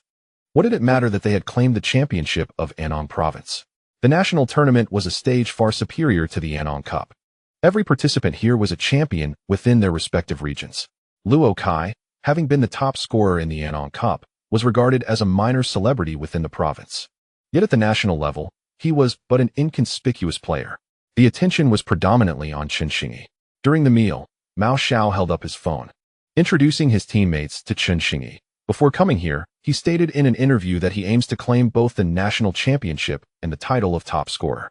Quite audacious, but he possesses the talent to back it up. Of course, some formidable teams vying for the championship were displeased by Chen Xingyi's bold assertions. Mengshi scrolled through Weibo, noting the heated exchanges between Chen Xingyi's fans and supporters of other teams. The discussions in the national tournament topic on Weibo are lively. As expected of the tournament's star player, the fans are fiercely competitive. After the meal, Dongchuan High School returned to their dormitory under the guidance of their two captains. Overwhelmed by the unfamiliarity of the national tournament, they were uncertain about what to do and drifted back to their respective rooms. Some invited close teammates to their rooms for card games. Others pulled out their phones to play online, while some busied themselves with studying or completing assignments. The corridors bustled with activity, alive with energy. Yet, every individual passing by the entrance of room 301 cannot help but cast a glance in its direction. Behind that door, silence reigns, and no captivating tales unfold to pique the interest of onlookers. Upon returning to their room, Hulai and Luo Kai each took to their smartphones, reclining on their respective beds as they scrolled through their screens. Outsiders might assume that their solitary company would be laden with awkwardness, but how could that be? In this era dominated by smartphones, Eschewing the compulsion for superficial social interactions is, for many, the most effortless way to coexist. In this moment, Hulai and Luo Kai need not engage in the futile pursuit of topics to foster a sense of harmony or don forced smiles. They can comfortably regard each other as mere background, donning their headphones, each lost in their own world. The first day of the national competition passed in this tranquil and pleasant manner. Chapter 94. First round opponents according to the schedule of the national tournament. The morning of March 10th was reserved for a closed-door meeting of all participating teams' head coaches, followed by a draw ceremony. This event would determine the matchups for all competing teams. A total of 32 teams were to participate in this year's national competition, employing a single elimination format where the initial round pairings would dictate subsequent matchups. The draw would categorize teams into upper and lower brackets, with the determination of a team's placement in either bracket occurring simultaneously. Teams allocated to different brackets would not have the opportunity to face one another until the finals. Furthermore, the results of this draw would be broadcast live. Previously conducted through online platforms, this time the rights had been acquired by Capital Television, ensuring the draw ceremony would be featured in a special report for the 6th National High School Football Championship. On that morning, the players of Dongchuan High School gathered in several rooms, eagerly watching the live broadcast of the draw on the televisions present. This was undoubtedly their foremost concern. Who would be their adversary in the first round of the national competition? Ideally, they hoped to draw a team of lesser strength, which would at least guarantee their advancement to the round of 16. "Hey, Mao Xiao, who's the weakest team in the national tournament?" someone called out. "If we consider the historical performance in the national tournament, we are the weakest," Mao Xiao replied. Upon hearing this, many teammates erupted in disbelief, exclaiming, "That can't be true." They struggled to accept that, after their hard-fought journey to the national tournament, they might be labeled as the weakest link. Unlike national teams, high school competitions lack the regular FIFA rankings. With so many high schools in the country, many of which have football teams, it is nearly impossible to gather comprehensive information or statistics to rank these high school football teams accurately. Mao Xiao explained to his teammates. Consequently, evaluations could only be made for those teams that had previously participated in the national tournament. The scoring system was quite straightforward. Winning a match in the national tournament awarded 3 points, drawing earned 1 point, and losing resulted in 0 points. Akin to the league standings. Someone questioned, but what about those teams that get eliminated in the first round? Don't they all end up with 0 points? How can we be deemed the weakest? Indeed, they score 0 points, Mao Xiao affirmed. However, we did not score even a single point, Mao Xiao said, spreading his hands. We didn't make the rankings at all. We must wait until this national tournament concludes before we can compare our scores and rankings with other teams. Addressing the astonished teammates, Mao Xiao explained that among the 32 participating teams in this national competition, we were the only team that had never competed in a national tournament before. Thus, even if those teams with 0 points lost every match, they still had previously participated in national competitions, which granted them some points, however minimal. We, on the other hand, had no record of points whatsoever, naturally placing us at the bottom of the rankings. A group of individuals exchanged glances, feeling quite disheartened. Hulai whistled, realizing that instead of being the team seeking easy victories, we were the very team that all others hoped to face. This sudden shift in perspective felt invigorating. Should we consider auctioning our match rights? Is that even a thing? Meng Shi shouted at him. Auctioning match rights? How did you even think of that, Hulai? Why do I suddenly feel a sense of pride in our weakness? Haha. His remark brought a wave of laughter, dissipating the previously unsettling atmosphere among the team. Chu Yifan noticed the earlier tension had vanished completely. The draw was about to begin. Someone pointed at the television, and the room fell silent as everyone fixated on the screen, anxious not to miss any details. The draw ceremony for the high school football tournament was quite straightforward, lacking the artistic performances typical of events like the World Cup or the UEFA Champions League. Once the host announced the commencement of the draw, the officials responsible for it began the process. The draw itself was simple, entirely managed by a computer. The officials merely needed to call start and stop. The voice-activated system would automatically initiate and conclude the draw based on their commands, yielding results accordingly. To ensure fairness and impartiality, the officials stood with their backs to the large display screen, unable to see the rapidly flashing names of the schools behind them. The draw proceeded in order, with the first team drawn naturally occupying the top position in the matchup chart and thus placing itself in the upper bracket. As teams were drawn in succession, the matchups and bracket placements were determined. Soon, the first team was revealed, Bema High School from Yujing City, Shaojing Province. They had secured 8th place in the previous national competition, showcasing commendable strength. Mao Xiao, exhibiting more professionalism than the television host, introduced the team to his teammates once their name was announced. The second team drawn to face Bema High School was Fushui High School from Yuanyang City, Xishan Province. This institution had participated in the national competition for 3 consecutive years, with their best performance being a 10th place finish in the last tournament. The way this draw is unfolding, it seems quite likely to result in some formidable matchups in the first round, someone remarked. Indeed, in the previous national competition, Chunxingyi's Shuguang High School faced off against the reigning champions, Chongwen High School from Shanghai City, in the very first round. While Shuguang High School had secured 4th place in the tournament prior to that, marking it a clash of titans. Ultimately, propelled by Chunxingyi's remarkable double, Shuguang High School triumphed over Chongwen Middle School with a score of 21, eliminating the reigning champions from the national tournament in the very first round. Leading Mao Xiaodao to remark, "Wow, how brutal." Indeed, as soon as the match concluded, every player from Chongwen Middle School lay sprawled on the field, utterly exhausted and weeping inconsolably. Mao Xiaodao spoke with a hint of melancholy, while Shuguang High School, having dispatched the defending champions, surged forward with unstoppable momentum, ultimately claiming their inaugural national championship. The only team capable of posing a threat to them was Jiaxiang High School, led by Wang Guangwei. Hence, it is no wonder that Chen Xingyi was particularly concerned about who would score under Wang Guangwei's vigilant defense. At this point, everyone turned their gaze towards Hu Lai, who did not disappoint. With hands on hips and head held high, he exuded an air of confidence. As the defending champions, Shuguang High School was the third team to be drawn, signifying that any team in the upper bracket would face them. This heightened curiosity regarding who would become their first-round adversary. Many at Dongchuan Middle School silently prayed it would not be them. They had finally made it to the national tournament and wished to linger a bit longer. Amidst great anticipation, the unfortunate team to face Shuguang High School was revealed, the affiliated high school of Shida from Wuli City in Ningtian Province. Upon seeing this name, several players from Dongchuan Middle School let out a collective sigh of relief. The drawing continued, with teams being revealed one after another on the large screen. Soon, all 16 teams from the upper bracket were announced, and Dongchuan Middle School was notably absent. What a pity. It seems we can only meet Shuguang High School in the finals. The relieved players of Dongchuan Middle School began to boast. However, just as those words left their lips, Dongchuan Middle School's name appeared on the big screen. Oh my, the first one from the lower bracket. That scared me. Thankfully, it wasn't the upper bracket. I wonder who our opponent will be. Let's check the teams from the upper bracket to see if any were eliminated in the first round last year. The drawing ceremony did not wait for the players from Dongchuan Middle School to speculate about their opponents. Swiftly providing an answer, Shizi Middle School from Anqiu City in Shiyuan Province. Mao Xiaodao, how good is this school? Meng Shi immediately turned to her friend. Others followed suit, casting curious glances.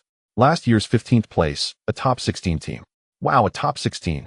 The teammates exclaimed. Well, to be fair, they only made it to the top 16 in the last national tournament. Previously, they had been eliminated in the first round, Mao Xiaodao hastily clarified, noting the group's apparent apprehension. Nonetheless, they managed to qualify for the national tournament every year, establishing themselves as local football dominators. That can only suggest that the overall football standard there is rather low, Meng Shi retorted. Otherwise, if the national tournament granted a spot to Antarctica, they could participate every year as well. Hu Lai scoffed. Meng Shi, what are you thinking? Who says they would easily qualify? Shouldn't it be that they lose due to the excessively cold weather?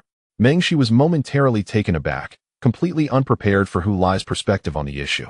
Laughter erupted among his teammates, filling the room with a joyful atmosphere, dispelling the tension that had accompanied the first round against the top 16. As the draw ceremony concluded, midday arrived. The players from Dongchuan High School, led by their 2 captains, proceeded to the cafeteria for a meal. The draw had taken slightly longer than expected, and they initially thought the cafeteria would be bustling with patrons. However, they soon discovered along the way that many others, like themselves, had just emerged from the dormitory, evidently having just finished watching the draw. Upon entering the cafeteria, everyone had their roles defined. Some queued for food while others secured seats. ensuring that their entire team's positions were claimed. The meals for those reserving seats would be brought back by their teammates in line, a strategy they had observed from other teams during dinner the previous night. For Dongchuan High School, participating in a national competition for the first time, they had indeed accumulated some experience regarding such events. Captain, look, it's the players from Dongchuan High School. As the players returned to their table with their meals, a group dining nearby exchanged knowing glances at their backs. Those guys, remarked a tall individual with an extremely short buzz cut, disdain evident in his voice. Yes, we've drawn a bunch of rookies for our first national competition. It seems we're bound for the top 16 again. What nonsense. Do you think we made it to the top 16 by luck? I've said it countless times, it's all about skill. The leader retorted, visibly displeased. Indeed, the captain is right. It's about skill. The others echoed in agreement. You're absolutely correct, Captain. However, facing such a novice team in the first round is advantageous for us. At least we won't need to expend too much energy in our opening match. I believe we can aim for not just the top 16, but potentially the top 8. Upon hearing his teammates' remarks, the captain's eyes glimmered with intrigue. He then stood up, beckoning a few others. Let us go greet our first-round opponents properly. He deliberately elongated the word properly. The players from Dongchuan High School were seated around several tables, ready to enjoy their meal when a group approached from the side, clad in matching white athletic uniforms. The foremost individual appeared tall and somewhat brash, sporting an exceedingly short buzz cut that gleamed under the light. Upon reaching the tables where the Dongchuan players were gathered, he surveyed them slowly before speaking. Dongchuan High School, is it? We are your opponents, Anqiu Shizi High School. Chu Yifan and Yin Yin stood up in succession to greet them, with Chu Yifan extending his hand. Hello, I am Chu, the captain of Dongchuan High School. Not important. The leading figure dismissed, casting a glance at Chu Yifan's outstretched hand, showing no intention of shaking it, his hands remaining firmly in his pockets. No need for introductions. I'm not interested in your name. I have come merely to offer you consolation. It must be quite challenging to participate in your first national competition, correct? Alas, I regret to inform you that your inaugural national tournament concludes here. As these words escaped his lips, the expressions of the players from Dongchuan High School transformed dramatically. When he extended his hand in greeting, it was left hanging, and even the typically amiable Chu Yifan bore a displeased countenance. Yin Yin stepped forward, demanding, "What did you say? Are you looking for a fight?" The opposing player replied with a scornful smile, "Let me remind you, engaging in a brawl during the national competition could jeopardize your team's qualification." He then disregarded Yin Yin and addressed the disgruntled players from Dongchuan High School, saying, "Please do not misunderstand. I genuinely came to console you. As someone who has experienced this, I kindly advise you to pack your belongings ahead of the match the day after tomorrow and load them onto the bus. This way, after the competition concludes, you can head directly to the airport or train station." Following his remark, his companions erupted into laughter. A prompt to counter the provocation from the adversary and bolster the morale of his own team resonated in Hu Lai's mind, momentarily disorienting him. Since the conclusion of the Anton Cup finals, the system seemed to have entered a dormant phase, remaining silent for nearly 3 months. Had it not been for his prior acquisition of 2 training scrolls during the team's practice sessions, he might have thought the system had abandoned him. He had often pondered whether the system would issue tasks upon entering the national competition and what those tasks might involve. To his surprise, the system's first task was a verbal skirmish off the field. "How gossipy of you, dear system." He turned his gaze toward the experience potion that had made its debut among the rewards and quickly discerned its purpose. Upon consumption, it deepens the user's comprehension of the game, enhancing the acquisition of experience during matches. In simpler terms, players glean insights from each match, provided their minds remain intact. This includes how to position themselves during gameplay, whether to shoot or pass when confronted by an opponent, and when to sprint or slow down to recover stamina. Collectively, these insights are referred to as game experience. Experience, though seemingly esoteric and difficult to quantify, profoundly influences a player's performance.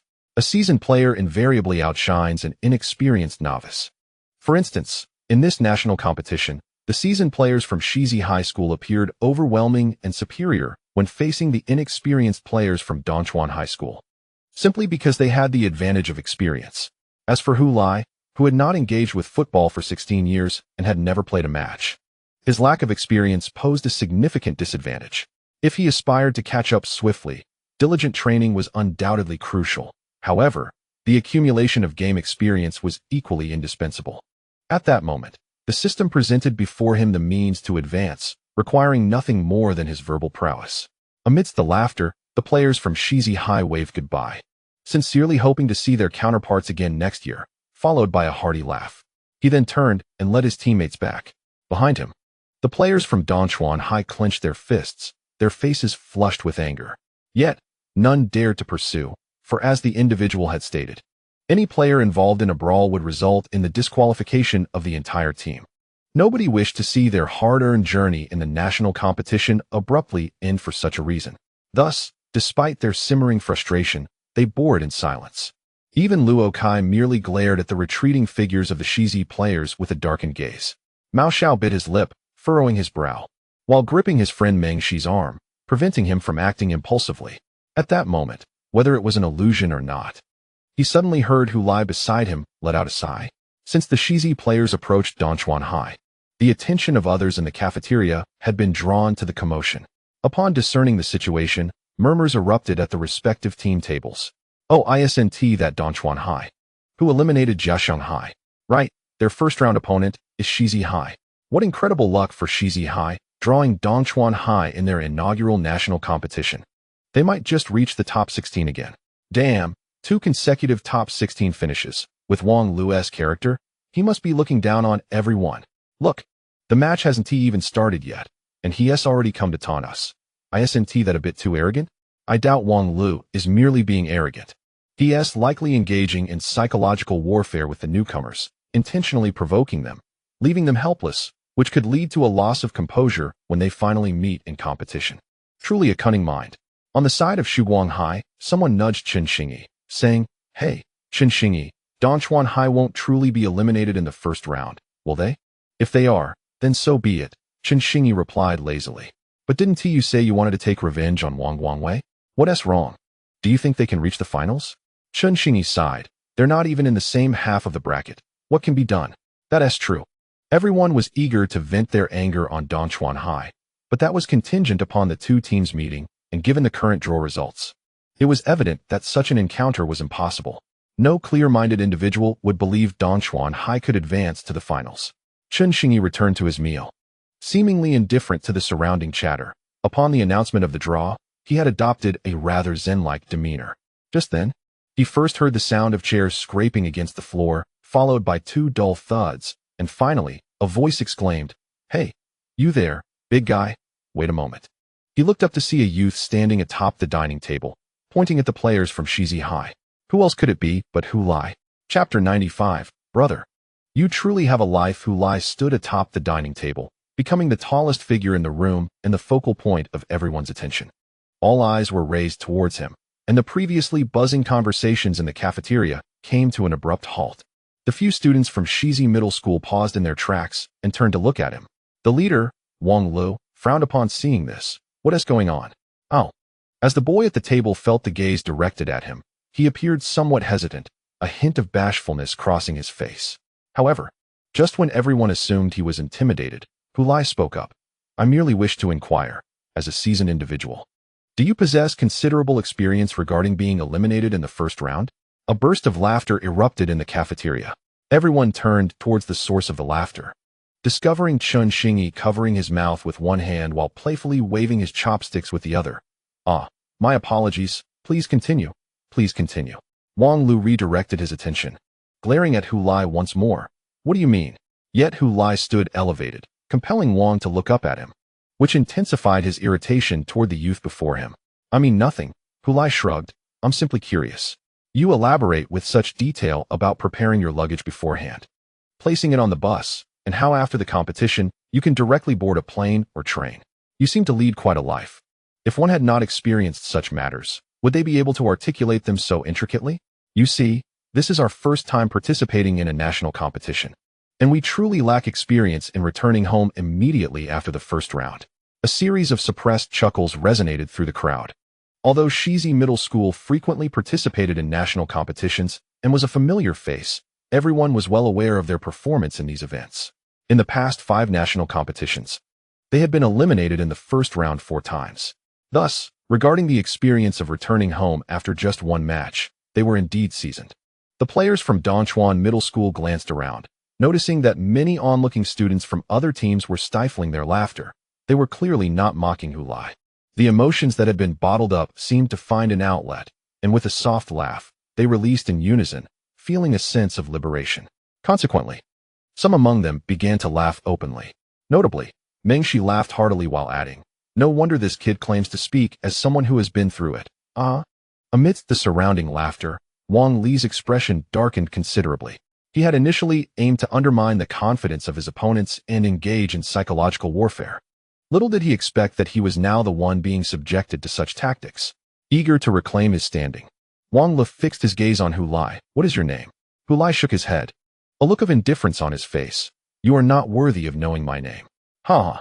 Previously, the cafeteria was filled with subdued laughter, but this time, someone fully unleashed their mirth, laughing heartily. Wang Lu turned away, glaring furiously. Chen Xingyi raised his hand and waved, apologizing. "Oh, I'm sorry, you all continue. Don't mind me." Wang Lu took a deep breath, striving to maintain his composure, and sneered, "A coward who doesn't even dare to say his name." Hulai appeared astonished, retorting, "How is that cowardice? What difference does it make if you know my name? Don't overthink it. It's simply that you're not worthy of knowing it." The sound of Chen Xingyi's laughter echoed as he pounded the table, his mirth so infectious that the other students from Shuguang High School could not help but glance his way. With him leading the charge, the laughter in the cafeteria became a cacophony. Wang Lu had initially intended to put on a show before Dongchuan Middle School, but his psychological warfare plan had utterly failed. Now, it seemed that they, Shizi High School, had become the jesters. Wang Lu took a deep breath, attempting to salvage the situation. But the laughter in the cafeteria grew louder, the whispers unabashedly invading his ears. Even if he wished to speak, few would hear him. He pointed at Hulai and declared, "No matter how you boast, football isn't won through mere words. We shall meet on the field." With that, he turned and led his teammates, whose heads were nearly buried in embarrassment, back to their side. Upon returning to his team, he coldly instructed, "This matter must not be disclosed to the coach." Having taken the initiative only to suffer such humiliation, he feared the coach's wrath if he found out. His teammates nodded vigorously, like chickens pecking at grains, knowing better than to disregard their captain's words. Behind Wang Lu, Hulai was swept off the table by Meng Shi and Mao Xiao, the players from Dongchuan Middle School surging forward, patting his shoulders and ruffling his hair. With laughter ringing out continuously, the psychological battle instigated by Shizi High School ultimately concluded in farce. Everyone had come for lunch, but unexpectedly witnessed an entertaining spectacle, which would surely become a topic of discussion for some time. Everyone would know that Shizi High School, a perennial participant in national competitions, had suffered a setback against the newcomer, Dongchuan Middle School. Initially, many regarded this team as mere novices, showing little interest. However, now, many would recognize the name Dongchuan Middle School and be immensely curious about the identity of the lad who boldly confronted Wang Lu only to retreat in defeat. Whispers began circulating. "Hey, what's his name? I don't know, do you?" "I have no idea. Who even paid them any attention before?" Chen Xingyi's gaze lingered on the young figure being playfully bullied by his teammates. He recalled how this boy had stood up to Wang Lu and remembered their earlier exchange in the parking lot. It seemed he was of a higher caliber than Wang Lu. At the very least, he deserved to know his name. A smile graced Chen Xingyi's lips. In the afternoon, when Li Ziqiang and the team leader returned from their meeting, they remained blissfully unaware of the events that transpired in the cafeteria at noon. They conveyed the contents of the meeting to the team, primarily emphasizing that this national competition marks the inaugural live broadcast by a satellite television station. Thus, it is imperative to be particularly mindful of their image and to avoid bringing disrepute to both the team and the competition. They were cautioned against provoking disputes and engaging in conflicts with other participating teams. Upon hearing this, several members of the team exchanged glances before collectively bowing their heads. Suppressing the urge to look at Hulai, they feared that their head coach might notice their unusual behavior and inquire about the events from noon, which could lead to Hulai, who had merely expressed frustration on behalf of the team, facing repercussions instead. Consequently, they unanimously opted to shield Hulai. Li Ziqiang remained oblivious to the subtle exchanges among the players. He conveyed the most critical information from the meeting concerning the standards of officiating in the competition. The scrutiny would be exceedingly stringent, particularly regarding fouls related to physical contact.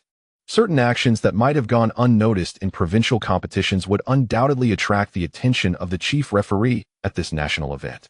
Therefore, he urged everyone to maintain their composure during the matches and to be constantly aware of their footwork. Upon returning to the dormitory, Hulai eagerly dashed into the restroom. Locking the door behind him, he retrieved the recently awarded task reward, an experience elixir, from the system.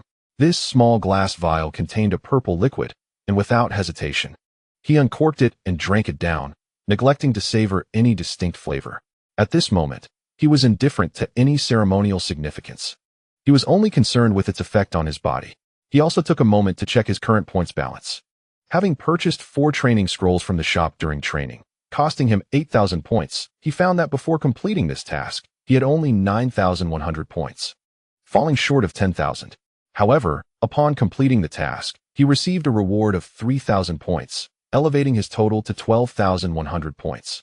Seeing his points exceeding 10,000 instilled a sense of security in Hulai, even though he was uncertain about the utility of such a sum.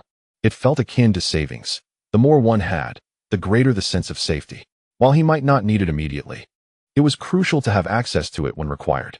In addition to the points, he had 6 bottles of stamina potions in his storage compartment. He had not utilized them yet, and had originally possessed 2 lottery tickets. However, prior to deciding to purchase the training scrolls, he had used them, hoping to draw training scrolls, but instead received 1 stamina potion and a thank you for participating. The 2 training scrolls he had previously earned as task rewards were already consumed, as were the scrolls he subsequently purchased with points, all of which were utilized in daily training. Thus, while his storage compartment appeared rather empty now, it was merely a reflection of all the items he had effectively employed, with no waste.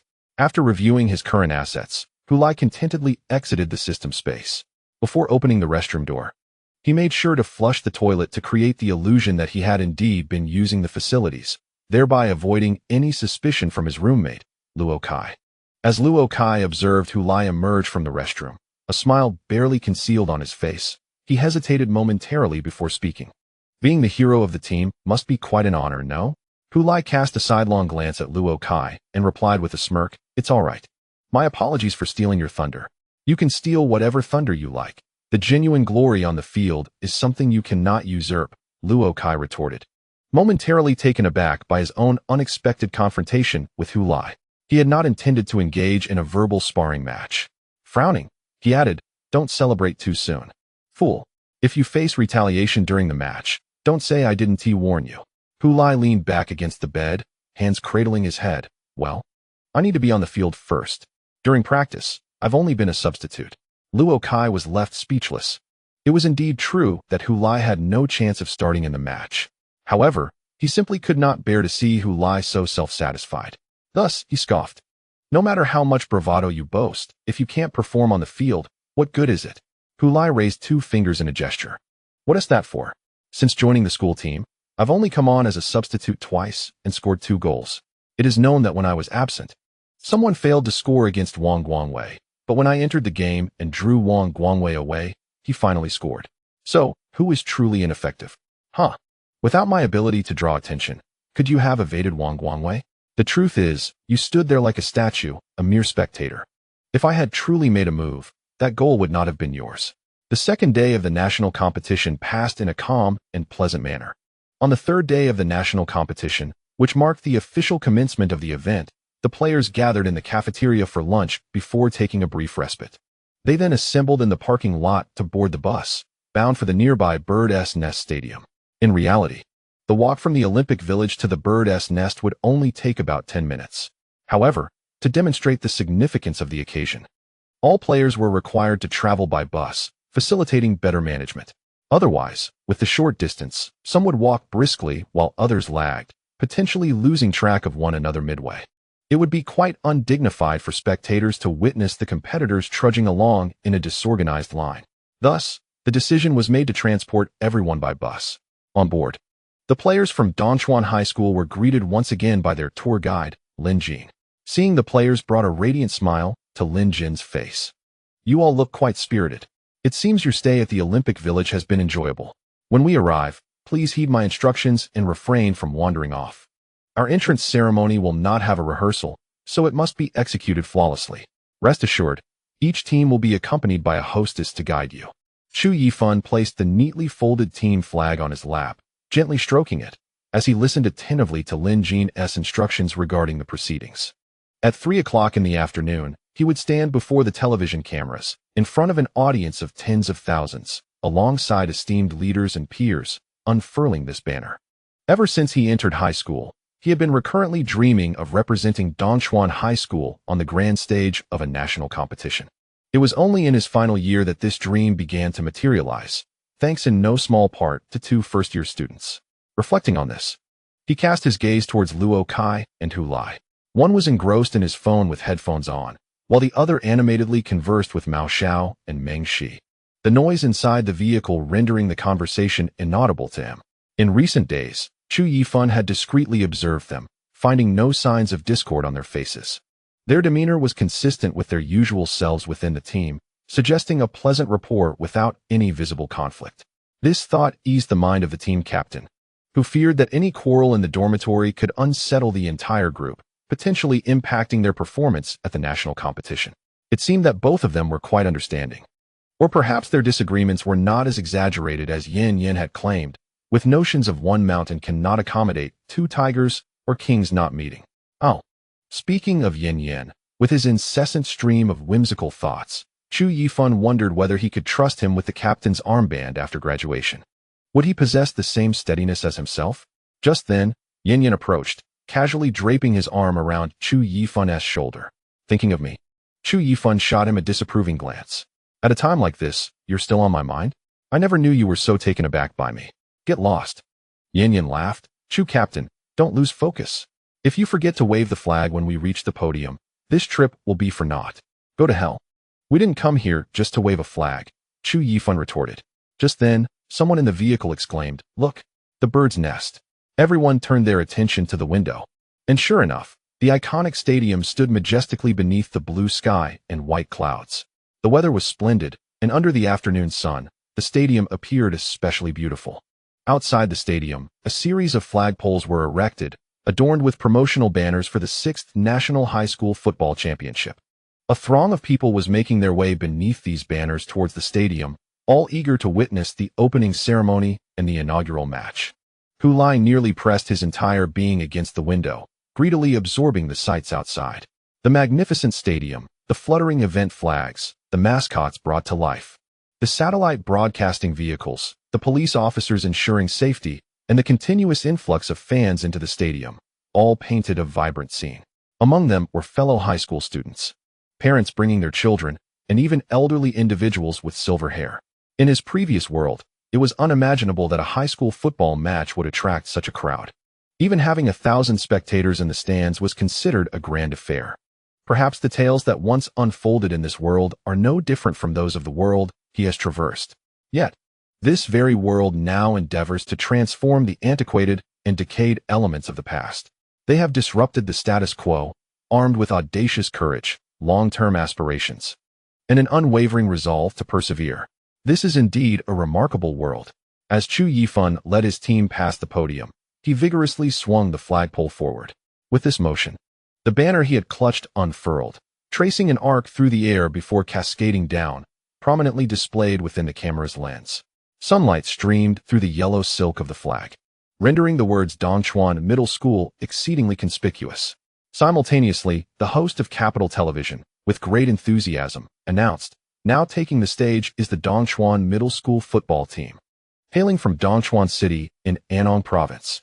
Last year, they triumphed over the formidable Jiaxiang High School in the preliminary rounds, earning the right to represent Anong Province in the national competition for high school football, a debut in the national arena." The stands erupted with thunderous applause, as the citizens of the capital extended their warmest cheers to every team participating in the national competition, showcasing the hospitality of the hosts. Former principal Zhai Guangming sat in his office, the door securely locked. On the wall-mounted television, the live broadcast of the opening ceremony of the 6th National High School Football Championship unfolded before him. As he beheld the Dongchuan Middle School players striding confidently across the screen, a smile crept across his face, his gaze drifting to the metal plaque adorning the opposite wall. In the sunlight streaming through the window, The text on the plaque, though weathered by time, remained clear and evidently well-preserved. Hereby awarded to Dongchuan Middle School the honorary title of Traditional Stronghold in Football by the National Student Sports Association, 1995. Upon completing their procession past the podium, the players of Dongchuan Middle School followed the protocol officer to their designated area on the field, awaiting the arrival of the other teams.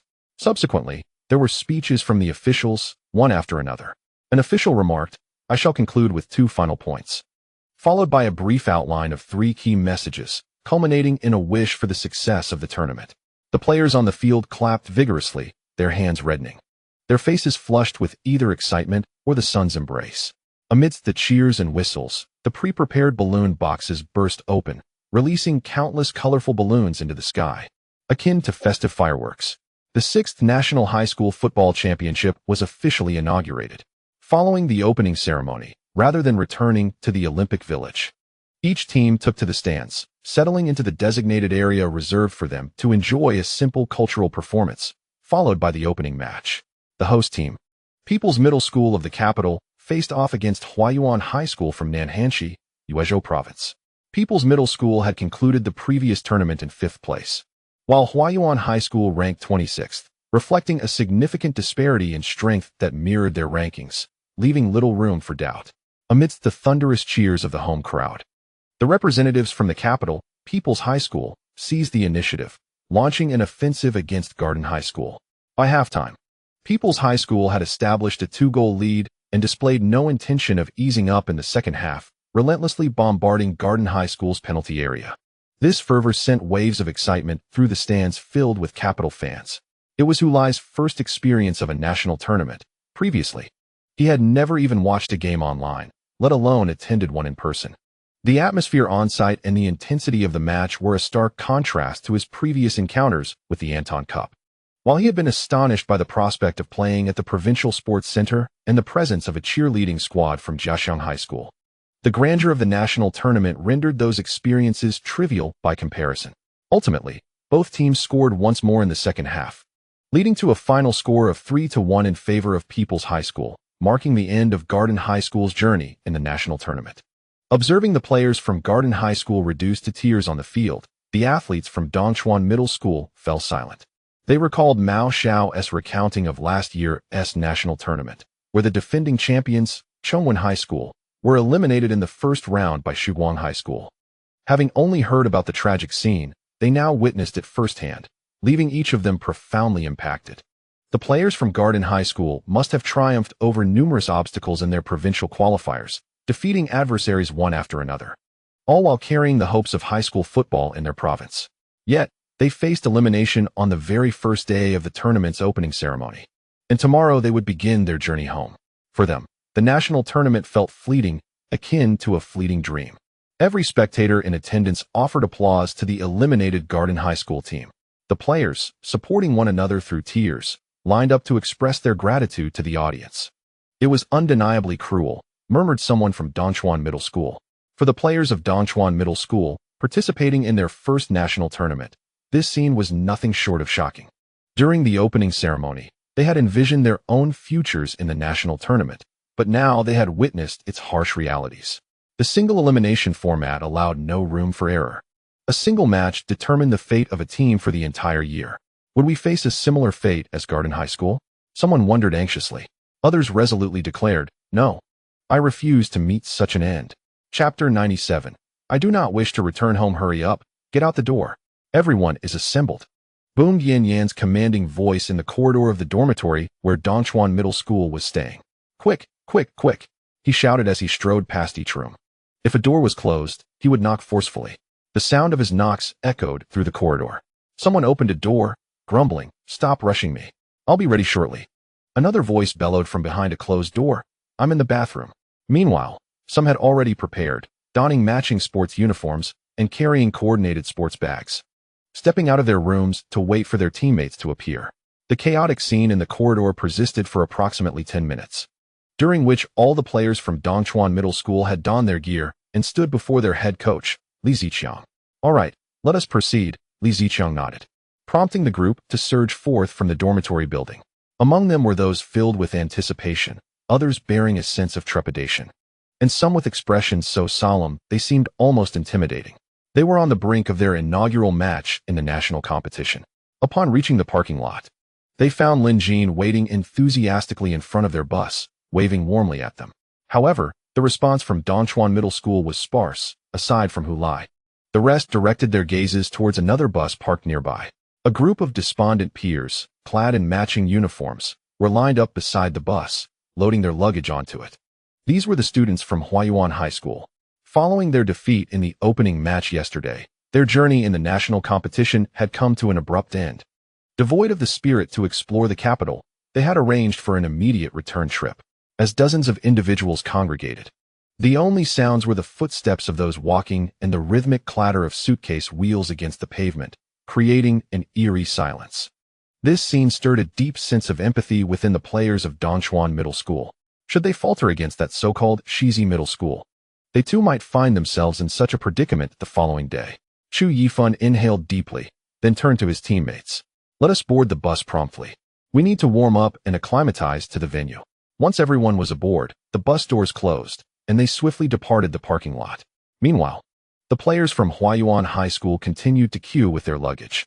The Dongchuan players remained transfixed, watching until the bus vanished from their sight. Observing their demeanor, Lin Jin assumed they were unsettled by the earlier scene, leading to their anxiousness. Just as she prepared to rise and offer words of comfort and encouragement to the young athletes, she noticed Chu Yifan had already stood up and was approaching her. Lin Jia, may I borrow the microphone on the bus? Chu Yifan politely inquired. Certainly. Go ahead, Lin Jin replied, handing him the microphone while adding. It's already on, just speak freely. Thank you, Lin Jia. After expressing his gratitude, Chu Yifan took the microphone, turned to his teammates, and declared, Did everyone witness that? That is Huayuan High School, eliminated in the first round and heading home. Silence enveloped the bus as teammates straightened in their seats, their eyes fixed on their captain at the front. When we first arrived, we encountered them in the cafeteria. I don't know if you noticed, but I paid attention to every team participating in this national competition. Back then, every face was adorned with smiles, filled with dreams of the tournament. Yet now, such aspirations are futile. Losing means packing up and returning home. I ask you all, do you wish to return to Dongchuan tomorrow? Hu Lai shouted no. As he took the lead, others joined in, chanting, I don't want to either. Chu Yifan addressed them, stating, we must defeat Shizi High School. It is they who should return home, not us. He acknowledged that it was everyone's first time participating in a national competition, which naturally brought some anxiety. Yet, he urged them to reflect on what they had witnessed in the parking lot earlier. Think about it, tomorrow at this time. Will we not be lined up with our luggage in the parking lot, waiting to board? Yin Yin leaped up, raising his arms in fervor, shouting, Let us crush Shizi High School. More voices joined his rallying cry, defeat them. Lin Jin, standing behind Chu Yifan, was taken aback by the fervent enthusiasm of the Dongchuan High School players, realizing her comfort and encouragement were unnecessary. Although the opening ceremony of the national competition was held at the Bird's Nest Stadium and the inaugural match took place there, it did not imply that all matches would occur at the Bird's Nest. Such an arrangement would be impractical. Matches were distributed across various stadiums in the capital, particularly at university football fields. The clash between Dongchuan High School and Shizi High School was set to occur at a university stadium in the capital. While the university football field could not compare in scale to the Bird's Nest, it was nevertheless well equipped with essential facilities, including stands, locker rooms, and referee lounges. The stadium was open to the public. Anyone could enter after a simple security check, without the need for tickets or credentials. This was true not only for the first round of matches, but for all competitions in the national tournament. Even for the finals, only a symbolic number of complimentary tickets were distributed to various social groups or guests, totaling no more than 10,000. Aside from the reserved seats for the cheerleaders of the competing teams, the remaining seats were left vacant for anyone wishing to watch the matches. After all, high school football competitions were of a public welfare nature and could not be commercialized. The organizing committee found no significance in profiting from ticket sales. Thus, when the match between Dongchuan High School and Shizi High School commenced, a considerable number of spectators had already gathered in the stands, most of whom were students from the university. Many among them had participated in national competitions themselves, and many had spent their high school years in the environment of national tournaments, naturally coming to support the current event. These individuals were neither fans of Dongchuan High School nor supporters of Shizi High School. They remained entirely neutral. Consequently, any team that performed exceptionally well garnered applause and cheers from the entire audience, creating an atmosphere of palpable excitement. For instance, a tremendous cheer erupted from the stands. Wow, that number 11 from Dongchuan High School is so impressive. He is also quite handsome. His serious profile is simply mesmerizing. Hey, are you here to watch the game or admire the players? Can I appreciate both the game and the players? By the way, is this Dongchuan High School truly competing in the national tournament for the first time? How are they so formidable? Look at Shizi High School. They seem a bit dazed. I suddenly feel sorry for them. The stands buzzed with lively discussions and continuous cheers. On the field, the players from Shizi Middle School appeared utterly bewildered, standing frozen in place as their counterparts from Dongchuan Middle School jubilantly sprinted past them, embracing their teammate who had just scored. Meanwhile, the commentator announced that this was Luo Kai's second goal of the match. He had swiftly advanced with the ball and executed a stunning long-range shot. His goal propelled Dongchuan Middle School to a commanding 3-0 lead over Shizi Middle School. With only 25 minutes remaining in the match, Shizi Middle School found themselves in a precarious situation.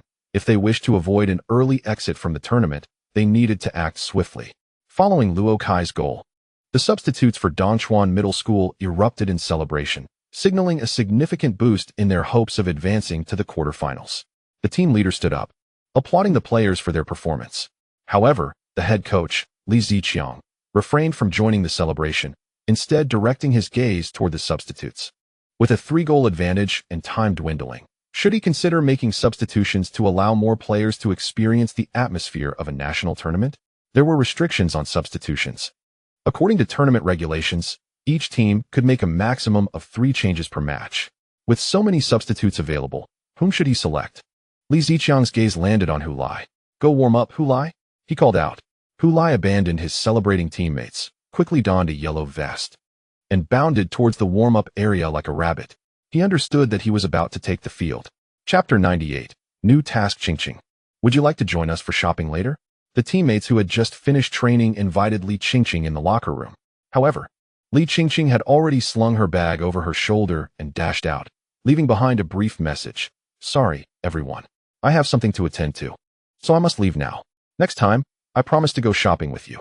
A group of onlookers shook their heads at her departing figure. What could be so urgent? Perhaps she is in a hurry to meet her boyfriend? Indeed, given Qingqing's beauty, it's strange for her not to have a boyfriend. They speculated about which fortunate young man might be her partner, as the gossip among the women in the locker room ignited with fervor. Meanwhile, Li Qingqing had sprinted out of the training facility, heading toward a bus stop just outside the base. As she ran, she fumbled with the tangled headphone cords she had pulled from her bag, deftly untangling the knots and connecting them to her phone's headphone jack.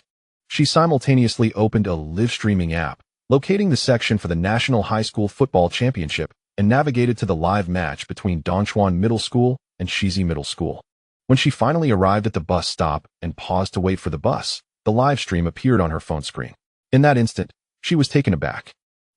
It was a shot taken from behind the sidelines, where 2 figures stood at the intersection of the halfway line and the touchline.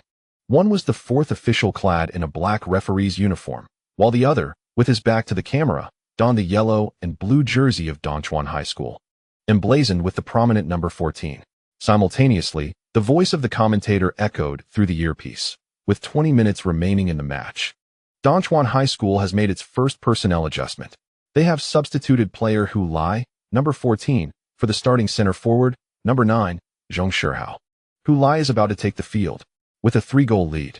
It is evident that the head coach of Dongchuan High School intends to rotate players to allow the starters some respite. Upon hearing this, Li Qingqing finally noticed the score on the broadcast. Dongchuan High School was leading 30. At that moment, a bus arrived at the stop. She focused intently on her phone screen as she queued behind the others to board, swiping her card before finding an empty seat at the back of the bus to continue watching the match. During the game, Dongchuan High School had completed its substitution, and Hu Lai dashed onto the field. Why are we using our training time to watch a match involving Dongchuan High School? Pondered the players of Jiaxiang High School's football team, who were waiting for the audition teacher to adjust the projector in the school's audition classroom. Aren't you curious about how Dongchuan High School, which has replaced us in the national tournament, will perform? What is there to be curious about? It's not like we are participating in the national tournament. Just hearing Dongchuan High School's name reminds me of that final we lost. You shouldn't say that. We all represent Anong High School. Whoever participates in the national tournament represents all high schools in Anong Province, so we should cheer for them. After all, if they perform poorly, it will reflect on the entire Anong High School football team. As they conversed, the 200-inch screen illuminated with the match broadcast and ambient sounds. The audition teacher turned off the classroom lights, and the previously dim room became shrouded in darkness, save for the glow from the large screen. As the picture sharpened, someone exclaimed, "Wow, isn't that the number 14? He actually made it onto the field? Damn, seeing that number 14 reminds me of our captain, Wu Yu." Did the captain really go to Shine? Wu Yu, seated in the front row, nodded. Yes, he went to Shine. But he will return for the graduation exams. He needs to obtain his high school diploma. Do you think the captain is watching this match like us? I don't know. Let's keep it down and focus on the game. We can barely hear what the commentator is saying. The audition classroom fell silent as the commentator's voice resonated through the speakers positioned in the four corners of the room, with a 3-goal lead. It is evident that the head coach of Dongchuan High School is rotating players to rest the starters. The group then noticed the live score displayed in the upper right corner of the screen. Dongchuan High School 30, Sigh High School 0. They exchanged bewildered glances. What on earth? Is Dongchuan High School really that strong? They are effortlessly dominating Sigh High School, a team that has never missed a national tournament. In their very first appearance, despite their defeat to Dongchuan Middle School in the Anton Cup finals, one cannot help but ponder that since it was Dongchuan Middle School's inaugural appearance in a national tournament, lacking experience and potentially facing player nerves, the first match should have been a fierce contest against Sigh Middle School. How is it that Dongchuan Middle School is now leading so comfortably? Wang Guangwei sprinted on the treadmill, his arms swinging rhythmically as he moved with remarkable speed. The treadmill displayed a speed of 15 kilometers per hour. His upper body was drenched in sweat, his skin appearing slightly darker than before, illuminated by the sunlight streaming through the window, creating a glossy sheen akin to freshly oiled skin. With each swing of his arms, beads of sweat flew from his hands, soaking a large area of the floor beside the treadmill. His feet pounded heavily against the treadmill's surface, producing a rhythmic, thunderous sound reminiscent of rapid gunfire. Thud, thud, thud. Thud, thud. With his head held high, he gazed out the large window at the training facility, where green trees lined the landscape and lush grass blanketed the ground. Having been substituted, Zhong Shihao returned to the bench after exchanging high-fives with Hu Lai. No sooner had he sat down than his fellow substitutes offered him towels and water to wipe away his sweat.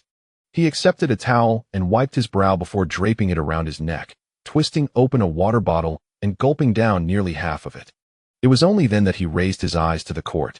Hu Lai had already sprinted to the center position, standing beside the opposing captain, Wang Lu.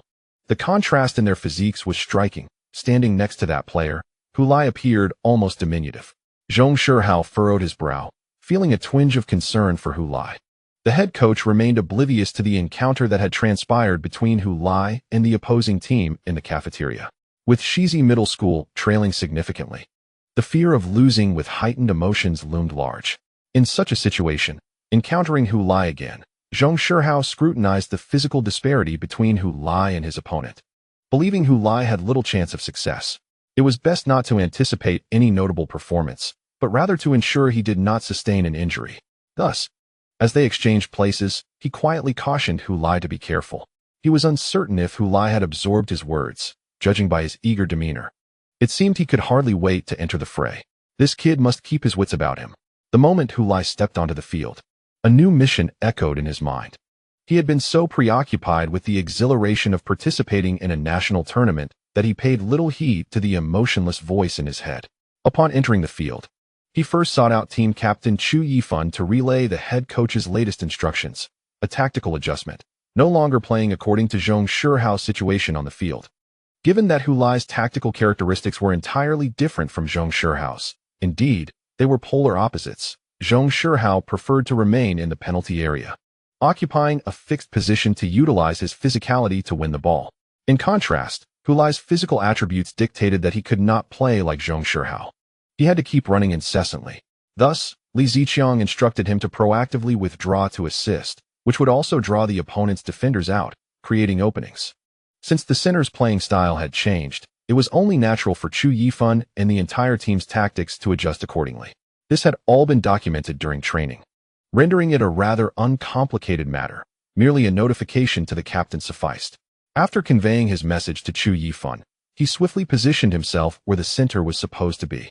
Now, he stood beside the individual he had previously confronted in the cafeteria, who, to his surprise, was still the captain of Shizi High School, adorned with a captain's armband. Wang Lu glanced down at Hu Lai, who stood next to him. The imminent threat of elimination seemed to have ignited a fervent rage within him, which he was now eager to unleash. Gritting his teeth, he declared, "I assure you, you will regret being substituted onto the field, kid." However, Hu Lai chose to disregard him, instead entering the system space, where the task he had just received materialized. Task: you have been targeted by the opponent. In the face of his robust physique and mounting fury, you must safeguard yourself to avoid injury during the match. Task reward: 5,000 points. Damaged giant bear shin guards, X1. Damaged giant bear shin guards. Giant bear shin guards? And they're damaged? What a ridiculous name. It appears to be just a pair of shin guards. What's so remarkable about shin guards? Hu Lai pondered, already having a pair stuffed in his soccer socks. As the name implies, shin guards are designed to protect a player's shins from impacts, preventing damage to the tibia during collisions, a common occurrence in matches. In high school competitions, wearing shin guards is mandatory. Before the game, the referees meticulously check each player to ensure they are wearing shin guards. Failure to do so results in disqualification from play. Prior to a substitute entering the field, the fourth official checks not only the player's footwear and any prohibited accessories, but also requires the player to pull down their socks for a shin guard inspection. Seasoned players typically do not pull their socks all the way up. Instead, they keep them rolled down at the ankles, exposing the shin guards for a quick glance from the head referee, facilitating the process for both themselves and the officials. Only after the referees have completed their inspections do they pull their socks up. From within the system space, the shin guards appeared predominantly white, emblazoned with a pair of roaring bear heads. The guards themselves seemed significantly worn, with noticeable scratches along both the edges and the front, particularly the front, which bore marks resembling claw marks from a giant bear. Damaged giant bear shin guards. Once equipped, the likelihood of the wearer sustaining injuries during confrontations in a match is greatly reduced. Effective for only one match. A small note below reads, "It is said that the original owner of these shin guards experienced no serious injuries throughout their entire career, leaving only the traces of wear on this very piece of equipment." What the hell? Hu Lai was astounded to discover such a valuable item. Injuries can profoundly impact a player's career, a fact well understood by anyone with even a rudimentary grasp of football or sports in general. Especially during the formative years of adolescent players, those prodigious talents seen in the world of professional football may not have been the strongest during their youth. Rather, they were undoubtedly the most fortunate. They managed to evade severe injuries during their physical development, allowing them to shine amongst their peers and ultimately break into the professional arena. Conversely, many contemporaries with even greater potential have been forced to bid farewell to the sport due to injuries, or if they did manage to enter the professional realm, they faded into obscurity, their abilities and promise starkly diminished. Presently, there exists a device that, when donned, significantly enhances the likelihood of avoiding injuries. Hu Lai began to contemplate how he might accomplish this task. Moments later, with a flick of his wrist, a red wristband materialized in his hand. Chapter 99. A yellow card. The camera angle for the match broadcast captured the action from the uppermost tier of the stands. Yet due to the limited height of the college football stadium, the view was somewhat constricted, encompassing only a small portion of the field. As Donchuan Middle School advanced from the backfield, Li Qingqing could not locate Hu Lai within the match footage. It was not until their offensive play crossed the midfield line that she spotted Hu Lai, who was maneuvering at the edge of the frame. Rather than racing directly to the front, he retreated to support his teammates. Chu Yifan passed the ball to him, but Hu Lai failed to control it. As he prepared to receive the ball, he was jostled aside by Wang Lu, causing the ball to fall at Wang Li's feet. Li Qingqing remained silent on the bus, her lips pressed tightly together and her brow furrowed in concern. Hu Lai, fully focused on receiving the ball, was abruptly knocked to the ground by Wang Lu. Rolling over in the process, Wang Lu, having seized the ball, passed it to a teammate, and then turned back to Hu Lai, who was still lying on the ground. You're as fragile as a breeze, little brat. Perhaps you should return home for some milk. Despite conceding 3 goals, Wang Lu found a sliver of confidence and solace in his encounter with Hu Lai. Hu Lai glanced in the direction of the referee and then rose from the ground. Is this your strength, my friend? It's rather underwhelming. I expected you to send me flying. Witty, aren't you? Wang Lu scoffed. Oh, do you not believe me? Hu Lai retorted as he stood beside him, covering his mouth with his hand. Let me tell you, we trained with 2 individuals even more robust than you, and they never committed a foul. They went all out. I was knocked back 4 or 5 meters by them. Your little shove is nothing. It's merely a tickle. His tone was laced with unmistakable disdain. Wang Lu sneered. You're just putting on a show. I warned you that you would regret being substituted in. The number 14 is truly unfortunate. How can such a slight frame stand up to the opposition? I reckon Shizi Middle School is already desperate. Your return to the field is just inviting trouble. See, you can't even handle the ball. In the audition classroom at Jiaxiang High School, the students engaged in spirited discussions about the match. Hey, it seems that kid is chatting with the opposing team. No way. He talking again? Is he studying stand-up comedy? Why does he strike up conversations with everyone? Upon witnessing the exchange of banter from this lad, my thoughts inevitably drifted to our captain. Silence. Will you? You make it sound as if the captain has departed from this world altogether. Pay attention to the match. On the grand screen, the offensive play from Shizi High School faltered, as they were thwarted by Dongchuan High School the moment they breached the attacking third. Dongchuan High School swiftly regrouped their assault. The ball found its way to Chu Yifun's feet. Hu Lai was retreating, with Wang Lu trailing closely behind. Instead of passing the ball back to the retreating Hu Lai or to the closely guarded Luo Kai, Chu Yifun swung his right foot and directed the ball towards the right flank, into the path of Tang Yuan. The winger from Dongchuan High School accelerated in pursuit of the ball. At the instant Chu Yifun made the pass, Hu Lai pivoted and surged forward. Wang Lu, however, was a beat slower. By the time he turned to chase, he was already behind Hu Lai.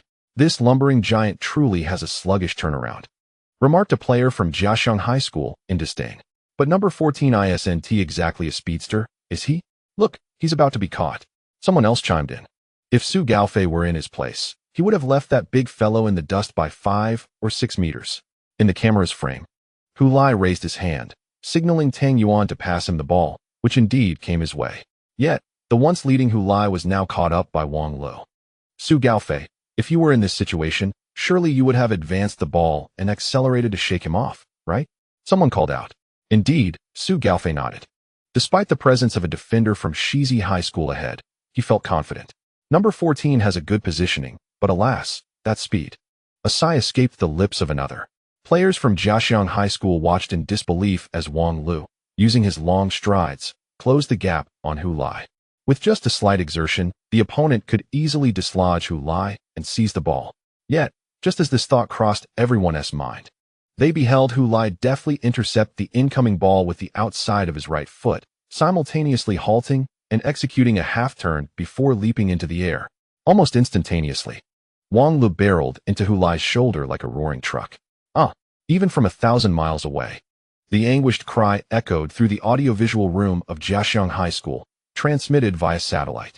Accompanied by this heart-wrenching scream, Hu Lai was sent spinning 180 degrees in midair, crashing to the ground, and due to inertia, he rolled twice before coming to a halt on the grass, approximately 3 meters away from Wang Lu, completely motionless. The previously incessant chatter fell silent. The room enveloped in a heavy stillness, save for the sounds of the live audience captured by the speakers. The atmosphere was equally hushed on the field.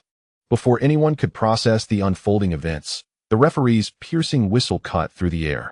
Amidst the sharp and resounding blast, the referee rushed towards the site of the incident. Meanwhile, as the captain of Dongchuan High School, Chu Yifun sprinted forward to Hu Lai's side.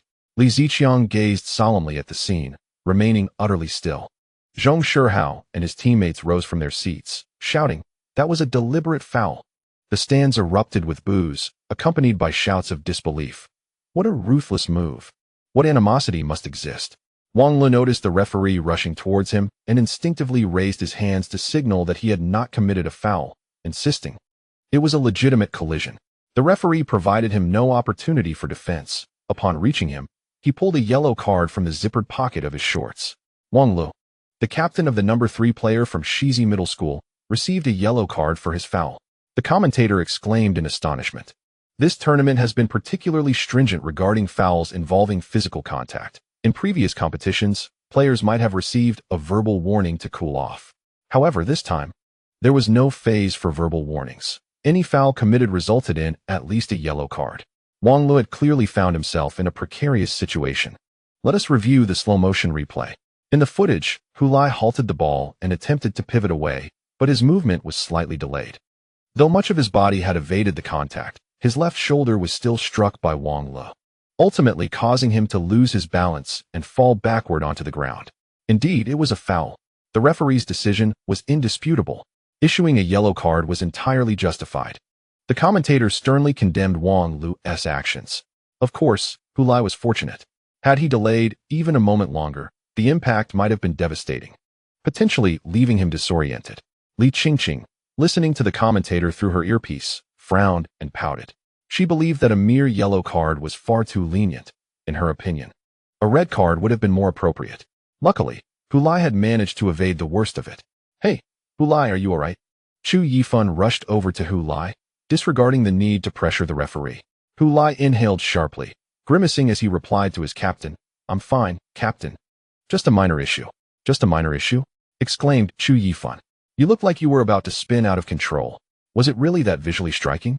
Hulai, now on the ground, was taken aback and then asked, what about the person who collided with me? He received a yellow card. Upon hearing this news, Hulai furrowed his brow. Is that all? Just a yellow card? That's already quite significant. Hulai, as the captain and a center back, having a yellow card carries considerable weight. True. So could you help me up, captain? Are you okay? Should we call the medical team? Chu Yifan suggested.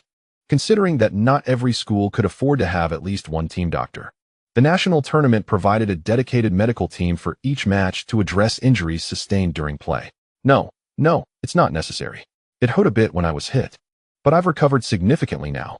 Hulai was not trying to be brave. He genuinely did not need any medical assistance. Why did he jump slightly while pivoting? It was partly to dissipate the force and partly to accelerate his turn.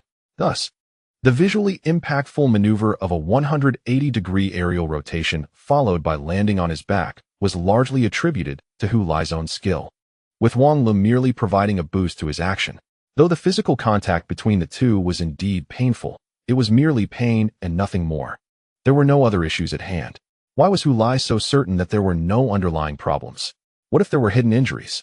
The system had not notified him of a failed mission, although Hulai was uncertain whether the system would truly provide such a warning if the task were to fail. It seemed reasonable to assume that if he had sustained injuries during the recent collision, continuing with the task would be improbable.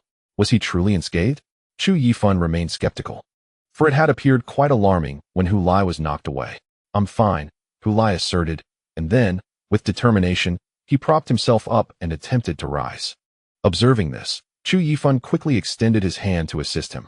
Once on his feet, Hulai glanced up to see Wang Luo, who was fervently trying to explain to the referee that his recent actions were not a foul, although this might not alter the referee's decision. Wang Luo was acutely aware of the dire implications of receiving a yellow card a mere 30 minutes into the match as a central defender. The referee disregarded Wang Luo's attempts, jotting down his number on the back of the yellow card while warning him. I trust your coach has informed you of the officiating standards for this tournament. You'd do well to be cautious. Noticing that Hulai had just entered the game, the opposing central defender and captain had already received a yellow card for fouling him. After a brief silence in the classroom, someone shouted, "This kid must be cursed. Every time he steps on the field, he gives the opposing team a yellow card."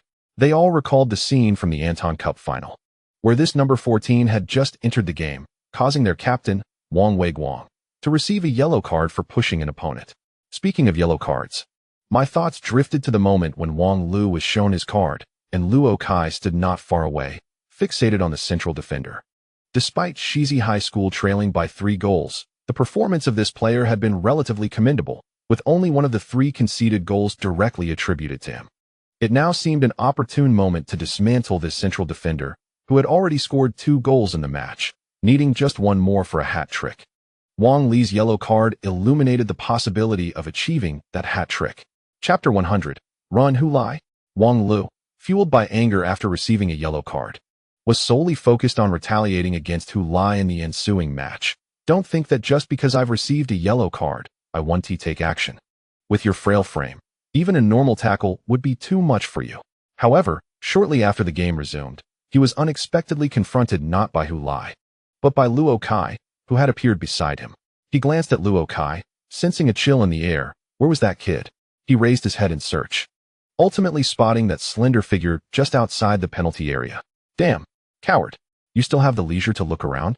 At that moment, a frosty voice broke through the tension. He turned to find Luo Kai standing in front of him, back turned, calling for the ball from his teammates. As Chu Yifan observed Luo Kai raising his hand, he glanced at Hulai, who remained outside the penalty area, ultimately deciding to pass the ball to Luo Kai. Luo Kai positioned his body against Wang Luo, preparing to receive the ball. Wang Luo quickly closed in, pressing against his back. Upon receiving the ball, Luo Kai leaned left, seemingly poised to pivot and break through from that direction. Wang Luo promptly shifted his weight to the left in response. However, Luo Kai merely feinted, his left foot gliding over the ball before his right foot deftly nudged it to the right, simultaneously turning in that direction. This was no mere trick. Upon witnessing Luo Kai's maneuver, Wang Luo instinctively reached out to interfere, intending to apply pressure. Yet, in that fleeting moment of hesitation, he recalled the yellow card he bore. As a result, that moment's indecision allowed Luo Kai to slip past him effortlessly. Luo Kai? What a magnificent turn. He glided past, having evaded the defender. Luo Kai pursued the ball but refrained from advancing further, as the space within the penalty area had become too confined. He swung his foot to shoot. Just 3 minutes after Wang Luo received his yellow card, the ball soared into the net of Shizi High School once more. Luo Kai, a hat trick. He had achieved this feat in his inaugural national tournament. Luo Kai, a freshman from Dongchuan High School, emerged as a burgeoning star in high school football. The commentator erupted with excitement. The stadium echoed with thunderous cheers, as neutral fans celebrated such an exquisite goal and hat trick. The scoring Luo Kai altered his previously subdued celebration, vigorously pumping his fists before turning to embrace his teammates. Wang Luo stood in the penalty area, gazing at the ball nestled in the net, panting heavily. He should not have hesitated. But how could he not? He bore a yellow card. Had it not been for that card, he could have tightened his defense, applying some pressure to assist in the defense. With that, he had confidence that Luo Kai would not have easily slipped past him. It was all that scoundrel's fault. Watching the jubilant players of Dongchuan High School, Wang Luo clenched his fists. As Luo Kai concluded his celebration and prepared to return to his half, Hulai approached with an enigmatic smile, saying, "Well, how about that opportunity one created for you? You created an opportunity for me?"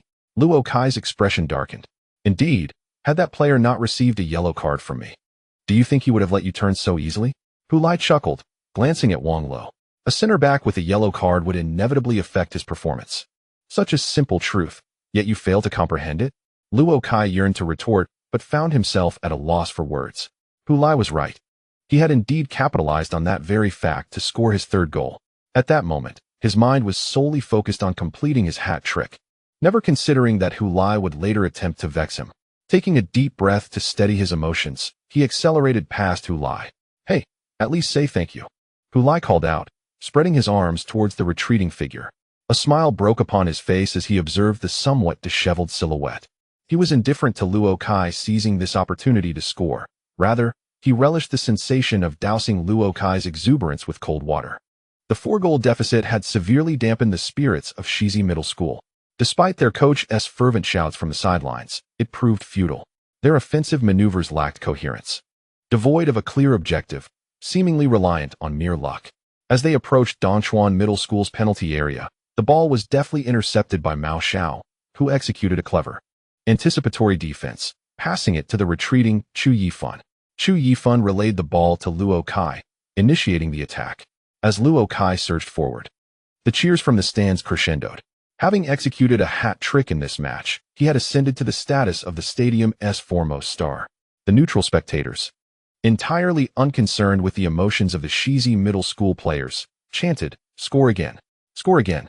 These shouts even resonated through the television broadcast, reaching Li Qingqing's ears. Yet, her gaze was fixed on the youthful figure sprinting at the edge of the screen. Luo Kai's pace was swift, but the young boy was straining to keep up.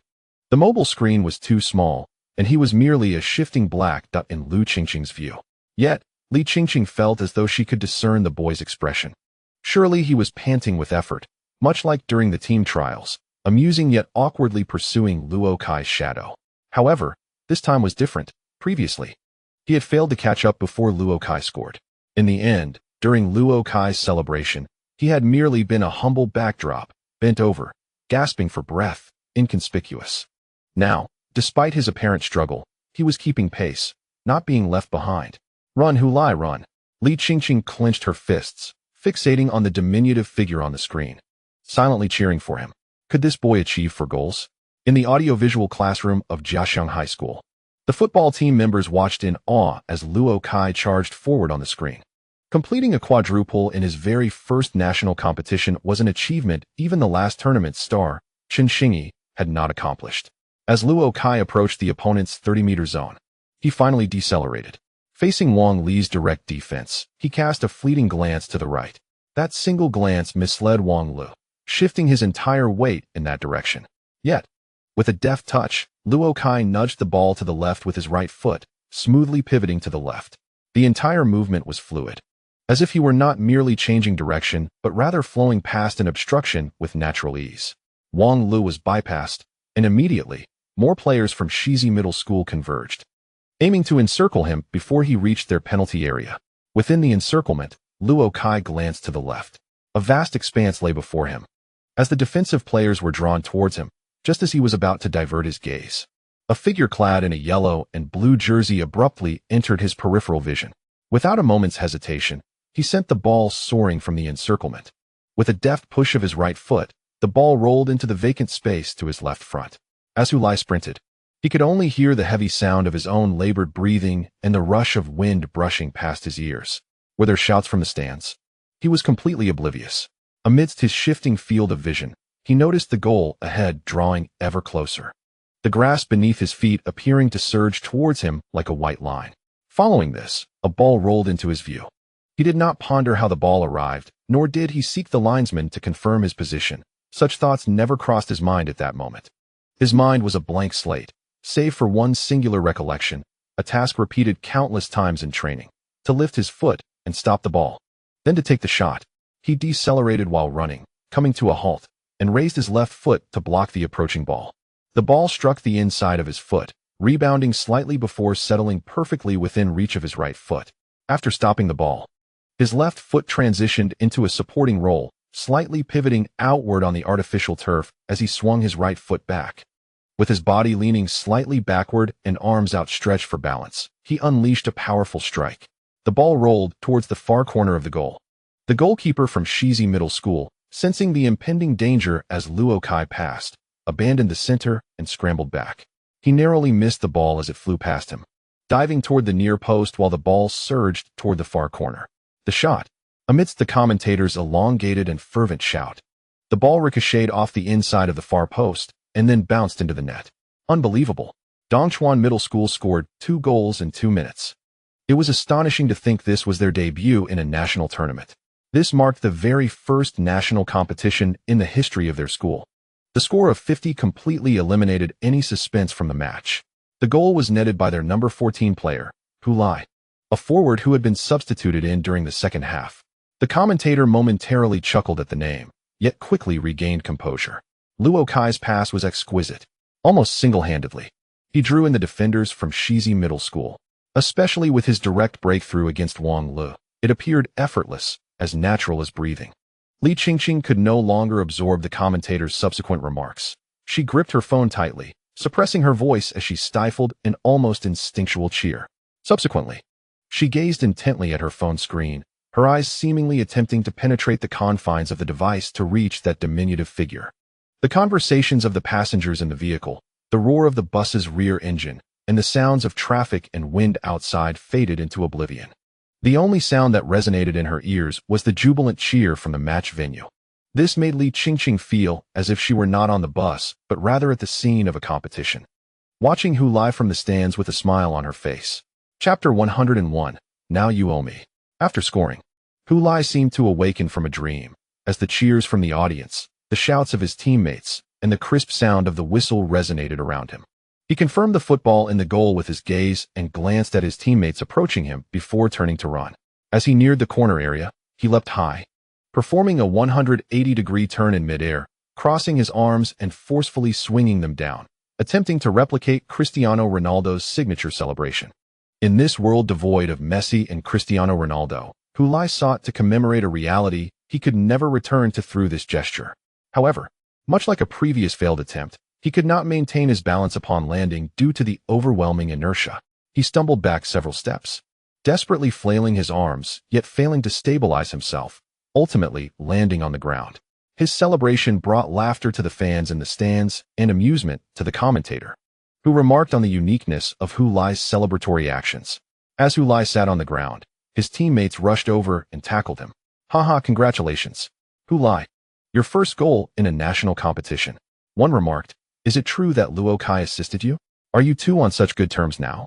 Clearly, sharing a room was the right decision. Surely, your time together has fostered a strong bond. Amidst the celebration, they teased him about his relationship with Hulai. It was worth noting that when Luo Kai unexpectedly passed the ball to Hulai, everyone watching was left in shock. Had it been before, Luo Kai would have undoubtedly chosen to take on the challenge himself, even if it meant attempting a long-range shot amidst a crowd of defenders. After the exuberant celebration, Hulai was lifted from the ground by his teammates, his hair tousled and his shirt wrinkled. Nevertheless, Hulai was unfazed, casually tugging at his shirt while neglecting his hair and sprinting back to the halfway line with a look of sheer satisfaction on his face. Along the way, he waved to the fans in the stands, who enthusiastically responded with cheers and applause, filling him with a sense of accomplishment. In his 16 years of life, this was the first time he experienced such a moment. Just as Hulai was reveling in his elation, Luo Kai approached him, running alongside him back to the halfway line. "We're even now," he said to Hulai. "Even?" Hulai was momentarily taken aback, unsure of what Luo Kai meant. "I returned the favor with an assist, so you can't bring up the chances you created for me anymore," Luo Kai replied earnestly. "Was that the reason you passed to me?" Hulai asked, somewhat amused. "Indeed," Luo Kai replied succinctly. Hulai rolled his eyes at him, rendered speechless. Witnessing Hulai's moment of humility was a source of delight for Luo Kai. With a graceful acceleration, he left Hulai behind. Only then did a faint smile appear on his face, as the players from Dongchuan Middle School exuberantly celebrated their fifth goal. The athletes from Shizi Middle School either stood frozen in place or lay on the ground, unwilling to rise. Their head coach, stationed at the sidelines, found himself at a loss for any new directives. It was evident that his team was on the verge of elimination once again in the first round. He could hardly comprehend how the newcomers could be so formidable. How could they, in their first national competition, dominate them with a score of 5-0? Shizi Middle School, reputed as a top-tier football institution in Shiyuan province, seemed to falter under the pressure of the national stage, as if anyone could easily outmaneuver them. Having reached the round of 16 in the previous competition, he had harbored ambitious aspirations for the team to advance to the quarterfinals. He believed that the era of Shizi Middle School was dawning. Yet now, it appeared to be nothing but an illusion. Wang Lu, standing on the field, was flushed, unsure whether it was due to the afternoon sun, exhaustion, or some other reason. He cast his gaze towards the number 14 who had scored. The outcome was irreversible, but he refused to let that number 14 bask in triumph unchallenged. As Shizi Middle School resumed play, the match continued. However, the players, having conceded 5 goals, clearly lacked motivation. Their attacks were aimless, and their defense was alarmingly feeble.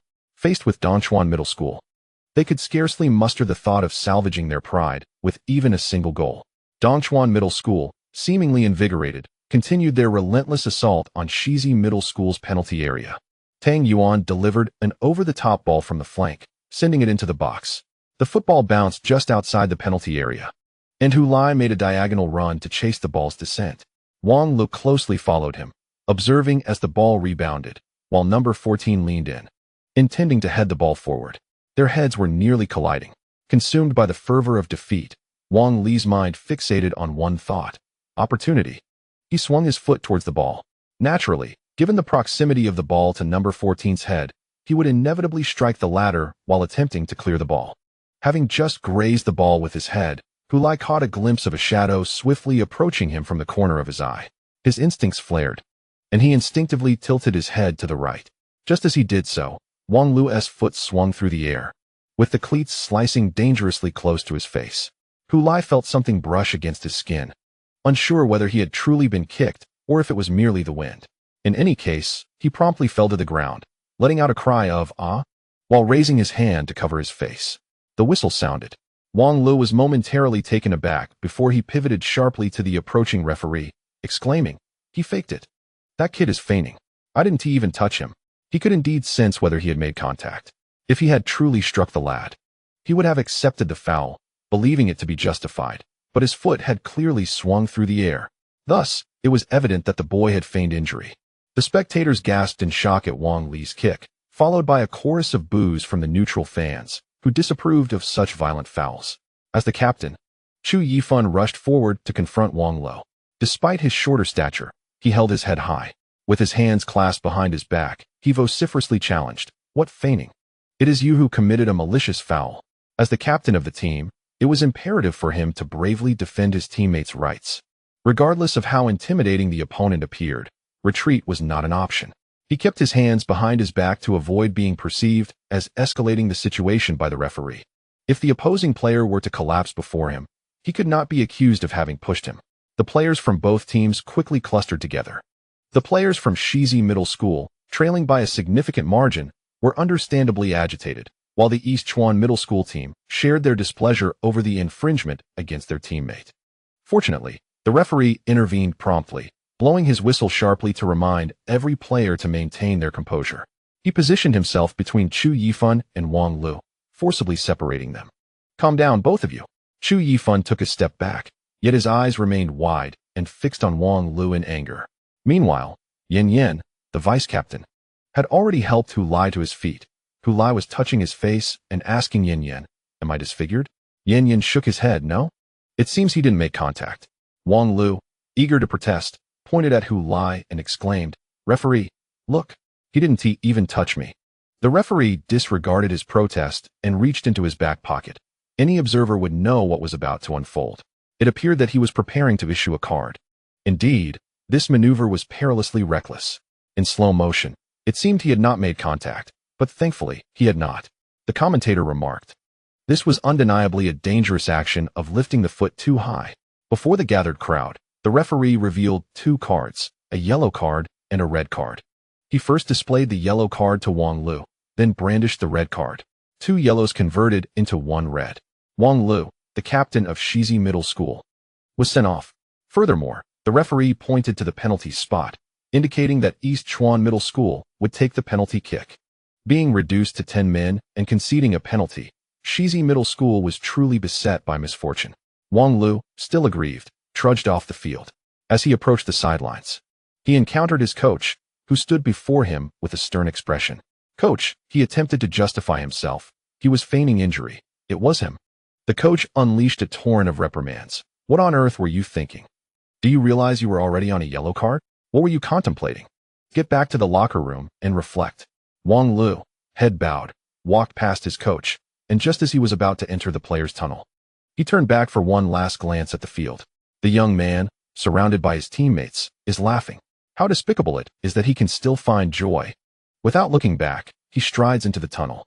The television broadcast captures a close-up of Hu Lai's face.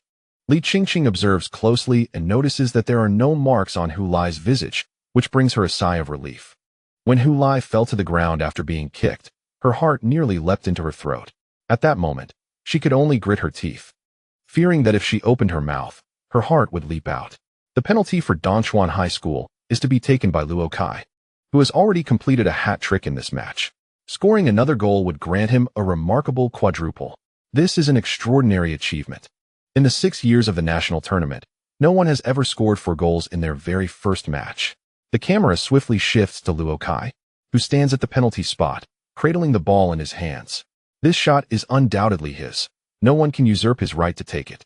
The other players from Dongchuan High School have no intention of contesting the penalty. They gracefully withdraw from the penalty area, including Hu Lai. Once everyone has retreated, the referee blows the whistle. Luo Kai takes a deep breath, sprints, swings his leg, and shoots. The ball glides swiftly along the grass into the bottom right corner of the goal. The goalkeeper of Sigh High School misjudges the direction entirely and is unable to prevent the goal. Luo Kai, a quadruple. When he achieved his hat trick, I remarked that a new star in high school football was rising. But now, I retract that statement. A supernova is emerging. The commentator exclaims with excitement. He has completely dominated this match. He has almost single-handedly determined the outcome. Dongchuan High School leads 6-0 against Shizi High School. The match has concluded. Indeed, it is over. Luo Kai, the goal scorer, celebrates exuberantly, arms wide open as he runs towards the corner flag, soon to be surrounded by his jubilant teammates. Neutral fans in the stands give him a thumbs up, whistling and cheering. Well done. So impressive. The players on the bench for Dongchuan High School dash forward, not only to celebrate Luo Kai's goal, but also to commemorate their advancement to the next round. Competing in the national tournament for the first time and reaching the round of 16 is certainly worthy of a grand celebration. As the celebrations finally wind down, Luo Kai and his teammates return to the field, where he notices Hu Lai evidently waiting for him. Upon seeing Luo Kai, his classmate, with a grin that doesn't quite reach his eyes, remarks, "Now you owe me again." Chapter 102. A supernova Sun Yonggang. Adorned with a press badge hanging around his neck and sporting a blue and white vest emblazoned with the word reporter on the back, wanders through the player tunnel. As long as he dons this vest and the press badge around his neck, he can navigate the national tournament venue almost freely, except for the team locker rooms. The match has yet to commence, and he leisurely strolls through the player tunnel. Unlike other competitions, the match between Shuguang High School and the affiliated school of the Normal University was arranged in a dedicated sports arena rather than the university football field. Consequently, the facilities here were far more comprehensive. The treatment afforded to the reigning champions indeed differed from that of other teams. As he was strolling, he noticed an individual squatting by the wall, engrossed in their phone. "Chinxingyi, why aren't you in the locker room? What are you doing here?" he inquired as he approached the person. Upon seeing Sun Yonggang, Chinxingyi stood up and smiled. "Brother Sun, why are you here instead of in the media section?"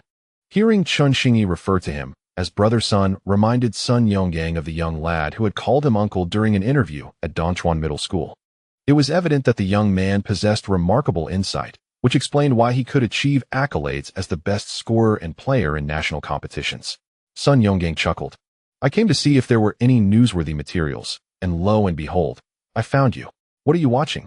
Chinxingyi raised his phone. "I'm following the results of other teams." "Other matches? Is it the one between Huitang Middle School and Jincheng No. 6 High School?" Huitang Middle School, hailing from Miling City in Namling Province, had secured 4th place in the previous national competition and was a formidable contender for the championship in this year's tournament. Sun Yonggang assumed that Chinxingyi was monitoring intelligence on his rivals. To his surprise, Chinxingyi shook his head. "No? It's the match between Dongchuan Middle School and Shizi Middle School." "That match? Has it concluded?" Sun Yonggang pondered. "It just ended. Dongchuan Middle School triumphed over Shizi Middle School with a score of 60. Upon hearing this news, Sun Yonggang couldn't suppress his astonishment at such a significant margin. He quickly retrieved his phone, logged into the official app of the national tournament, and refreshed the live scores. Beneath the score of Dongchuan Middle School and Shizi Middle School, he noticed the names of the goal scorers. He saw that Luo Kai had 4 different goal times listed next to his name. Luo Kai actually scored a quadruple. He exclaimed. "Yes, he performed rather well." Chinxingyi nodded, glancing at his phone casually. Sun Yonggang couldn't help but cast a deep look at Chinxingyi. He understood why Chinxingyi was so invested in this match. After all, Luo Kai had previously mentioned who Chinxingyi was. Thus, it was only natural for Chinxingyi to care about Luo Kai's performance. Although his tone had been calm, storms often brew beneath a tranquil surface. The more composed Chinxingyi appeared, the more intense the tempest within him might be. Brother Sun, I should head back now. I need to prepare for the match," Chinxingyi said as he rose. "All right, go ahead. Best of luck." Sun Yonggang watched Chinxingyi's swaying figure disappear around the corner of the corridor before turning his attention back to his phone.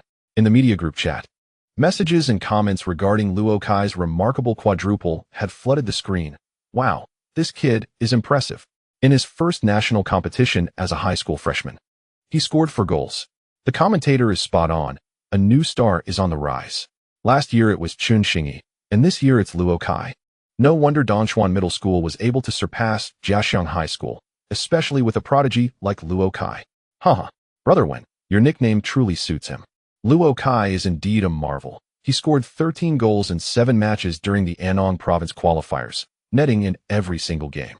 He is essentially the preliminary version of Chen Xingyi. One could argue that Luo Kai single-handedly propelled Anong Middle School into the national competition, not only with 4 goals, but also with a splendid assist. In fact, I believe he could have taken that shot himself without needing to pass to a teammate, which demonstrates that he is not the type to act solely as a lone wolf. I recall that GoalNet even conducted a video interview with him at the beginning. During the interview, he asked who Chen Xingyi was, and he was roundly criticized online by Chen Xingyi's fans. Teacher Sun Wukong, your operation was truly impressive. Did you foresee that this individual would exhibit such extraordinary performance? Sun Yonggang looked down at his phone, starting to type.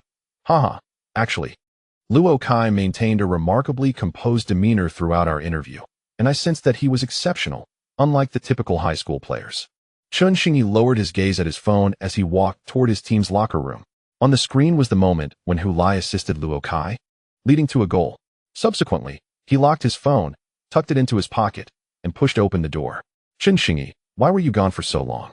Liang Yuanhao, the chubby coach of Shuguang High School's football team, inquired sternly upon Chen Xingyi's entrance. Sorry, coach, Chen Xingyi quickly replied, forcing a smile as he slipped into his position. Hey, you aren't feeling ill, are you? Liang Yuanhao squinted at Chen Xingyi. I tell you, if you're not feeling well, you must inform me ahead of time. Don't risk it on the field. Chen Xingyi hastily responded, Coach, how could you say that about me? I'm not that kind of person. I just ran into a reporter from GoalNet after leaving the restroom and chatted for a moment. All right, since everyone is here, let us make our final preparations for the match. Li Qingqing looked up at the unfamiliar streets outside the bus window, momentarily dazed, then realized she had been so engrossed in watching Hulai's game that she had missed her stop. Oh no. She quickly jumped up from her seat and rushed towards the back door of the bus. Driver, wait a moment. She called out as the doors were about to close. Hurry up and get off, came the driver's annoyed voice. The bus, which was just about to start moving, hesitated, and the doors reopened.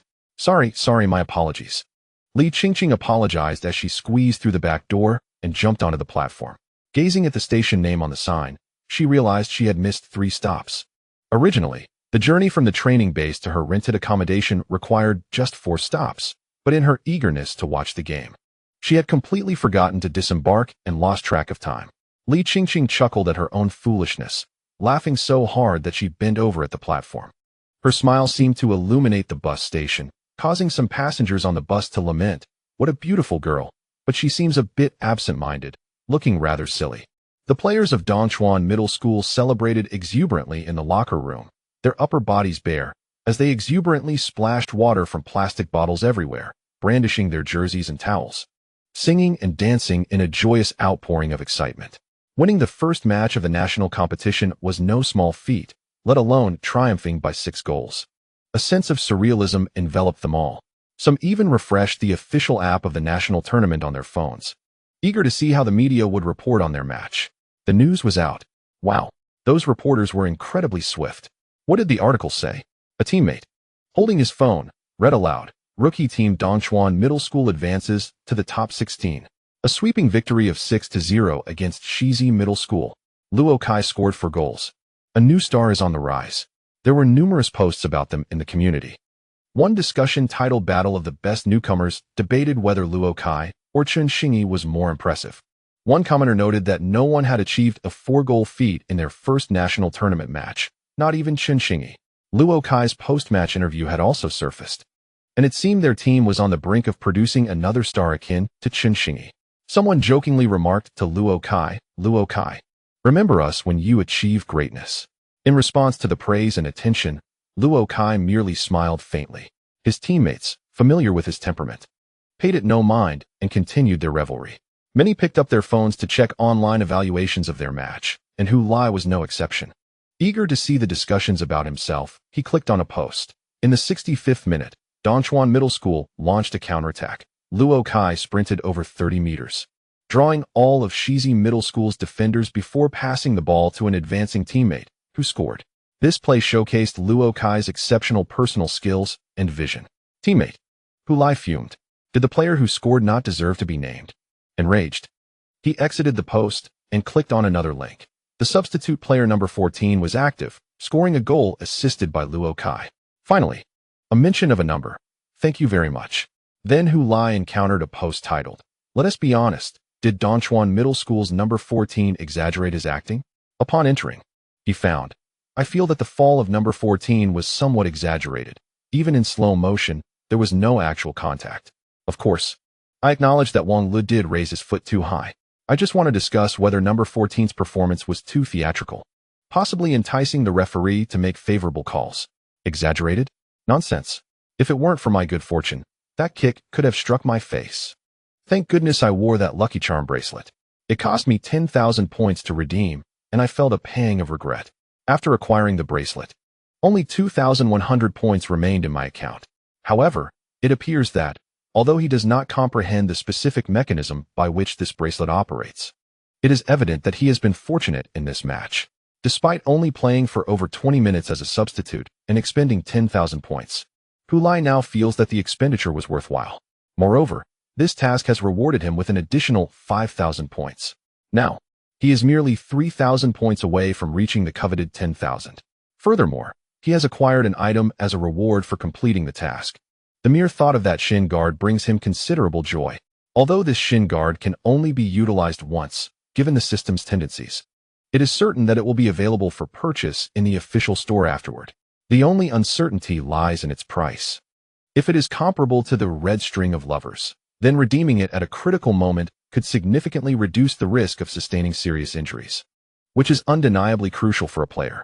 Therefore, even though the media has scarcely mentioned his name, Hu Lai's spirits have been considerably lifted at the prospect of that shin guard. He set aside his phone and joined his teammates in their jubilant celebrations. Outside the locker room, despite the door being closed, the sounds of exuberance from within could be distinctly heard. The team leader hesitated before addressing Li Ziqiang, saying, "Coach Li, our next opponent is exceptionally strong. Is it prudent to allow the players to revel in such elation at this moment? After all, we have a fierce battle ahead." Li Ziqiang shook his head, replying, "Lu, it is precisely because of this that we must allow them to release their emotions now. Once they exit this room, they must refocus and prepare for the upcoming adversary. Indeed, they are young. If they are not permitted to vent, it could lead to pent-up frustrations." The team leader considered this and nodded in agreement. The two fell silent, standing at the doorway, quietly listening to the shouts and various exuberant remarks emanating from the students inside. As the team leader listened, he realized that the students were becoming increasingly outlandish in their comments. He furrowed his brow and glanced tentatively at Li Ziqiang, only to find the stern head coach leaning against the wall, gazing up at the ceiling, seemingly indifferent to the commotion within, lost in his own thoughts. Chapter 103. Should we consider surrendering early? Lin Jin encountered the students from Dongchuan Middle School again in the parking lot. She was already aware of the match's outcome. This team, participating in a national competition for the first time, had made a stunning debut by securing a resounding victory over the seasoned participants from Shizi Middle School, winning by a margin of 60 points. She had previously harbored concerns that the team she was responsible for would be heading home the following day, which would have left her feeling somewhat disheartened. Those of them tasked with liaising with the teams had a group chat where they exchanged conversations, shared jokes, and playfully teased one another. Additionally, there was a subtle competitive spirit as they compared the performances of the teams they were assigned to. It is unclear when this tradition began to take shape. If the team one is responsible for performs admirably, it invariably brings a sense of pride, as if their victory is a shared achievement. In truth, this sentiment holds merit. They provide meticulous support to the teams, alleviating their worries so that they can focus on training and competing. Moreover, when allocating staff, a guiding principle is adhered to. If there was successful collaboration in the previous competition without any issues, then the same team will continue to be responsible for liaising with that team in the current competition, provided that the team participates again.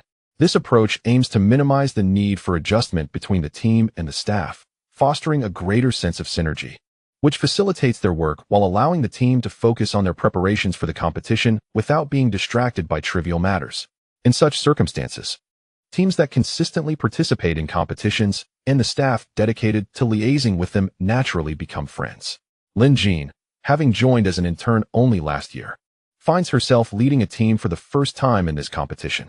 Prior to her interactions with the students from Dongchuan Middle School, she felt somewhat apprehensive and anxious, unsure of how to engage with this group of young individuals. However, When a boy named Hulai called her sister at the airport, it eased her nerves, allowing her to view them as her own younger brothers. Although their time together was brief, she found herself fond of these delightful youths and hoped they would excel in the national competition. Nevertheless, she was acutely aware that as first-time participants, the team's prospects might not be overly optimistic. To her astonishment, the group of young athletes surprised her today. After the results were announced, her WeChat group exploded with messages, as everyone congratulated her and expressed their astonishment. Sitting on the bus, Lin Jean beamed with joy, her face lighting up as if blossoming. Now, standing beside the coach bus, she watched the excited players from Dongchuan Middle School rush towards her, extending her hand. Congratulations on your triumphant start. Let us celebrate with a high five. She exchanged high fives with each player boarding the bus. As she observed the exuberant children still frolicking, a smile involuntarily graced her face. She truly cherished this job, for being with these young individuals always transported her back to a carefree time filled with dreams and aspirations about the future. Youth is indeed splendid. Just as she was reflecting on this sentiment, she noticed Li Ziqiang, the stern head coach from Dongchuan Middle School, standing up to request the microphone. After handing the microphone to him, Lin Jean pondered what words might emerge from the usually serious coach. Surely even he would be moved by the youthful exuberance of his players and would offer them a hearty commendation. Li Ziqiang, holding the microphone, did not immediately speak but instead surveyed all the players in the back of the bus. Under his calm gaze, the noise gradually subsided, and silence enveloped the space as everyone turned their attention to the coach, aware that he had something significant to convey. Once all voices had faded, and he confirmed that every pair of eyes was fixed upon him, Li Ziqiang finally spoke. Winning against Shizi Middle School and advancing to the second round is indeed a cause for celebration. Your performance in the match was commendable, and as your coach, I share in your joy. Although he spoke otherwise, Li Ziqiang's expression was exceedingly grave, devoid of any semblance of joy. The players had grown accustomed to their coach's stern demeanor, and thus did not find it particularly alarming. However, Lin Jean, who was listening to Coach Li's words, struggled to detect any hint of excitement in his tone, leading her to wonder if the head coach was speaking in jest. Had he not been touched by the vibrant energy of youth present in the carriage? In the upcoming match, we would face Meiling's Huitang High School, the fourth-place team from the previous national competition. As a team participating in the national tournament for the first time, I had not set any specific goals for the players prior to our arrival in the capital. Now, having advanced to the second round and ranked among the top 16 teams nationwide, we had performed commendably, at least better than Shizi High School. Li Ziqiang, maintaining his serious facade, stated this, and a wave of laughter erupted within the carriage. He did not reprimand them for laughing. Instead, he allowed the laughter to subside before continuing. Now, facing a formidable opponent in the second round provides us with a convenient excuse for a potential loss. After all, if we were to fall to such a strong team, there would be little to lament. Thus, I wish to consult you all. Do you think we should simply concede to Huitang High School and bow out at the top 16? Upon finishing, Li Ziqiang set down the microphone and quietly observed the players. Lin Jean was nearly beside herself. How could a head coach speak to his own team in such a manner? While he made valid points, was this not a blow to the team's morale and confidence? Just then, she noticed Hulai, seated in the back, springing to his feet. What are you talking about? Of course, we will triumph over Huitang High School. The match hasn't even started, and we're already contemplating defeat? Coach, you must be employing some form of psychological tactic on us. The players, who had been relatively quiet, could not contain their laughter at Hulai's final remark. Even Lin Jean let out a small laugh, quickly covering her mouth. Realizing that such a sound was inappropriate in this context, Li Ziqiang endeavored to maintain his stern expression, refusing to let his demeanor falter, and shot a fierce glare at Hulai without uttering a word. At that moment, Chu Yifan, the team captain, rose from his seat. Coach, I cannot speak for others, nor can I guarantee that we will defeat Huitang High School. However, the opportunity to compete against the fourth-ranked team in the nation is a rare one. I wish to give my all in this match to gauge how we measure up against the nation's best. Even if we lose, I will have no regrets, for I accept the outcome if we are simply outmatched. After speaking, Chu Yifan returned to his seat. Following him, Yin also stood up. Coach, I concur with Captain Chu. I do not know if we can win, but I wish to take the chance. However, I must express a slight dissenting opinion. What if we were to emerge victorious? He chuckled. Even the usually reticent Luo Kai raised his hand at this moment. I refuse to concede before the match has concluded. Others expressed their opinions, all in unison, resolutely rejecting the notion of conceding defeat to Huitang High School at this juncture, and of seeking a grandiloquent excuse for losing. In the bustling bus, Li Ziqiang raised his hand. Noticing this gesture from their head coach, everyone fell silent and turned their attention to him. Excellent. It seems we have reached a consensus. Once we obtain the match footage between Huitang High School and Jincheng No. 6 Middle School, I will discuss this team with you in conjunction with the recordings. For now, let us take a break. After saying this, he returned the microphone to Lin Jin and expressed his gratitude. He then settled back into his seat, and the atmosphere in the bus returned to its previous state. Albeit with a subtle difference, some gazed out of the window, lost in thought, perhaps contemplating the forthcoming match. Huitang High School from Miling City in Namling Province is indeed a formidable opponent. Lin Jin felt a pang of concern for the young athletes of Dongchuan Middle School.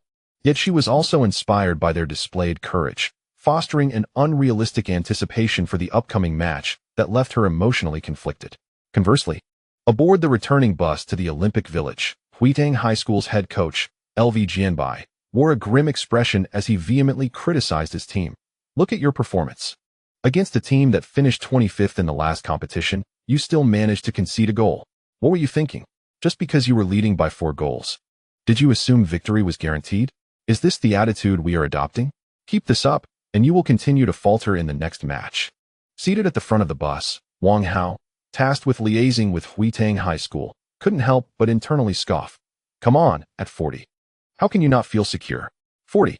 If 4 goals isn't a comfortable lead, is there even such a thing as a secure scoreline?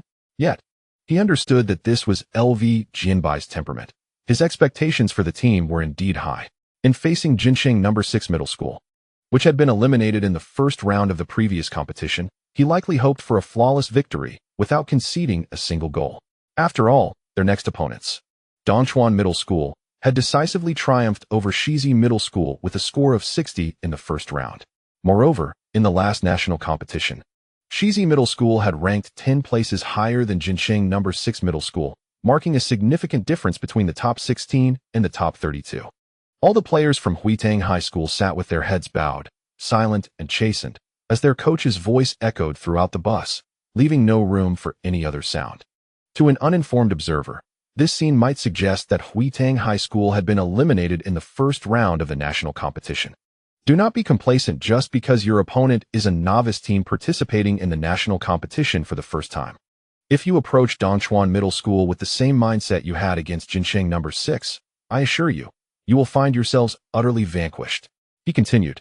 I have obtained the footage of the match between Dongchuan Middle School and Cisi Middle School. Once we arrive at the Olympic Village, we will convene in the meeting room to analyze this team. For now, take the time to reflect.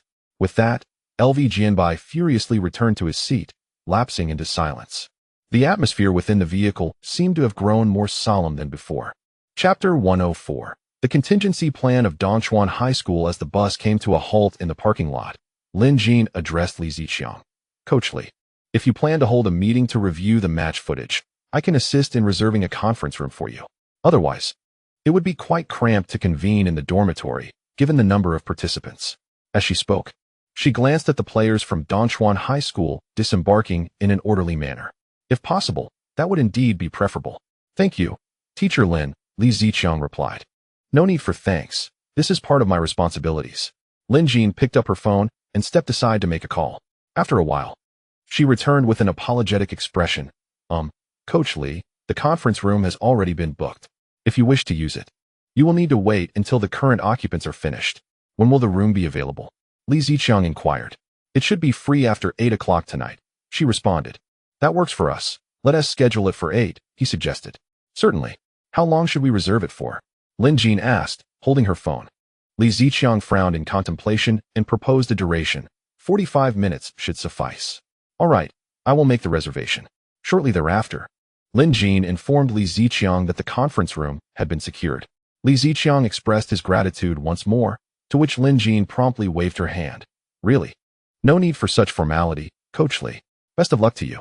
LV Jianbai stood before the projection screen in the conference room, where a paused image displayed the match footage, focusing on the close-up of Dongchuan High School's number 11, Luo Kai. Remember this individual, he instructed, standing beside the large image of Luo Kai's face. He possesses remarkable personal skills, which we can discern from the highlights. His dribbling showcases a superb sense of rhythm and an exceptional connection between ball and foot. If defenders recklessly make their move, they may easily fall prey to his opportunistic maneuvers. Therefore, when defending against him one-on-one, do not be hasty to engage. Rather, hold your ground and await support from teammates to encircle him. The players from Huitang High School gazed at the projection of Luo Kai, whose expression was stern and brows slightly furrowed. This is the player who scored 4 goals in the match that concluded earlier this afternoon, achieving a remarkable quadruple. Online, he has already been dubbed the most formidable freshman in the first year. His striking appearance has undeniably attracted a significant following of female fans. Meanwhile, Chunxingyi's fans are embroiled in fierce disputes with those who laud Luo Kai. However, this rivalry does not concern them. Luo Kai predominantly occupied the left flank, but that does not imply he is confined to that area alone. His ambidextrous prowess allows him to venture to the right or even the center. Notably, his third goal in this match was executed from a central position. However, it is essential to note that he is not without flaws. No player in this world is devoid of imperfections. His shortcomings are quite apparent. Firstly, he is a player who must have the ball at his feet. This distinction is evident in the match highlights, where his performance with and without possession is markedly different. Thus, if we can sever the passing lanes between Luo Kai and his teammates, we can significantly curtail his impact on the game. Additionally, he tends to be somewhat self-reliant. If circumstances were not truly dire, he would invariably opt to take the shot himself.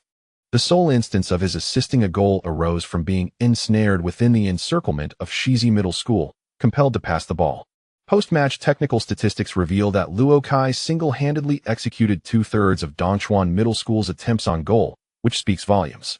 As Lu Jianbai articulated this observation, the highlight reel continued to play, showcasing the moment Luo Kai assisted Hu Lai in scoring. At this juncture, Lu Jianbai pressed the pause button. Surrounding Luo were 4 players from Shizi Middle School. Under such circumstances, passing the ball was his only viable option. In their defense strategy against him, they aimed to sever his connection with teammates while preventing him from entering the penalty area. It was preferable to allow him distant shots rather than grant him opportunities within the box, though conceding a goal was not entirely objectionable.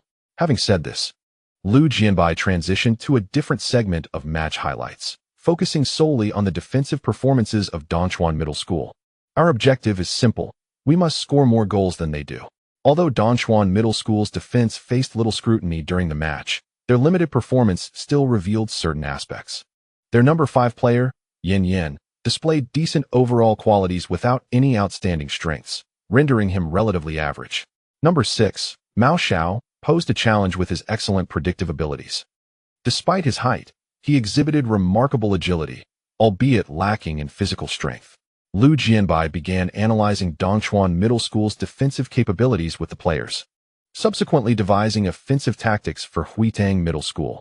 Remember our advantages and consistently leverage them against our opponents throughout the match. By dictating the rhythm of the game, we will have achieved a significant victory. At this moment, Lu Jianbai directed his gaze toward the team captain, Wang Chaolin, and the vice-captain, Kayan. Rest assured, coach. Wang Chaolin stood and declared, meeting the coach's gaze. We will firmly maintain control over the game's tempo. Lu Jianbai nodded in satisfaction. As long as we play at our own pace, there is little to worry about. When the players of Huitang Middle School concluded their meeting and opened the conference room door, they were momentarily taken aback. A group of individuals awaited them in the corridor. This was not particularly surprising. The conference room had limited capacity, necessitating prior reservations and queues for teams wishing to use it. They were obliged to wait for another team to finish before entering. What astonished them, however, was the sight of a coldly handsome face among the crowd. They quickly realized that the team scheduled to use the conference room after them was Dongchuan Middle School. Lu Jianbai noticed this too. However, he opted not to approach and instead led his players away. Yet, every member of Huitang Middle School cast their gaze towards that strikingly composed face. Li Ziqiang recognized the individual as well, but, like his counterpart, had no intention of greeting him, silently standing with his players in the corridor as they watched the other team depart. After the staff had tidied up the conference room, He led the players inside and closed the door. When the footage of the match featuring Huitang High School appeared on the large screen, Hu Lai suddenly exclaimed, "Wow, aren't those the same people who just left the conference room?" Li Ziqiang did not reprimand Hu Lai for his loud outburst. Instead, he merely cast a glance in his direction and nodded, affirming, "Indeed, those individuals were the players from Huitang High School. They secured 4th place in the last national competition, having lost to Jiaxiang High School in the 3rd and 4th place playoff. Ah, no wonder their gazes towards us are rather unfriendly," Hu Lai remarked. "Come on, Hu Lai. You're overthinking it. They are merely observing," Mao Xiao muttered softly to him. Hu Lai rolled his eyes in response. Ignoring Hu Lai's antics, Li Ziqiang turned his attention back to the match footage and addressed his players. Huitang High School hails from Miling City in Nanling Province. They embody a distinct southern style of football, emphasizing quick and agile play. This is the video of their first-round match against Jincheng No. 6 High School. From their goals, we can discern their offensive strategy, which focuses on rapid movement and adeptly utilizing quick, successive passes within a confined space to breach the opponent's defenses. Once they identify a weakness, they swiftly distribute the ball. This aspect is pivotal, spearheaded by their midfield core and captain, Wang Chaolin. At this juncture, Li Ziqiang instructed everyone to closely observe the role Wang Chaolin plays in midfield. He persistently demands the ball, receives it, and distributes it during his passing sequences. The defensive line of Jincheng No. 6 High School unwittingly shifts its focus to his side. Subsequently, when he regains possession, he unexpectedly sends the ball to the opposite flank, which is wide open. A No. 8 player from Huitang High School receives the ball in the gap, surging towards Jincheng No. 6's penalty area before delivering a cross. The No. 9 player, following in the center, executes the shot and scores, finding the back of Jincheng No. 6's net. The second player of note is the one who assisted in the goal, their No. 8, Kuyan. As Wang Chaolin's midfield partner, his skills are more refined and comprehensive. He possesses the ability to dribble past defenders, provide assists to his teammates, and, when necessary, take a shot himself to resolve situations. The partnership between him and Wang Chaolin is a primary reason for Huitang High School's advancement to the top 4 in the last national tournament. Wang Chaolin orchestrates Huitan's attacking plays, while Kuyan bridges the midfield and forward lines. In a sense, Huitang High School can be viewed as employing a dual-core strategy. Even if one player is contained by the opponent, the other can assume the responsibility of organizing the attack, making defensive efforts doubly challenging. Of course, this does not imply that Huitang High School is devoid of flaws. In comparison to their formidable midfield, their forwards and defenders are relatively weaker. The capabilities of their forwards do not quite match the caliber of their midfield, and their defense leaves much to be desired. Confronting Jincheng No. 6 Middle School, we lost a ball, which undoubtedly correlates with the team's relaxation. However, it is also a fact that they lack proficient defenders. Li Ziqiang divulged all the information he had gathered regarding Huitang Middle School, presenting it alongside game footage to the players.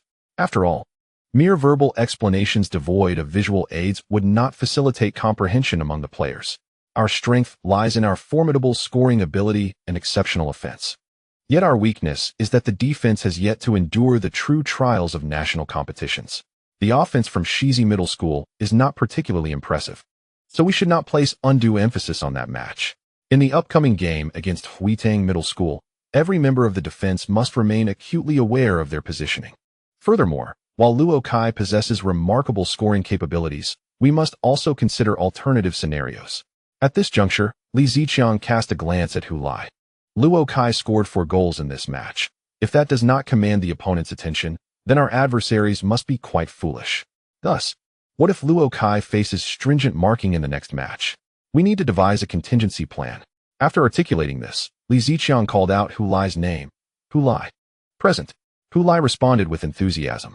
"If you are called to play, you must seek opportunities within the penalty area. Rest assured, coach, I will fulfill the task."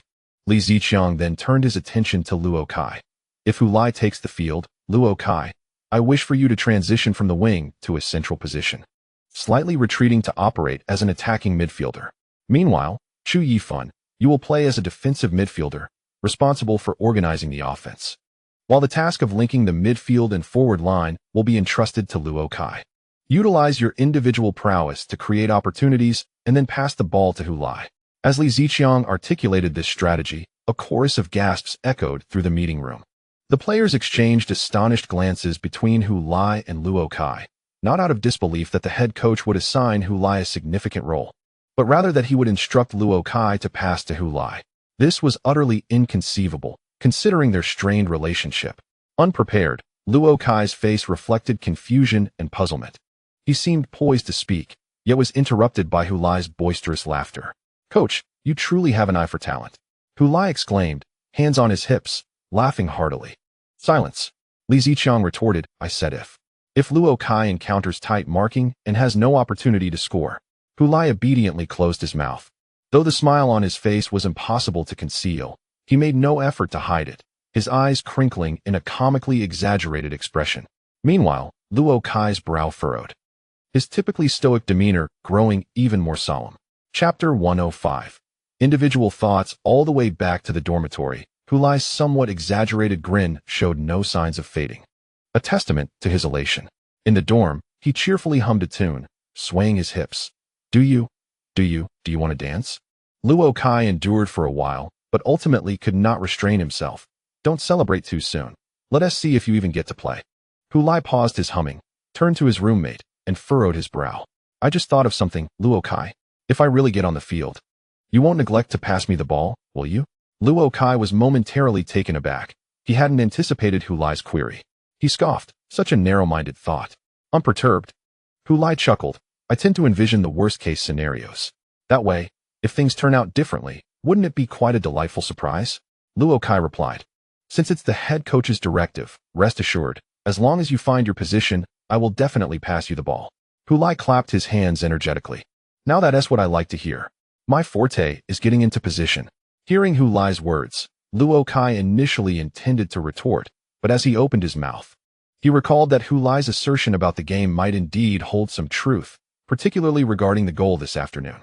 During the match, he had sprinted with the ball, never imagining anyone could keep pace with him. Had he not been surrounded by opponents, forcing him to slow down, he likely would have scored. Surprisingly, Hu Lai had caught up, despite Luo Kai knowing the lad's speed was merely average, not slow, but certainly not quick. It was noteworthy that even Tang Yuan, who was faster, had failed to follow up, while Hu Lai, panting like a dog, had run up. How obsessed was he with scoring? Did he not fear that after all that effort, Luo Kai might not pass him the ball? Of course, I am not that type of person. I certainly do not wish to be perpetually reminded of what I owe this brat. Li Ziqiang, as the head coach, enjoyed the privilege of a single room. Unlike the players who shared accommodations, he was currently engaged in a video call with his daughter in his private space. "Dad, congratulations. You played splendidly in the first match of the national tournament. Luo Kai must have gained fame in one fell swoop, right?" The distortion in his daughter's voice came through the phone's speaker. In the presence of his daughter, the stern coach softened, revealing a warm smile. "You watched the match? Wasn't he it during training time?" "Well, there was a bit of a conflict, but I caught the live stream right after training, just as Hu Lai was substituted in." Upon hearing his daughter's mention of Hu Lai, Li Ziqiang's smile faltered slightly. He had hoped that time and distance would gradually alter his daughter's perception, leading to some change in her feelings. Yet, it was evident that she still had the little rascal on her mind. However, he could not allow himself to let that kid deter him, as he had once hoped when Hu Lai first joined the team. He recalled the tactical meeting just concluded, where he had assigned Hu Lai a specific role. Although the lad had only played 3 matches as a substitute since joining the team, he had undeniably become an integral part of the squad. In fact, when adjustments were needed to alter the dynamics on the field and strive for points, Hu Lai would likely be the first name to spring to mind from the bench. Reflecting on it now, it truly is quite remarkable, for this lad invariably finds the net each time he takes the field. My daughter is correct. He possesses an extraordinary talent, yet he has much to learn. If, as my daughter suggests, his father has consistently kept him away from football, that indeed provides some understanding. However, must he continue to be relegated to the bench? Currently, the team's offense is overly reliant on Luo Kai, while Hu Lai could effectively share the burden of attacking responsibilities. Yet, due to his presently inadequate skill level, he is confined to a substitute role. Once this national tournament concludes, I must rigorously train him, striving for his swift maturation by his sophomore year. As for Luo Kai, Li Ziqiang has not envisaged a place for him in the sophomore team, not because he undervalues Luo Kai's abilities, but rather due to uncertainty about Luo Kai's continued presence on the school team following this tournament. The first match of the national tournament showcased an impressive 4-goal performance, undoubtedly capturing the attention of professional scouts. "Dad, what are you thinking about?" My daughter's called jolted Li Ziqiang from his reverie. "Nothing. Just pondering the strategy for the next match," he offered a casual excuse. "That Huitang Middle School was 4th in the last national tournament, right?" "Indeed. That will certainly be a challenging match." Noticing his daughter's furrowed brow, he smiled. "All right, that's not something for you to worry about. Are you adjusting well over in Shanghai? The cuisine there differs greatly from that of Dongchuan. I understand your desire to cultivate independence by renting your own place. But please prioritize your safety." "I will, Dad. I promise to be cautious. Everything remains the same here. My teammates are quite kind to me. By the way, Uncle Yang mentioned that in a month, I will be promoted to the first team. The reserve team coach is somewhat reluctant to let me go." Li Ziqiang nodded. Unsurprised by this news, his daughter's talent naturally warranted a place on the first team. "Once you transition, train diligently and heed Uncle Yang's guidance." "Of course, Dad. You can rest easy. By the way, for the upcoming match, why not consider starting Hu Lai and pairing him with Luo Kai?" Li Ziqiang coughed lightly. "All right. Enough of this. Don't trouble my mind. Off to bed with you." "Okay, good night, Dad." Li Qingqing waved goodbye to Li Ziqiang through her phone before ending the video call. As the screen indicated the end of their conversation, Li Ziqiang let out a soft sigh, rubbing his temples. This dilemma is proving more vexing than football tactics. Meanwhile, in her rented apartment, Li Qingqing held her phone, aimlessly scrolling through the screen, her thumb gliding over the names in her WeChat contacts, none of which bore the name Hu Lai. Could it be that this rascal has never once come to watch his football? "Hey, that was the ball you marked. You once claimed it was unique, belonging solely to you. Have you truly abandoned it?" She muttered to herself, a hint of concern creeping in. Hu Lai surely cannot be permanently estranged from their secret base. Can she? She is apprehensive that before Hu Lai returns, the place might be demolished. Prior to her departure, the houses lining a nearby street had already been marked for demolition. This area, a ramshackle neighborhood, is destined to be eradicated in the tide of urbanization, subsequently to be redeveloped with new edifices rising from the ruins. What if, before Hu Lai discovers that football, the site has been obliterated? The young girl grasped a pillow, cradling it against her chest as she curled up on her bed, pouting in distress. Sun Yonggang, meanwhile, held his phone, perusing the posts circulating in the community of the Goal website. He noted that over half of the screen was occupied by discussions centered around Luo Kai. Some praised his skills, while others were captivated by his looks. Naturally, such conversations could not escape comparisons. Many were juxtaposing Luo Kai with Chen Xingyi. The two indeed share numerous similarities. Both had made a striking impression in their first national competition while in their first year of high school, and both were quite handsome, garnering a considerable female fan base. Luo Kai's admirers asserted that he surpassed Chen Xingyi in prowess, as Chen had not managed to achieve a quadruple during his inaugural national match. Furthermore, in today's game, Chen Xingyi had only scored a single goal, which paled in comparison to Luo Kai's performance. Amidst this disparity in accomplishments, Luo Kai's fans fervently proclaimed, "The era of Chen Xingyi has concluded. It is now the age of Luo Kai." This, of course, incited dissatisfaction among Chen Xingyi's supporters, who flooded every thread related to Luo Kai to engage in heated exchanges. Consequently, the Goal community was particularly lively today. Sun Yonggang was also aware that the Discord was not confined to the Goal website. Similar disputes were ongoing and proliferating across Weibo and various forums. The national competition had been established for 6 years, a relatively brief history compared to neighboring Japan, lacking the same level of influence as the Japanese national tournaments. Yet, the simultaneous rise of Chen Xingyi and Luo Kai has illuminated a pathway for event organizers to further promote the competition, even expanding its reach. Such players, possessing both striking appearances and remarkable skills, are the quintessential ambassadors for the national tournament. In fact, he had just received the latest work directive from his superiors, instructing him to visit the Olympic Village's football field tomorrow for another interview with Luo Kai.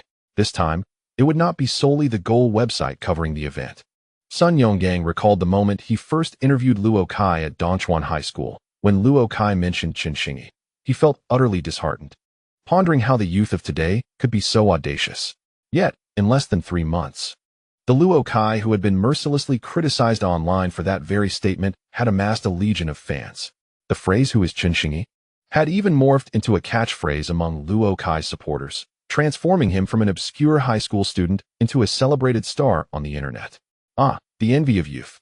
Chapter 106. Looking toward the future. Within the Olympic Park, which houses the Olympic Village, there are multiple football fields available for use. Teams participating in national competitions may apply to the organizing committee for training time, which subsequently negotiates with the park management to allocate the requested fields. On the morning following the first round of matches, one of the fields was designated for Dongchuan High School. As Dongchuan High School trained on this pitch, a number of individuals wielding cameras began to arrive at the sidelines. They were all journalists. Wow, winning a match certainly brings a different level of attention. Even during our training, we have reporters watching us, Hu Lai exclaimed. I think you're overthinking it, Hu Lai, Mao Xiao interjected. They are probably just here to see Luo Kai. During a break in their training, Mao Xiao's assertion was validated as Luo Kai, under the guidance of head coach Li Ziqiang, approached the sidelines to engage with the reporters. Despite having already conducted interviews following yesterday's match, the journalists had new inquiries. Humph. Hu Lai scoffed at the sight, feeling somewhat disgruntled. It seems as though we are merely his backdrop. He recalled the media's portrayal of him, Luo Kai's teammate. He felt compelled to practice his celebration routine, having previously attempted to replicate Cristiano Ronaldo's iconic move twice, only to falter upon landing.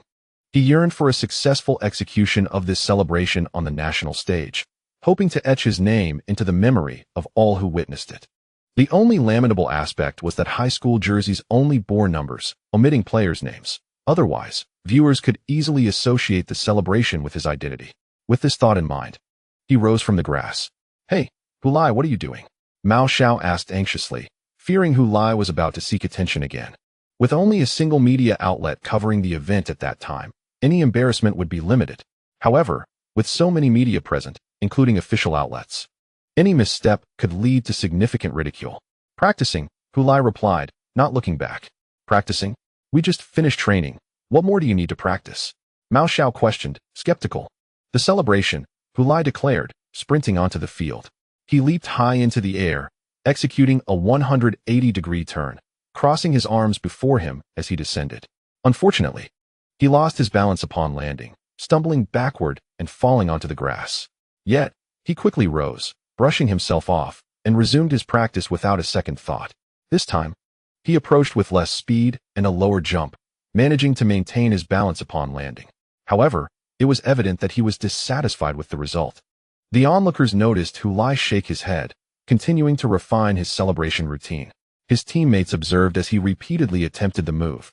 Recognizing that Hu Lai was not merely seeking to impress the journalists, but was earnestly dedicated to perfecting his craft.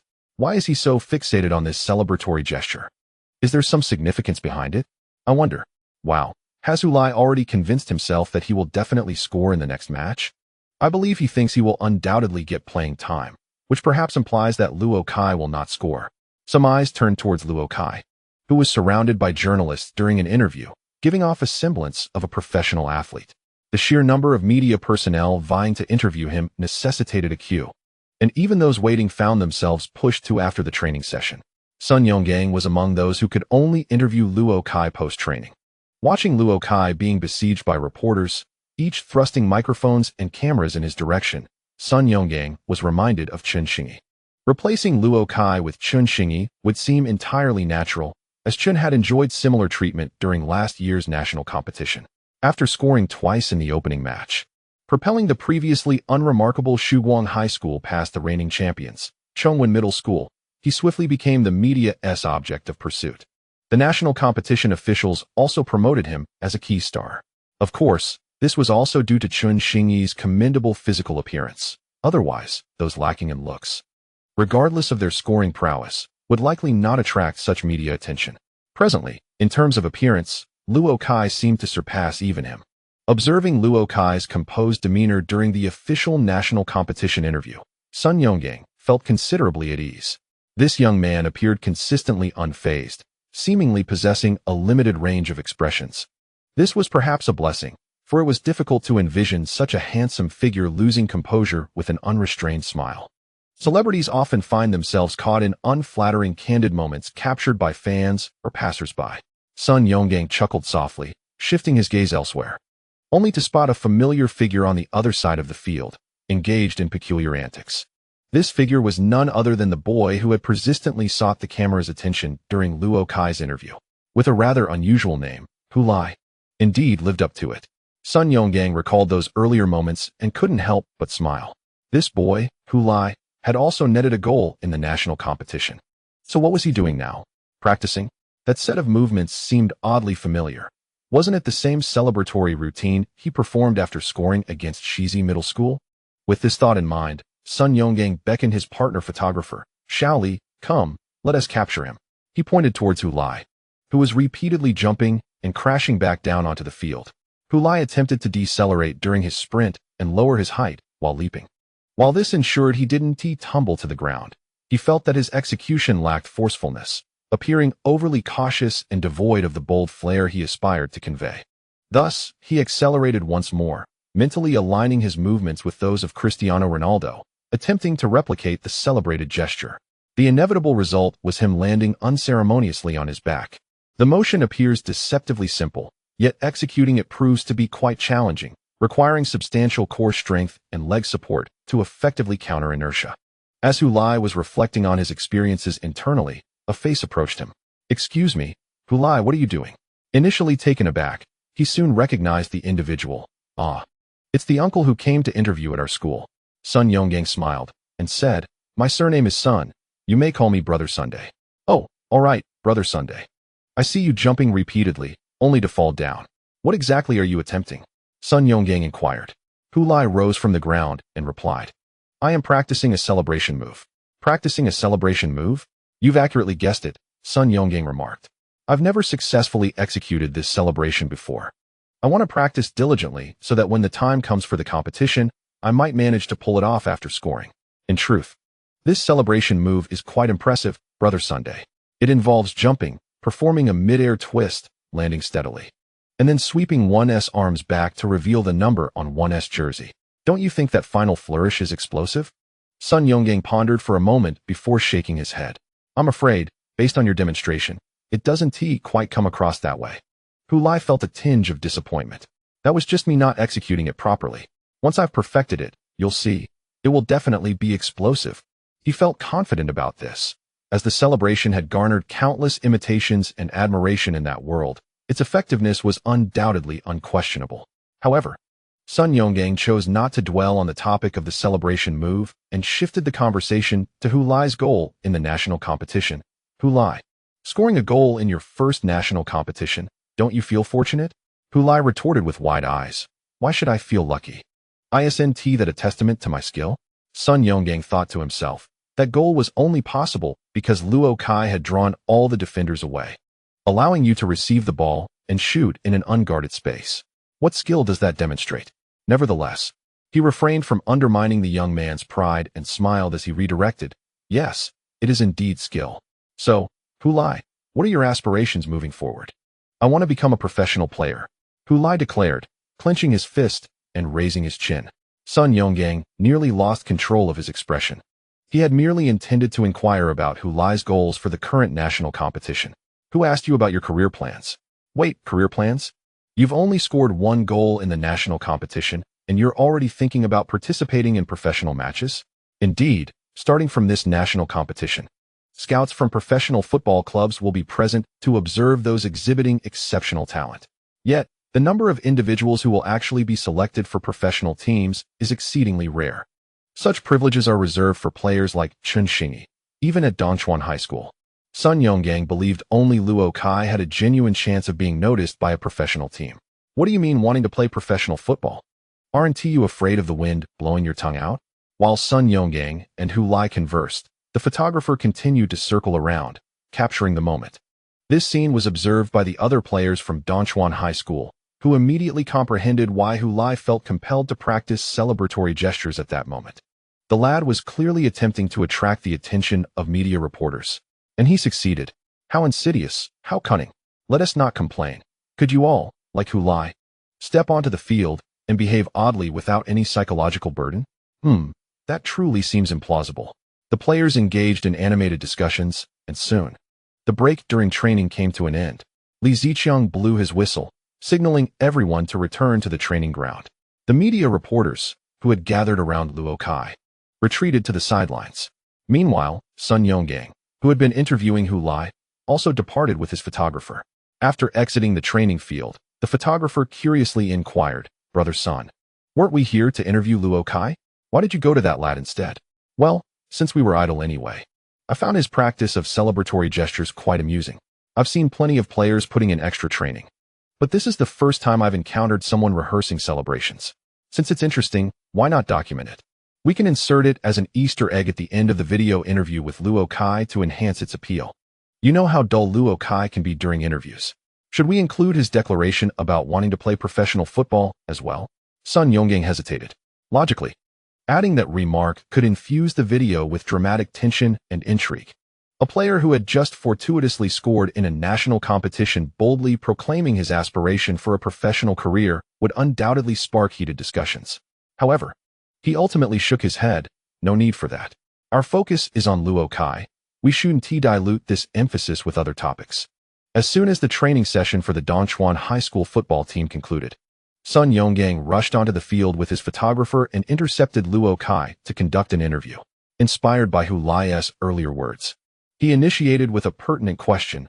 "Luo Kai, after your stellar performance in the national competition, what are your plans for the future?" "I'm not referring to the immediate future concerning the competition, but rather your aspirations beyond that." Luo Kai replied resolutely, "I want to play professional football." Hearing this statement from a short distance away, Hu Lai cast a keen glance in Luo Kai's direction. Sun Yonggang chuckled upon hearing the response. Yes, exactly what I wanted. Under the new policies of this national competition, having a star player express a clear desire for professional football greatly benefits the promotion of the connection between the national competition and professional football. In this regard, Luo Kai is far more cooperative than Chen Xingyi. Up till now, Chen Xingyi has been dodging topics related to professional football, leading some to speculate whether he truly desires a career in it. If that is the case, it would indeed be a pity. Indeed, everyone felt that it would be a tremendous loss if a prodigious talent like Chen Xingyi were to miss out on the professional football arena. "I heard that. You've actually plagiarized my response," Hu Lai exclaimed, pointing at Luo Kai upon returning to the dormitory. "What did I plagiarize from you?" Luo Kai replied, utterly bewildered. "The reporter once inquired about my future aspirations, to which I responded that I wished to pursue a career in professional football." "I did not hear your answer." Luo Kai regarded Hu Lai as somewhat eccentric, and then suddenly realized, looking at Hu Lai with a questioning gaze, "You mean you want to play professional football?" "Indeed." "What of it?" Luo Kai chuckled lightly. Hu Lai retorted angrily, "Do not look down upon others. Why do you wish to pursue a career in professional football?" Luo Kai asked. "And why do you aspire to play professional football?"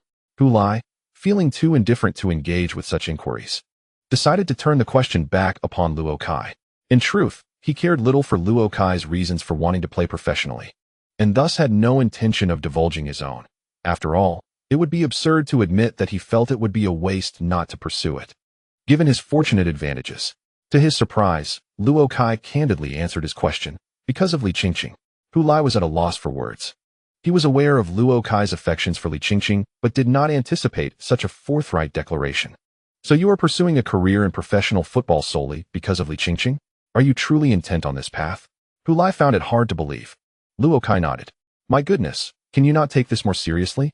I am quite earnest regarding Li Qingqing." As he spoke, Luo Kai fixed his gaze on Hu Lai, who rolled his eyes in response, muttering, "Eccentric. And what about you? Why do you wish to play professional football?" Luo Kai queried once more. "I love football. I aspire to play professionally," Hu Lai replied with unwavering conviction. "Loving football necessitates playing professionally, does it not? Then everyone could be a professional footballer." Luo Kai remarked with a hint of disdain. "You asked me why I wish to play professionally, not whether I can. Whether I can or cannot is none of your concern." Luo Kai paused, realizing Hu Lai had a point. Why should he bother himself with such matters? A sardonic smile crept across his lips as he concluded the conversation with Hu Lai. Hu Lai, indifferent, chose to ignore him, and silence reclaimed the room.